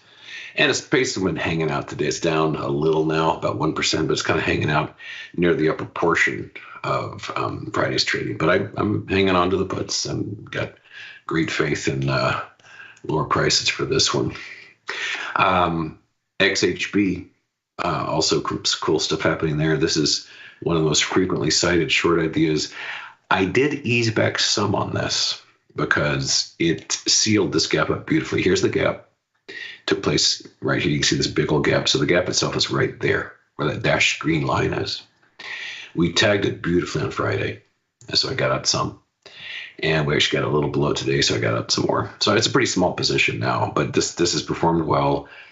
If it bounces great, I'll kind of get fully loaded again. But partial position, that's done very well. Long term, I think it's still got a great future, but I'm taking some profits.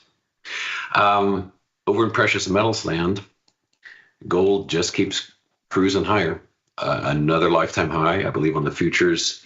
The front month, I think, crossed 3,000 briefly, just to kind of, put that notch up. So it's a little higher right now. And its companion silver is down about as much percentage-wise as gold is up. Silver's been doing relatively poorly compared to gold. And the miners, GDX, pretty much lining up with gold. Gold's up about 0.5%, miners are up about 0.5%. But getting back to and we'll touch on this a couple of times, my sort of second thoughts theme, there's some very hot stocks that aren't so hot right now. This is just, they're not in any particular sector. It's kind of all across the board. Here's Kava Group, for example, CAVA. I talked about this months ago because it was a sensation. This thing was just blasting higher. I think it's like kind of, I don't know exactly how to characterize it, but like casual dining, Mediterranean food. I think that's what it's all about. And it's done great. Obviously, I think people had sort of Chipotle in their eyes when they saw this, even though it's a different kind of cuisine, same kind of business model. So this went up like 400%. And it had an incredibly high PE, but they figured, hey, so did CMG, and it just kept going up forever. But not so much anymore. This peaked up around about 150, and we've lost about a third of that so far. And keep in mind, we've lost a third in this raging bull market where there's been no bad news from Kava. It's just people are like, I'd rather have money, thanks so much, instead of these shares. So this has been burning off pretty badly. 30% plus drop. Not something to announce at your shareholder meeting. SMCI. Now this is one I bought puts on here on this day because of the gap close. And it hasn't done amazing, but it's down. It's down some. The puts are up nicely. So it's crept down a little bit, little by little. I'm hanging on to those. I'm kind of in the where there's smoke, there's fire philosophy on this one, because it wasn't that long ago people were talking about this thing getting delisted because of county fraud and so forth. I'm not saying that that's true, but I am saying that I'll take that gap. So the right triangle top and the gap closure, got short on that one. And another white hot one, which has fallen really fast, is Alex Karp's Palantir, Peter Thiel's company. And in this instance, and this was obviously one of the big beneficiaries of the election. Before the election results, it was around $40. It went up to the triple digits after that. And recently, it was at a lifetime high just last week. In fact, just a few days ago, this peaked at 125 and change. And now it's in the double digits again. So whatever percentage that is, 25%, something like that, it's lost a tremendous amount of shareholder value in 4 days. I would suspect this is a pretty decent place to look for support, this gap right here. I guess earnings. Yeah, there's the E right there. Earnings took place that day, or after the close, so it went jumping higher afterwards and pushing higher. And those were price targets the investment banks put on it, But anyways, crumbling away. Now, not to get too NVIDIA obsessed, but you should be NVIDIA obsessed. It's a big deal. NVIDIA, I bought puts on this day because of the gap closure, and it's also been doing okay. I confess, I got a little nervous today. I took profits on some of them because I'm just, it's a big deal, and NVIDIA could easily go exploding higher Wednesday afternoon. I don't want to overexpose myself to that, but so far it's working out nicely. We've got lower highs. We've got the gap closure worked out. It's down on a pretty flat day, so that's looking good. And I'm continuing to hold tight on semiconductors in general. I've got my AMD puts still; those are down over 1%. AMD is down over 1.5%. Broadcom, this is down nicely, about 3%. So that's another winner.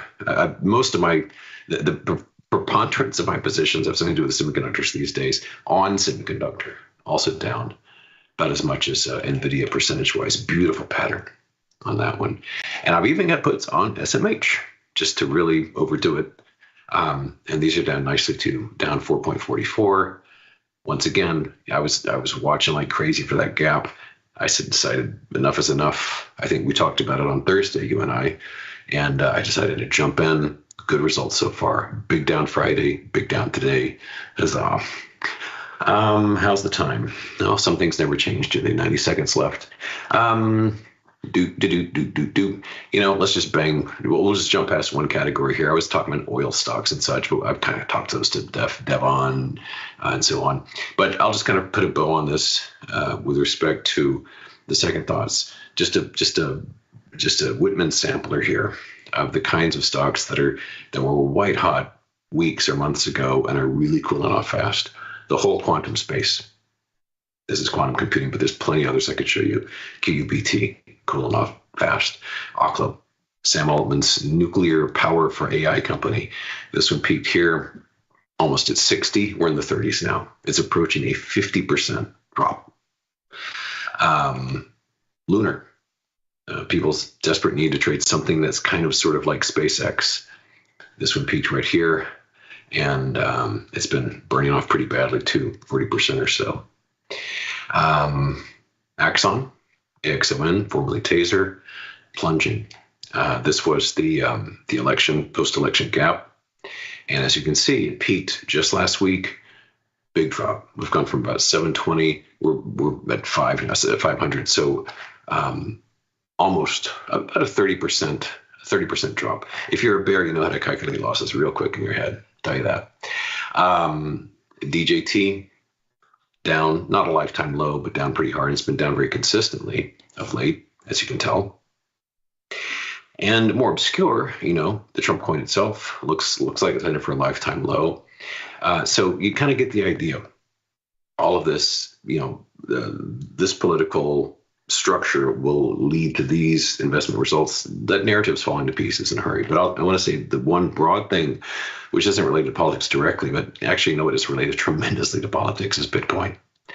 Because here we have BTC. We're at 94,000. We have been range bound on this for months.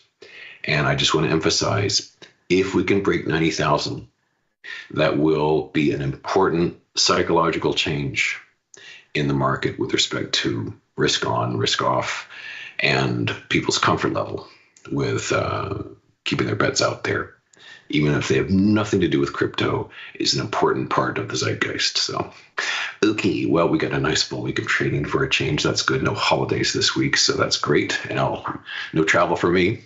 So I'll see you tomorrow, and then we'll take a deep breath on Wednesday for NVIDIA. Thanks for coming by. See you tomorrow. Bye-bye.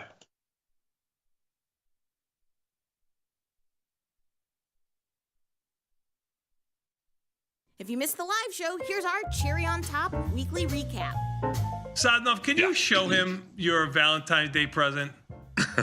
Please, this is the moment when Sadnov was happiest. There you go. That's Sadnov when he was eating his Barnaby's pizza. I made him a pillow. Oh, nice. I spoke to your wife last night. You know, you got to stop just thinking about yourself, Sosnoff. That's soon to be in the store. Your wife wants you to bring it home for the grandson. No, Hand to God, that's what she. I have it here. I'll send. You want me to send you a screenshot? And I said, would you like me to take this home for you? And I said, no, not me, the pillow. And she's like, oh, I thought you liked me, but sure, I'll take the pillow for my grandson. I think he'll enjoy it. I go, I don't know if Casey's going to enjoy it, but the baby will enjoy it. I had no less than a half a dozen people from our firm say, I love that pillow. Where did you get it from? Oh my God, you're so full of crap. People love it. I'm going to do a buddy pillow. You want a what? There you go, John. How cool would that be? You should do a buddy pillow. Can you see this? Yeah. What is it? I made this. We went glass blowing over the weekend. I made this. Oh my God. Oh my God, are we You're at show and jealous. tell now? What am I, back in third grade? Beth, thank you. See, I'm very proud of it. It sits on my desk. I You made went that. When was the last glass time you- blowing? Yeah. When was the last time you did that, sir? I would never do that. Guarantee you, if the missus said to you, we're going to No. go glass blowing and then hang out, there you go. You're blowing glass left and right. What do you got? I love glass blowing. Okay? You become the best glass blower this country's ever seen. I think we are on the precipice of a new star emerging in the world of influencer culture. I'm talking about Mr. Scott Sheridan. And I'm like, Scott, if you do take a Waymo, I was like, can you film it for me and send me the clips so I can put them on social? Scott is so natural, so just giving commentary. Check this out. We're in a driverless car, my first time ever.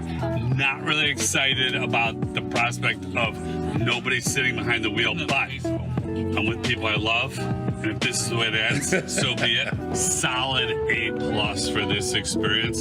Shout out to Waymo and to Jaguar. Thank you from our new Tasty Live correspondent.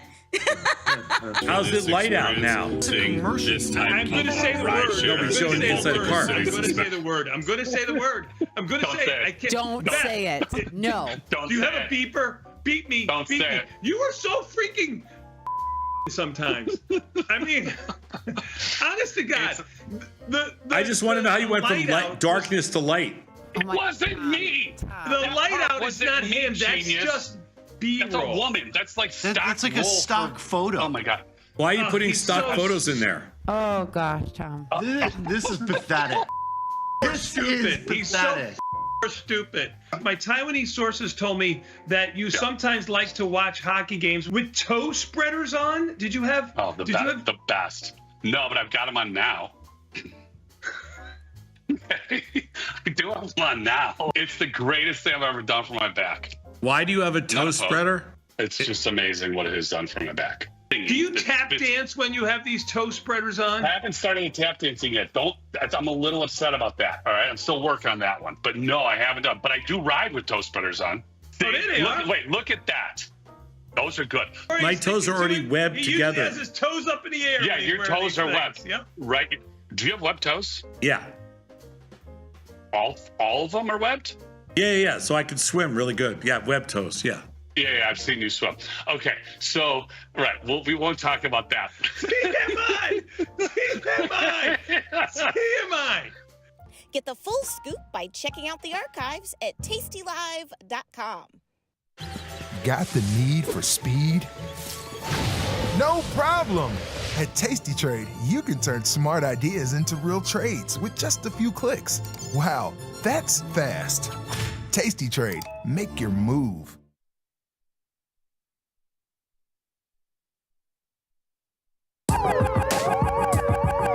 Ring the alarm. Hey, ring the alarm. Boys, turn up the charm. Listen up, y'all. Get out the damn stall. It's the last call. Hey, the last call. The last call. The last call. Tomas, we are back, my friend. You know what that means. Time for a little bit more Tasty Live at the closing bell. E-mini S&Ps. Well, I don't know, so I don't know if they're down $6. $6 make you holler. I got to be honest with you. I thought the market would have a little bit more to it. It seems like it's lost its oomph a little bit. NASDAQ down 130. Russell down 5, and the Dow up 168. Dow, the strongest of the group all day long. NASDAQ's been the weakest of the group for most of the day. Volatility in by 25 cents, trading 17.95, about mid-range for the day. Bonds are basically unchanged, but they are over 16, sounding off 16.02. Bitcoin off of its highs by almost $2,000, a little bit more. It was over 97. It's just about 95 right now. Oil's up 45 cents, and gold is back up $10. Not on its highs, but $10 off of its highs at 29.64 or so. Silver down 31 cents, doing the opposite of gold. Nat gas has been weak today, down 13 cents, but you can see nat gas has had a really nice run over the last couple of weeks. Corn, wheat, and soybeans are all lower, sodding off on a percentage basis. I guess wheat is the weakest of the group. Euro basically unchanged. Some stocks that have been moving around to the downside. You got BABA down 14, Meta down almost 13, Palantir down 10. That's a big move on a percentage basis. You can see here implied volatility expanding by 10% over the last 5 days. IV rank of 74. I don't know. Maybe if you don't have a position in Palantir, it might be something to do there for you. On the upside, you're looking at, really Goldman Sachs, the first popular name, up $5.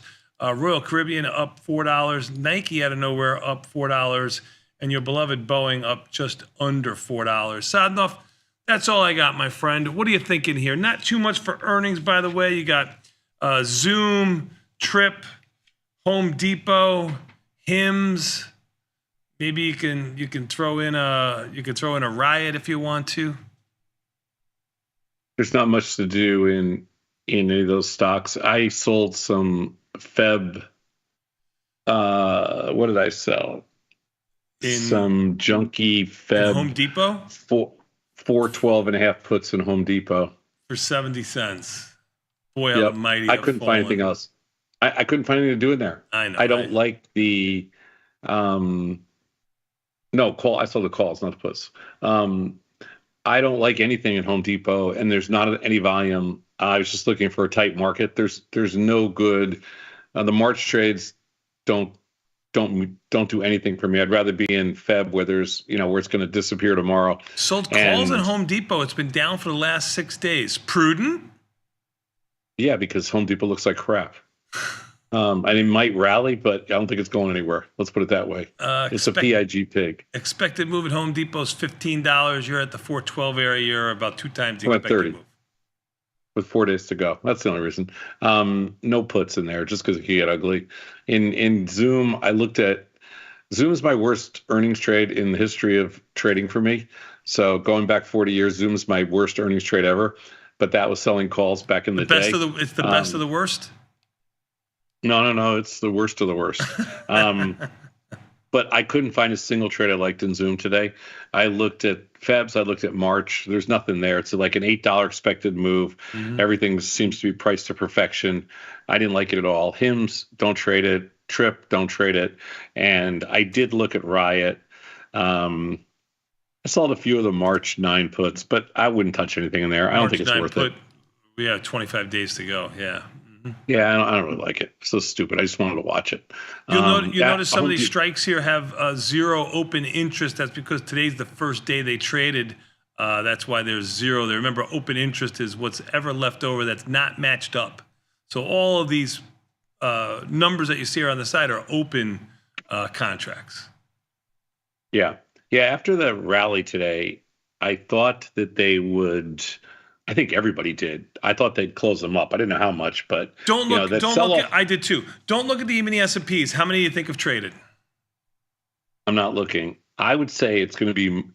It's the Monday after expiration, so I'm going to say. And the way you said that, I'm going to say that you want me to think the number is low, but I'm going to think it's high. I'm going to say 1.35. 1.53 for not a lot going on. I had it. I just had it inverted. You did. You had it inverted. You had it dyslexic. Yeah. That's a bigger number than I thought, but it doesn't surprise me that the numbers on the upside, just because there's a lot of I think there was a lot of leftover stuff from Friday, and there was a lot of leftover stuff from, the weekends and stuff like that.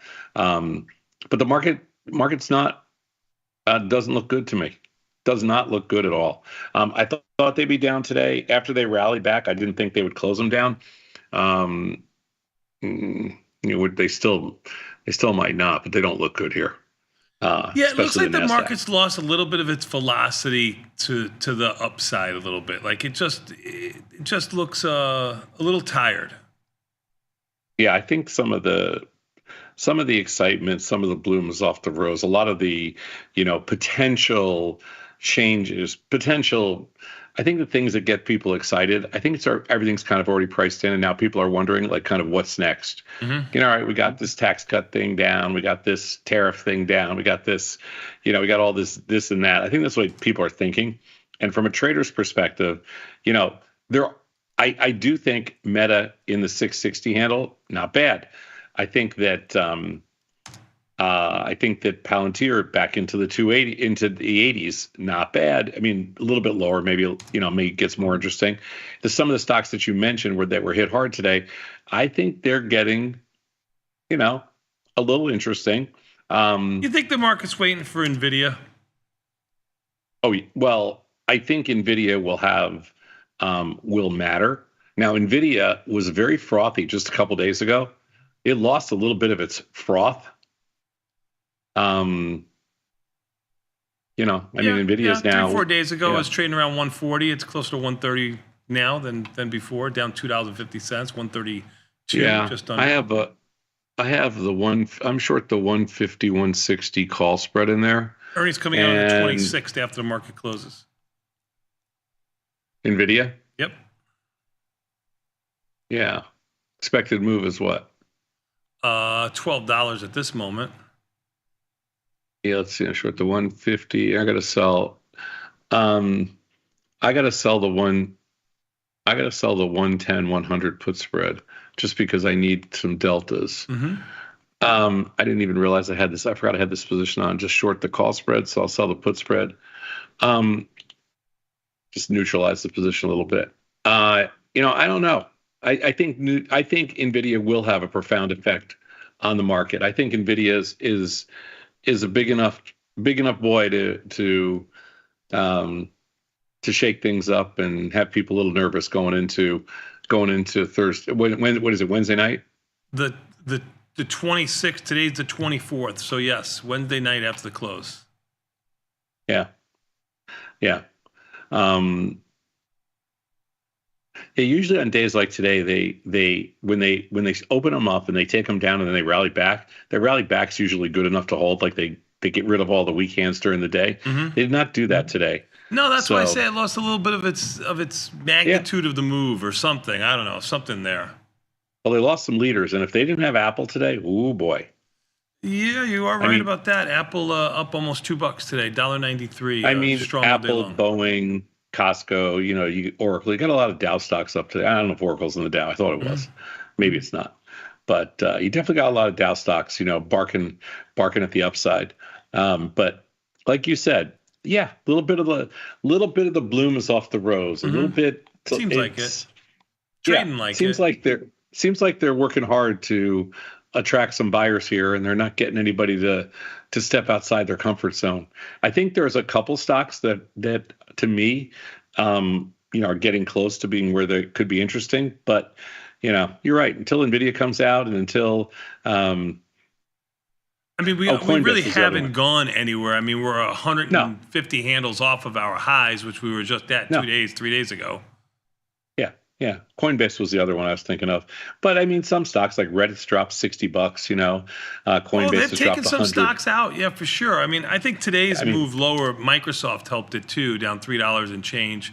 I know it's awful. Yeah, I mean, MSTR is down $100 off its high. Coinbase down 100, Reddit's down 60. I mean, they've hit some of these stocks pretty good. Mm-hmm. But again, every time I think the market's getting ready to roll over, it no roll over, as they say. Yeah, it comes back and bites you for sure. It does. So I haven't gotten paid by aggressively getting short at any point. So I'm going to just, keep my my opinions to myself and see what happens. Yeah, I don't have any strong takeaways. I thought it was a decent trading day. I mean, I felt like at one point today they were just absolutely annihilating premium. They brought it back a little bit here on the close because they took away some money from me. So I know they brought back the premium because I didn't do anything. They definitely did. directionally. Volatility is over 18 again. I'm talking about /VX, but yes. Yeah. Yeah, no doubt about it. So anyway, I'm gonna still call today like a little bit of an inside day, even though they kind of look like they wanted to break out both ways. I'm gonna call this one a good inside day. So kind of a trader's day. I think you could have had a chance on both sides if you bought them when they were down or if you sold them when they were up. Every time you had a chance. Yeah, I mean we're mid-range for the day pretty much, but so yeah, you're definitely right there. My one observation I had about today was if the stocks were strong, they stayed strong, and if they were weak, they stayed weak. There was no like Apple never sold off once today.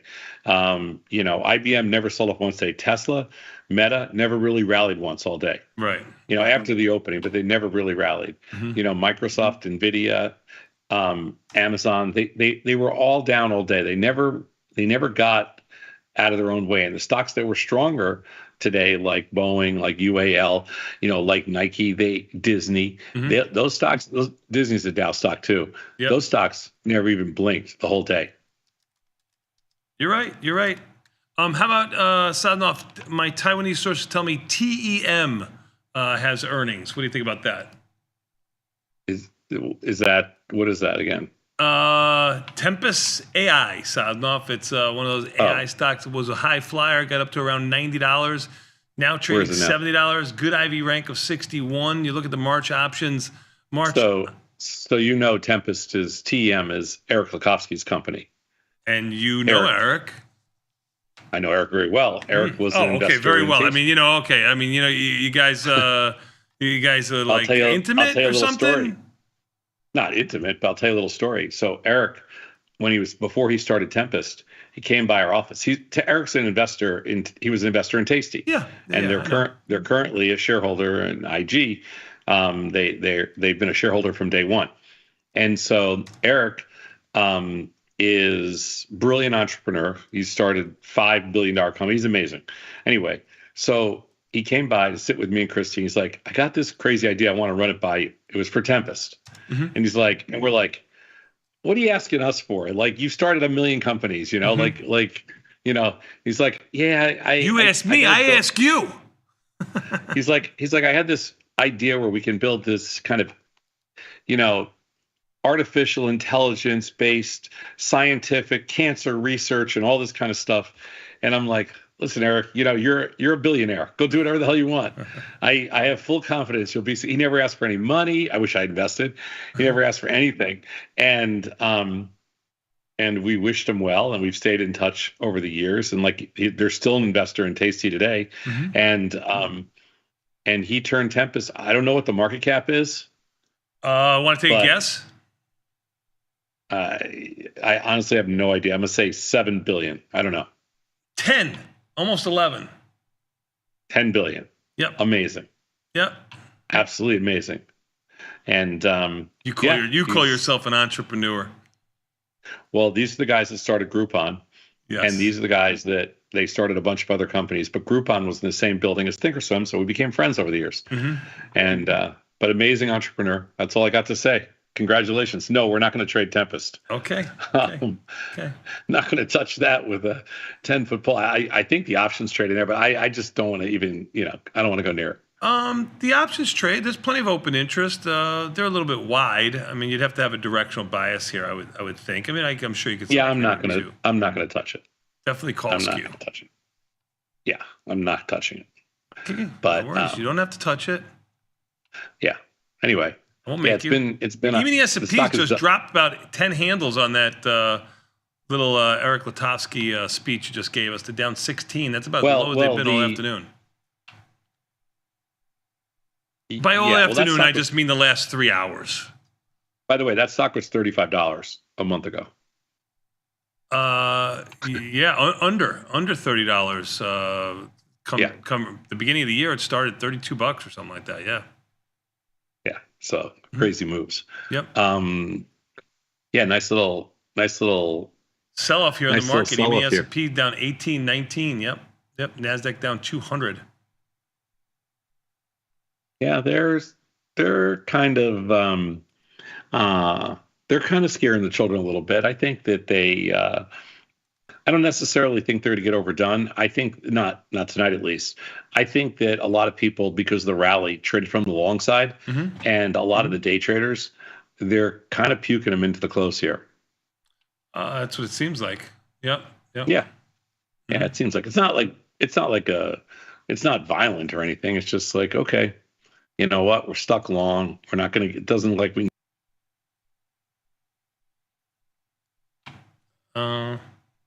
That's the world of future scalping, by the way.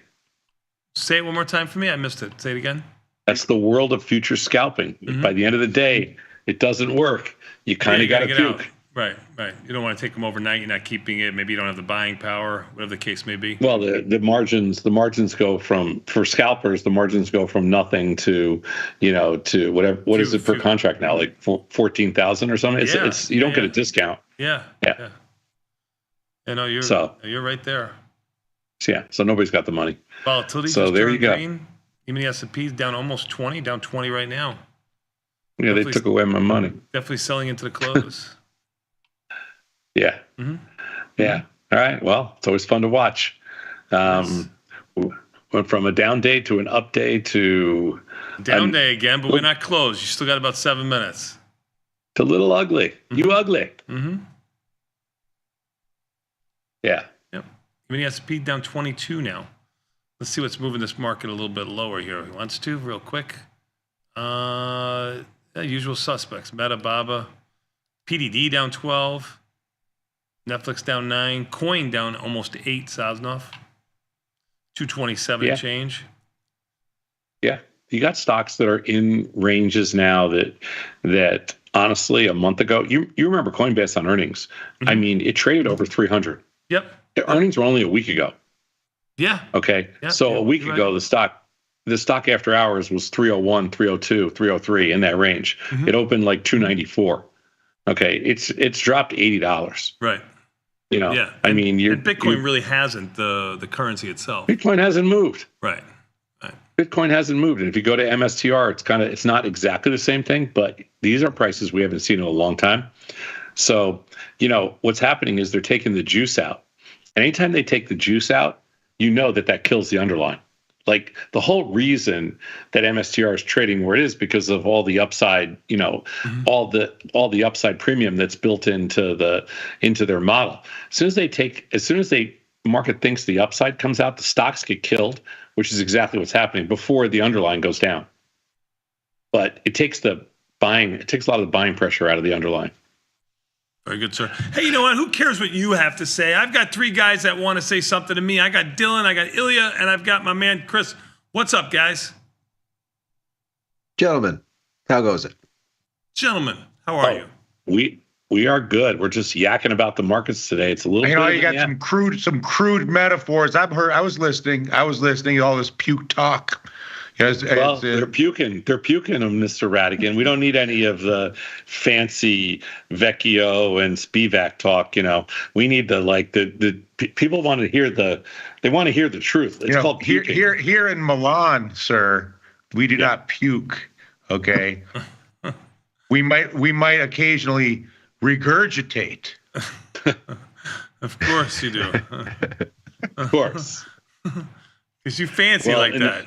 But but all jokes aside, is this because of the 1 day stuff? Basically, you put it on, it works, it doesn't work, and if it doesn't work, you got to go. There's no tomorrow. Well, I guess what I'm getting at is it make it worse now. Because the difference in the futures world and the stock trading world is in the stock world, if you're buying and selling, if you're scalping stock, it doesn't matter. There's no additional. You don't have to put up any additional monies to hold the position overnight. So it's the same thing. So there's no urgency to close out a stock position. But in the futures world, if you're at a futures scalping firm, like, any kind of firm that deals with prop traders, and that's where most of this activity comes from, you basically have to put up, they don't require any capital during the day because the firm puts up the capital. You just kind of trade as much as you want. But at the end of the day, the overnight requirement is, like I said, $14,000, $15,000, $16,000 per contract. So they don't allow you to take the positions overnight. So in the futures world, you have to shut down. If you're a scalper or prop trader, you have to close out all your positions. So a lot of times on a day like today, I think the traders that were leaning long after the rally and, hoping for a little goose up at the end of the day, they didn't get it. I mean, the biggest story here is Friday. We had a big, ugly sell-off. And if you thought that was OPEX and a one-day thing, and then everything would just come back to buying the dip today, the clear indication here is no. And so since you couldn't get off the mat here, the clear indication on the close here is no, but from 10:30 we jostled around all day. Yeah. No, we jostled around all day, and the question was Friday a one-off? And I think what we learned here is no. So at least the market seems to think that it doesn't have the wherewithal to just shake that off and say that was a one-day OPEX thing, whatever, moving on. Obviously, I think no.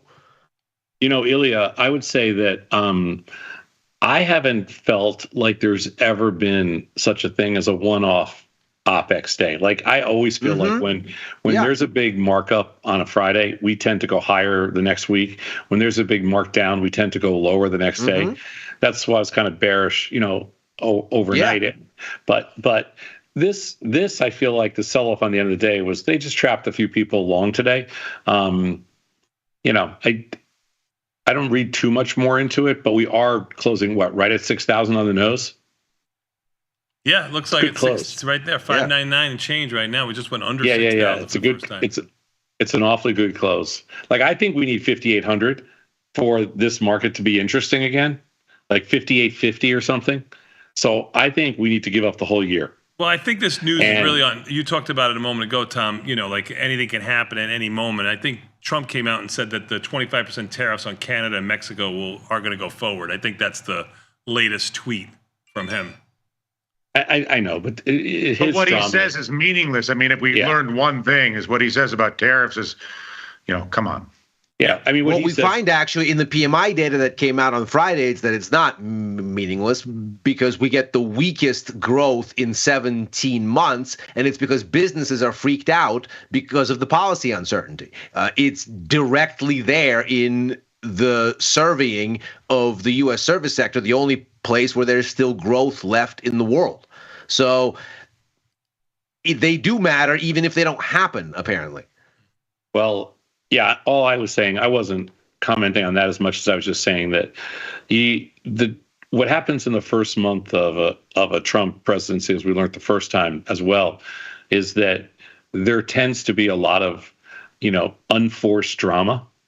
And because he thrives on it, which is fine, it's his style, but a lot of unforced drama. What you tend to see after that is the market absorbs it, and it has much less emotion. It's like this large stick going back and forth, and all of a sudden it kind of.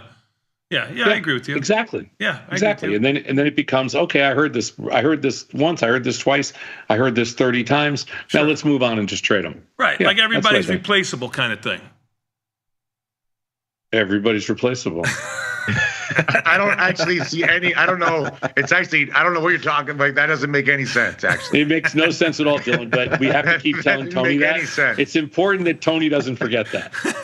It's like being there. Yeah, it's like you are what you eat. You know what I'm saying? That's right. You are, Dylan. You are what you eat. Okay. Yeah. You are what you eat. And I saw what you were eating there in Italy. Looked very, very good, by the way. That homemade tiramisu or table-side tiramisu. Oh, do you see that video? That had bat written all over it, man. That had a little mascarpone. That had me. I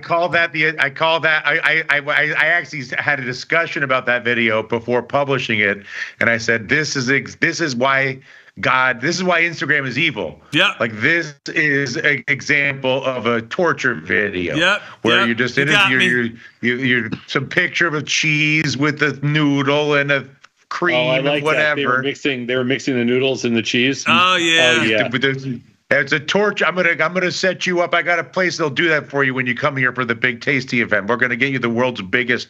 It'll be literally a Tasty trading situation. I'm ready. I'm ready for it. I'm ready for it.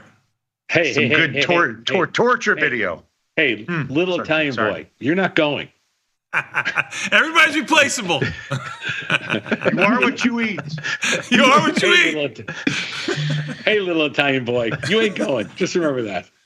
All right, well, this little Italian boy is going to let all you go. Did you just see Rocky? Hey, little Italian boy, did you just see Rocky? I'm going to let you guys go. I'm going to take a quick 90-second break, and we're going to come back. We got these three guys, these three gentlemen, because I want to get some of that pasta and dessert with overtime next. Peace.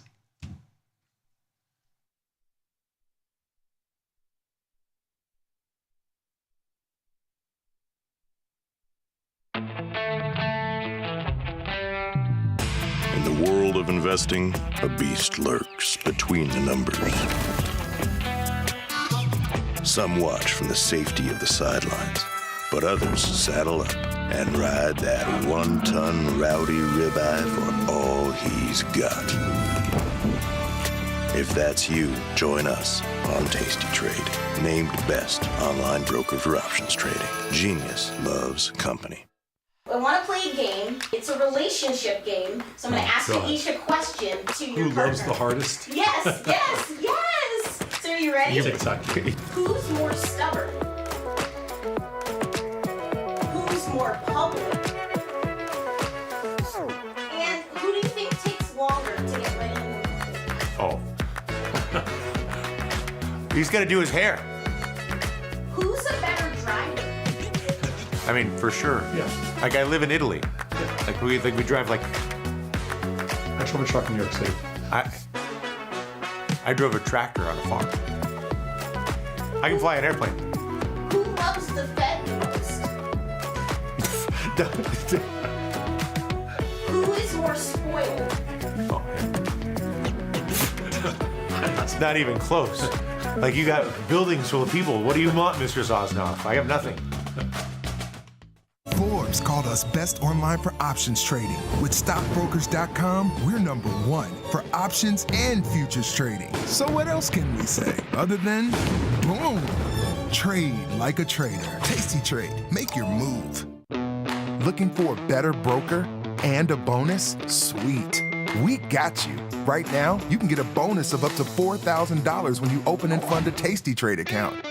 Plus, low rates, smart tech with the analysis tools you need, and award-winning support. So, get a broker who's actually got your back. And up to $4,000 at Tasty Trade. Make your move, genius. Tasty Trade. Look who's back testing. Tasty Trade now has options back testing for free. Test your trades with over 10 years of data for the most popular symbols. See how your trades would have performed in the past. Look back at profit and loss and take the guess out of guesswork. Oh, did we mention that it's free? Get back testing at Tasty Trade. Know someone who needs a better broker? For 1 month only, earn $500 for each qualified person you refer to Tasty Trade. See how it pays to have friends? Terms and conditions apply. Tasty Trade.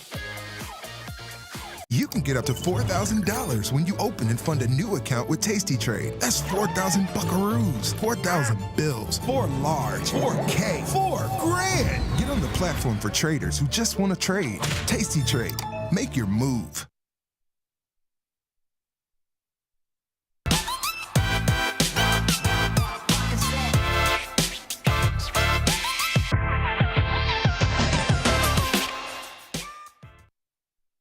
Down goes Frazier into the close. It's Monday, February 24th, 2025. This is Overtime. I'm your host, Chris Vecchio in New York, Ilya Spivak's in San Francisco, and Dylan Radigan's in Milan. To take you through the next hour as we wrap up this trading day, futures market closes at 5 Eastern, 4 Central. If you're on the website, you're on the platform, come over to YouTube. Tell us what you're trading today, what you think of this action. A late day sell-off with volatility spiking a full point and stocks losing all those hard-earned gains after the German election results came out yesterday.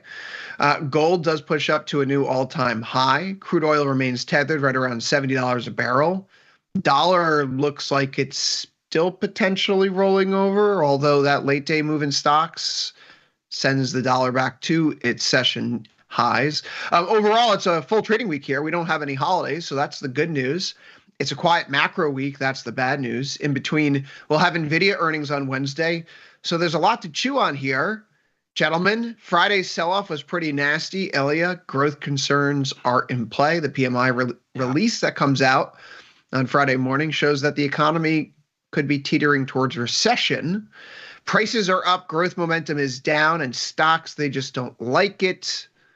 Ilya, is this a new paradigm moving forward? New in the sense that it's coming to fruition, familiar to those of us that have been talking about it for the year and a half, basically saying that the world economy is operating on one leg of its three-leg stool. Europe hasn't grown in a year and a half, despite vigorous attempts. China has stalled since reopening from COVID. The U.S. economy, meanwhile, has powered ahead, and the reason it's powered ahead has been the buoyancy in the service sector, because manufacturing has basically stalled. Obviously, during the pandemic itself, it was manufacturing that was shining. Most demand went to goods. People were stuck at home. They didn't go out and consume services nearly as much. They just bought stuff and shipped it to their house. Since we've had a rebalancing towards services where goods has been anemic and all this quote-unquote revenge spending has gone to services, and that's been overwhelmingly the source of growth. What we find in these PMI numbers are that the service sector has issued its first contraction in February in 25 months. What we also find is that this is not a one-off, it's the second consecutive month of unexpected weakness in the service sector and therefore in the overall U.S. economy, weakest economic expansion overall in 17 months. That's despite manufacturing improving a bit. When we start to read the details, they get scarier. The confidence indicators about forward-looking expectations, sharply lower. New orders, sharply lower. And the anecdotal questioning of the people in the survey saying all of this is about uncertainty related to federal government policy. Moreover, the uptick in the manufacturing side is being attributed to the front running of tariffs. In other words, a temporary thing. So we have here the makeup of a situation where Europe is not any better off, China is not any better off, the US was the last of the three major global engines to power us forward, and without the service sector, that engine is stopped. So we are in a situation where you could paper over all kinds of stressors as long as there was growth. You could look the other way on tariffs as long as they were more noise than action. You could look the other way on geopolitics. You could look the other way on looming refinancing risk of cheap COVID money. All of those things were digestible as long as there was growth, because that means you could have money tomorrow if you lost money today. Well, that's going away apparently. So if we continue to see more of this, it's liquidation and risk aversion that's on the menu. And of course, that means stocks are expensive, bonds are cheap, so on and so forth. Dylan, in that PMI report that was released Friday, they made this note that Ilya was alluding to, quote, companies report widespread concerns about the impact of federal government policies ranging from spending cuts to tariffs and geopolitical developments. At what point does the market and does the economy stop thinking that it's bread and circus and theater and it becomes something legitimate that goes into spending plans? Are we at that inflection point yet? I don't think we are. I think that the desire to believe, it's sort of like a religion at this point. Like, it's going to take a lot. And Ilya, obviously there's plenty of reasons why Ilya, and not just Ilya, others who are reading these tea leaves can be absolutely correct and ultimately, benefit from being correct. But I think also, again, to me, it feels like it's going to take a lot more than a PMI number. What's it going to take? It's going to take some bad, scary jobs number. It's going to take that'll get everybody squirreled up. It's going to take like lowered guidance. Yes. Like you're going to get like FedEx being like, or Norfolk. Well, and Walmart kind of gave us that, right? And so we got a weak retail sales number. Then Walmart comes out and scares everybody with its guidance. Then you get the PMIs, and you go, okay, wait a second.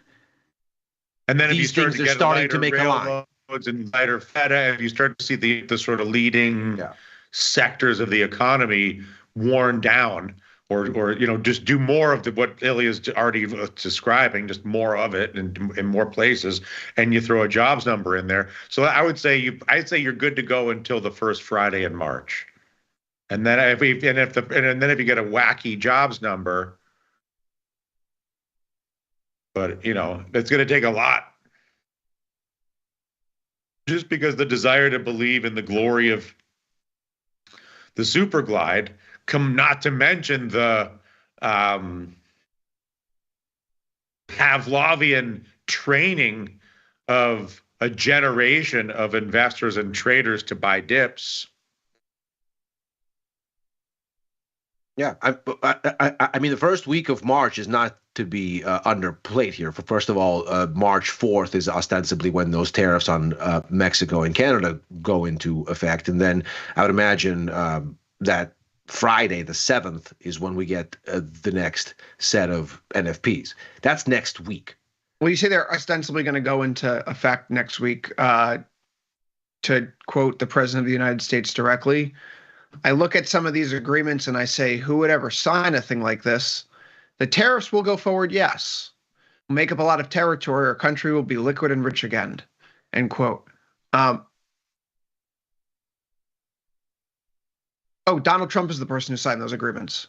Right. When he tore up NAFTA and put the USMCA in but I mean, Donald Trump, nothing the man says is true. That's the general principle.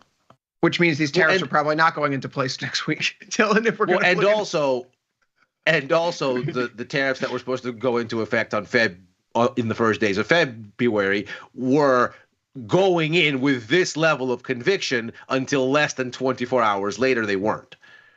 They in fact went into effect. They just didn't hold for which goes more than 24 hours. That the oil trade that in 2025, my most winning trading strategy was to sell oil on geopolitical that's where we're going. Rallies. Yep. Yeah. And my 2025 thesis is to buy the dips on Trumpian terror. The problem is what these PMIs imply is the tariffs don't have to happen for businesses to freak out about what to do 6 months and 9 months forward. I think that's because no one probably the scariest thing of all is that businesses go, listen, maybe they don't happen, but how are we supposed to plan? I just reoriented a small business that I'm operating out of Italy to focus almost all of the growth and sales strategy within Europe, just to avoid. Who needs the risk? I mean, and this is a flea on a dog's ass in the scope of the business world. But I'm, to the degree to which we're in a meeting with the board saying there's plenty of market in Europe, in the Middle East for our products. Why bother even building an infrastructure right now to deal with America when the whole thing can get blown up on a Tuesday morning with a tweet like a $28 million government grant for housing that one day it's here, next day it's gone, and I'm sure that the bigger the business, the bigger the risk, the bigger the reason to be more cautious. It can't be good for business basically to have no policy clarity, particularly when it comes to imports. Well, especially when the administration is at odds with itself. I mean, we're reading now that Secretary of State Marco Rubio is scrambling to issue waivers on the unraveling of USAID because all of a sudden it's like, wait, we do want to keep these ISIS prisoners in prison. We don't want them to come out and then come here and do something we don't want them to do. We do want to spend money on containing infectious diseases where they are in Africa because we don't want them to come here. And so there's all these waivers that now come out, but of course the funding is stuck. And The Economist reports extensively on this because the actual bank accounts associated with USAID have been scrubbed. So there's all these court injunctions and waivers, but then things get jammed up. So if you're a business owner and you look at this and you go, okay, well, maybe the tariffs come, they go, but the level of volatility here means that even if I get the last minute 11th hour reprieve, because the whole thing's set up in such a haphazard way, I may get jammed up anyway. So why am I even going to bother? Let me just back up here. I find it interesting that the market is responding so forcefully intraday with volatility the way that it did, where we spike up at the start of the session, we then drop down lower. Ilya, we were near the lows when you and I were talking midday on Futures Power Hour, and that really was the turning point. And then we jump up from about 17.4 to where we are just north of, we're wrapped around 19 right now.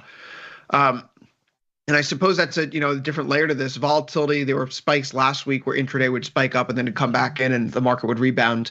Obviously, we're not seeing that type of action here.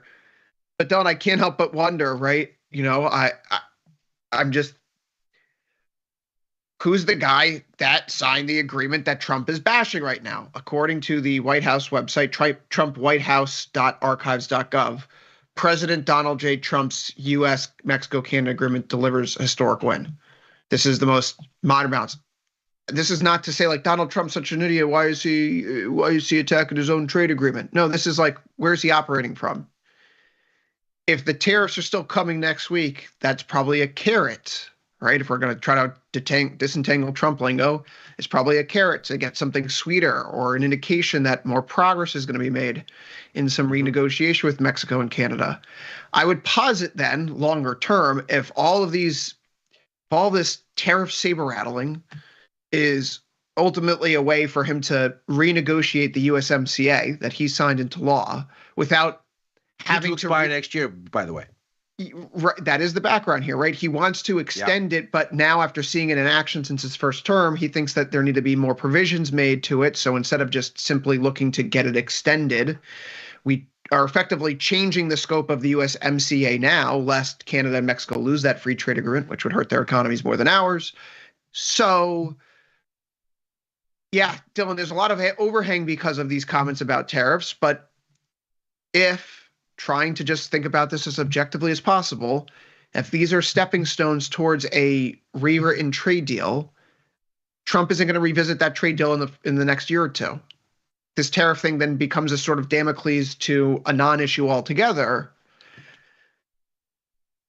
So I think we're just going to have to deal with this slinky action again, this zigzag, where we're going to get ginned up about this for a few days. Maybe we hear some comments midweek from Trudeau or from I get it, but how do you? I think Ilya makes an essential point, which is let's assume 95% of the time nothing's going to happen, but there's always a chance something could happen, and whether it happens or not, the fact that the noise machine is at maximum volume is affecting business decisions who are trying to, and that it's like the fear of the thing creates the thing that we fear, even if the thing that you fear never actually happens, which maybe makes no sense, but I think you know exactly what I'm saying. No, and the velocity of reversal is just so fast that even when something happens, like with USAID, where you go, wait, hold on, not that part, bring that back. It's not so clear cut. And even though that there's been a reversal on the decision, undoing the damage and uncorking whatever bottleneck you've created, it's not so straightforward. And it's not so quick as just changing your mind. So it seems like, reasonably, businesses are looking at this and going, this is just not the kind of environment where I'm going to say, you know what, there is a predictability of the rules of the road whereby I can say, on the strength of these assumptions, I am going to do this or that. You just can't assume. And so as a savvy business owner, you might be inclined to sit back and go, you know what? I have this capital. I'm not going to deploy it. I'm just going to sit on this and wait. Or I'm going to deploy it into more stable environments that have more predictable policy. Such as those things exist in an environment where the world's largest economy and its only real source of growth is also the instability. For sure. Yeah, I mean, there's two different things, right? But anyway, go ahead, Chris. The point is that the stock market is obviously vulnerable, not just for all those reasons, but also because it's still at relatively high levels. Yes. Right, and it's not, we talk about firing and these job cuts continuing to rise from the federal government. Apollo Global Management sent out a note this weekend suggesting that with total employment in the U.S. at 160 million, with about 7 million people unemployed and 5 million people changing jobs every month, 300,000 federal jobs on their own lost is not significant. And, how many new jobless claims do we see every single week? About 200,000. So 300,000 jobs lost altogether over the course of a year. It can be absorbed by a strong labor market. However, studies show that for every federal employee, there are 2 contractors. As a result, if we're laying off 300,000 people, the total number of layoffs could ultimately be closer to 1 million. So lobbing off 1 million jobs, that's different, because if you think about an economy that needs to add about 115,000 every month for the next 12 months to keep the unemployment rate at its current level, you're talking about an economy that's going to add roughly like 1.3 million jobs over the course of a year. And so we're going to take 1 million jobs out of the equation. We're talking about 300,000 jobs added over the next 12 months, potentially. That's a very, very, very different type of economic outlook and change in aggregate demand for the economy. But I suppose, Dylan, you mentioned what's going on in Europe right now. I find your perspective on how you're looking to scale a business there locally really insightful. It almost somewhat mirrors what Friedrich Merz, the new German leader, who, assuming the coalition comes together, of the CDU-CSU, was alluding to yesterday, that Europe basically needs to become independent of the U.S. It needs to rapidly rearm itself. It needs to not be so reliant on the people across the pond. No, it needs to be totally independent so that it can. Right now, Europe is just an appendage to whatever American policy wants and whatever the American economy does. And, this is a clear wake-up call for the collective Europe, which is not a small economy or a small group of people. If there was ever an incentive for the sort of petty differences of the French and the Germans and the Spanish and the British and the Austrians and the Italians to let it all go, throw up huge pile of money, build a huge pile of nuclear weapons, and deregulate and make a more robust market, it should be nothing more than the fact that the United States and Russia are now allies against Europe for the first time in 80 years.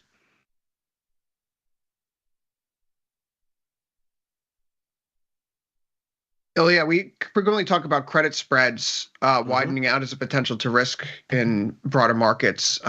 We often look at the OFR, the Financial Stress Index, from the Office of Financial Research, which is still up and running. It is a government website, so that is something that could be removed or the database tinkered with, as we've seen with like the BLS. For people who look at stats, the BLS has gone offline. Census has gone offline at points. So I point to this here. We looked at this during the commercial real estate meltdown. I suppose if we want to talk about that on our chart, we need to go to all here to get really the full purview. We'll let that load quickly. We could see here, this is our commercial real estate bubble issue. Oh no, SVB's failing. Over the past year, the only thing that's come close to that kind of stretch was last August. Very clearly right now, according to this particular set of metrics based on credit, equity valuation, funding, safe assets, volatility, financial stress right now is not that significant. Right. Right. Why is the credit market not freaking out the way that equities have over the past 48 hours of trading? Well, I think you have to look at the whole of what equities are showing you, and I think Dylan's point here is salient. What you're going to need to see a broader freak out is you're going to need to see this stuff start to come out in heavier duty data and become obvious and inescapable for a broader audience.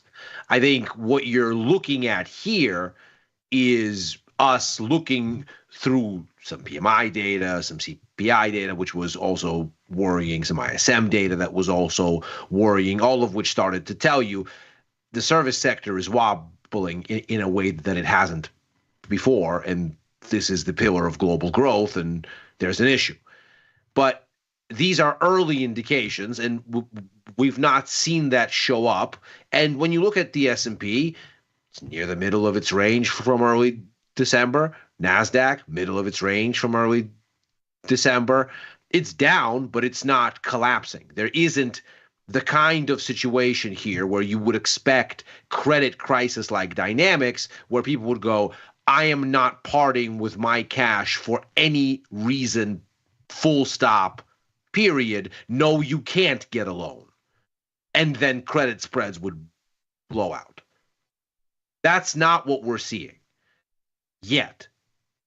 I think importantly, it was also not what we were seeing in the first half of 2008, which didn't prevent us from seeing what we then saw in the second half.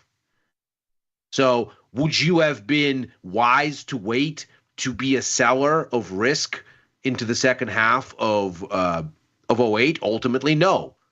It would have made sense, and it was much more opportune to be a seller earlier. So obviously, we don't have all of the confirmation, but needless to say, this is the essence of looking for attractive opportunities in markets. You're not looking for the markets to have recognized the issue that you're looking to trade. You're looking to anticipate it to some extent, with evidence, of course. And so when you look at this data and you see the market start to react, but maybe not go into full capitulation, credit squeeze, run for the hills mode, this is your cue to go, maybe I'll get a little bear curious in my exposure. And if everything really hits the fan, that's when I layer in. Bear curious. I'll never admit to that. Right now it feels like this is a dead spot for stocks, Ilya, from like that long-term perspective. We keep going back and forth. If you're at the midpoint of a multi-month trading range, what do? You like shorting the range near the top? If you want to get long here, this isn't a great spot to get long here because you're kind of catching a falling knife. Tony talks about reading the tape. VIX going out the day near the late session highs, I think says a lot about the action right now. Heading into tomorrow, it's also kind of a typical Monday this year. Mondays and Fridays have produced annualized losses in excess of 35%. Tuesday, Wednesday, Thursdays have produced annualized gains in excess of 40%. Wednesday, I think right now has an annualized gain of 96%. So if you short Friday, Monday, if you're long Tuesday, Wednesday, Thursday, you have had a hell of a year right now. Maybe that continues tomorrow, guys. But as we look into tomorrow's markets, we see a pretty split board here of the ETFs that we track. There's 25, 11 are green, 14 are in the red. The worst performer, SMH.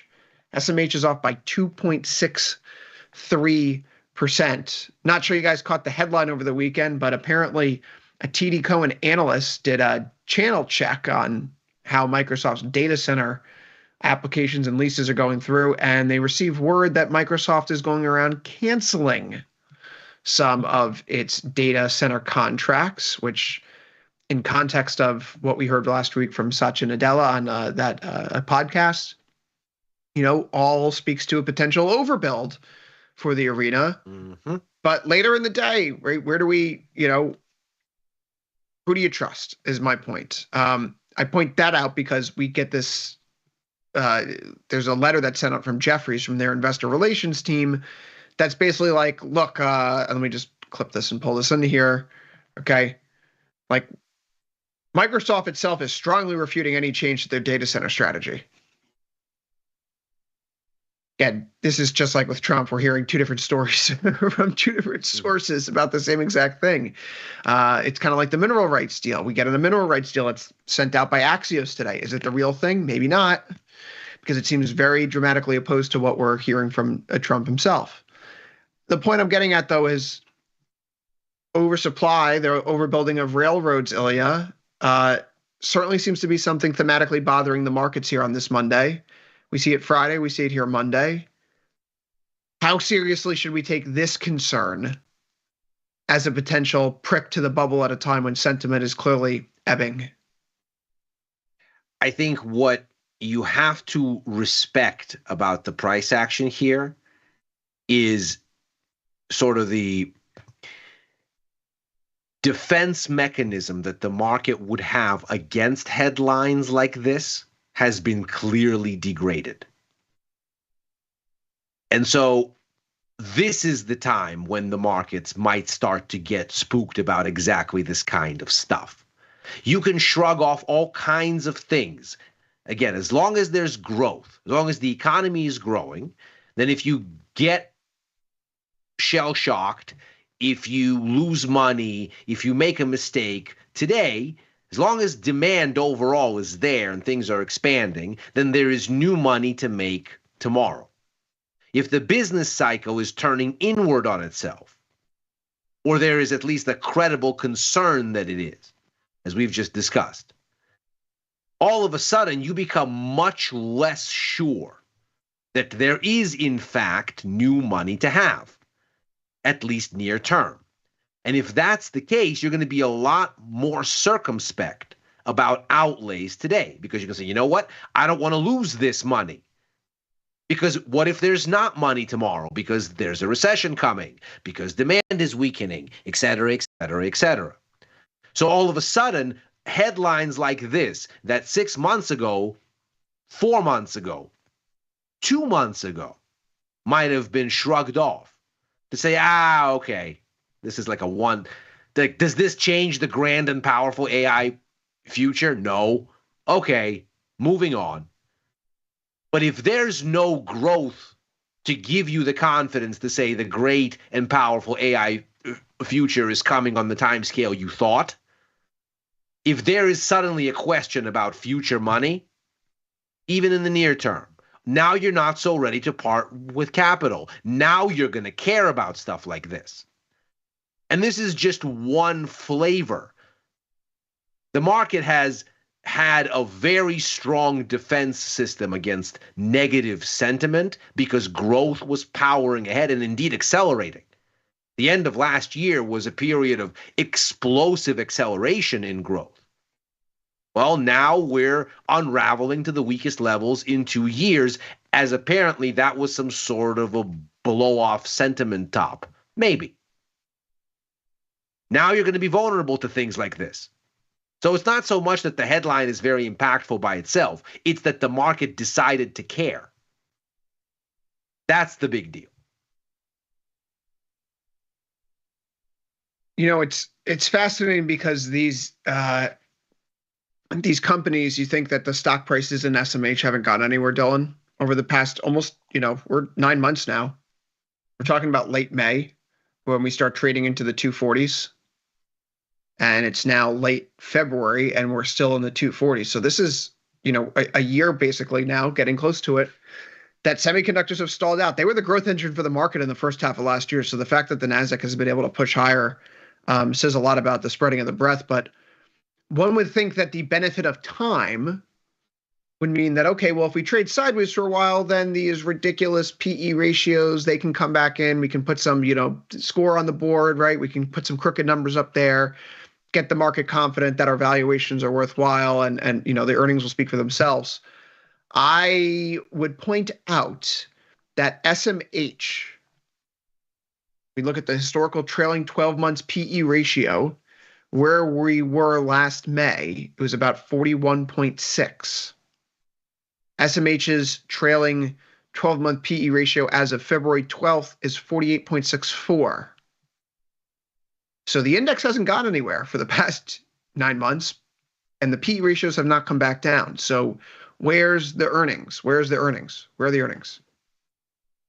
It's a problem right now for semiconductors, which a few days ago looked like, hey, maybe we're breaking out, but we get this Cohen report, the Microsoft report, we get the Satya Nadella podcast last week.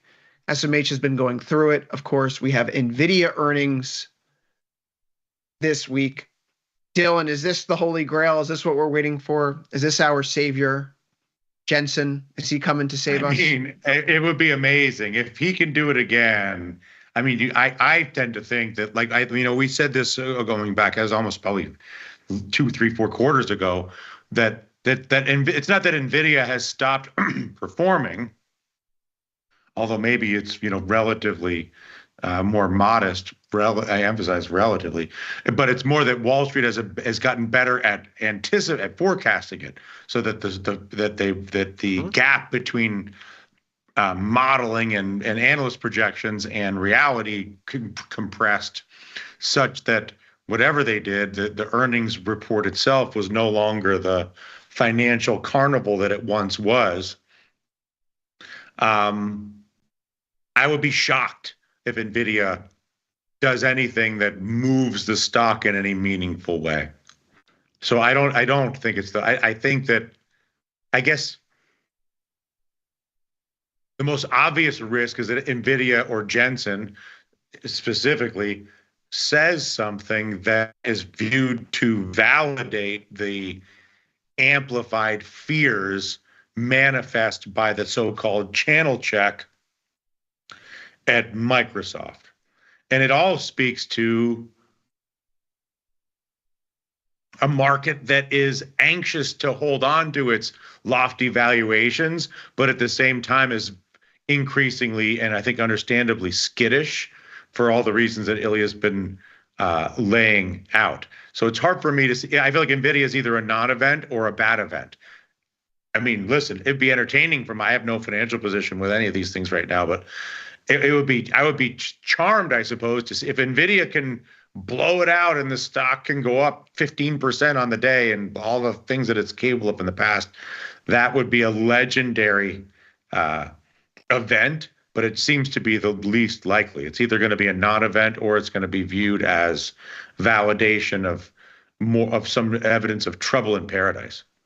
Yeah, so one wonders what happens if the same thing happens here as did with the PMIs. So you get a strong manufacturing number, but S&P Global writes up this whole thing about, well, look, the survey suggests that the past 2 months, January and February, is front running of tariffs. This is temporary. And then NVIDIA comes out and says, oh, we had these excellent results in the past quarter, but actually our forward guidance from here is much more reserved because tariff risk and supply chains and everything, we need to do our thing, and the cooling effect that has on demand, and blah, blah, blah, blah, blah, blah, blah, blah, blah. And so what you end up with is a kind of encouraging headline that then gives you forward guidance, much as you had with Walmart, that tells you it isn't the last quarter you need to be worried about. It's the next 3. I think that it doesn't really matter what happens in the background here. NVIDIA's sailing into very tough waters already. There is this discrepancy between how the market's treated companies that are performing well with their earnings and those that are not. And we've seen this quarter that the market has been rewarding those positive earnings releases less than they typically do. How do we define this? If we look at the 2 days before an earnings release and the 2 days after, right? Companies that have beat their earnings estimates last quarter for Q4 2024, they've seen an average price increase of 0.5% in that window, 2 days before, 2 days after. But that's below the 5-year average of a 1% increase during that window. So gains are about half of what they usually are. And then again, we've seen that companies are losing ground. They've seen an average price decrease of about 1.8% in the 2 days before and the 2 days after. They're actually not being punished more than they usually are. That's less than the 5-year average of 2.3% during that same window, but it's lopsided still, right? Sure, the misses aren't hurting as much as they typically do, but the beats are definitely not being rewarded. And I think if we look at the compression on both ends right now, it speaks to a group of investors, not traders, but really the longer term folks who are very much in a holding period. They don't necessarily care what happened in the rearview mirror. What happened in 2024, that's not the fiscal and monetary policy that's going to be guiding us in the future. That's not the geopolitical relationships, the trade barriers that will be guiding us in the future. The earnings that we need to project and look towards. It's a completely different world. The world we just grew up in, with a stock market that was trudging to all-time highs seemingly every 4 or 5 days last year, that world is dead. This is a new one. And this new one, we're still trying to make, heads from tails. We don't know which way to go yet. So a 4-month trading range for ES and the NASDAQ continue. For NVIDIA, it's near range lows, you might say, that we're holding up in the fourth quarter. But for a brief interlude here in late January, early February, we're back very much in a place where we were comfortable for the past several months. But a drop below 128, that could be problematic going into the second half of this week. Guys, you mentioned that this is a week where, NVIDIA obviously matters a lot. Ilya, you know better than most. The macro data is fairly thin. The bond auction calendar is fairly thin. What's the most important thing that traders need to be watching for, either data-wise, based on the facts, or narrative-wise, based on the stories this week? Well, it's because there's not a whole lot of macro data on the calendar until we get to Friday's PCE numbers. Now it becomes a question of synthesis. And this is where I think watching the price action is really key. Obviously, there's going to be a lot of speculation around the NVIDIA earnings just because it's become a kind of macro release unto itself. And so you might expect that there's going to be some fuzziness in baseline measures of sentiment, like let's say the S&P 500 as a kind of overall risk appetite gauge. You're probably going to get some level of, let's say, absent follow through and lack of conviction, some hours, maybe a day before. So tomorrow might be kind of a waiting for things to happen. Wednesday might be sort of a slow day, just as we wait and people don't want to jump in front of the event risk.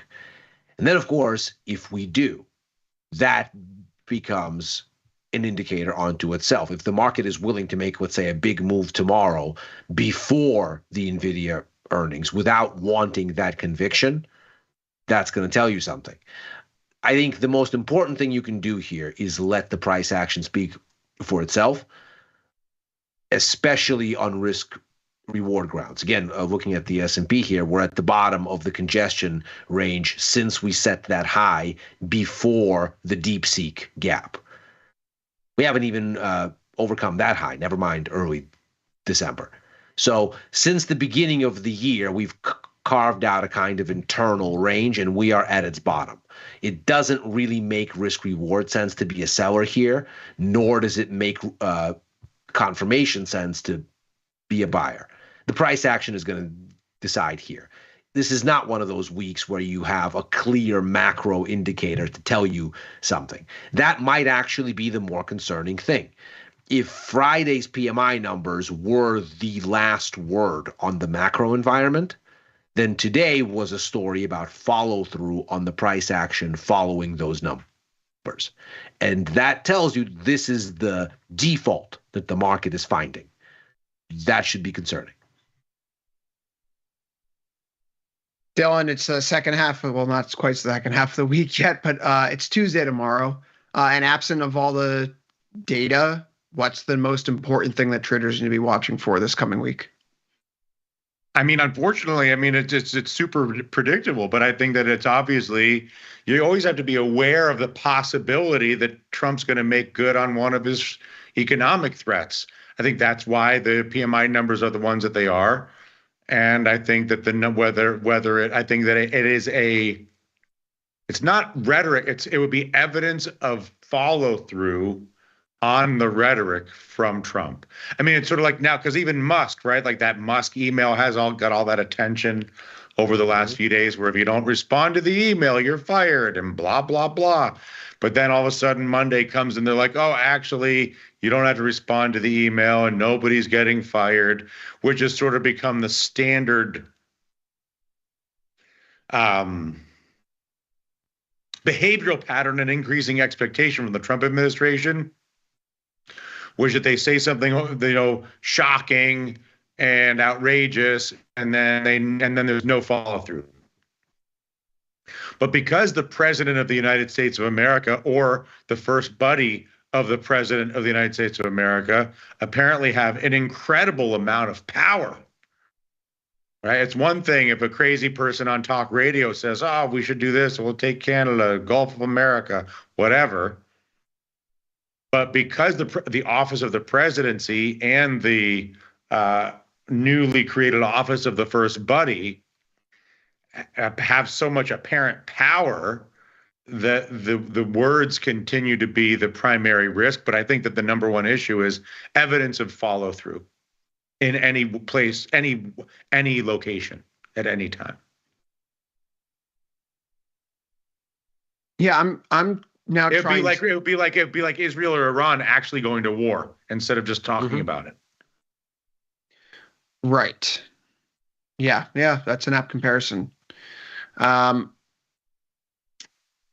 Yeah, that is an apt comparison. We need to see some meat on the bone. I keep going back to Doge because I'm trying to figure out again, like, what levers are we pulling here? And maybe the Doge tracker on Polymarket's down, but it still only says $55 billion saved for taxpayers in waste and fraud.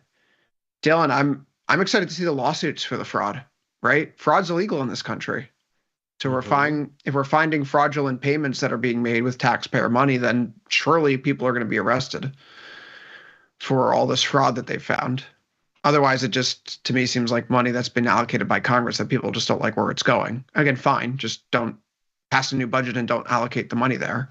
But $55 billion saved, if that's really the amount, is a drop in the bucket compared to a $4.5 trillion spending bill that looks like it's coming down the pipeline this week.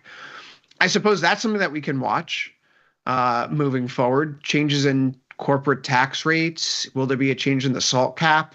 Will there be a change in child tax credit? What will happen to Medicaid, Medicare? I mean, all those things could very well be important, because you have to think that by the time a bill gets out to the public, given the thin majorities that Republicans have, 5 seats on a good day in the House if everyone's present, that you can't lose that many votes. And so if it's going to pass the House, then it probably can pass the Senate. And if the House and Senate are pushing forward legislation, we've seen historically, even this year, Trump will speak up on it.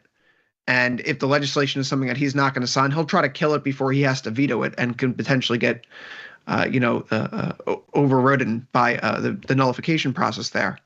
I think that's perhaps the most important thing to watch here. Obviously, the tariffs matter a lot, but is it this Calvin ball set of tariffs where we make up the reasons for why we're going to be implementing them so they fit the feeling of the moment? Can't ignore that. But I think in terms of the sector rotation here, which is something I tap on as my North Star from time to time, we just have to take an honest check here. We'll do our own channel check, gentlemen. And that channel's looking pretty ugly. XLY, consumer discretionary. Granted, big Tesla consideration here. Nonetheless, setting a new swing low here for the year, new closing low, and all of a sudden that uptrend that looks broken looks like it's expiring into a new series of lower highs and lower lows. We can go over to, say, the banks in either XLF or KRE. The big banks don't look terrible. The regional banks don't look that great and may soon be losing their uptrend from the midpoint of last year. Likewise, technology, tech, banks, retail, consumer discretionary. These are the things that are early cycle bull stuff. And what a change from where we were just barely a week ago when XLK was at all-time closing highs. An XRT hadn't broken down yet. An SMH hadn't broken down yet. But again, another uptrend that could be lost sometime soon. If we re-anchor this to the most recent swing low in February, we're not quite there yet. But if XLK is rolling over, if XLY, if KRE, if XRT are rolling over, and then if consumer staples continue to outperform everything else. Hold on a second here. This has been ripping. That's the exact opposite end. XLP, XLV, and healthcare has been holding up despite all of the nonsense with UNH. Guys, this is a market that's actually beneath the surface in the last few days has decidedly been way more defensive than it had been just a week or two ago. And it's been a dramatic about face. It's not just like the growth names have backed off. It's that people have said, oh, sell growth, buy value, and also take some money out of the market. This is a change in behavior. We haven't seen this type of rotation, I'd say, perhaps going back to August. Ilya, am I misreading this and overreacting? Although you're a bear, so I feel like I'm just speaking your language now. Well, it's really the timing here. Yes, we haven't seen this since August. Well, what did we see in August? Growth scare. We saw a growth scare. What happened to Fed policy expectations going into August from about mid-April through to then? That same U.S. economic surprise index that we were talking about earlier today on Futures Power Hour that I like to dredge up every chance I can on macro money right after this show, by the way. Stay tuned. It told us that perceptions of U.S. economic vigor already started to deteriorate by mid-April going into May, and that August was really the place where they got to their peak concern. And what did the Fed do? By September, the Fed reacted. They were very dovish.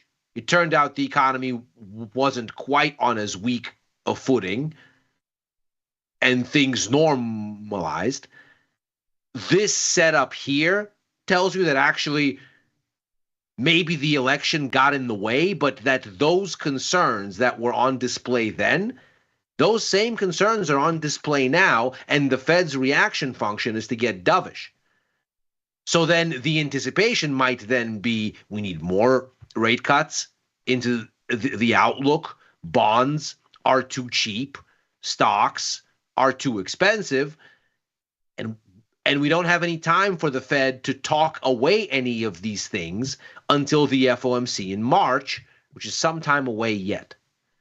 So this sort of lays a table here. So let's say you were bear curious. Yes. Where would you begin? You usually do that stuff in college, Dylan. You'd begin with the bonds. You'd look at the yen. You'd look at selling the dollar. You'd look at buying all things against it, as a matter of fact, because you would expect that there would be a shift toward a more dovish setting for U.S. monetary policy. So you would expect lower yields. You would expect a weaker dollar. You would expect that something would see the yen outperform even other currencies against the dollar, because you would expect a degree of liquidation. You would expect weakness in crude oil. You would expect weakness in other proxies for growth like copper. You're starting to kind of see those things. Crude oil attempted to break its range. It didn't quite make it, but it seems to be attempting to form some kind of a breakdown. So is copper. So we're in a situation where you'd start to go, okay, what benefits from growth and what benefits from the Fed becoming more dovish? And you'd look at all those things. Stocks obviously are the obvious kind of short growth vehicle, but I don't think you have the confirmation here to do it. I think you had it last week when you were back near the December highs and the pot odds made sense. And so even though you didn't have confirmation, you had the trajectory and an attractive setup. You don't have that right now. I think if you take the range out on, let's say, ES or NQ, something more attractive presents itself. If you bounce, something more attractive presents itself. But I would not be laying on new risk in equities. I'm, of course, already short. I just rolled my short verticals on put verticals on the Qs, on SPY. I've been holding a put vertical on IWM, which is the Russell, for about 2 weeks now. That's working and still has a bunch of time on it. So I have that exposure. You've killed the Russell the last 4 months, man. Like you got it from what, like 2,400 down to 22, and then back. Then you reshorted again near 23. It's been a good trade. It's the one that's been, thank you. It's the one that's been the most sensitive to growth concerns. And I think for me, looking at the macro rather than sort of riding the hopium, that's been the one that's worked better because, of course, the hopium is tough to fight. But Russell, because it's more sensitive to cyclical things, it's really shown much more response to the kind of things I look at. Russell looks like it's in really ugly shape. That uptrend from the September, we can go to that 8-hour chart, right? You have the September and then the January swing lows here. And even on this intra 8-hour chart, we could see here, we rally up to that point. And then that swing low that we have at the start of February, it's our point of failure. Yeah. So the Russell looks like nasty. I had my best laid plans were to buy the, NASDAQ near 21,850 and the Russell near 2,200. And the action that we're seeing looks really ugly. There's no sign of a sustainable bounce. Volatility is not staying low when it comes in. Not loving it, but lower rates are good for gold. Yeah. 2968.90 here. Gold did set a new all-time high. Dylan, this continues to move up. It looks like we are trying desperately to find a technical break up to $3,000 an ounce this week. I suppose that's something to look forward to. Oil, I put this on last night. I don't know. What time did I put this on last night? Say 10:26. I haven't been able to get filled in a crude position all day long. And I don't even think I want to anymore. I know this is going to get bumped off the board in a little bit, but the volatility disappeared. There's a vol spike overnight that I was looking to take advantage of. As we're tethered near 70, I couldn't do it. Dylan, what are we looking forward to in the world of geopolitics now with oil? Or is it nothing? I mean, the obvious thing here is a slowing global economy and additional headwinds due to American political noise, all of which would be oil negative. Not to mention, there's some version of diminished geopolitical conflict in the margins of the chaos, all of which speaks to neutral or lower oil. I mean, I can't see on the screen what the volatility is like. I was entertaining a put or a call spread, but I don't know if volatility is not that great. But something as out of the money calls if you had more volatility. But it's hard to see how there's an oil rally. That's the bottom line. Mm-hmm. Yeah. As we wind this up, I saw that Jamie Dimon today noted that the government is inefficient and Doge is doing work that needs to be done. And so I suppose to go out on a lighter note here, I really appreciate that Elon Musk is trying to make the government more like the private sector, where you have to send emails to your boss pointlessly, endlessly, and then those emails get aggregated into a line report for that person's manager to read, and then you'll have meetings about those emails that were sent out. AI is going to read all the emails, bro. There's no more. No one. Can we also get the AI to write them, and then everybody's efficiency is improved? Yes, there you go. Right. So really, the solution is you create an AI agent, and you ask the AI agent, "What did you do for me this week?" And that writes your email for you. But it's really beautiful to see that we're streamlining the American government by adding all those layers of emails that if you're lucky, you can work on the weekend or at night when you're supposed to be with your family. So thank you for that. And with that, Overtime is now out of time. Listen, this isn't a comedy show. I never said it was going to be funny. We'll be back tomorrow, same time, same place, Monday through Thursday, 4 p.m. Eastern, 3 Central, right after Last Call. So for Dylan Milan and Radigan in Milan, Ilya Spivak in San Francisco, I've been Chris Vecchio in New York. Good luck trading. After a brief break, Tasty Live programming at night continues. Ilya Spivak is up next with Macro Money. See you there.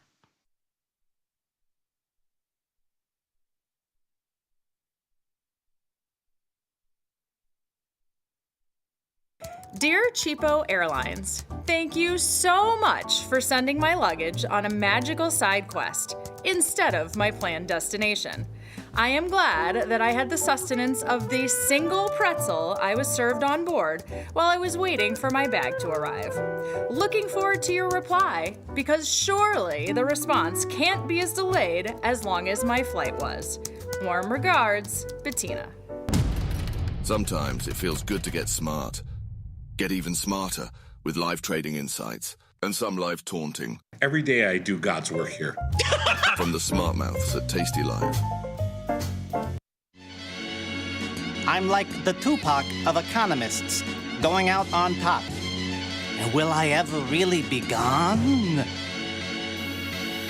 Say bye to Ben Bernanke. Cry your eyes out past the hanky. Gone from the Fed, but still looks swanky. Bye-bye, Chairman Ben Bernanke. Ben Bernanke, hardly knew ya. Ben Bernanke, glad we're through ya. Sayonara, Mr. Yankee. Closing bell tolls for Ben Bernanke. Now, say hello to Janet Yellen. New blood, maybe start some selling? All around the world like a market Magellan. Hello, Janet Yellen. Janet Yellen, Professor Shady. Janet Yellen, new chair lady. Welcome in the new Miss Yellen. Different from the old, there's no telling. And I'm out, like Tupac, in a peaceful transition.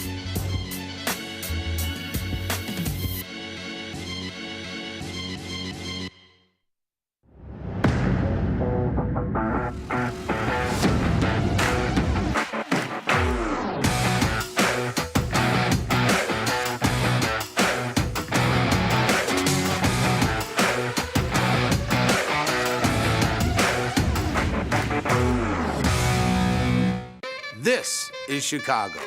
We invented the skyscraper, the Italian beef, and the standardized options market. SIBO is not only the birthplace of options, it's also where Liz and Jenny got their start. In an industry first, two female former floor traders broadcast live from the floor. Hear the sounds of live market action and feel the electricity as they present real-time trade ideas and research-backed market studies live from the SIBO's SPX pit. Watch Liz and Jenny live from the SIBO, only on Tasty Live.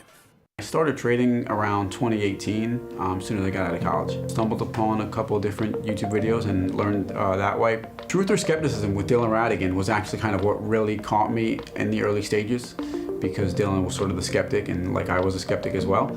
And Tom was able to sort of convince him, and that was kind of my favorite show from the beginning. The fundamental principle that present fear of future uncertainty is fundamentally overpriced. In other words, volatility and selling volatility is the key to getting a statistical advantage in financial markets, is the biggest takeaway. And that's kind of just the overarching principle I follow. Calling all traders. Are you using Tasty Live mechanics and enjoying awesome results? Are you an up-and-coming options savant? We're looking for you. For over a decade, Tasty Live has shared the most inspiring stories of traders teaching themselves a new skill, using probabilities and experiencing new levels of success. If you think your trading journey should be shared with Tasty Nation, we'd love to hear from you. We are always on the lookout for the next class of rising stars.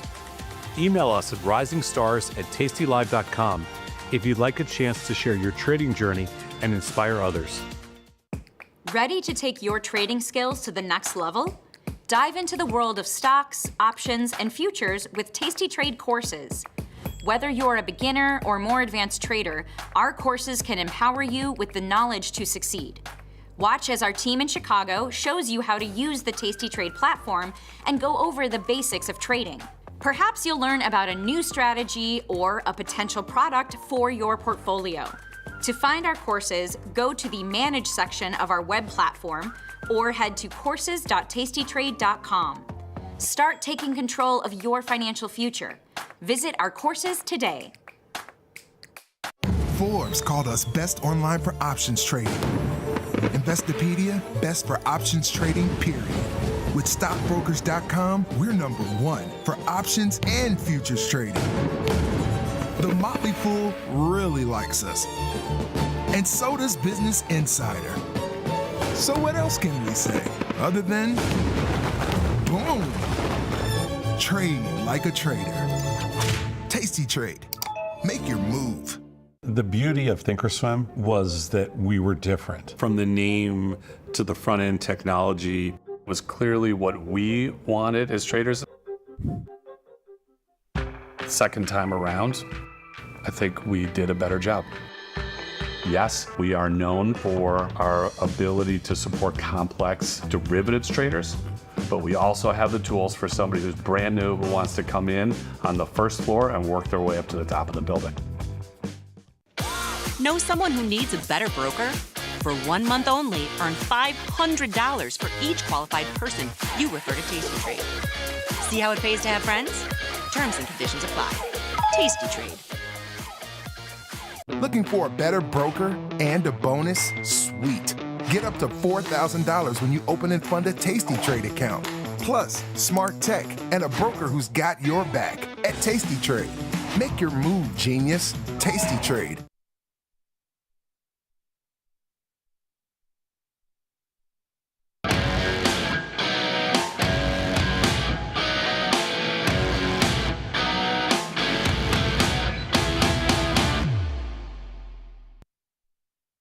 The market's mostly lower as we start the week after last Friday's bloodletting. And it's a quiet week on the macro front. So what we're going to do here is try to unpick what's gotten everybody so spooked all of a sudden, what it means going forward. This is Ilya Spivak, head of global macro here at Tasty Live. You're watching Macro Money. And the question that is in front of us once again is whether we need to be worried about recession, because that is precisely the level of fear that seems to be permeating the markets here as we start the week here in the wake of what we saw on Friday's set of numbers, as well as, of course, on the price action that resulted. So let's first and foremost take a look at how last week shaped up across major markets and ground ourselves in that evidence, and then see what all this seems to be about. We can see here, bad week last week for stocks. S&P 500 down 1.7%, NASDAQ off 2.3%, yields down across the board, heavy move lower in excess of 1%, both at the long end, the 10-year, and the front end. The 2-year crude oil also lower for a second consecutive week, down 0.5%. A bit of a hodgepodge for the dollar, but probably the most critical bit here is the yen with a strong rise of 2%, and gold nearly pacing that with its own rise of 1.8%.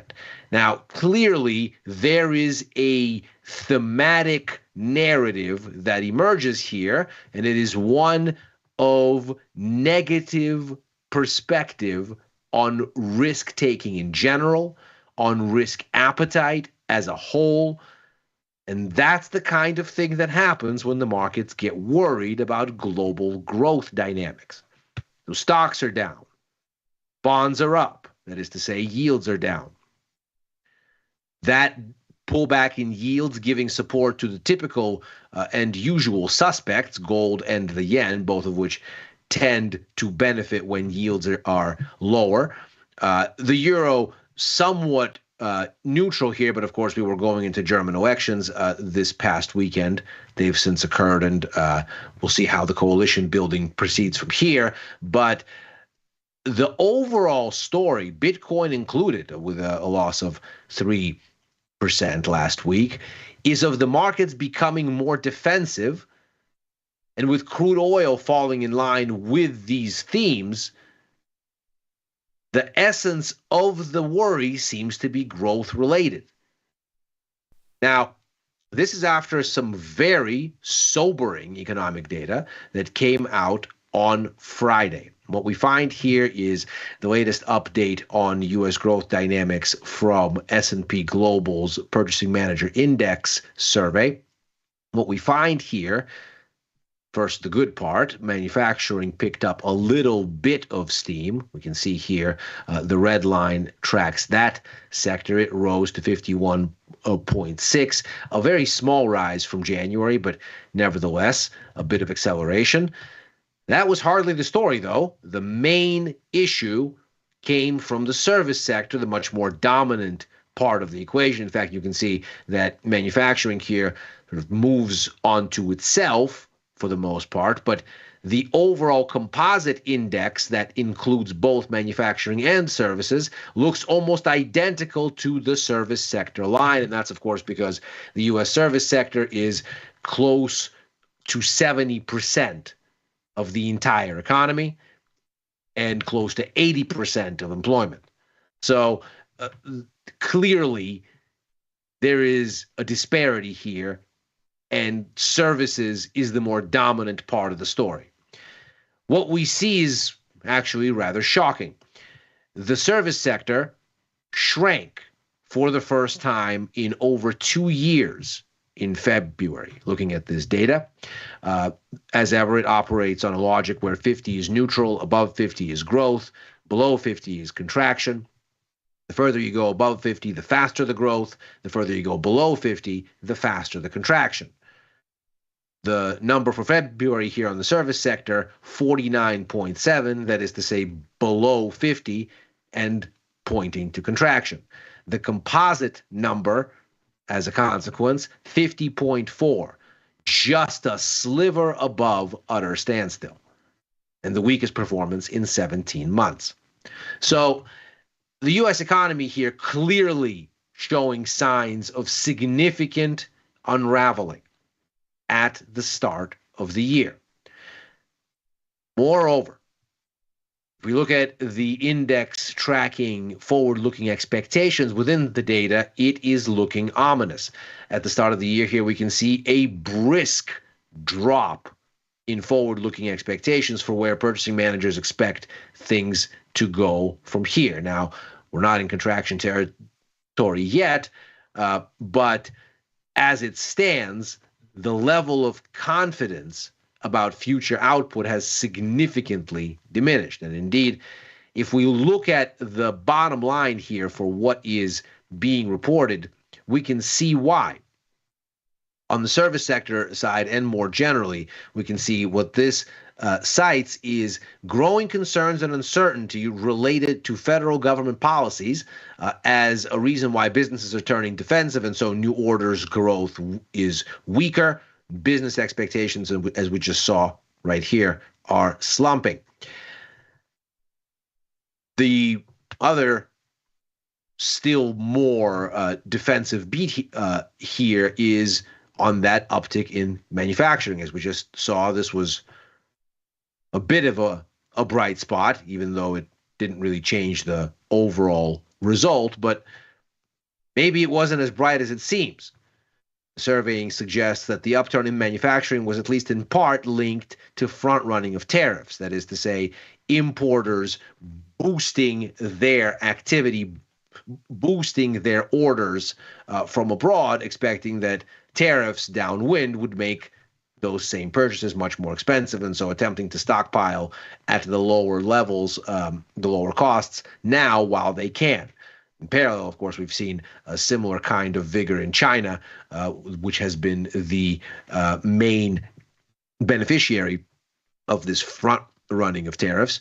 But, of course, domestic demand there has remained anemic all the same. So this does seem to line up with what we're seeing in other data, and again suggests that what little offset from the manufacturing side there has been to the slump on the services part of the equation is indeed something with a short shelf life, at least for now. So why is this so important, and why is this so concerning? Indeed, much of the losses that we see here, much of these moves happened on Friday in the wake of these numbers. So what is it about them that is so very troubling for markets? Well, we've of course just seen the latest update on U.S. inflation figures, and there's really two big insights that we take away from them as pertinent to this conversation. Number one, to the extent that the rise in prices in a given sector reflects demand in that sector, which of course it does, the more demand there is, the more upward pressure there is on the price of stuff in the sector, because of course it suggests that people are competing for resources, and the way they compete is of course on price. So where there is upward pressure on inflation, there tends to be an outsized degree of demand, at least relative to supply. And so what you see, of course, is that overwhelmingly most inflation remains stuck in the service sector, which tells you just how important that is here for overall growth. In fact, it is absolutely critical because, as we can see here, there isn't much of a contribution from elsewhere. So the first kind of upshot here, you can see that of the total 3% inflation rate that we recorded in January, 2.62 percentage points came from services. So that we are seeing the slump that we are seeing right here ought to be a troubling sign because, of course, that's where the demand is. We can clearly see. The goods side, very much anemic. Secondly, we see that the contribution from this part actually cooled in January, whereas here it became less negative, which will, of course, be consistent, again, with the dynamics we're seeing here.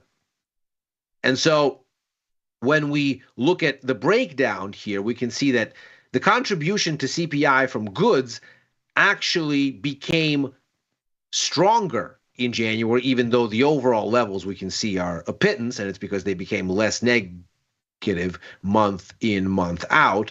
But the main weakening, and of course the implied knock-on indication for demand, came from services.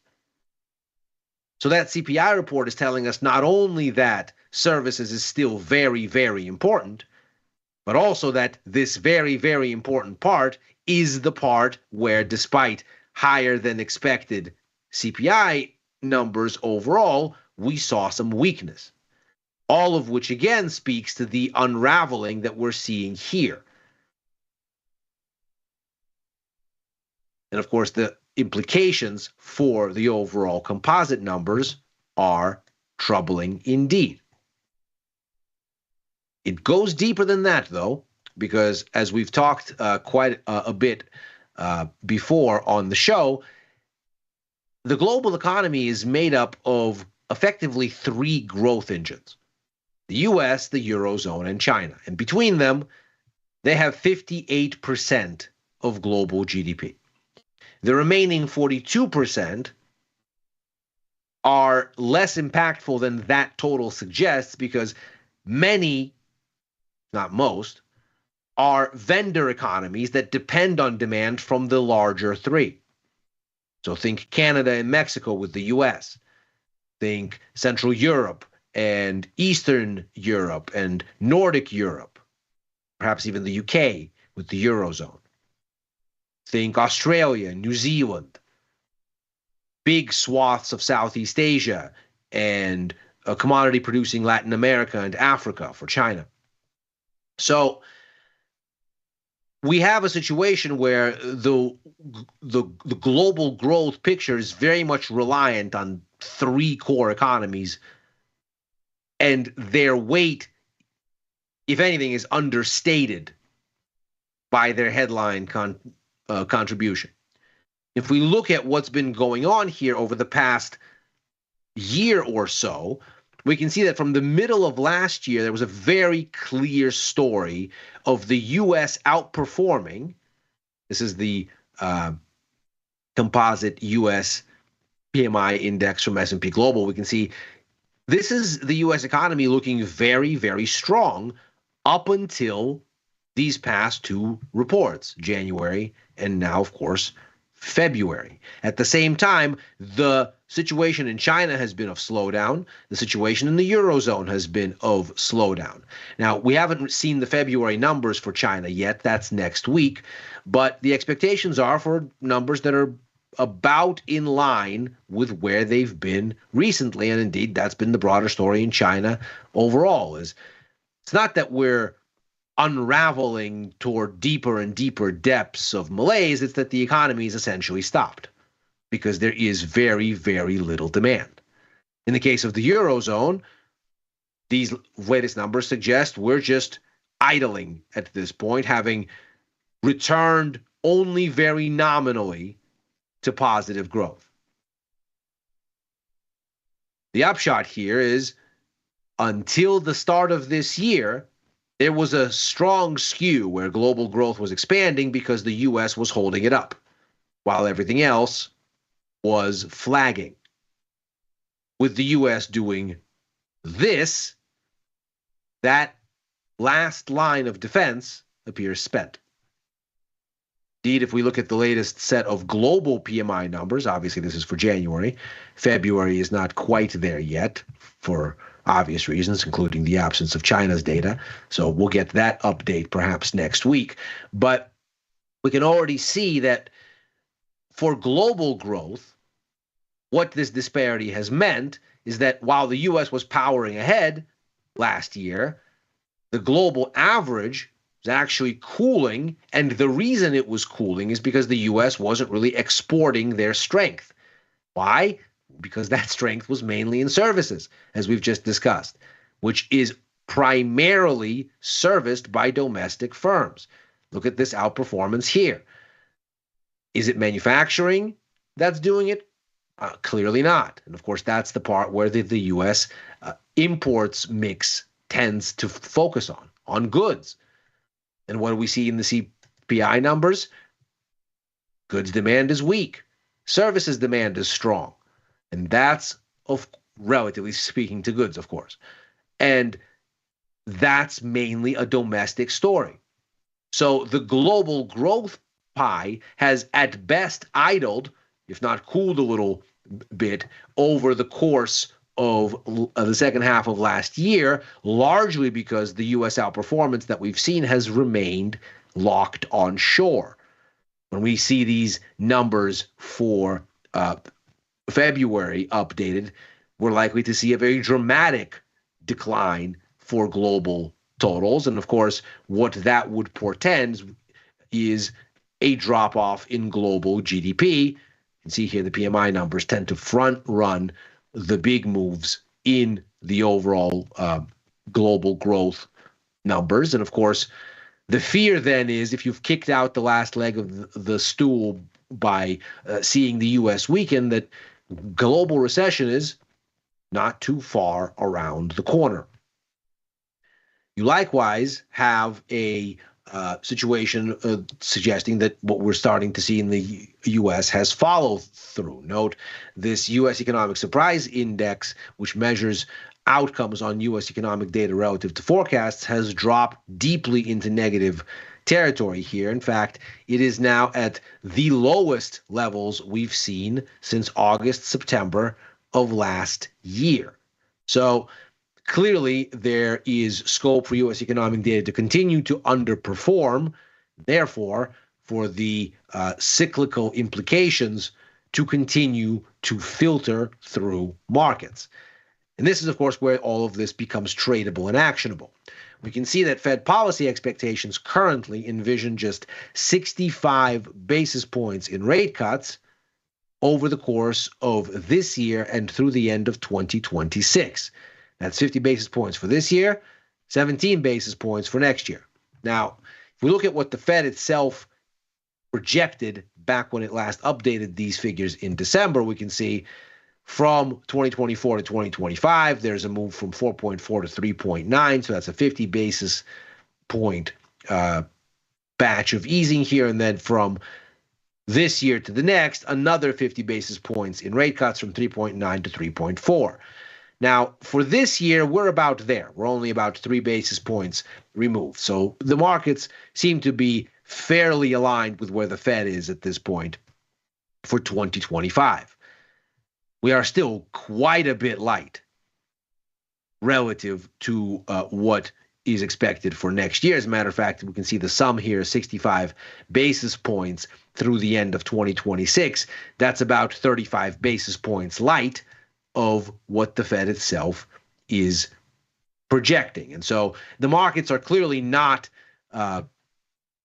wholly consumed with recession fears or pricing in that kind of risk at the immediate moment. But of course, if this continues to develop as it has been, and there's deeper disappointments to follow, then this creates quite a bit of room for repricing, even just to get back to the Fed's baseline, never mind overshooting it. And so what we end up with then, as we look at our mix of assets, is a bit more of the same this week, perhaps, as we had last. More room for yields to move lower as bonds rise, if we have indeed these cyclical concerns continue to find follow through. More room for the US dollar to weaken against that backdrop. And if indeed what we are concerned about is overall global growth, more room for stock markets to reflect this and for Bitcoin to reflect a larger risk-off bias as well. In fact, one of the few limiting factors on US dollar weakness, with perhaps the exception of the yen, might be an appeal of the dollar as a liquidity haven in this broader risk-off scenario.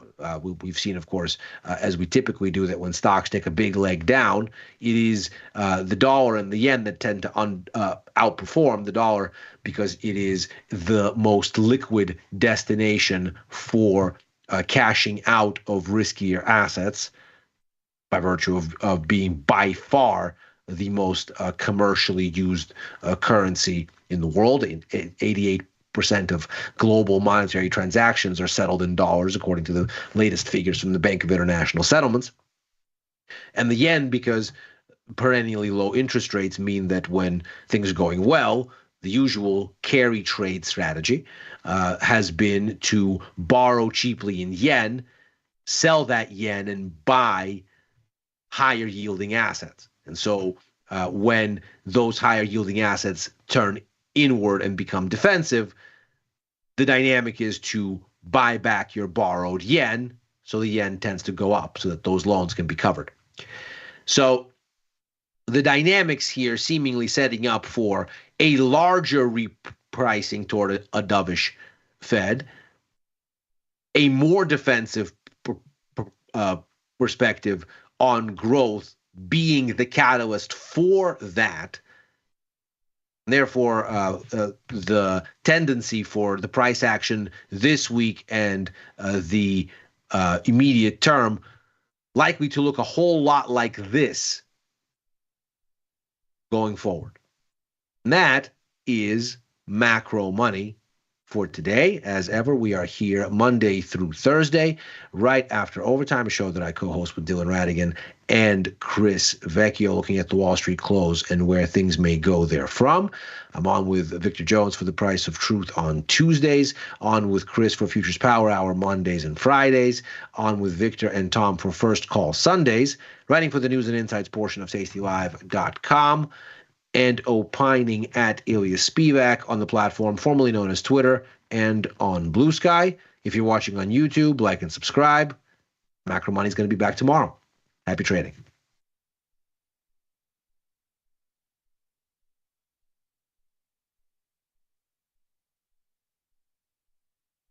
In the world of investing, a beast lurks between the numbers. Some watch from the safety of the sidelines, but others saddle up and ride that one-ton rowdy ribeye for all he's got. If that's you, join us on Tasty Trade. Named best online broker for options trading. Genius loves company.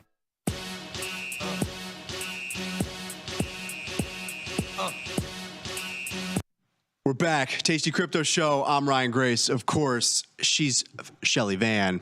Almost slipped up there, Shelly. Apologies. She's Shelly Van. It's like a tongue twister, you know. Tasty Crypto Show. It's Wednesday. We're getting through it. How you doing? I'm doing really well. I'm excited. Good. Although I was just telling you off air that like I have that feeling that I'm forgetting something. Oh no. Forever. It's haunting me all day and it's just been getting worse. Normally it's like, oh yeah, it was just something stupid. But this is just a lurker feeling that I can't quite shake. So. Do you have to get gas in your car before you drive home? I mean, no. Groceries? I've run through all the logical things. It's something, I think it's like a task. Have you bought your crypto today? I did buy some crypto. Okay. Check the box. Yeah. Grumpy Mike is here. Hello. Dino in the house. Shout out to the chat. But yeah. Hopefully more people show up soon. Hopefully more people. Yeah. Say what's up. Some of the gang is here. Some of the gang.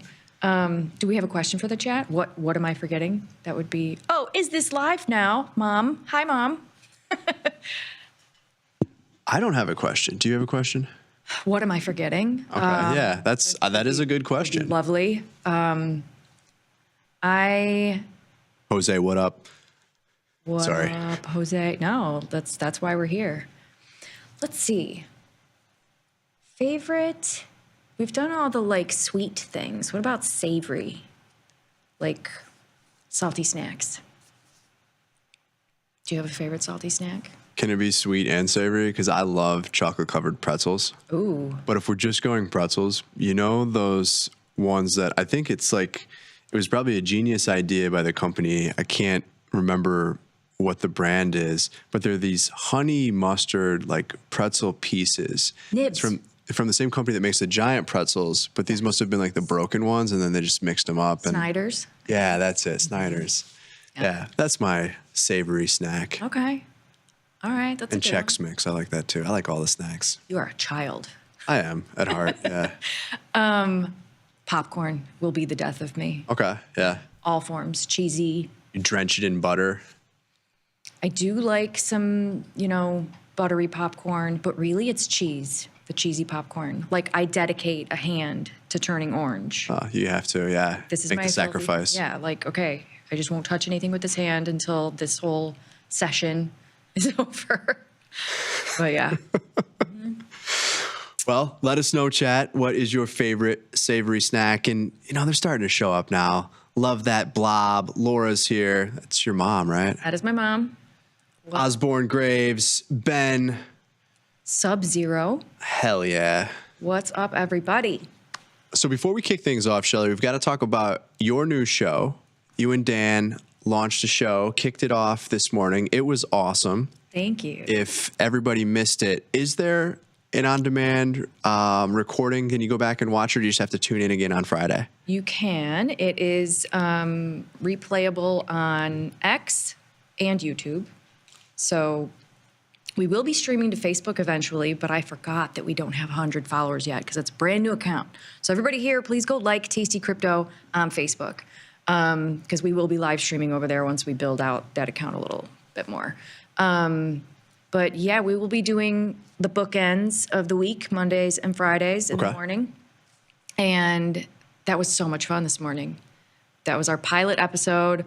Little hiccups here and there, but we made it fun. It's all part of being live and running lots of giveaways. Yeah, I was going to say, you guys are giving away money on the show. We are. And crypto. We are. And NFTs. Yeah. And other prizes. Uh-huh. It's darn fun, a variety show. We're going to have some really cool guests that we've already got lined up, some founders in the space, some really cool projects, and we're going to do some real-time exploration. It's going to be awesome. I downloaded or updated OpenSea today. That was a trip. Did it live on air, so it was like anything can happen. but it was really cool. Been a while since you were on there with all of your collection. It hasn't. This is actually pretty new for that platform. Like I don't know when it went live. It's only been in the last maybe couple of weeks. So yeah, and I got to use it today because I was transferring prizes from my wallet. So there's new features in there that are really cool. So if you're watching the show, you can win your NFTs, and you have quite the collection, I understand. Yeah, I could be proud, but there's a hint of embarrassment because it's a little excessive. But I'm proud of my collection, and I'm willing to share it with new friends. I love it. Well, I think I got to catch a bit of the show this morning. It is awesome. I highly recommend it. Get over to our channel on X or follow us on X.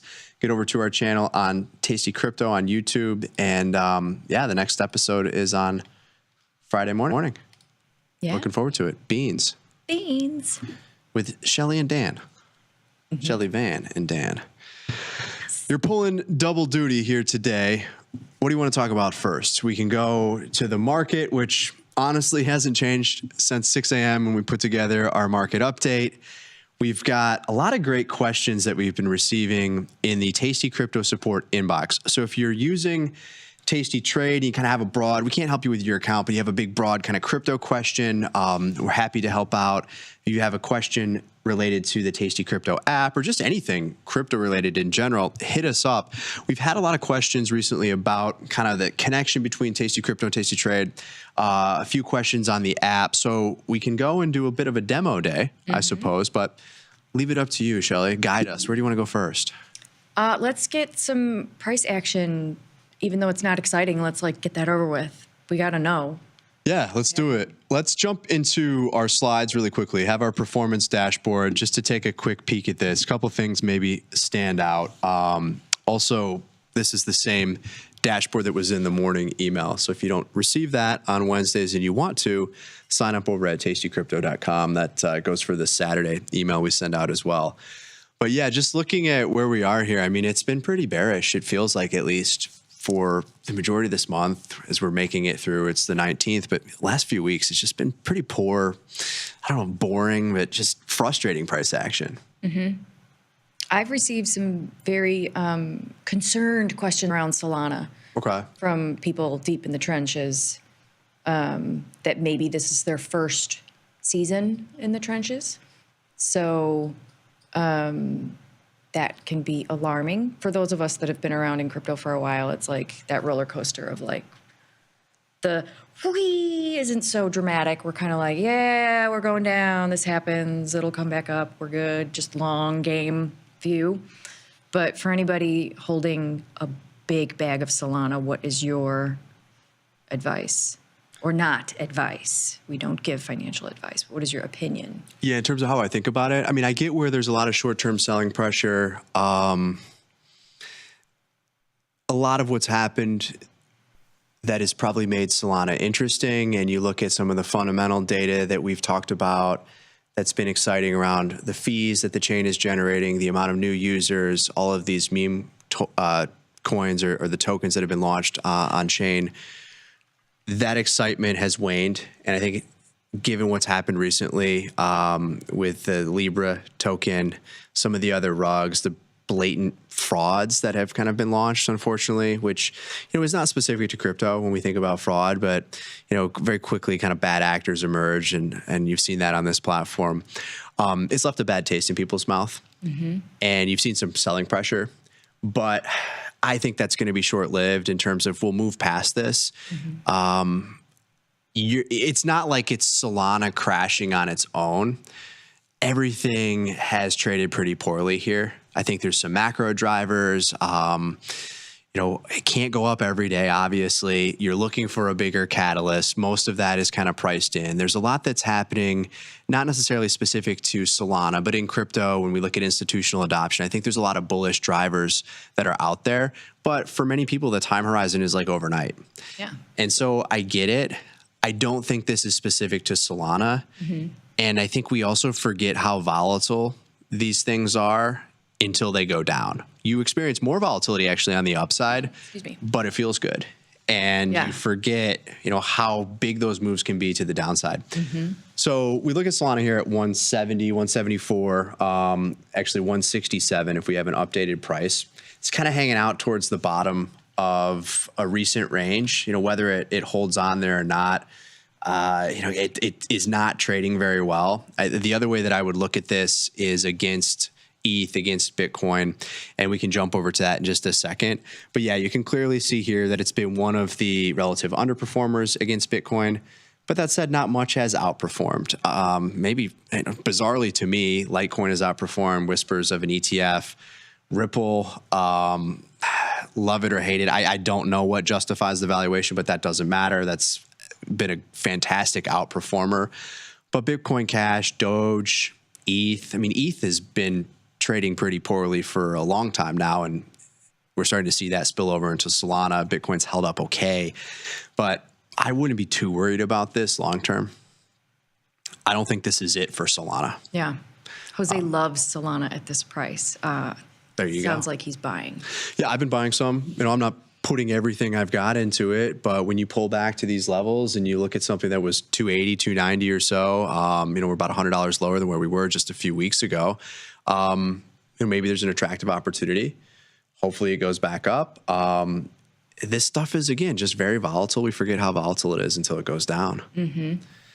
So I don't know if that's helpful to anybody, but I think it's reassuring. Well, what we've seen is, this has been breaking down and we're getting these price momentum signals that we've gone from bullish to neutral on the weekly, and that's one step away from going to bearish. And when those things happen, you can see it here with ETH, maybe less of a reason to buy it while it's kind of trending lower. Doesn't mean it's going to stay there, but that's just how we use these signals. So we have a question, JMG 1001, what justifies the SOL valuation? Yeah, I think that, when you look at what's happening on Solana, what justifies any valuation here from a fundamental perspective, I would look at the fees or the revenue that's being generated on the chain, right? You have to pay a transaction fee to interact with the network to process the transaction. So if we see fees going up, it's going to be, pretty good representation of more users. Can that fee revenue be maintained if we're not seeing new meme tokens launching all the time? We'll see. But that's a use case that kind of popped up here recently. I don't think it's going to go away. There will be more use cases, but ultimately it's, what is happening on chain in terms of development activity. Does that lead to more utility, more use cases that then brings in more users that then supports us from a fundamental perspective in terms of revenue generation, if you think about it as a business? Mm-hmm. And when you look at it from that perspective, there's a lot of positive signs. Now, it doesn't mean that it's going to go up every single day, and we know that these things are wildly volatile. But if I'm looking at the fundamental picture, it looks pretty good. Mm-hmm. But at the same time, what matters today is the price, and the price action has been a bit disappointing. But just a month ago, we were $100 higher. Right. And maybe in another month, we could be $100 lower. That wouldn't be good. But my point is that these things can change in an instant. Yeah. So the one thing I will just kind of throw out there for anybody that's looking to kind of dig into some of this a bit more, DeFi Llama, Token Terminal, if you go to some of those dashboards, you can get a good sense of what we're talking about. You can see the fees. You can see TVL on Solana. You can see the amount of stablecoin trading volumes and activity on the chain. And if those things are going up and to the right, regardless of the price, I think it to some extent justifies kind of the future outlook. Very good. So we have 10 minutes left. Oh, wow. We have to get to the demo, but we do have one quick question from Demi Moonbeam. What's the minimum amount of Solana you need to participate in liquidity pools? I have actually never created any pools on Solana. You can do that through Radium or Jupiter. Mm-hmm. Given that, I think the only thing that really holds anybody back is just the transaction fees, or with ETH, the gas fees. I look at Solana, though it's an L1, the economics in terms of the fees going to be similar to an L2. So I don't know. $100 is probably the minimum, or $50 is kind of an arbitrary amount, but I don't think you need much. Whereas if I'm going to do something on ETH, and it's definitely changed, but it's hard to create a liquidity pool even with $1,000 if it costs $50 to deploy the pool. Right. Versus the fees you're going to generate off of that that capital. So with Solana, I don't know, $10 maybe, but your return in dollar terms isn't going to be that large. Right. All right. So hopefully that answers the question. My partner in crime, Dan, is here, and he's saying join the Discord. Yes, join the Tasty Crypto Discord, please. That is where we are reactivating the Tasty fam, the crypto fam. Everybody's welcome. I'm excited about that. It's going to be really fun. Yeah, we can finally support it, hopefully foster community in there. I know there were a lot of people early on that were showing up, and apologize we weren't at the same time, but we're bringing it back. Bringing it back. Dan's leading the charge, and you guys are doing a fantastic job of that, so I'm excited. So what else do we have here? Expected moves, and then we can dive into platform? Yeah, let's jump over to the Tasty Crypto app in just a second. But before we do that, let's just quickly take a look at expected moves here. I think this is good just to set expectations for the week, given where spot price is and volatility.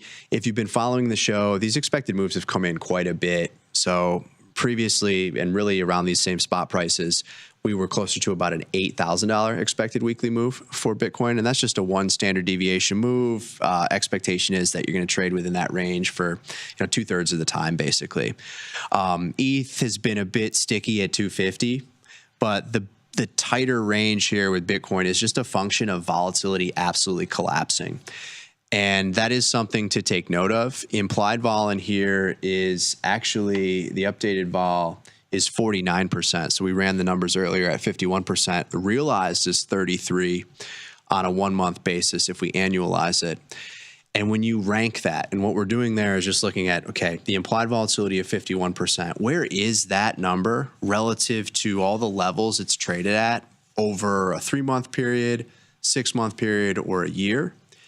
It's close to zero. What that means then is that these levels of implied volatility, option premium, what traders expect in terms of movement, are at some of the lowest levels on the year, certainly some of the lowest levels in the last 3 months, which is a function of just how wildly volatile it was with the election and everything that's happened in the past couple of months. So you can't read into that shorter time period too much, but volatility has come in a bit.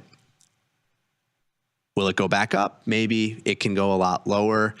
Just know that characteristically, this is pretty low for what we typically see with Bitcoin. Mm-hmm. So tighter ranges when volatility comes down, volatility widens, you're going to get bigger ranges. Makes sense. Makes sense. So yeah, that's where we're at with the expected moves. A little bit of the performance dashboard, but really, again, it's been pretty boring out there. Frustrating for both the bulls and I guess even more so recently, if you're short the bears, it's not really going down either when we look at Bitcoin. Yeah. Grumpy Mike, more users, as in some application for the coin generating the fees, or is it just more speculative buy-sell generating fees? I would look at it as more users on chain. Are more users participating in the Solana ecosystem, on the Solana network, however you want to think about it, right? You have a blockchain that decentralized applications can run on top of. More users of those applications is synonymous with more users of that chain. Mm-hmm. And I think generally speaking, this is true of everything, right? If more people use Bitcoin, there's increased demand, there's limited supply. More people use ETH, Solana, et cetera, it should have a positive impact on the price. It's not necessarily going to be one for one, but if there's increased demand for something and you need Solana to pay transactions, it's part of the ecosystem, trading pairs are based in it, you're going to likely see the price go up. Mm-hmm. If people are shunning Solana because of something that's happened on chain recently, well, price is going to go down. But I think, again, that's temporary. The one other thing I would add to that is that there is a lot that's going on in the ETF space where it is seemingly likely that we're going to get a Solana ETF sooner than later. It seems as if we will get for sure a decision on the Solana ETFs that are in review right now. Hopefully they're approved, but that is another potential catalyst. So again, I wouldn't read too much into just the short-term volatility here. Yeah. I'm not of the view that this was it for Solana and it's going back to FTX prices. This is something that has survived the very worst of what we've seen thus far in crypto. Okay, pressure's on. 4 minute, I don't think we can do it. I think we're gonna have to kick it to another day. I guess we can show and talk about a couple things in the app. Let's do that. Yeah.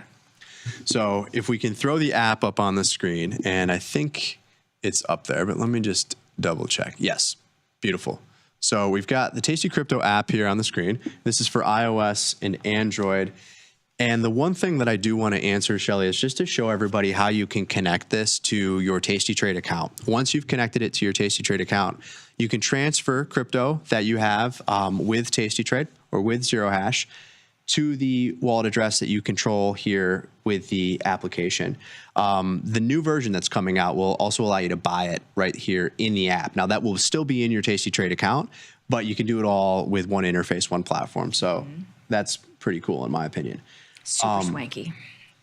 Here's how you do it. So this is already connected, but all you need to do, you have the Tasty Crypto app. This is on chain. This is your self-custody wallet. You want to connect it to your Tasty Trade account. This is assuming you've got crypto trading enabled, you've got crypto transfers enabled. All you need to do is you go to the menu and you're going to go to Tasty Trade. And I have previously logged in. So now I'm active.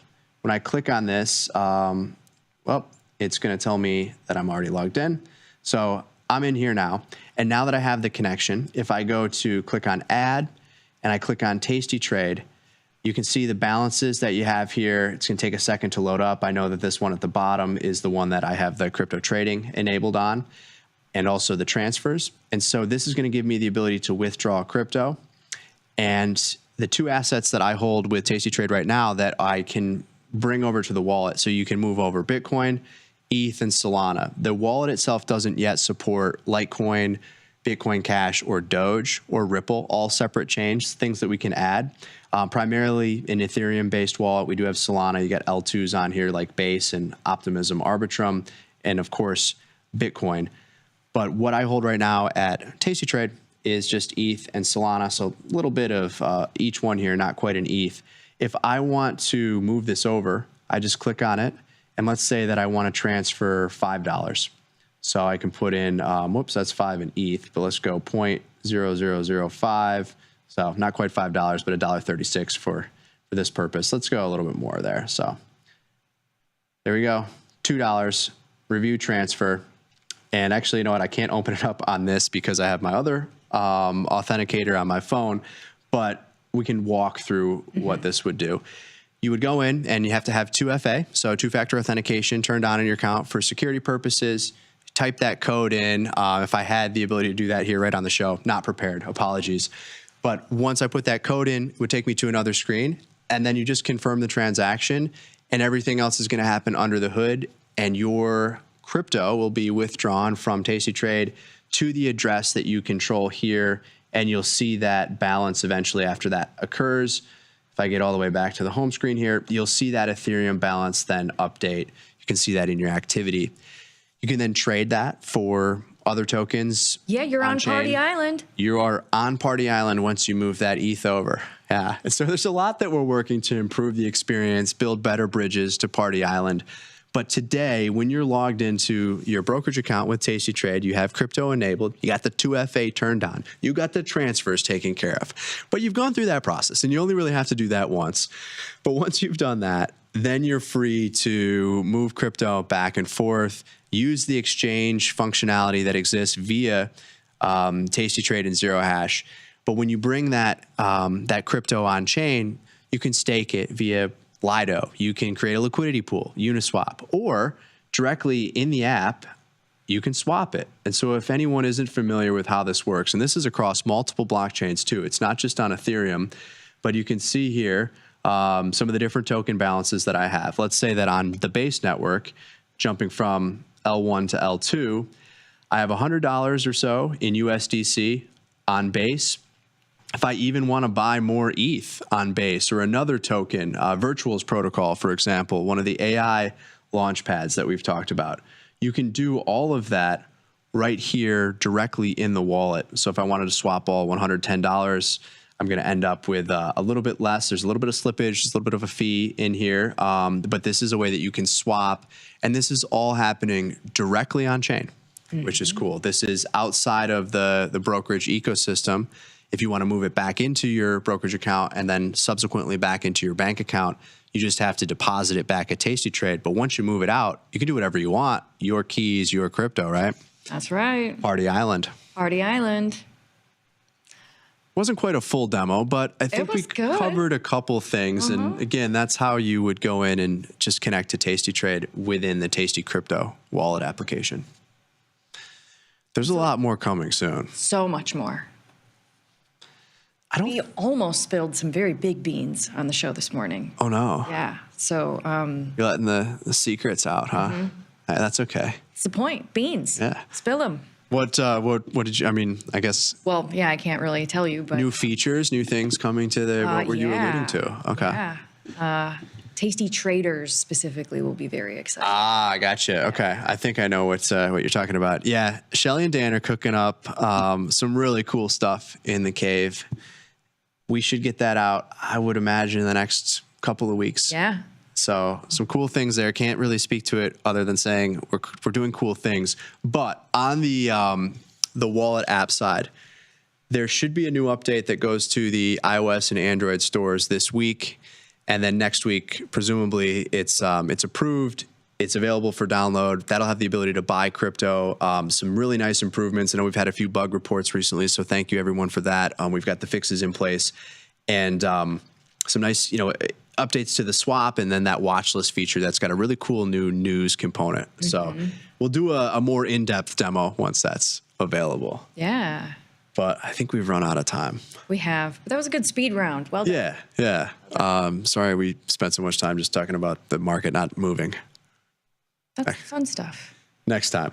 Well, Shelly, as always, thank you for coming on the show. And again, if you have not checked out Beans, get over to the Tasty Crypto YouTube channel, subscribe to the channel. The show is every Monday and Friday, 8:30 a.m.? 9 a.m. 9 a.m. Central. 9 a.m. Central Time. It's an awesome show. It's a lot better than whatever I'm doing here with this. So make sure you check it out. But I will be back next Wednesday, so I'll be off on Monday. Shelly will be back with Beans on Friday. Until then, I'm Ryan. I'm Shelly. Peace.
Got the need for speed? No problem! At Tasty Trade, you can turn smart ideas into real trades with just a few clicks. Wow, that's fast. Tasty Trade, make your move. Look who's back testing. Tasty Trade now has options back testing for free. Test your trades with over 10 years of data for the most popular symbols. See how your trades would have performed in the past. Look back at profit and loss and take the guess out of guesswork. Oh, did we mention that it's free? Get back testing at Tasty Trade. What's up, everybody? Check out my new series, Life Cycle of a Trade, where I show you my real-time trades with insights into strategy selection, adjustment mechanics, all the way to the closing order for all of the tastylive core strategies.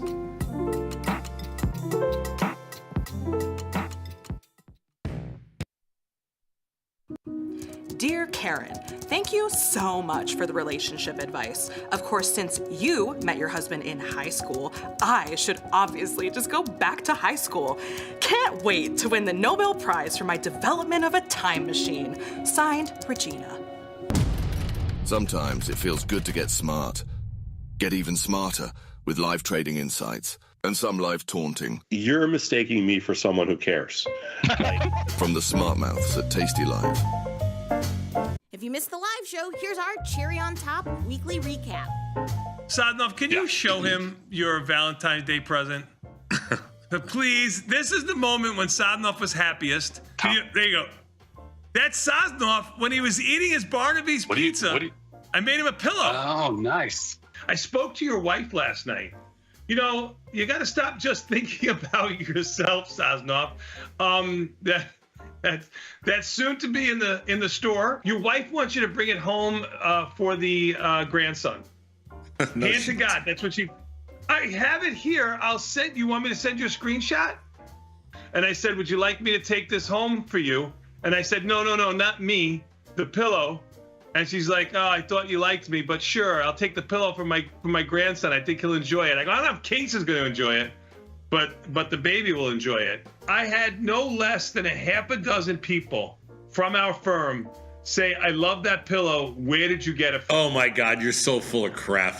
People love it. I'm going to do a buddy pillow. You want a what? There you go, John. How cool would that be? You should do a buddy pillow. Can you see this? Yeah. What is it? I made this. We went glass blowing over the weekend. I made this. Oh my God. Oh my God, are we at show and tell now? What am I, back in third grade? Beth, thank you. See, I'm very proud of it. It sits on my desk. You went glass blowing? Yeah. When was the last time you did that, sir? I would never do that. Guarantee you, if the missus said to you, we're going to go glass blowing and then hang out, there you go. You're blowing glass left and right. What do you got? I love glass blowing. Okay? You become the best glass blower of this country. Look who's back testing. Tasty Trade now has options back testing for free. Test your trades with over 10 years of data for the most popular symbols. See how your trades would have performed in the past. Look back at profit and loss and take the guess out of guesswork. Oh, did we mention that it's free? Get back testing at Tasty Trade. Forbes called us best online for options trading. With stockbrokers.com, we're number one for options and futures trading. So what else can we say other than boom? Trade like a trader. Tasty Trade. Make your move.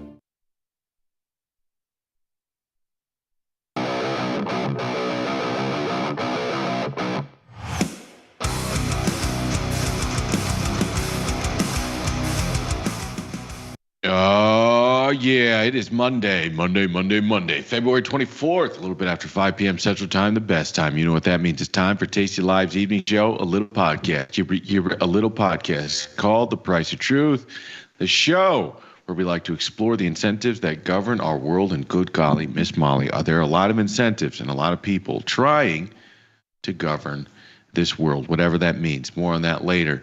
But for now, we should say what's up to the people. Shout out to everybody watching on tastylive.com.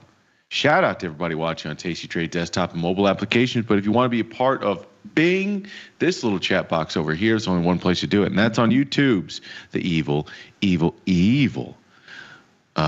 Google YouTube. So head on over there. If you're a part of that ring, one of these days I'm gonna get this operation streaming on Rumble.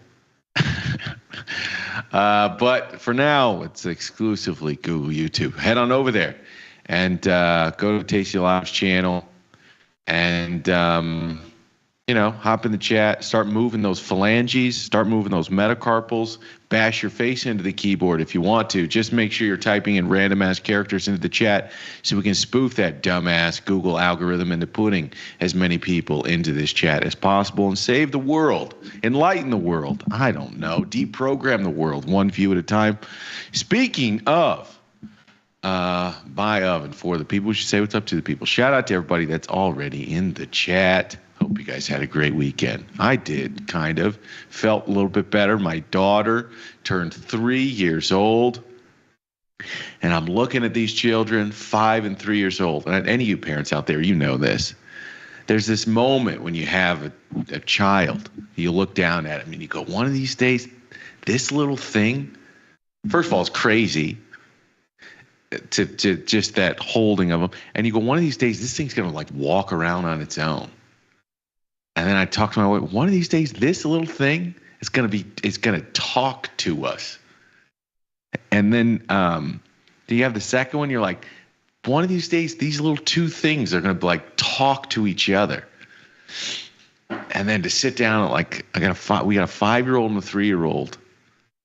And they're just talking to each other, singing happy birthday. Like my son, he went up on stage, grabbed a microphone, sang happy birthday to his sister. And I'm looking at this like, what is life, bro? It was a good weekend. Anyways, glad to be back with you. Hopefully you had a great one as well.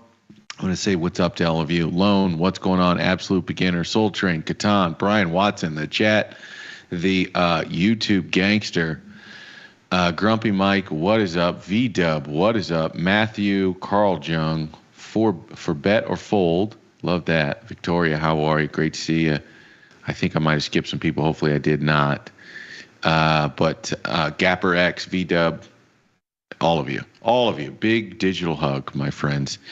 Great to see all of you. Hell of an end to last week. Hell of a start to this one. What are you guys saying? Saying what's up to each other? I'm telling you, I love this group of people. What a great way to end a trading day, if there ever was one. Victor Jones, are you going to go to Fort Knox for us to live stream the audit? Let me do this. I got a question to email. I don't normally do this, but let me do this. I'm going to answer it on air. I'm not going to say who it's from, but who knows? Maybe this person's listening. I was listening to First Call on demand on my morning walk today, and you were giving Tom a hard time about him declaring Ron or Rand Paul to be a whack job. I have to say I agree with him, and I didn't form that opinion because of the media I consume, but by listening to the words coming out of the guy's mouth. Either Ron or Rand, but Rand is worst. Okay. That's neither here nor there. Put that to the side. However, you guys were talking about the Fort Knox kerfuffle, and you said something to the effect of restoring trust in government institutions. Were you just poking the bear for fun, or do you really believe that there was a lack of trust in the gold repository? Seems pretty out there. So on First Call, I did actually say I was why? Like, here's my thing.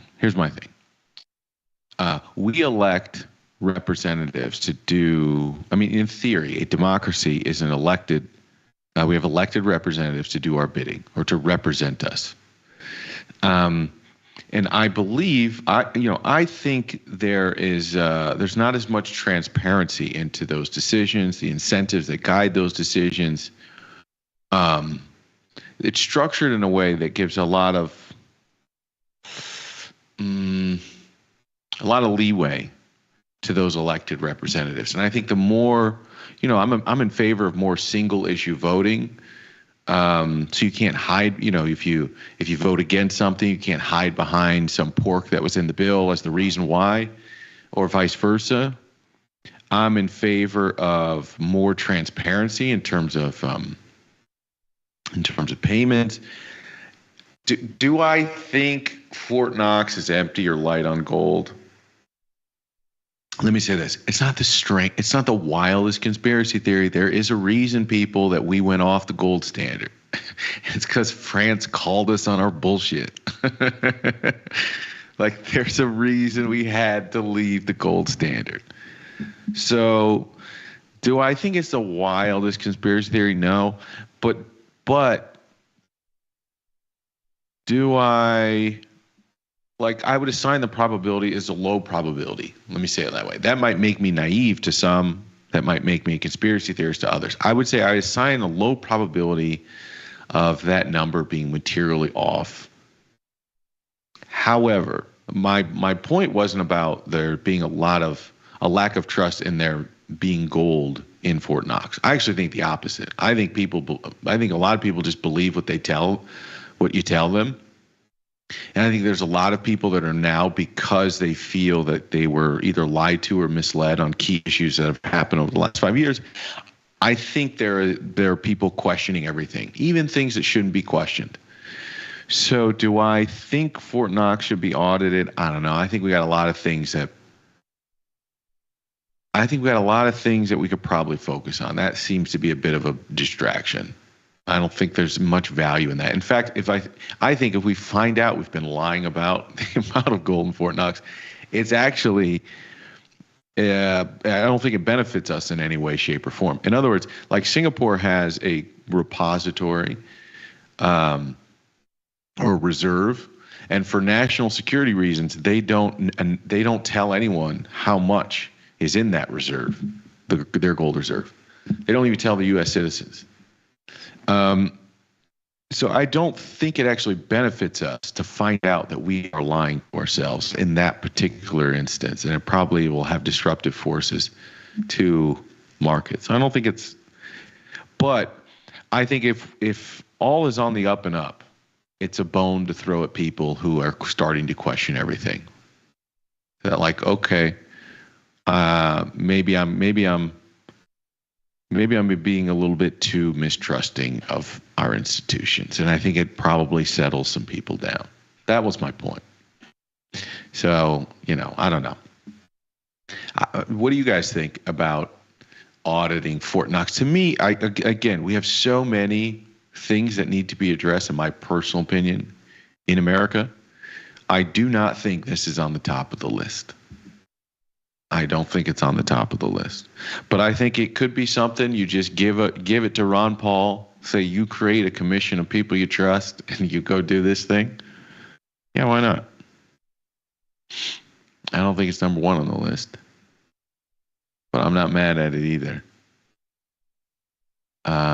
Thanks to all of you saying happy birthday to baby girl.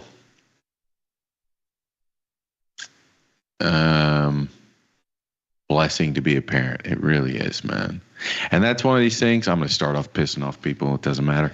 That's one of those things you don't get it until you do it. Like when my wife and I have this thing when our friends come up and they tell us they're having children. We like, we do the thing. Oh, that's great. Whatever. And then we, at night, when we lay down in bed, we go, idiots. Like they have no idea what's going. They have like this blind sense of optimism, and it's great. It's the greatest thing. It's the hardest thing at the same time. It's impossible to explain the duality of that to anyone. You just have to experience it.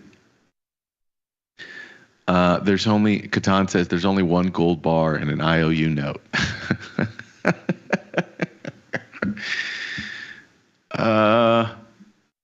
It's all all of this stuff is just a big IOU game. We've made IOUs we've made IOUs money. We've made debt money. So yeah. People can't even tell AI fruit pics, but will believe Fort Knox video. Long single issue bills. It'll never happen. We love pork bellies, Victor. Low probability, but I am scared to be honest. What happens if they find it's way light? I agree, but I don't think they're not going to do it. It doesn't make any sense. Mark to market the gold, Victor. Wait till your kids have kids. Catan, you just hit me with a. I hadn't even gotten to thinking about that. The next thing I thought of was like the sports thing.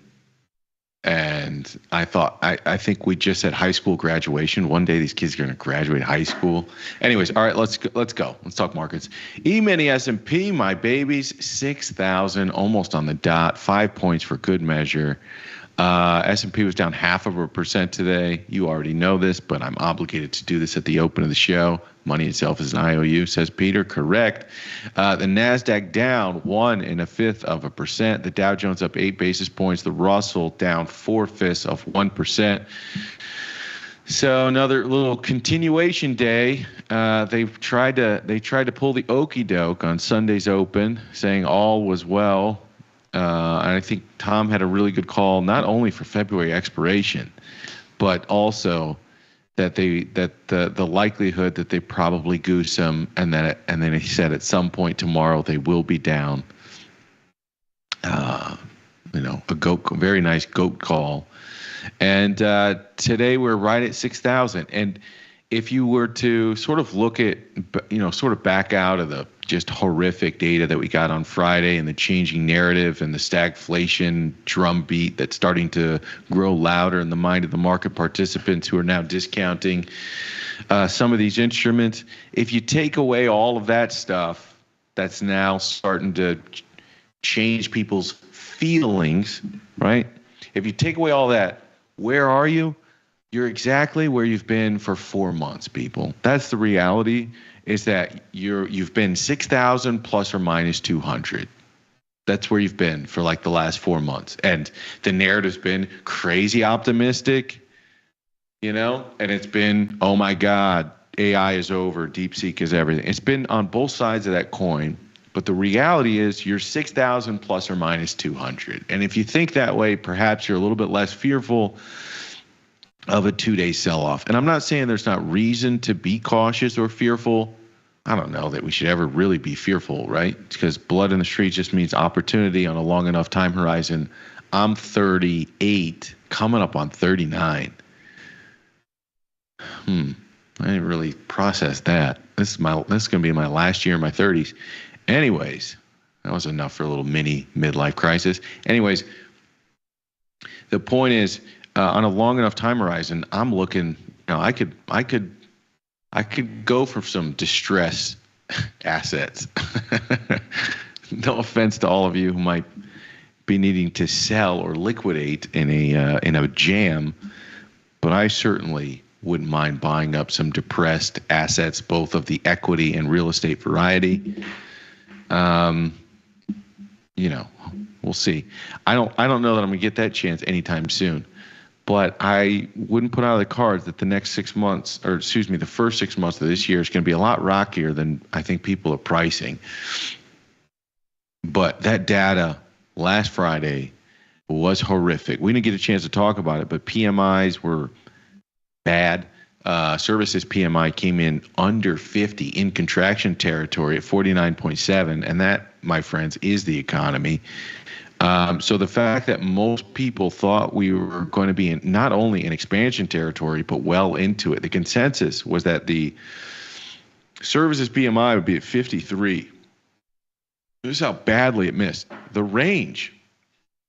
consensus range was 52.7 to 54.5. So people were optimistic, and so you get a crazy adjustment, and it's likely because people were so far off about what their expectation was on this reading on the economy. It came in at 49.7. So if you know anything about reading those types of indicators, anything above 50 is in expansion territory, anything below 50 is in contraction, and the further you are below 50, the more pronounced that contraction is. So 49.7 spooked some people. Manufacturing index was a tad bit better than people had expected.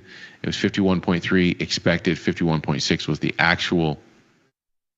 And so the composite index came in at 50.4, just eked above 50 number. But services, my friends, is the economy. That spooked some people. I guess, I don't know, some people are worried about some coronavirus or bird flu stuff. Here's my general rule of thumb. Put on your aluminum foil hats for me for just a second. I have a couple of wild indicators, sort of like non-traditional indicators. I know people like to look at charts and like to look at moving averages, whatever. But my pattern recognition goes off on different stuff. My pattern recognition is when I see Scott Gottlieb on TV more than once in a week. If he's doing like 4 or 5 hits in a week, I start taking vitamin D supplements. He's on Scott Gottlieb. If you don't know, he's a former FDA, the former head of the FDA, FDA commissioner, who is now, I think, what was it, in 2016, 2021, 2016, I think. was appointed to the Pfizer board. So you know that whole revolving door thing people are kind of upset about. He's like the poster child of that. And so, yeah, he goes on CNBC a lot. He goes on the Sunday shows a lot. Somehow he's become sort of like the listen to me expert when it comes to what to do about like bird flu or, novel viruses. The guy who sits on the board of Pfizer. No conflict there. Anyways, I start seeing him on TV a lot. And I think, what are healthcare stocks doing? Speaking of which, Moderna took another bath today, down 4.5%. What is cheap can get cheaper. But I mean, we started looking at it. All it's doing, there was a little like post RFK confirmation rally. But that low was 29.25, which I think we hit on the day of the confirmation or the day after. And we still haven't gotten back down there. So we're still working. Let me quick read what you guys are saying. I'm guessing I'm talking spicy, so maybe you guys have some funny comments. Let's see. Mondays and Fridays since January are down day. Monday and Friday since January are down days. Don't do that. Don't do that. Even Chris mentioned that point today. Don't do that. I'm telling you. That will murder you. Don't do that. That's like, I'm telling you, don't do that. If I said, that's like saying, flip a coin on Mondays and Fridays and then start writing it down in a notebook and then start noticing that on Mondays and Fridays, ever since January, I get heads on Friday. Are you going to bet heads for the next one? Don't do that. I think most seasonality is kind of bullshit.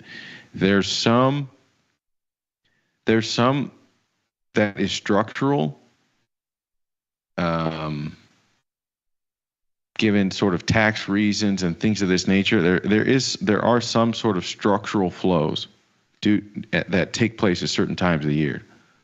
But I'd be real careful about doing like their Mondays and Fridays.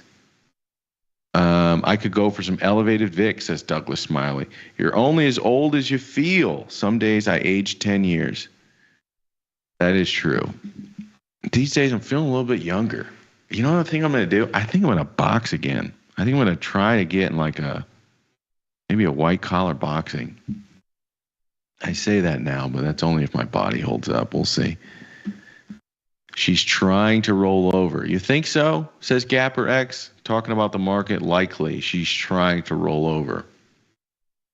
It does seem weak. It certainly does seem weak. And I think one of the things that, we're only at 116 in the bonds. So it's really hard, I think, for most people to look at what's happening in the bonds with any excitement. We got to a low of 110. We're at 116, but I think generally people are expecting higher yields. So nobody's really talking about that bond rally with any enthusiasm. However, my friends, to give you the Lee Corso not so fast, my friends, look at what, again, if we're looking at the yield curve here, I like to plot several points in time on the yield curve so we can just see how it's moving. Sometimes, for all of you that don't watch bonds tick for tick, you're not watching the 2-year and the 5-year and the 10-year and the 30-year. Maybe, just seeing those prices on your screen, you can't create the visual in your mind. I'm a very visual person, so sometimes I think, especially if I'm going to trade bonds, I like to not only trade up or down on bonds, I like to trade the relationships, the 5s and the 30s, the 2s and the 10s, all that good stuff. And so that means I like to see the image of the curve. Anyways, the red line is when we started the cuts back in September, the jumbo 50 basis point cut. The green line is the cut that followed in November. The blue line is the cut in December, the last one.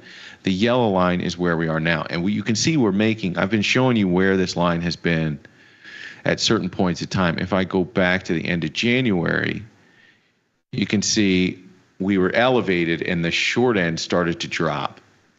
Now, all the way February 24th, the whole curve is dropping. So when they got serious and they stopped cutting rates, regardless of all the inflation hoopla, and the reaccelerating inflation hoopla, the curve is dropping. And I think that's sort of an important note. I completely get that the inflation numbers look bad. They don't look great. And I completely get that the growth numbers as of Friday, because it wasn't just PMIs. I think home sales were dog, you know what. It was just bad numbers across the board on Friday. So if sort of on a very short-term basis, growth doesn't look great and inflation looks like it's reaccelerating. Those, my friends, that's moving in the direction of something called stagflationary conditions. And if you go back maybe 2 or 3 weeks, I can't remember, but I had a conversation with, I think it was Chris Vecchio, and I asked, because this was inevitable, stagflation is so inevitable, that if we hit a growth slide, like there's only two paths here. We hit a growth slide and we got to print. And it sort of, we create this spiral because printing, unless we do QE, you just see higher and higher rates, which creates more difficult business conditions, which then creates slower growth. It could get real nasty. So there's a stagflationary path that we could end up falling into, or we could find some miracle of growth or productivity, which allows us to run these deficits, and we sort of grow our way out of this thing, which it doesn't come along very often where you find just these miracle pockets of productivity, right? Maybe you make the case that China joining the WTO and just farming out a bunch of these jobs globally, we found a new, more productive, I think from the supply side, more productive labor force at a cheaper cost. But that doesn't happen very often. So anyways, my point is, even with the inflation scares, sort of these growth scares seem to be suppressing in some ways or offsetting those inflation scares, which is at least easing the curve for now. And the fact that the Federal Reserve at the same time is sort of hinting that, they're not going to be so quick on the trigger finger to lower rates anytime soon, all that's combining, it seems like, to ease yields. Speaking of which, we'll look quickly at the probabilities, where we go from here. There is still a high probability of a cut from the market's perspective in June. It looks like the market is expecting them to hold then the next meeting with another cut in September. I don't know why it took me so long to come up with that. In September. So 2 cuts for the year. They've moved that second cut up. We flirted with 2 cuts in the past. A lot of the times that second cut only ekes into the back end of the year. So not only do we have 2 cuts fully priced, but they've moved it into September. Again, that is sort of the market's way of hinting at sort of slowing growth conditions that could make themselves very apparent, to the extent that it would give the Fed cover to continue to cut. Now, let's also remember, this is the same damn market that coming into 2024 priced 7 cuts. So remember, the market priced what it wants, not always what it expects. The market prices what it wants, and we are used to, if not addicted to, cheap money. And so I think take that with a grain of salt. We've been all over the board from 1 to 3 cuts. But one of the things I did say when we came into the year, I think we only had 1 cut price at the time, that if I had to take the over or under, I think it's hard to imagine us getting more hawkish. And I'd probably price that the market moves to the over. And we haven't moved much, but we have started to move in that direction a little bit. Tinfoil hat time, my favorite. Did you guys like that Gottlieb indicator? I'm telling you, it's not bad. Whenever you start seeing Gottlieb, you know you've got something. There's probably some therapeutic company that's up 20%. Like the last time I saw him, what is it? There's monkeypox. Saw him again. Bird flu. Saw him again this week. And there's something popping off in China, some new potential virus. I want to talk about COVID so badly. I self-censor myself all the time. One of these days. It's going to be my last day, and I'm just going to let it go. Those that don't remember history are destined to repeat it. Amen. Home builders are our canary in the coal mine. They have been, bro. They have been, and had ourselves on the back a little bit. Kind of saw it coming with the home builders. How can we have stagflation with the bigliest brained leader?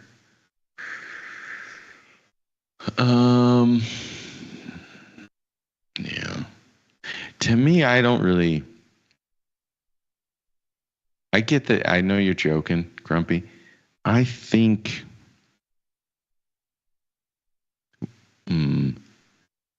We give sometimes we give the president a lot of credit they don't deserve, and sometimes we give them a lot of blame they don't deserve.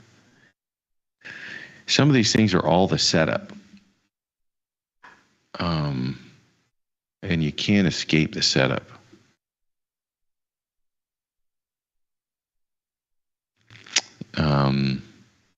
Yeah, it's like a president alone can't steer a $20 trillion economy away from stagflation if the setup is there. And you could go back years and you can listen to somebody like Jem Carson talk about the likely stagflationary conditions we were going to head to, and that's before you know who's going to win the 2024 election, because it just doesn't matter. The setup, the incentives that guide that setup are kind of all there, and it doesn't matter who pushes the domino. It's the fact that the dominoes are all set up to fall in a certain direction. The likely probable path is set up a certain direction. See, I don't know. That's kind of my thought. I don't, if I eat something I don't like for dinner, it's not the president's fault type of thing. You know what I'm saying? Oh my God, I forgot Vic's legendary monkeypox call out. That trade was epic. Miss DiMartino says foreclosure waves incoming. They are, bro. It's just, I don't get how people don't see it. Like, what do you think is they're laying off people in droves. And now that we're laying off government employees at 10,000 a clip. And housing is unaffordable. Yeah, what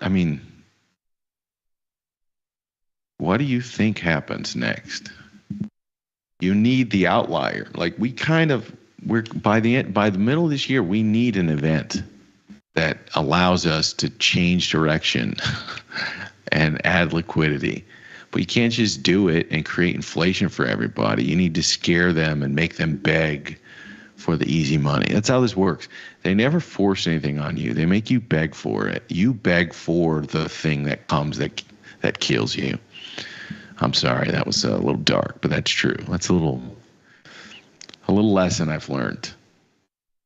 that we always ask, the majority of us always ask for the thing that ultimately is our own undoing. And then we realize in retrospect that there was the wrong thing to ask for as the majority. All right, I'll keep going. Absolute Beginner says recession. I think it's like no one believes this, and the data doesn't show this. But I have this sort of cheeky thing that I post and pinned on my X account, which is the only people, or the last people to know we're in a recession are those that know what the NBER does. And it's a joke, but I kind of believe it. And I believe that our economy has been slowing down like for almost a year now. You're crazy if you think we're at the same pace that the economy's growing at a pace for the last year. And there was a time when we just generally accepted that that a slowdown in growth was a recession, but because we've become so sensitive to words, we can't use that word. So yeah, we're in a growth slowdown at the moment, and nobody we're redefining what a recession is, I guess. But it's also, these types of recessions or these types of growth slowdowns are wild because markets at highs, your dollar's getting trashed and going to continue to get trashed. Growth is high but slowing. It feels weird. It doesn't feel like the great financial crisis you just went through. And most of us weren't, in my age bracket anyway, you weren't around for a mild recession. When they come, these things come hard. Pause. When recession comes, it's like a big deal. Previous generations have gone through periods of mild recessions where you can have a couple of quarters, 3 quarters, something like this of growth slowdown, and then you recover. Psychologically, it seems we're not capable of doing that, so we just pretend it's not happening. But the other thing I have to understand about myself, I have a naturally cynical point of view. You know, some people are like, oh, I want to be more positive, or I'm, whatever. I am naturally cynical, and I found the only job where applying that instead of trying to change myself is actually probably more beneficial. Being cynical, seeing somebody's negative incentive, and then planning or trying to mitigate around those risks, it probably plays in some way to my benefit here. So my character flaws, in some small ways, can be utilized as a benefit only in this world and nowhere else. VIX at 1898, which is interesting in the fact that we didn't really do much more damage to the upside in vol. We spiked up to about 20 before easing today. Still at 19, that's historically elevated. We're getting into what would be a really, really interesting area between 20 and 22 to look to start harvesting some of that premium in instruments that you want to own. If we're not there already, I do think you're at a 50-50 shot, right? At the equity index level. Again, 6,000 plus or minus 200, you're at a 50-50 shot. You're probably not getting great entry odds, but you're not getting the worst. You weren't buying the S&P at 6,200, but sorry, you weren't buying the S&P at 6,200, but you're not getting a discount for entry. And I sort of think I would love to see the market I would love to see us put everybody sort of at a decision point right around 5,800. Because your bulls are going to want to take a stab, and your bears, the bearish participants, I always hate framing the market as like this battle between bulls and bears, because I think that's a stupid, very intellectually, it's a very unintelligent way of looking at the world. But if I were going to frame it that way, from a bear's perspective, if you crack 58, that's sort of your line in the sand. It could get ugly from there. And sort of from a bullish point of view, that if this is your range and you hold, that you're getting the cheapest possible entry on that range. So I would love to see us put the market to like a real test at 58. I don't know if we're there yet. But we need people to buy bonds. We can't print without people wanting to buy bonds, which means the incentive structure is towards allowing this thing to continually slow down a bit. Because you get growth going crazy, inflation going crazy. Didn't I just read that Japan's CPI numbers were like 4%? Their interest rate is like 0.5%. Or something like this, 0.25%, 0.5%. How do you fight it? But like, does anybody? This is like the farce, A couple of years ago, if you would have said central banks are gonna abandon the 2% target, people said, "Oh, you're crazy, you're a conspiracy theorist, or blah blah blah." Show me a 2% inflation rate globally. Point to it. Can you find one? I know there's a handful, but like. Our central bank is talking is like we need to make additional progress towards 2% or something like that. It's like, bro, it's going the wrong direction. We're going towards 3% here, looking for additional evidence of cooling. The evidence is showing you the exact opposite. The evidence is showing you we've got a problem, and you're supposed to be doing something about it. But we're not going to do anything about it because you want to know why? Because we are taking on a position, and every time the Federal Reserve takes on a position, they end up wearing it. And the position they're taking on is that this spike in inflation will take care of itself, and it will go away, and they don't have to move rates, and we are all gonna suffer for the stupidity of this of the Federal Reserve trying to trade. It's like sorry. I hope I'm wrong. But literally every time they take a position and they think something's going to go, they have one job. And I guess it's a dual mandate, and they are literally opposing jobs. So, but it's like stable currency, bro. How are they doing at that? It's an easy job to dunk in the Fed, so I wish I had something more interesting to say. Because I do not understand why don't people care? That's my bigger thing. It isn't what they say or what they do. It's the fact that people still don't care. You don't give a shit that inflation's running at 3% and nobody's asking these guys difficult questions. Nobody's looking around going, first of all, why is it even 2%? There's nobody that can credibly answer that question. Maybe it was at one point because the gold supply increases at 2% globally. Maybe that's why it was modeled that way. I have no idea. And I don't think I've ever been able to ask somebody that could answer that question. So first of all, I don't even know why it's 2. But why do we keep getting these piece of papers that say in 2 years we're going to be back down at 2%? And we all keep having to deal with 3% inflation in front of the 3% official inflation. The reality is like 10% to 15%. Nobody cares. I don't get it. All right, I'll move on.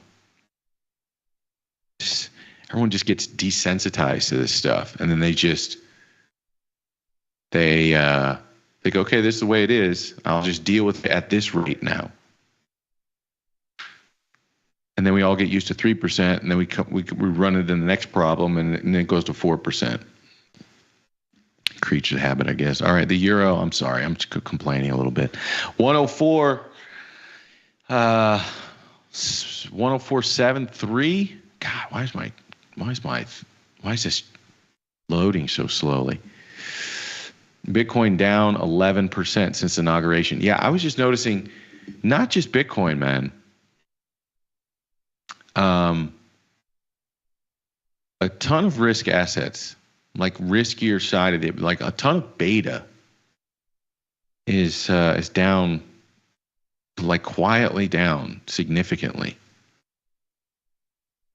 Let me see what you guys are saying. Pause for a second. Preach. Why should I? Yeah, that's fair. Powell said there will be pain. He did. Maybe the pain is the inflation, not the recession. They like number 2, dual mandate, 2 years, 2%, etc. Tariffs will fix inflation. We'll be rich. Free childcare for everyone, he says facetiously. Back the dollar with homeless people. Ooh, that was dark. In reality, we are Victor Shrinks, not the other way around. But if I'm wrong, explain how. The Fed has been replaced with bootlickers. I mean, the Fed was, tell me when they weren't. You think Powell is starting to see the stag or the inflation? That was a gangster callback, zero expiration. What he's referring to was, I don't even know how many meetings ago, when it was, the writing was on the wall that in order to get to a better world, you've got to go through something. But they asked him what he thought about the potential of stagflation, and he said, I don't see the stag and I don't see the inflation. Gangster. It was sort of a gangster reply. But I think the problem is, if the chair of the Federal Reserve sees the stag or the inflation, it's too late. You got us there.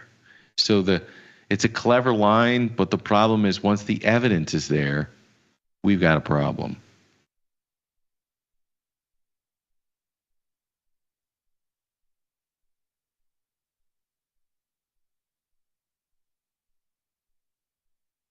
Are we buying the E-minis here or wait for a sell-off at market open tomorrow? I think Tom said this Sunday night, and I kind of agree with him. I think you want to be a buyer of, this sounds crazy, I think you probably want to be a buyer of individual instruments. You find the instruments you think are at decent levels, and sell the and sell the majors against them. I'd probably go that route.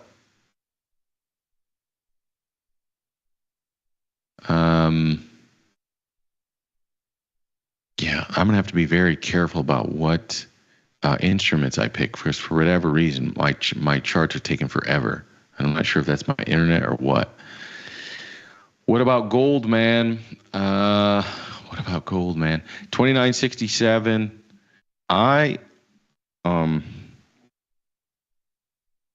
going to be very careful about the way I answer this. I've said this for a long time. I was hoping I would get gold under 2600. Didn't happen. So the way that I'm playing gold is through the miners. But the problem is the miners just took a bath last week, at the end of last week. And they got a little cheaper today. So if I was going to do anything, I would be long miners again. I would use this as an opportunity to start maybe selling some out of the money puts in some of the miners that I like. Because vol is starting to go up a little bit in some of these underlying names, so they're inverse. So gold vol is to the upside, where miners, you're going to get your more traditional skew. So I like the idea of maybe utilizing some of the volatility in the miners over the last 2 days that hasn't occurred in gold underlying. I would use it to sort of buy the miners or get some upside deltas in the miners. I also think if you actually looked into, Newmont had a report. I mean, a lot of these miners had reports last week, and they were pretty good. They were really good. So I think a lot of that optimism was already priced into the stocks. And so you're seeing a bit of some of these people have held the stock for 2 months. It's gone from 36 to 48. And so on a report, you get the hot hands leave the market. They made a lot of money, and shouldn't be surprised. It shouldn't surprise a lot of people. And you find a level where people like me who are holding this thing for a little bit longer think it's interesting and you see the underlying start to stabilize. So that's my point of view and perspective. You don't have to agree with me. You can take the exact opposite position. I think gold, I'm still interested in the upside in. I would love, and this is one of those things, I've said this before, a good day in gold is plus 2%. A bad day in gold is down 5%. So now that we're at 3,000, a bad day in gold, it used to be $100 down day. But at 3,000, your 5% down move is a 150-point down day. And we had one not long ago. I would love to see a 150-point down day in order to get some very short-term upside deltas in gold. That would be my game plan. And until I get it, my upside gold exposure is going to be in the minors because I think I'm getting better pricing. And gold's been up how many days in a row? Effectively. So I don't know that I'd be looking. I don't know that I would get straight FOMO here at 3,000. I do think we break 3,000, and I think we go higher. How much higher, I don't know. But I think there's some part of me that believes that we are going to revalue gold higher, and this is the process of allowing gold to float higher. If you have that view of the world, which I do, and if you want somebody who has a really interesting opinion of gold and how it impacts the dollar, and how it impacts people's sort of treasury holdings, I would say follow somebody called Luke Gromen, LukeGromen. He's got a little. He's got a firm, I think it's called Force for the Trees, FFFT, something like that. And he puts out content under that moniker as well. And I think he's one of the foremost thought leaders. I think he's really worth following, his opinion on this stuff. So my only thing is, do I think we're going higher? Yes. Do I think we're going straight there? No. And I would much rather, I'd like to start adding some long gold deltas after a down 150 day. So I thought Tom put out this idea of going short gold, I think long silver, because the gold to silver ratio is really, really high right now. I think at 90. Let me see if I can find a good gold silver ratio chart. I can put it in front of you guys just so you can see it. Again, for all the visual people out there, something like myself. Oh, that was horrible. But I think that if you had to do something, I don't want to be outright short gold, but if I had to do something right now, I'd probably go short gold, long silver, and just play that ratio comes in a little bit, which means silver would have a catch up either to the upside or the downside. And otherwise, I'm just sitting on my hands, waiting, hoping for a down 5% day to come anytime soon. See if I can get some upside deltas in at a cheaper price. That's what I would do. That's what I am doing. This one looks all right. It's not the best chart I've ever seen, and I can't vouch for its accuracy. It looks like it's in the ballpark, though. Let me show you.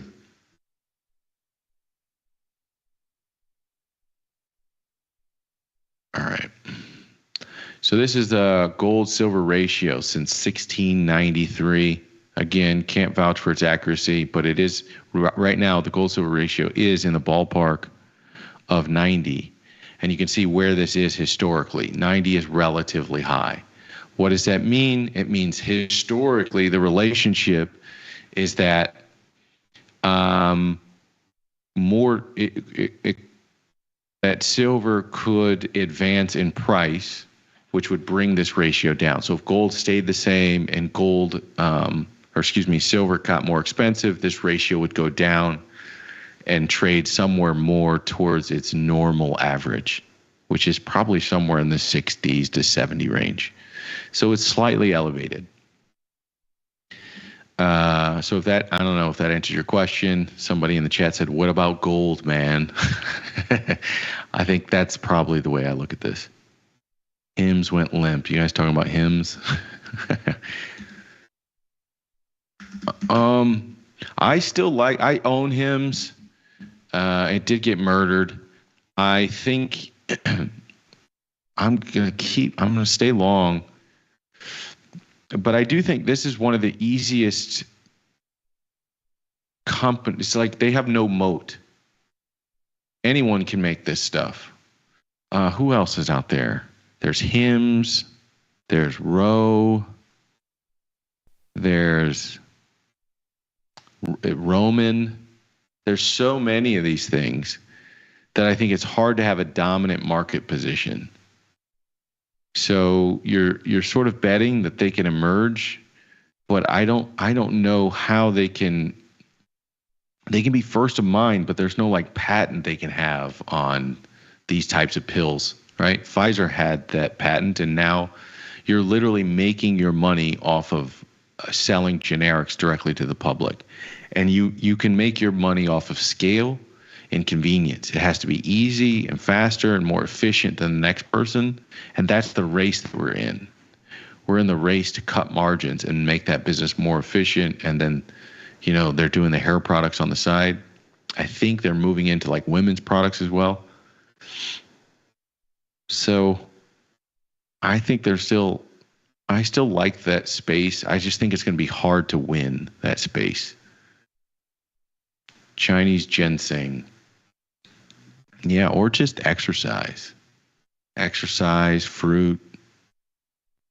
Vic, you're not supposed to take all the ED pills at once.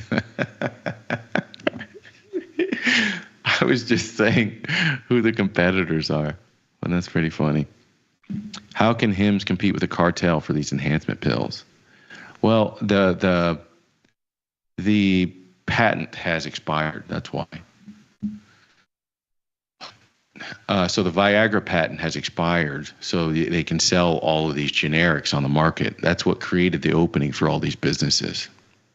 And the Hims had, I think it was somewhere around here, November. I think this was when Amazon announced that they were going to do something with these types of pills and hair treatment, which I thought was hilarious because Jeff Bezos, I don't think he's the CEO anymore, but I'm like, this dude wants to sell you boner medication and hair loss treatment. And I used that old Jeff Bezos picture of him in front of that Amazon sign. I'm like, no thanks. I'm just kidding, being facetious here. But it's up 4% today. That's a decent recovery off of yesterday. I think a lot of these small cap stocks are still gonna take a haircut, which is sort of ironic because they have done the worst. I think the closer we get towards 58, the more you bet on Russell over the NASDAQ.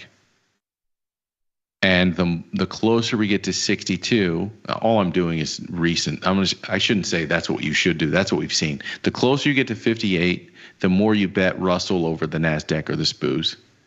Because as the market rallies, you get the broadening a bit. And then the flip side, the more expensive we get, the more damage they did to those small caps. So like today, on Friday, the ones that got hammered the most were small cap growth stocks. They were down something like 3.5%. Today, same thing. Small cap growth was down 0.9%. Small cap core was down 0.7%, and small cap value was down 0.5%. The next closest was mid cap growth was down 0.2%. Large cap growth did poorly as well. So clearly, the market is not interested in these small caps here. But I think the closer we get to 58, the more interesting the Russell NASDAQ or the Russell S&P spread becomes. We're probably too early, though.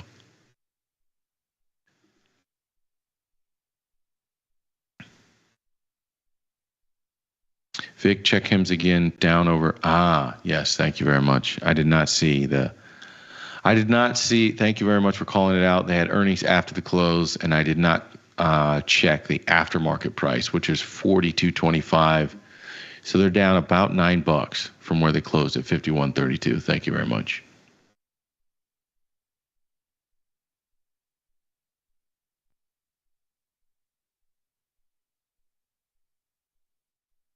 HIMS had a short float of 30%. Can't be no reason for that. Yeah, I just think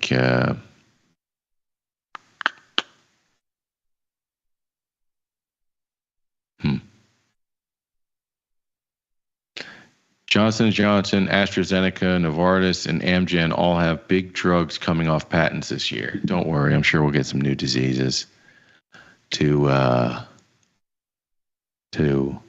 address. Crude oil at 71. I still don't have a huge conviction on crude oil, but I still like energy stocks. You can't get me to stop buying those things.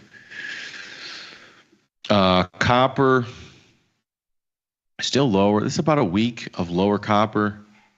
Freeport McMoran got murdered on Friday. A little bit of a recovery here today. I'm call me crazy.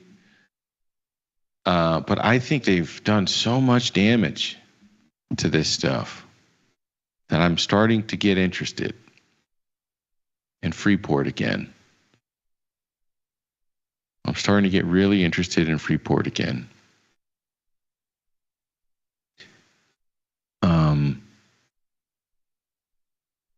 But they've done a lot of damage to these materials. But I want to start to probably go shopping in some of the materials and keep shopping in energy. But let's take a look at some of the energy stocks. XLE is not one of my favorite. I forget. I got slow internet. We can't do this.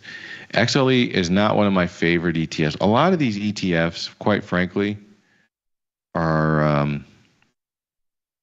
even SPY. I could say that about SPY now. Jesus.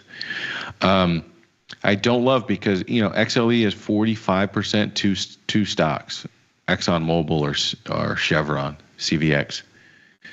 SPY is like 40% or 35%, 7 stocks. I'm old enough to remember when an ETF was supposed to diversify your risk across a broad basket of stocks, not concentrate you amongst a handful.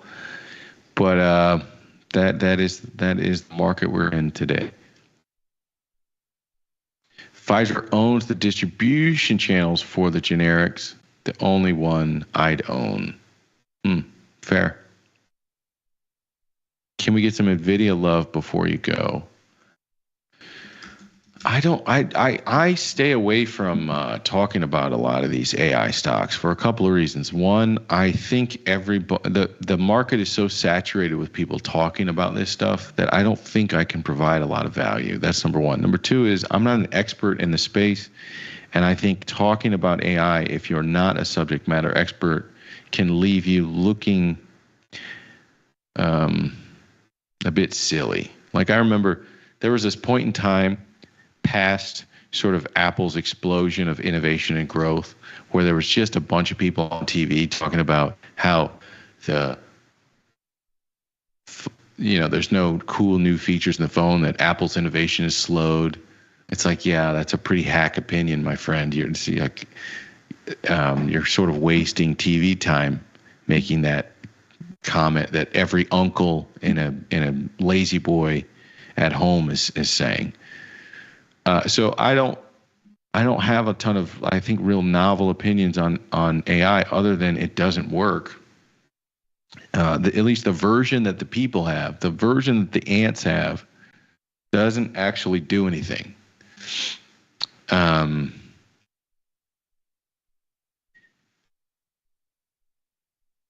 And the stock is not cheap on a backward looking basis. You know, and it hasn't been for a while. And for all of the hoopla about AI and about NVIDIA, it's at the same price it was in June of last year. So I don't know. That's probably a lot of opportunity cost if you had money sitting in NVIDIA since June of last year, given what a lot of the entire market did and a lot of what individual instruments have done. I get that before then, this was a meteoric rise. But the market is kind of a what have you done for me lately type of place. And NVIDIA is at the same price it was in June. So you got a bunch of people that are talking about it as if it has a ton of, it's moving the same way it was moving 2 years ago or for the last 2 years, and it's not. So I don't particularly think it's that interesting because it's not doing much. I suppose if you're selling vol on this thing, it's a bit more interesting, but it's not moving in price. The story is stale and known, and I can't provide a lot of deep subject matter expertise. But the one thing I can say is I can tell. Can you guys tell the people? I can tell when people are saying something that's coming from AI, and I can also tell when people are typing using something that came from AI.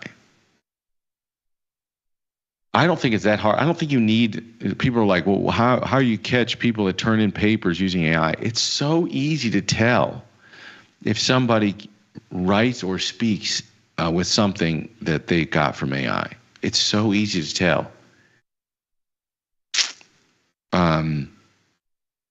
And I'm so want to do a swim move on those people. You know, I'm not interested in some shit that some language model assembled from the internet. I don't care about that shit. The world is full of garbage.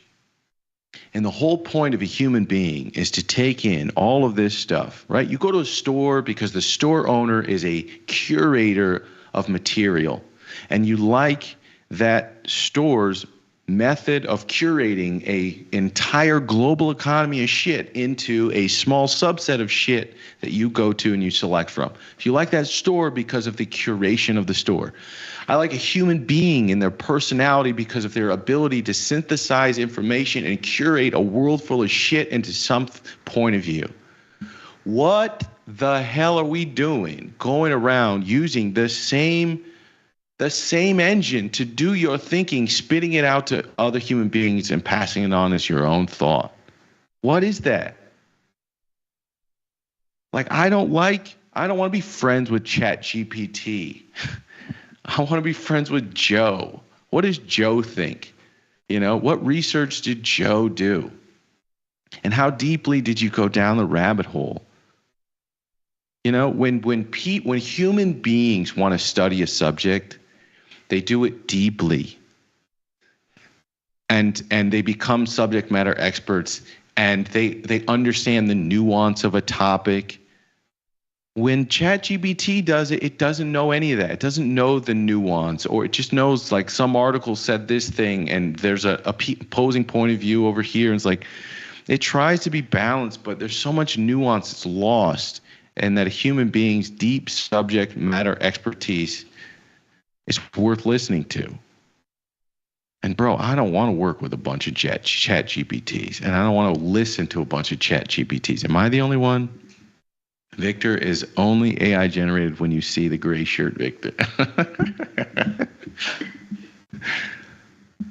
Sounds like a George Carlin bit, Victor. Does it? Which I need to start watching George Carlin again. It's been a while. I've seen it a lot lately. And it's starting to bug me. It's starting to really bug me, man. I don't even care if you're wrong, you know?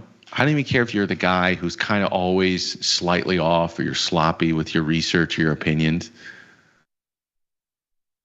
Or the guy or gal. Like, the authenticity is refreshing. And just a world full of people passing off Chat GPT clippings as original thoughts is infuriating.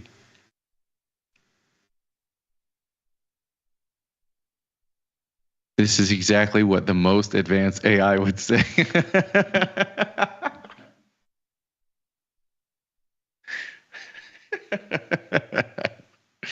I mean, the one thing we have is our own humanity, our own ability to feel and to express and to articulate those feelings about the stimulus in the world around us. That is your humanity. And you're farming it away for what purpose? To sound smarter to people you don't know? For what purpose? Or some you do? To get a leg up on Ronnie in accounting? What are we doing? You know, it's like if I want to talk about a subject, it's sort of like this old saying that you got to know when you have enough information. Know when you have enough information. And there's a cognitive bias that is forming an opinion when you don't have enough information. And that, to me, is one of the most important. So when we chat GPT a really difficult subject and we get a synopsis back in 3 sentences, and then we regurgitate those 3 sentences to other people without ever doing the work, how much damage could we be doing if we didn't understand whether or not that thing was right or that thing was wrong, or what nuance needs to be delivered along with that 3-sentence regurgitation? But in the old days, you wanted to know something. Could you chat GPT it? No. But could you go read a book and study the subject? And then when you made a statement, you have some sort of foundation, some knowledge about the subject to have more than that 3-sentence conversation, to be able to field a follow-up question or two. I am not anti-Chat GPT. All I'm saying is that it's making a bunch of people, it's creating this new knowledge set or false knowledge set. You know, now there's right now it's headline knowledge. So you have the false impression that you know something or know about something because you saw a headline or a meme in your feed, and you saw it enough times that you think you're knowledgeable on the subject. But if somebody asks you a follow-up question, you fall apart in cross-examination instantly. And you're like, oh, okay, I know what this is. This is social feed knowledge you have. This is with the depth of a puddle. But then there's this new level of you can sound hyper intelligent about a subject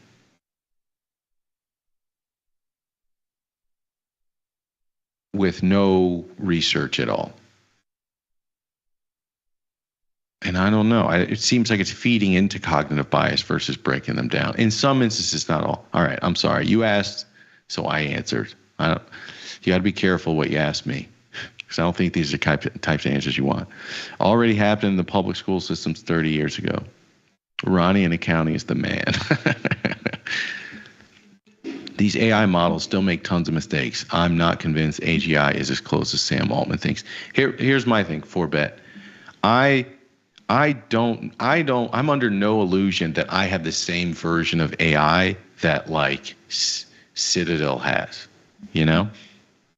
I'm under like these people spent billions of dollars to build underwater sea cables so that internet messages could travel faster than the next person's. You know, they will spare no expense to have the best and fastest technology. So I'm under no impression that where it matters, those people are using the same version of AI that like Victor has with his $9 a month subscription or whatever.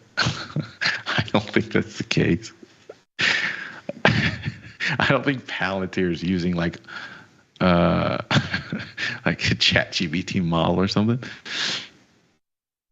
So, yeah. So, I mean, we might be a lot closer than what I'm able to personally observe. That's my point. We might not be, but we might be. But all I'm saying is, but I would agree with you that the version that I have access to is an idiot. And I don't get the excitement. I can make it do some cool stuff. And I can automate lots of parts of my life. But that's, to me, that's technology is automation. It's always been automation. It's always been about automating away the lowest skill work. So I'm just saying there's nothing novel about what this thing is at this point, because what you're selling is intelligence and what you're buying is automation. To me, those two things are two different things.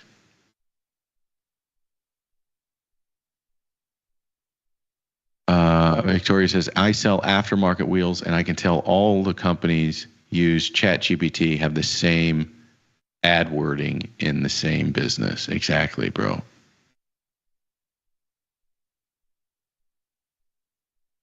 We're purging government employees with all the knowledge. I don't know. Isn't that an oxymoron? Zing! Palantir using Hugging Face AI. All right, everybody. That's going to do it for me. I don't know if any of this. Let's do a couple more instruments before I get out of here. All right, so gold, it was gold silver ratio. I'm sort of copying Tom on this one. I liked his short gold, long silver. I don't have it on. If I had to have something on, that's what it would be. I would love to just get lucky and call for a 150-point down day in gold this week, get it and get long. But because I think that's probably a low probability call, Newmont Mining down to 44. I think selling some out of the money puts here, I am good with. So that's where I'm headed. FCX, I think, is cheap. Moderna is cheap. So either Moderna is going out of business or we're going to get some new miraculous virus that needs to be addressed with mRNA, or somebody else will take the reins for mRNA technology because Moderna's name is too sullied in the COVID controversy. But I think what Larry Ellison is clearly trying to aim at with his partnership with Sam Altman and Masa-san, clearly it's a healthcare initiative first and foremost, and it's mRNA is a key part of that initiative. So I think having some chips on the table and some of those things is probably a decent bet. Not that I want it to happen. That's another emotional hedge. And we've had some pretty good luck with emotional hedges, unfortunately, in the past. We had an emotional hedge on private prisons on a Trump election, and it hit. We had an emotional hedge on the monkeypox vaccine. It hit. We had an emotional hedge on Palantir. It hit. These things don't always, I'm sure they're not always going to work. But I think an emotional hedge on an mRNA technology going into the next 4 years is probably a decent bet. God help us. All right, everybody. That's going to do it for me. I will see you back here tomorrow with a conversation. And I just realized it'll be the first in like 3 weeks with Ilya Spivak. So I'm looking forward to that. Lots to catch up on, lots to talk about with Ilya. I know I talked to him on the Sunday show, but I'm talking about a 90-minute one-on-one, mano-a-mano. I'm looking forward to talking with Ilya tomorrow, and then Chris Vecchio on Wacky Wednesday. So it's going to be a good week. I'm feeling good. Hopefully you are as well. Have a great week, everybody. We're at 6,000, mid-range, 50-50. So expect some waves. Nothing goes in a straight direction, but hope that we're going to get the opportunity to buy some distressed assets in the months ahead.